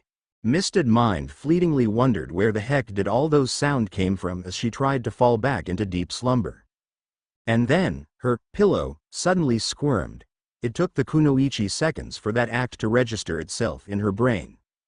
Pillows weren't supposed to be able to move, let alone squirm. It was against the rule of conventional pillows. Startled, Ino snapped her eyes open, only to stare into a pair of sky-blue orbs that were glaring down at her. She squinted under the sudden glare of bright light, blinking away the drowsiness that was stubbornly clinging onto her mind while she shielded her eyes with a hand. Approximately 2 nanoseconds later, comprehension dawned onto the pit of Kunoichi's stomach. A fierce shade of scarlet flamed Ino's cheeks as she hastily unwrapped her arms from around an amused Naruto and scooted to a safe distance from the smirking blonde, muttering and cursing under her breath. Naruto stood up from his previous sitting position, prompting Ino to do the same. She winced again when the sudden movement caused a sharp jolt of pain coursing through her body, courtesy of the many lacerations and cuts from her fight. In an attempt to piece back her dignity, Ino asked, "How long have I been out cold?" 7 fights and it's the middle of the 8th, Naruto informed her, flexing his numb hand that Ino had effectively mistaken for a bolster. In the arena, the black-clothed Sand team from Sand had just blocked a kunai from a missed genin and they were engaged into another bout of kunai hurdling and dodging. The fight held nothing special and almost arrived at the point of it being mundane. Naruto clenched and unclenched his fingers to make sure that his blood circulation had returned to normal, before grinning at the scowling Kunoichi. "You should feel lucky to have the privilege of napping on my shoulder. It's a rare honor, you know." It was as if the argument between them had never happened and that they were back at square one. Business as usual, it was. Naruto's way of showing that he was sorry. "Yeah, keep telling yourself that, urchin head," huffed Ino, though she was no longer scowling. It actually felt good to be in talking term with Naruto again. Ino wouldn't admit it even if her life depends on it, but she did miss the blonde. Just a little. And she still hadn't completely forgiven Naruto for being an ass earlier. Nope, not a chance. But for now, she decided to act all civil and stuff. Payback could wait for later. Damn, I can't believe I slept that long. What have I missed? Naruto ticked off a finger for each name. Lemme see, Bug Guy passed. Shikamaru kicked Sound Girl's ass. Double Bun Girl lost to Sand Girl. Gaara flattened one Mist Guy. Kabuto's teammate tied with another Mist Guy and Choji tied with Kiba. That's a really funny match, you know, it's a shame you missed it. Choji knocked Kiba and himself unconscious at the end. We thought he would have had it. By then, what with the pill and that dog morphing into Stinky Dog Boy? Even your sensei was laughing. Your explanation doesn't make sense at all, Ino noted dryly. She stretched her sore muscles lazily but paused in mid-stretch, realizing something amiss. She cocked her head to a side as she stared at a sniggering Naruto. Wait, you said I missed 7 matches. You just told me 6. What's the last one? A thick curtain of mist suddenly enveloped the arena and they could hear some not very unintentional cursing coming from Kankuro. Ino was taken aback when he saw Naruto's feature-hardened, blue eyes that seconds ago twinkling with mirth were by then flashing with suppressed contempt. The kunoichi frowned, unable to understand the reason behind such change. The corner of Naruto's mouth twitched into a barely concealed snarl, his fingers balled into fist. When he finally spat out, Hinata lost to Neji. The last name was emphasized with scorn. They're both Hyugas, aren't they? Ino ventured to ask, puzzling on why Naruto had taken offense on the result of that particular match. She drew closer and placed a hand on Naruto's rigid shoulder. What's wrong? Nothing. His voice suggested otherwise. He glanced back, only to realize that he had just made a huge mistake. Ino was looking at him with a hurt expression pasted on her face. That was something that only the kunoichi could do to him, making him feel as though he had just committed an unforgivable sin. Damn. Fine, that Neji guy is a total asshole. I hate him. No, I take that back. I don't hate him, I loathe him. Raising an eyebrow, Ino asked, does it have anything to do with the fact that Neji beat Hinata? That's why you're pissed? Well, yeah, I guess. Naruto scratched his spiky head and laughed ruefully. You know what, forget it. I don't care anymore. Let's just watch the fight and then get some food when all this ends, okay? Ino shifted her position slightly and grinned at Naruto. As long as you're paying, I'll go along with anything. Kankuro chose that moment to finally save them from dying out of boredom and put his opponent out of misery.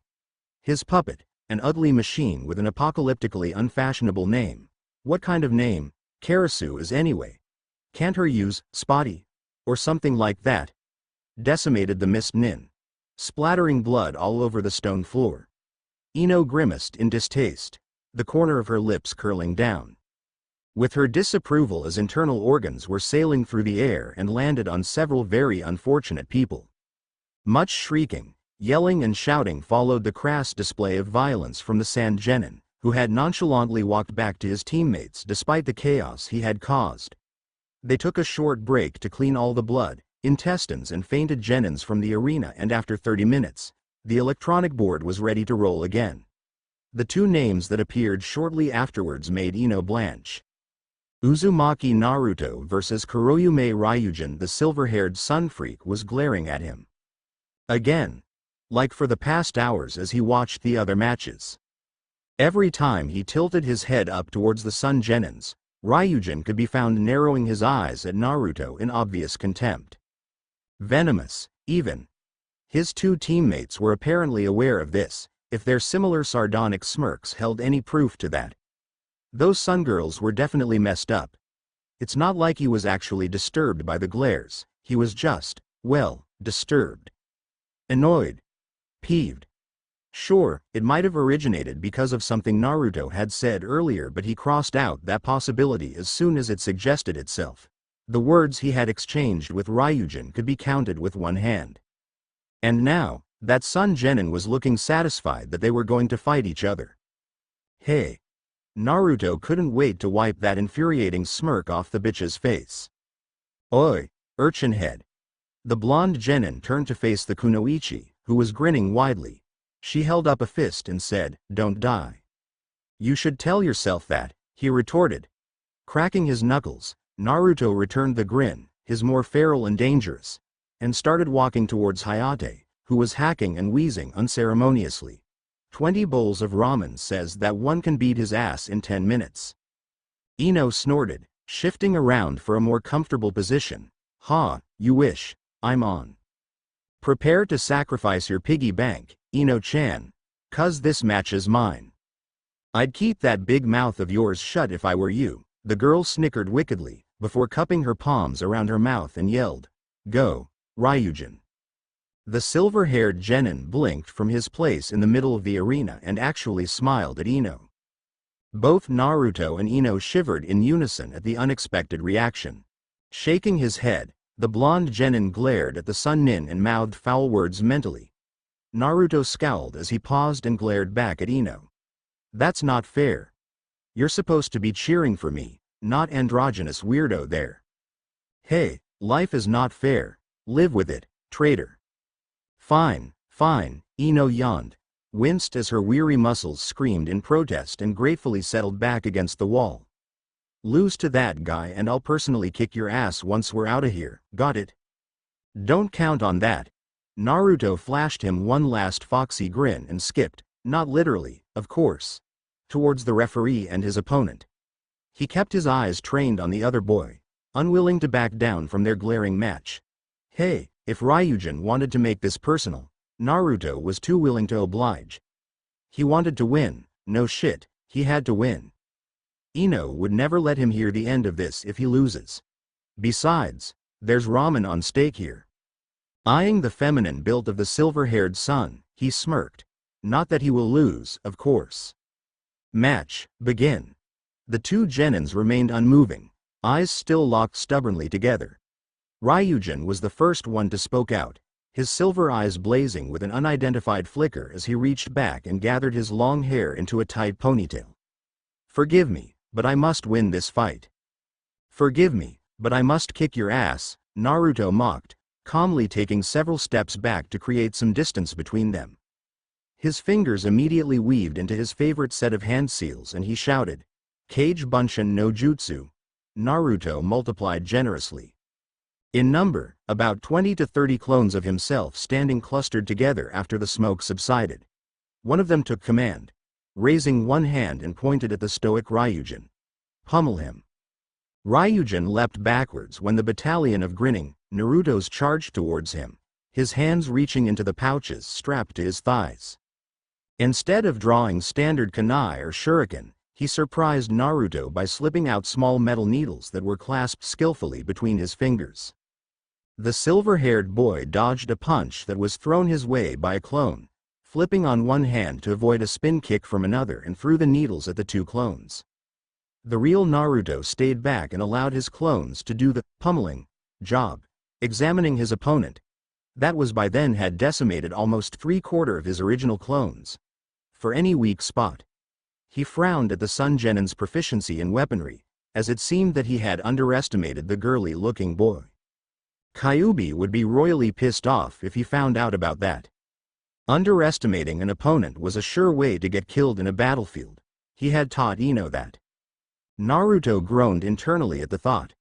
With a burst of chakra, Naruto propelled himself forward as the last of his clones fell prey to Ryujin's needles, smirking when he noticed that the silver-haired genin was panting softly in exertion from the assault.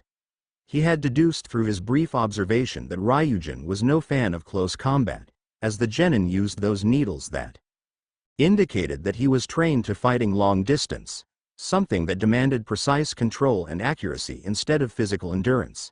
He had also avoided Naruto's clones instead of facing them off, before finishing the clones from afar. The sheen of sweat on the other boy's skin was also a dead giveaway. Ryujin didn't have much stamina when it comes to fighting. Genins like these usually specializes in chakra control and when working in teams, would always stay behind as medical support or a Genjutsu specialist. The blonde genin hoped that it was the former. Genjutsu could be such a bitch to deal with in a match.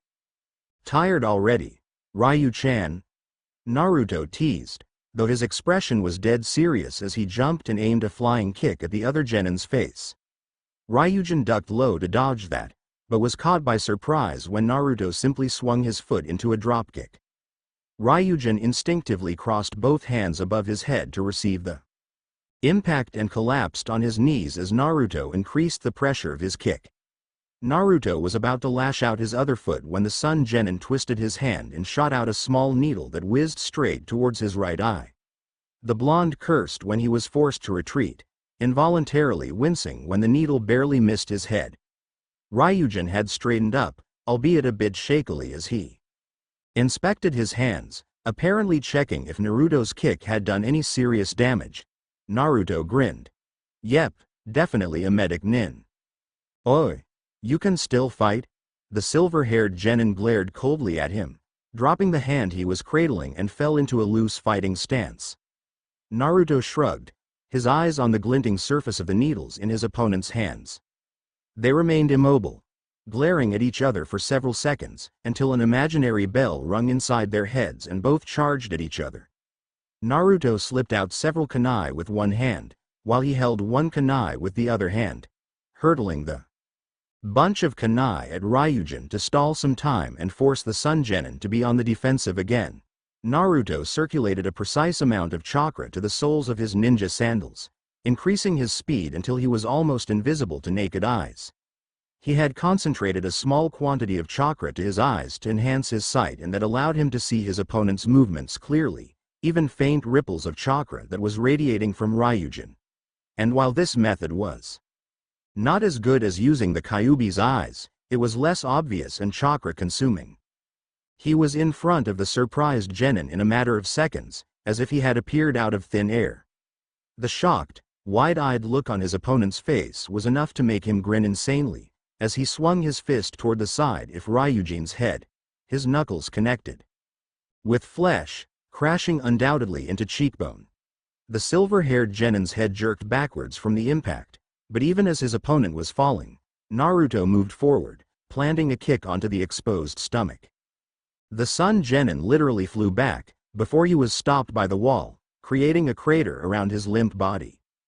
Much to Naruto's chagrin, Ryujin was still very much alive and awake, though he was coughing out blood and curses. Naruto stood in the middle of the arena, eyes blazing with annoyance and chakra as he glared at his struggling opponent. There was a subtle change in the flow of chakra from the other genin, like he was willing them to circle around him like a tornado. Ryujin staggered away from the wall and both of his hands were reaching deep into his weapon pouches. Watching with concealed amusement from the distance, Naruto frowned when he noticed that Ryujin had drawn an impressive amount of needles, holding it out as if the genin was offering them to something. And then, faster than what naked eyes could see, those needles were snatched away from his hands by an invisible force. But as Naruto had channeled his chakra to his eyes in order to keep up with whatever tricks that the Sun Genin had up in his sleeve, or lack of sleeves, rather, he had a clear view of what had happened. And he didn't like it at all. The metal needles were caught up in the spiral of chakra that surrounded Ryujin, the same one that Naruto had sensed before. Given the nature of the chakra to strengthen whatever inanimate object it contacted, the needles were of a more dangerous threat than before. They had formed some kind of a moving shield in front, around the silver-haired genin, a shield that would have required a hell of a lot of effort to deal with. Naruto frowned, his eyes following the rapid succession of needles. Ryujin had regained some of his cool composure from the earlier attack, wiping a trail of blood from one corner of his mouth with the back of his hand. His eyebrows were knitted in fury, silver eyes raging up like twin gray storms. He moved forward, confidence flowing back into him from the protection of his needles. I've never thought that I would have to use this technique, muttered Ryujin, loud enough to be heard only by his blonde challenger. Naruto snorted. Every one of those who had underestimated me had to eat their words after I'm finished with them. He flexed his hands and grinned at Ryujin. You'll soon in my hall of shame. I'd like to see you try. The other genin snapped. He spread out his hands and shouted, Jinsenka, Silver Whirlwind. The needles instantly shot towards Naruto in an astonishing speed that the blonde was barely able to cross his arms and crouched to evade the sudden attack. It reminded him to the time when he had fought Haku in Wave Country. The needles and the feeling of being impaled roused his anger. Naruto growled deep in his throat. Kyubi wasn't there to save him anymore. He would have to defend himself this time. He managed to deflect almost all of the needles that came zooming his way, though more than a few had found their way through his chakra-enhanced skin. This particular jutsu created some kind of a hide, easy enough to create in seconds and thick enough to withstand a medium level of impact. When the first wave had ended, Naruto stood up in a flash and jumped a few feet back, cursing loudly as he pulled out the needles that were sticking out of his person. Ryujin had a smug smile decorating his pale face, a smile that Naruto was itching to wipe with a punch or two. The fight was beginning to get to his nerves. Ryujin had been a better opponent than he had first predicted. His chakra control on the needles was impressive, though the blonde noted with malice that the silver-haired son couldn't keep it up for less than 15 minutes more. Ryujin was already swaying dangerously on his feet, his needles circling the genin in a much slower motion than before. He would eventually exhaust his chakra if they continued to glare at each other. But Naruto didn't want to drag the fight that long. It was rather annoying, so to say. Naruto clenched his hands, summoning more chakra to envelope him, like a thin, second skin. It was a simple healing jutsu that Kyubi had taught him. His chakra would automatically quicken the process of closing the cuts and laceration from Ryujin's attacks. He eyed the other genin with barely hidden contempt, mind buzzing with plans to maim or at least damage the son as badly as he could, without the sickly referee or Kakashi interfering. His lips curled into a lopsided grin. But of course, they couldn't stop what they can't see. Perfect. Naruto's fingers weaved into a set of hand seals, brows knitted in concentration. He held out a hand in front of him, whispering, Kage Fuin, Shadow Seal, and watched the magic unfold. A sphere of compressed jet-black liquid-like substance materialized above his outstretched palm, and slowly levitated higher and higher. Like a rising sun, the sphere only stopped when it nearly reached the stone ceiling of the arena, hovering in mid-air like a suspended disco ball. All the spectators and even Ryujin had their eyes locked on the black sphere, curiosity and anticipation reflected clearly on their faces. Naruto's grin widened. They had unknowingly played along to his little scheme. He closed his own eyes and made another hand seal. Release. Black tentacles suddenly shot outwards from the sphere at his command, embedding themselves into the four corners of the arena and hardened to form the frame of a four-sided pyramid. Astonished gasps could be heard resounding from the audience, accompanied by several impressed shouts. In another second, the dark pyramid was completed, shielding the arena completely from others' view. Trapped inside the pyramid was none other than Naruto, Ryujin and Hayate. The crowd roared their dissatisfaction, angry that they were denied of the right to watch the match. Ryujin, meanwhile, was experiencing utter and ultimate helplessness, finding himself half floating inside an endless void that stretched into infinity. Panic started blooming inside the usually placid genin, his needles vibrating and resonating his insecurity. He was never fond of darkness since childhood. The memory of the past came trickling back through the dam of his conscience. He inhaled deeply, trying to piece back his confidence, fingers tightly clutching the cold surface of his metal needles. They would protect him, they always do, but Ryujin wasn't sure if he had enough chakra to last another 10 minutes. He had wasted almost all of his chakra reserve just to evade and destroy those Kage Bunshin. His opponent, that insufferable Naruto-sama, had disappeared before his very eyes, no doubt after he had cast this weird jutsu. Ryujin bit his lower lip, moving his head to right and left in search of his opponent. He couldn't help but to imagine with dread how Shikaku must have been laughing at his misery right now. Damn that fire mistress to the deepest bowl of hell. It was disconcerting for Hayate to find that he was unwillingly imprisoned inside this strange contraption. There should be a law about referees' involvement in matches. His pay definitely didn't cover getting shrouded by chakra-fused confines. Disgruntled as he was, Hayate tentatively took a step forward, his senses wary of any danger that the move might bring. He was not a Chunin because of his looks, though he doubted that even that would bring him anywhere. The pale shinobi waved a hand in front of his face, then around him in a graceful arc before withdrawing the hand. His forehead wrinkled into a frown as he examined his surrounding, bagged eyes scanning the width and length of his prison. His first assumption that it was chakra-fused appeared to be wrong, as he couldn't sense any huge amount of chakra that was usually needed to perform such complicated jutsu, and the only chakra trail that he did notice was one very thin line moving consistently upwards. Now, the question is, what the hell did that brat just do? Naruto slowly opened his eyes, and grinned. He could almost taste their bewilderment. Shit, what did Naruto do? Ino cursed and gritted her teeth, fatigue forgotten. She squinted her eyes, trying to see past the barrier of the pyramid. Needless to say, the effort was a futile attempt. Incensed, she turned to glare at Shikaku. The older girl seemed to have the answer to everything. What's happening? Shikaku tilted her head towards Ino and smiled. She pointed a finger at the dark pyramid and said, "What did you see, Yamanaka-san?" "A big-ass pyramid that came out of nowhere," snapped the platinum blonde in response. "What's that have to do with anything?" "It's the most important element to explain what Naruto had just done."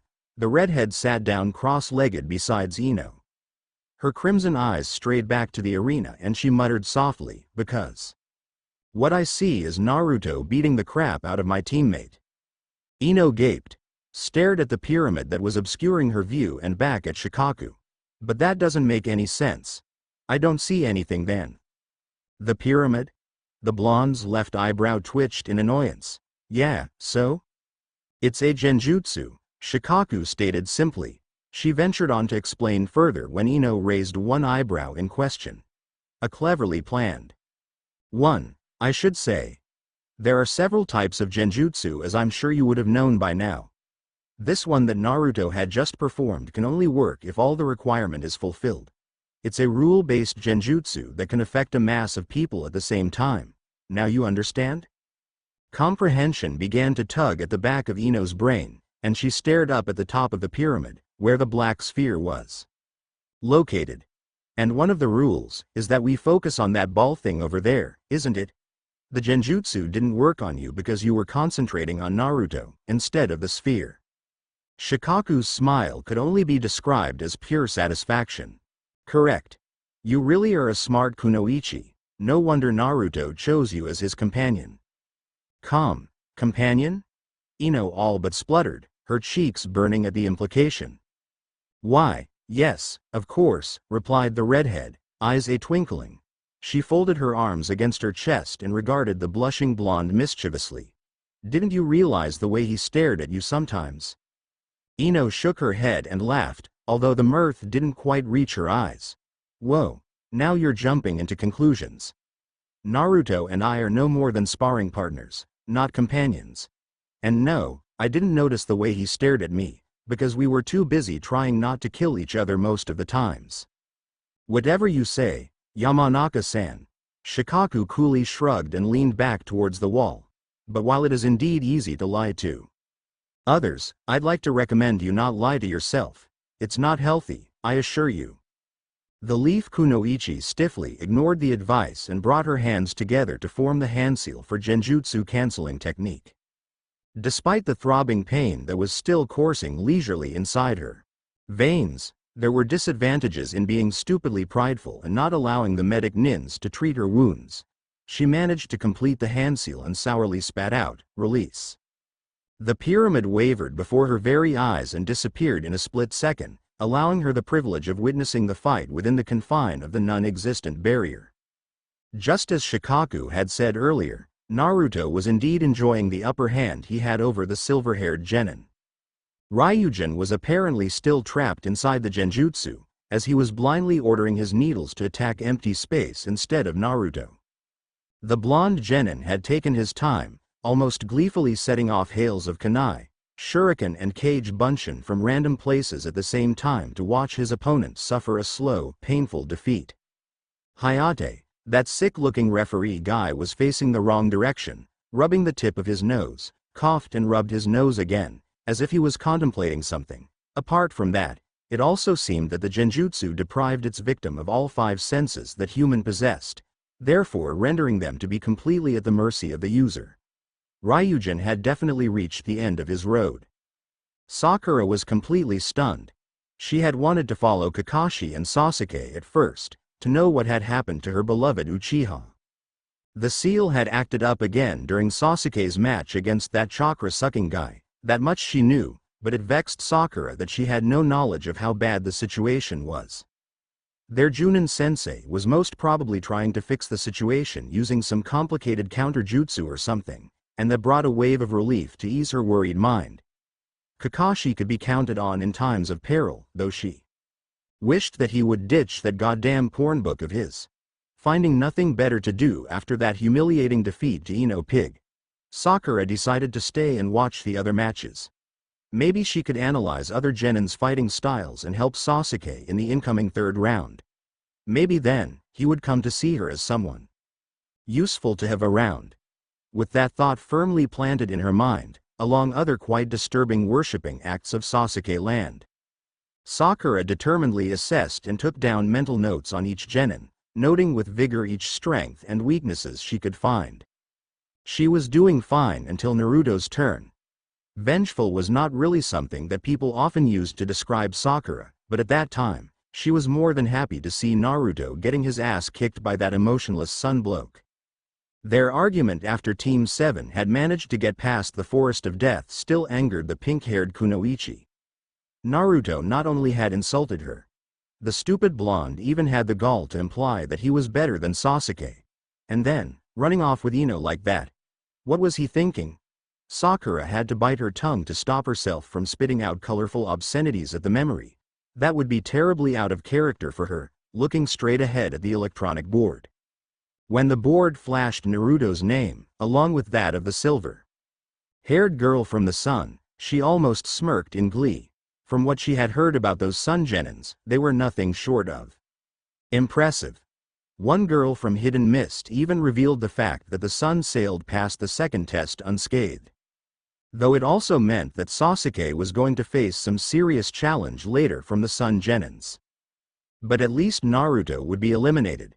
That opinion was instantly killed on the spot when Naruto actually fought back with a significant level of improvement since the last time Sakura saw him fight. And as her blonde teammate had exterminated a giant snake with one single jutsu when he fought against Orochimaru, that was indeed saying something about his strength. Sakura watched, jaw hanging loose, as Naruto landed blow after blow on the other Genin. His cage bunshin kept on coming, as if he had an unlimited access to chakra. Even when the silver-haired boy used a flashy jutsu to manipulate those metal needles, Naruto didn't seem even flinch. It was, as Sakura concluded, quite disturbing to see Naruto being this formidable. She bitterly admitted that the blonde had grown far above Sasuke and her, though she wouldn't say it out aloud. What puzzled her was, how did he manage to learn all those jutsu? How did he made friends with her loud-mouthed rival? Had he always been this strong? But how? And when Naruto and his opponent, along with that pale referee, but he's not that important, disappeared inside the Black Pyramid, Sakura couldn't help but to be amazed and envious. How come Naruto was the one who had surpassed them all? Wasn't he the infamous, dead last? The pink-haired girl leaned forward, eyes squinted in her attempt to see what had happened inside the pyramid. It was useless. With a frustrated sigh, Sakura allowed her hands to hang limply by her sides, her mind racing for an explanation concerning Naruto's drastic change of attitude. Maybe it had something to do with Ino, or maybe Naruto just wanted to prove something. Maybe Naruto wanted to show that he was much more superior than them. Maybe Naruto had gotten tired of being cast aside for the likes of Sasuke. Somehow, all those maybes made her dizzy, and a little bit guilty for all the unkind words he had directed towards Naruto. Maybe Naruto just craved for some recognition. Call her paranoid, but there was something oddly similar about those Sun Genins. Not counting the weird accessories that they wore. No, it was something more profound. And it had something to do with Naruto. Sakura shook her head, her green eyes locked at Shikaku and Ino, who was sitting beside each other, talking. That was another thing that rubbed her the wrong way. Ino defeating her. And using Shintention, nonetheless. Though she could blame it on the lack of knowledge about the Yamanaka family jutsu. Knowing that Shintention had two versions was a total shock on her part. All her practice with Sasuke was evidently not enough. Sakura thought that she had known the other kunoichi well enough that she could predict the outcome of their fight. Apparently, she was wrong. Sakura had been in the wrong for too much of a time nowadays that she began to start doubting her ability. Wasn't she the smartest kunoichi of their year? Sure, Ino might have come out top-ranked, but Iruka-sensei often praised her for her brain and quick thinking. Was that not enough? Sakura bit her lower lip, staring down blankly at Ino. Well, shit. I forfeit, came the curt voice of the Sun Genin not a minute after Ino had made her observation. His silver eyes were burning with hatred and resignation, glaring at no one in particular. He had withdrawn his needles, standing stiffly in the middle of the arena like a defeated man. The funny thing was that Hayate didn't hear what Ryujin had just said, seeing that the referee was also still affected by the Genjutsu. Shikaku sniggered at the frustration etched onto her teammate's face, and at Hayate, who was by then waving both hands before him, 3 feet in front of the Hokage. Naruto had already burst laughing, clutching at his stomach as his opponent yelled for the referee. He stopped marginally, enough to form a set of hand seals and dispel the jutsu before continued on laughing like a doped hyena. Ryujin stopped yelling once he saw that the veil of darkness had lifted, his eyes cold and hard. Hayate blinked. Hands stopped in mid-wave and he stared dumbly at Sandame, who was looking at his Chunin questioningly. He turned and narrowed his eyes accusingly at Naruto, though his glare was cut short when he coughed yet again. Ino couldn't help but to giggle at the hilarious situation, something that she had not done since they arrived from the forest. Well, what are you waiting for? Naruto impatiently addressed Hayate. He'd already forfeited. The Chunin in question merely shrugged and retorted, I didn't hear him say the words. That made the blonde bristle. What the hell are you talking about?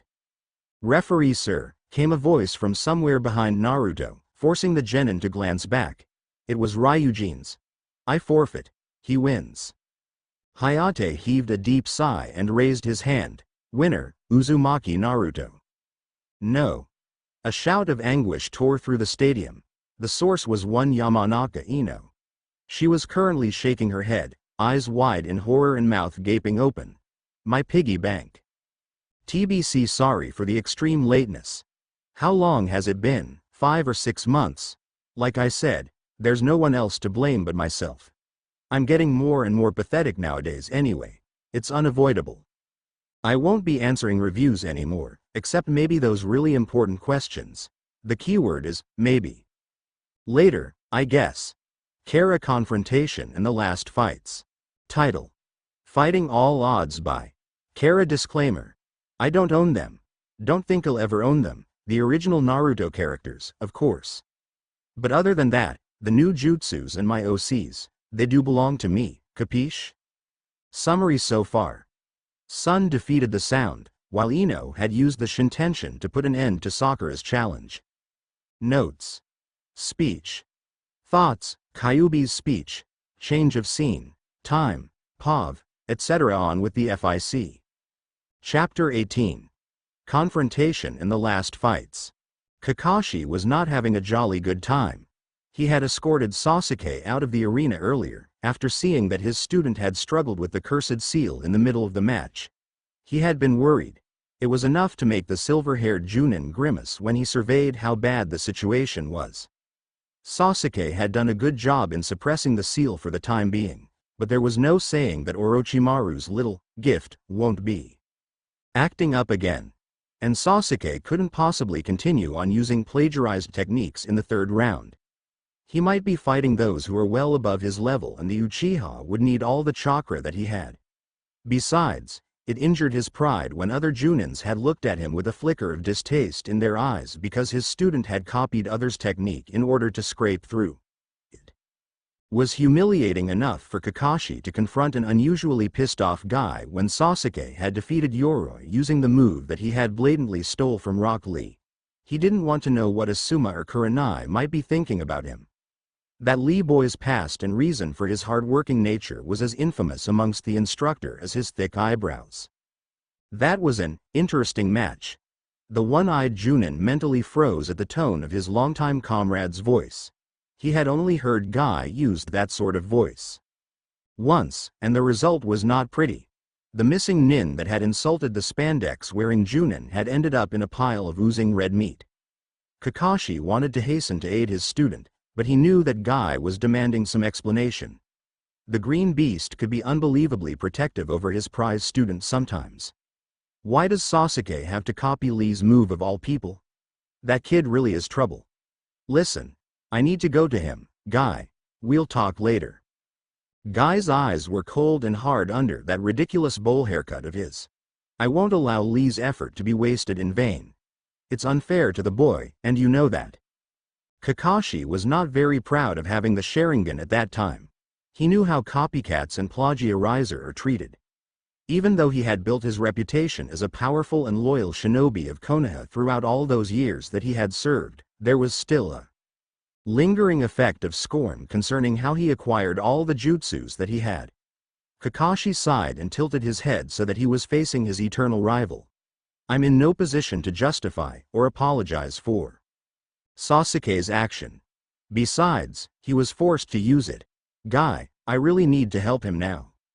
Fine, Guy shifted, folding his hands against his broad chest. Just remember that by simply copying, you can't make a great shinobi. That simple statement drilled right through Kakashi's conscience. After all, wasn't he the infamous copy Nin Kakashi? Instead of replying, the silver-haired Junin merely shrugged and prepared to make a set of hand seals for transportation jutsu. Whatever, Guy. Okay, so he was not the best of teachers, but everything is about survival if you wanted to be a true ninja. Following the code of honor could only be suicide in certain situations. They were required to use whatever way deemed possible to continue on living and fighting, be it honorable or otherwise. He was just teaching his students how to survive. It was not his fault that some people felt uneasy about it. He didn't give a damn about what people think. Shaking himself out of his brief surge of memory, Kakashi focused his attention to the task at hand. He had drawn the entire inscription needed to perform the seal that would seal the seal that Orochimaru had made on Sasuke. Propping the half-conscious boy into a sitting position, Kakashi was about to bite his thumb when a familiar voice interrupted him halfway. The Fuja Huan, isn't it? He whipped his head around and glared at the raven-haired woman standing a few feet away from them. She had completely taken him by surprise, and Kakashi did not like surprises much. What the hell are you doing here? Aki took a step forward, critically eyeing the trails of inscription that Kakashi had made with a smile. Such an interesting seal you have here. 15th century, from the Grass Country. Founded by the Tokaichi family, if I'm not mistaken. Wah!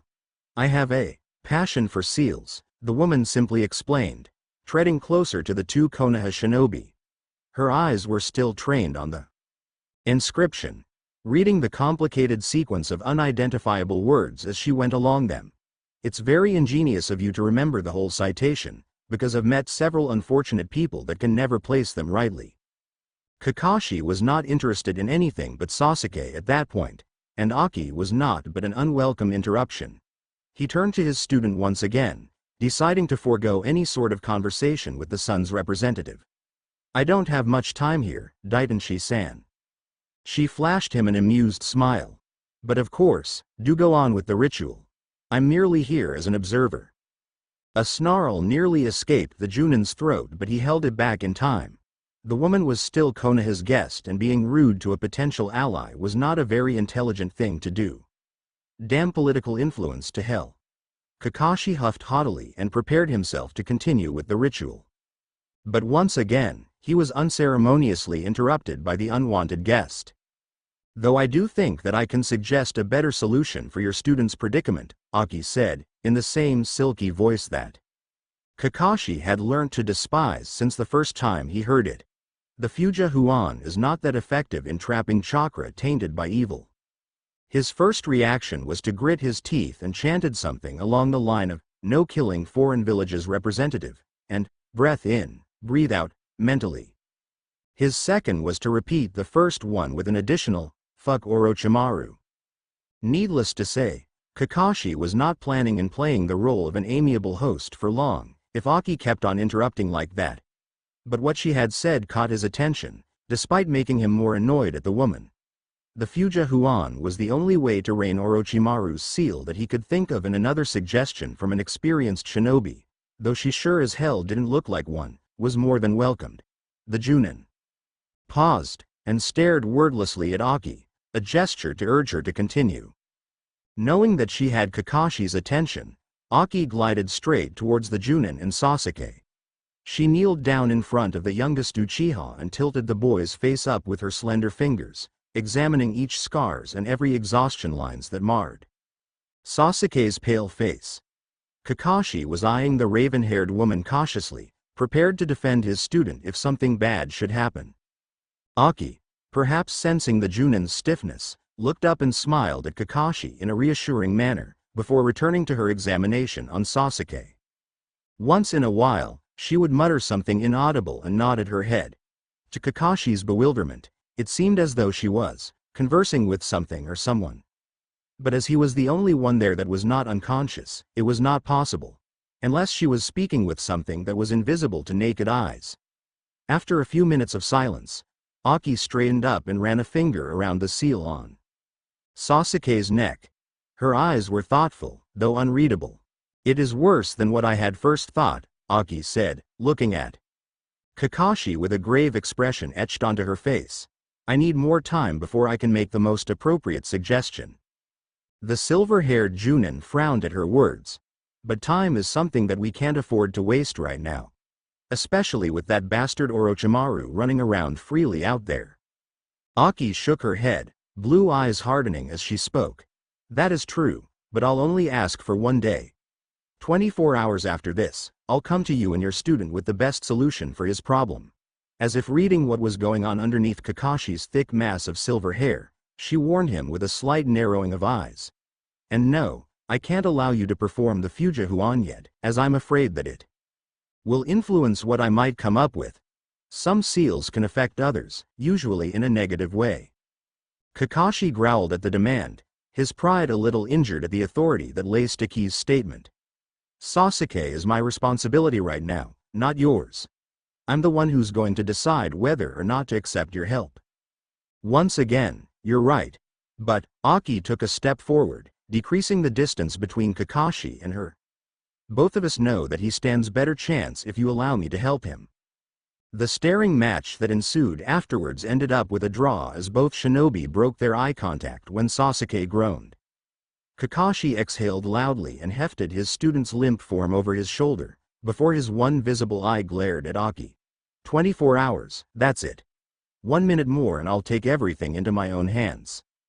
A wise decision, she nodded her approval, dipping her head slightly to show her gratitude. "Now, I suggest that you descend the boy to a comfortable bed. What he needed the most is rest.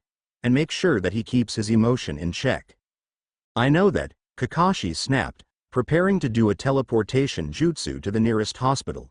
24 hours, he said, before disappearing into a puff of chakra jutsu. Aki sighed, rubbing her temple in weary amusement. Konoha's shinobi were very interesting, so to say, mused the woman silently. So many varieties of attitudes. The smile that had decorated her face disappeared in a flash when she spun around, apparently sensing someone's presence besides her in the dark room. The atmosphere suddenly stirred with concealed malice, the tranquility from before none to be found at that time. There was a flicker of disgust in her azure eyes as she folded her hands over her light brown kimono, staring into the darkness with a penetrating gaze, willing and challenging the unknown to reveal itself. Utter and complete silence followed her action, broken only when a figure clad in dark garments stepped out from the overwhelming fortress of shadows, long black hair swaying behind him. Orochimaru, said Snake Sanin's thin lips curved into a mocking smirk. Aki. You're not in the position to call me by my given name, the raven-haired woman acidly replied, looking unusually calm and at ease in the presence of the traitor. Only those that have my respect may do so.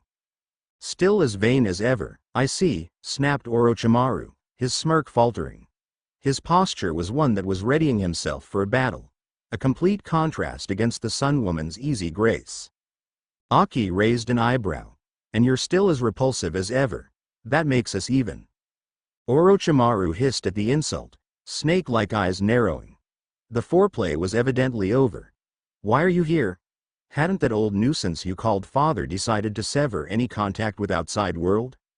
Our political decisions are none of your business, outsider, retorted Aki, as she emphasized on the last word. She smiled in satisfaction when the man's face twisted into an ugly scowl in front of her. I won't ask the same about you, as I have already known what you're after. Revenge again, isn't it? Pathetic, as always. My business with Konoha does not concern you, Orochimaru snarled. Nor does it concern the sun. Stay out of this. Is that a threat? The amused smile was back on her face, as Aki continued to stare at Orochimaru. Are you actually threatening me? As a matter of fact, I am. The Sannin spat out with much vehemence. He had brought his hands to hook just over his hip, glaring at the woman. I won't interfere with whatever business you have here, and you won't meddle with mine. A fair trade, I should say. Aki allowed a breeze of laughter to escape her throat, the sound oddly sharp and contemptuous. Fair trade? Her laughter stopped as sudden as it had came, her eyes losing any hint of amusement. She suddenly looked more forbidding, more dangerous, like a dark being that had materialized from the deepest of abysses. I do not make trades with vile creatures. And I am not about to start right now. But, there is no need to worry. My concern is not this village, but our heir. Orochimaru's eyes widened, pupils dilating. Heir? Oops. Dear me. Did I just spill my little secret? Aki placed a finger against her lips in mock horror, smirking at the bristling snake's summoner. If revenge is what you sought after, I won't stand in your way. But remember, if our heir somehow, however slightly, gets involved in your mess, I can't promise your safety from my father's wrath, and I will hunt you down myself, mark my words. Fine, Orochimaru snapped and he crossed his hand over his chest. Are you going to tell me who this mysterious heir of yours is? The smirk that stretched over the raven-haired woman's face was completely malicious. That you have to find it out yourself. She tossed her head back and turned to leave. You better pray that you're good in guessing. I don't tolerate mistakes, and I don't believe in second chances. With that, the two very, very different people went their separate ways. Time will tell if they would meet again. I hate you. Naruto grinned smugly. Yes, I know. I hate me too. Are you really, really serious about our bet? Ino asked, pursing her lips into a pout, eyes watering. Because I was just joking. Dead serious, retorted the blonde genin, thumping his chest. Ramen is not something that you can't deny me to. I live for ramen. He had walked out of the arena after being announced the winner with a large, expectant grin on his face, directed solely at a cringing Ino. She was clutching an imaginary piggy back to her chest, softly muttering something to herself. It was kinda hilarious. Despite the annoying presence of a smirking Shikaku, whom he ignored as soon as he reached them, Naruto found himself grinning even wider. Not that the ramen counted that much, but it was just too funny to see Ino acting all childish again. He missed that side of her. The sudden thought that maybe he was the one to blame for her lately angsty attitude made Naruto's grin lost a little of its sparkle. He stood beside Ino, looking down at the platinum blonde girl, who was still muttering. Most probably cursing him. She was so predictable sometimes that it was funny. Congratulations. Shikaku's voice shook him out of his brief reverie, and Naruto tilted his head so that he was staring directly at the redhead. Ryu had finally decided to show up and joined her teammate, where she was lounging quite nonchalantly next to Shikaku. Her eyes were on the other side of the arena, where Ryujin was currently snapping at several medic nins who were trying to help him. The genin raised the corner of his mouth ever so slightly. "Tough luck for your teammate." "I can't complain," replied Shikaku with good humor. "Ryu had fought fairly well. It's a bit of a shame really that he had to fight you of all people. Guess it was just not his luck." "Wish I'd get a match against you," Naruto said, eyeing the redhead for a reaction. A change of expression. Anything. What he received was a wide grin. "Maybe you'll get lucky next time. I look forward to that day too." "Shikaku, it's my turn." It was Ryu that cut their conversation short. She was staring up at the electronic board, her green eyes glinting with barely contained excitement. Her kodachi, the one that she had hooked up on the left side of her hip, was vibrating, as if it reflected its owner's anticipation. Naruto, not wanting to miss out on anything, also followed her lead. Rock Lee versus Ryu Onimusha. Yes. Twin yells came from both participants, and Naruto mentally groaned as the word echoed across the room, startling other spectators. Oh shit, not another hyper idiot like this one. Ryu was already bouncing on the balls of her booted feet, grinning like a madcap. If possible, her spiked green hair looked even spikier, something that would have been impossible to achieve by normal human standard. Before anyone could say anything, she had already sprinted towards the arena happily, the two bells on the scabbard of her kodachi jingling cheerfully behind her. Something green and orange had jumped from the overhanging corridor over their head, followed by a battle cry. When the thing landed heavily in the middle of the room, in perfect unison with Ryu's arrival. To everyone's horror, the two strike a pose immediately. Rock Lee in all his bowl-cut glory with the good guy pose, while Ryu with a blinding grin and a V sign. The room fell silent almost at once. The crickets chirped in the background. A sparrow flew over them in slow motion and shitted on the Sans instructor. Naruto's eyebrow twitched. Ino gaped. Shikaku smiled amiably. "Did I miss anything?" Aki came strolling into the stone hall, a pleasant smile plastered on her face. She stopped beside Guy, who was intently cheering on someone in that ungodly voice of his. The self-proclaimed beautiful green beast of Konoha spared a second from his enthusiastic cheering to grin dazzlingly at the raven-haired woman and bellowed, "Lady, fate has decided that my student and yours shall face each other. I will indeed mark this day as a memorable one in our relationship." Much too polite to point out that they had no whatsoever relationship going on, Aki merely nodded her head and diverted her eyes to the middle of the room, where her student and Guy's were both striking poses. Her eyes twinkled with mirth and Aki covered her mouth with her hand, chuckling silently at the genin's antic. Ryu's naivete had always been one of her favorite students' traits. She noticed that the supposed teacher from the sand was glaring quite conspicuously at her, to which she ignored the guy's familiar nauseating scent of chakra and focused on the oncoming match. Hayate had resumed his usual nonchalant self after his brief stumble in Naruto's match, and was amusedly coughing his lungs out as he stared at Lee and Ryu with his heavily bagged eyes. Cough. Rock Lee and Ryu Onimusha. Cough. Please take your respective positions. Cough hack cough wheeze cough. Now. Grin still regrettably in place. Lee turned to direct the blinding light at his opponent and pompously exclaimed, "I am Rock Lee of Konoha. And I'm going to beat you to make Guy-sensei proud."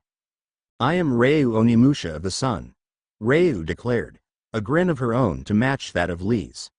"And I'm going to beat you to make Shikaku proud." Both stood with sparkles and flowers blooming in the background. From the sideline, Naruto and Ino stared at the still smiling Shikaku with raised eyebrows. The redhead shrugged and said, "She's still in that admire the captain stage," as if that would explain everything. Hayate eyed the two genins with a laughing curve on his pale lips. It was a pleasant and rare experience for him to judge a fight without any feeling of animosity. Usually, the contestants would never hesitate to share colorful profanities or just plain murderous rage and blind hatred towards one another. This change was quite refreshing. He moved a few steps back to give them more room to maneuver and raised his hand. "Match, begin." Naruto would later contemplate with more spite than amazement how two such ridiculous genins with similar annoyingly hyper-optimism could be so unbelievably strong. This would be followed by hours of rigorous training and much cursing from the blonde.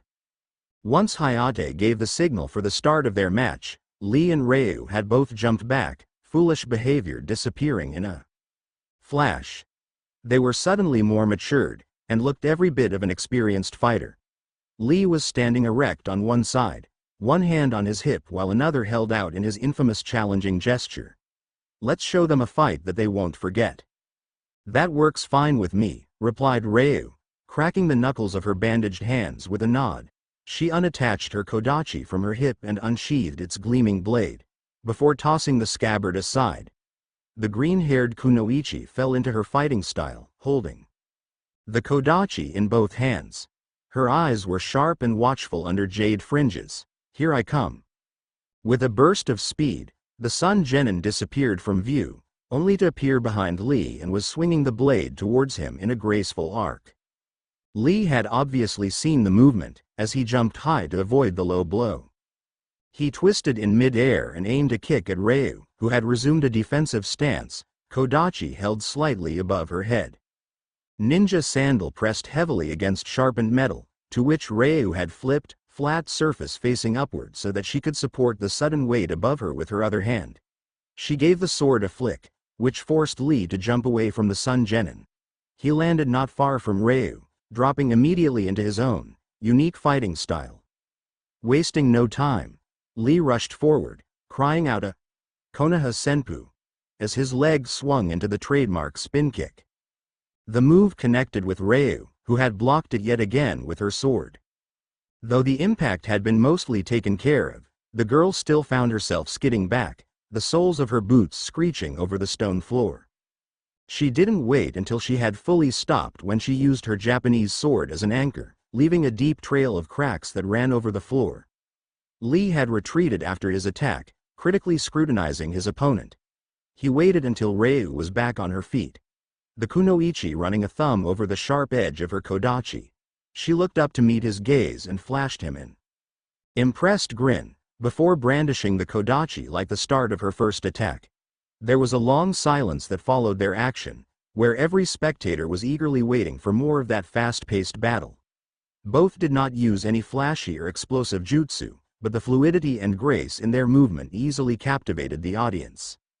Lee blurred out of existence in an astonishing speed, once again trying to dominate his opponent.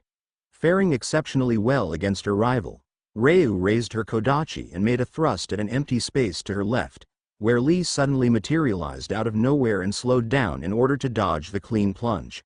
Ryu changed the direction of her sword with a flick of her wrist, the blade cutting a sharp curve towards Lee. The thick-browed genin immediately bent backwards like an acrobat, his body creating a reversed U. He flipped over out of harm's way and stopped within a safe distance from Ryu, crouching on one knee, with a bandaged hand barely grazing the rough floor. The two genins promptly leapt at one another, exchanging blows after blows in an increasingly fast speed. Sometimes, the only thing that indicated someone had attacked was the chime of blade against the soles of ninja sandals, or a passionate call of triumph from either one of them. It was, by far, one of the most impressive of performances. Ino blinked. And blinked again. That was unbelievable, she breathed out, closing her gaping jaws. She turned to stare at Naruto and hastily asked, "Did you see that?" The blonde genin simply snorted, though his eyes never leave the arena. Of course. Lee just landed some pretty serious blows there, though Ryu's not half bad herself. Watch carefully. You might learn something. I think Thick Eyebrow has one of the best taijutsu styles between us genins. Ino nodded, albeit with a touch of petulance. I know, sensei. Naruto scowled at the title, though his annoyance was brief. He guessed that he did act pretty much like an old demanding sensei, what with the pattern of speech and shit. His lips curved into a mischievous grin, one that would make anyone sane enough to run to the other side of the world. He turned to Ino and leered, "We're doing some serious training from hell after this." The kunoichi gaped at him in disbelief. What the heck are you talking about? Sensei's command, the blonde sniped smugly. Immense satisfaction flooded him as he watched the display of color changes on Ino's face. He deftly avoided a fist that was aimed towards his head and the low kick. Ino-chan, you can save the energy for later. Believe me, you'll need it. I'm going to murder you, she hissed, homicidal vibes radiating from her battered body as she shook her fist at him. Cut you into pieces. Drown you in the river. Burn your bed this night, put a rattlesnake in your training boots, poison your ramen. Shikaku offered Naruto, whose face was starting to grow pale as the list went on, a sympathetic smile and whispered, "Well, you should give it to her. She has great imagination." "Yeah, and great is a gross understatement of mass proportion," Naruto retorted, scowling at the close distance between the redhead's face and his. Didn't she know about something called personal space? Or is shoving her face to complete strangers is one of her favorite pastime activities? Aren't you supposed to get off my case and support your teammate? Don't be so rude to people, Whisker Face, Ino snapped, apparently finished with her rant on how to kill Naruto 101. She saved you in the forest, remember? Never asked them to do that, Naruto sullenly replied, folding his hands over his chest. It's my pleasure, Shikaku interjected cheerfully and winked at Ino. Even if we didn't interfere, I'm sure your team would have saved them. Ino snorted and grinned back at the redhead, or Sasuke the berserker. I forgot he existed, sneered Naruto. Makes you wonder what Kakashi-sensei's doing to him, Ooh, did I just hear something naughty coming from you?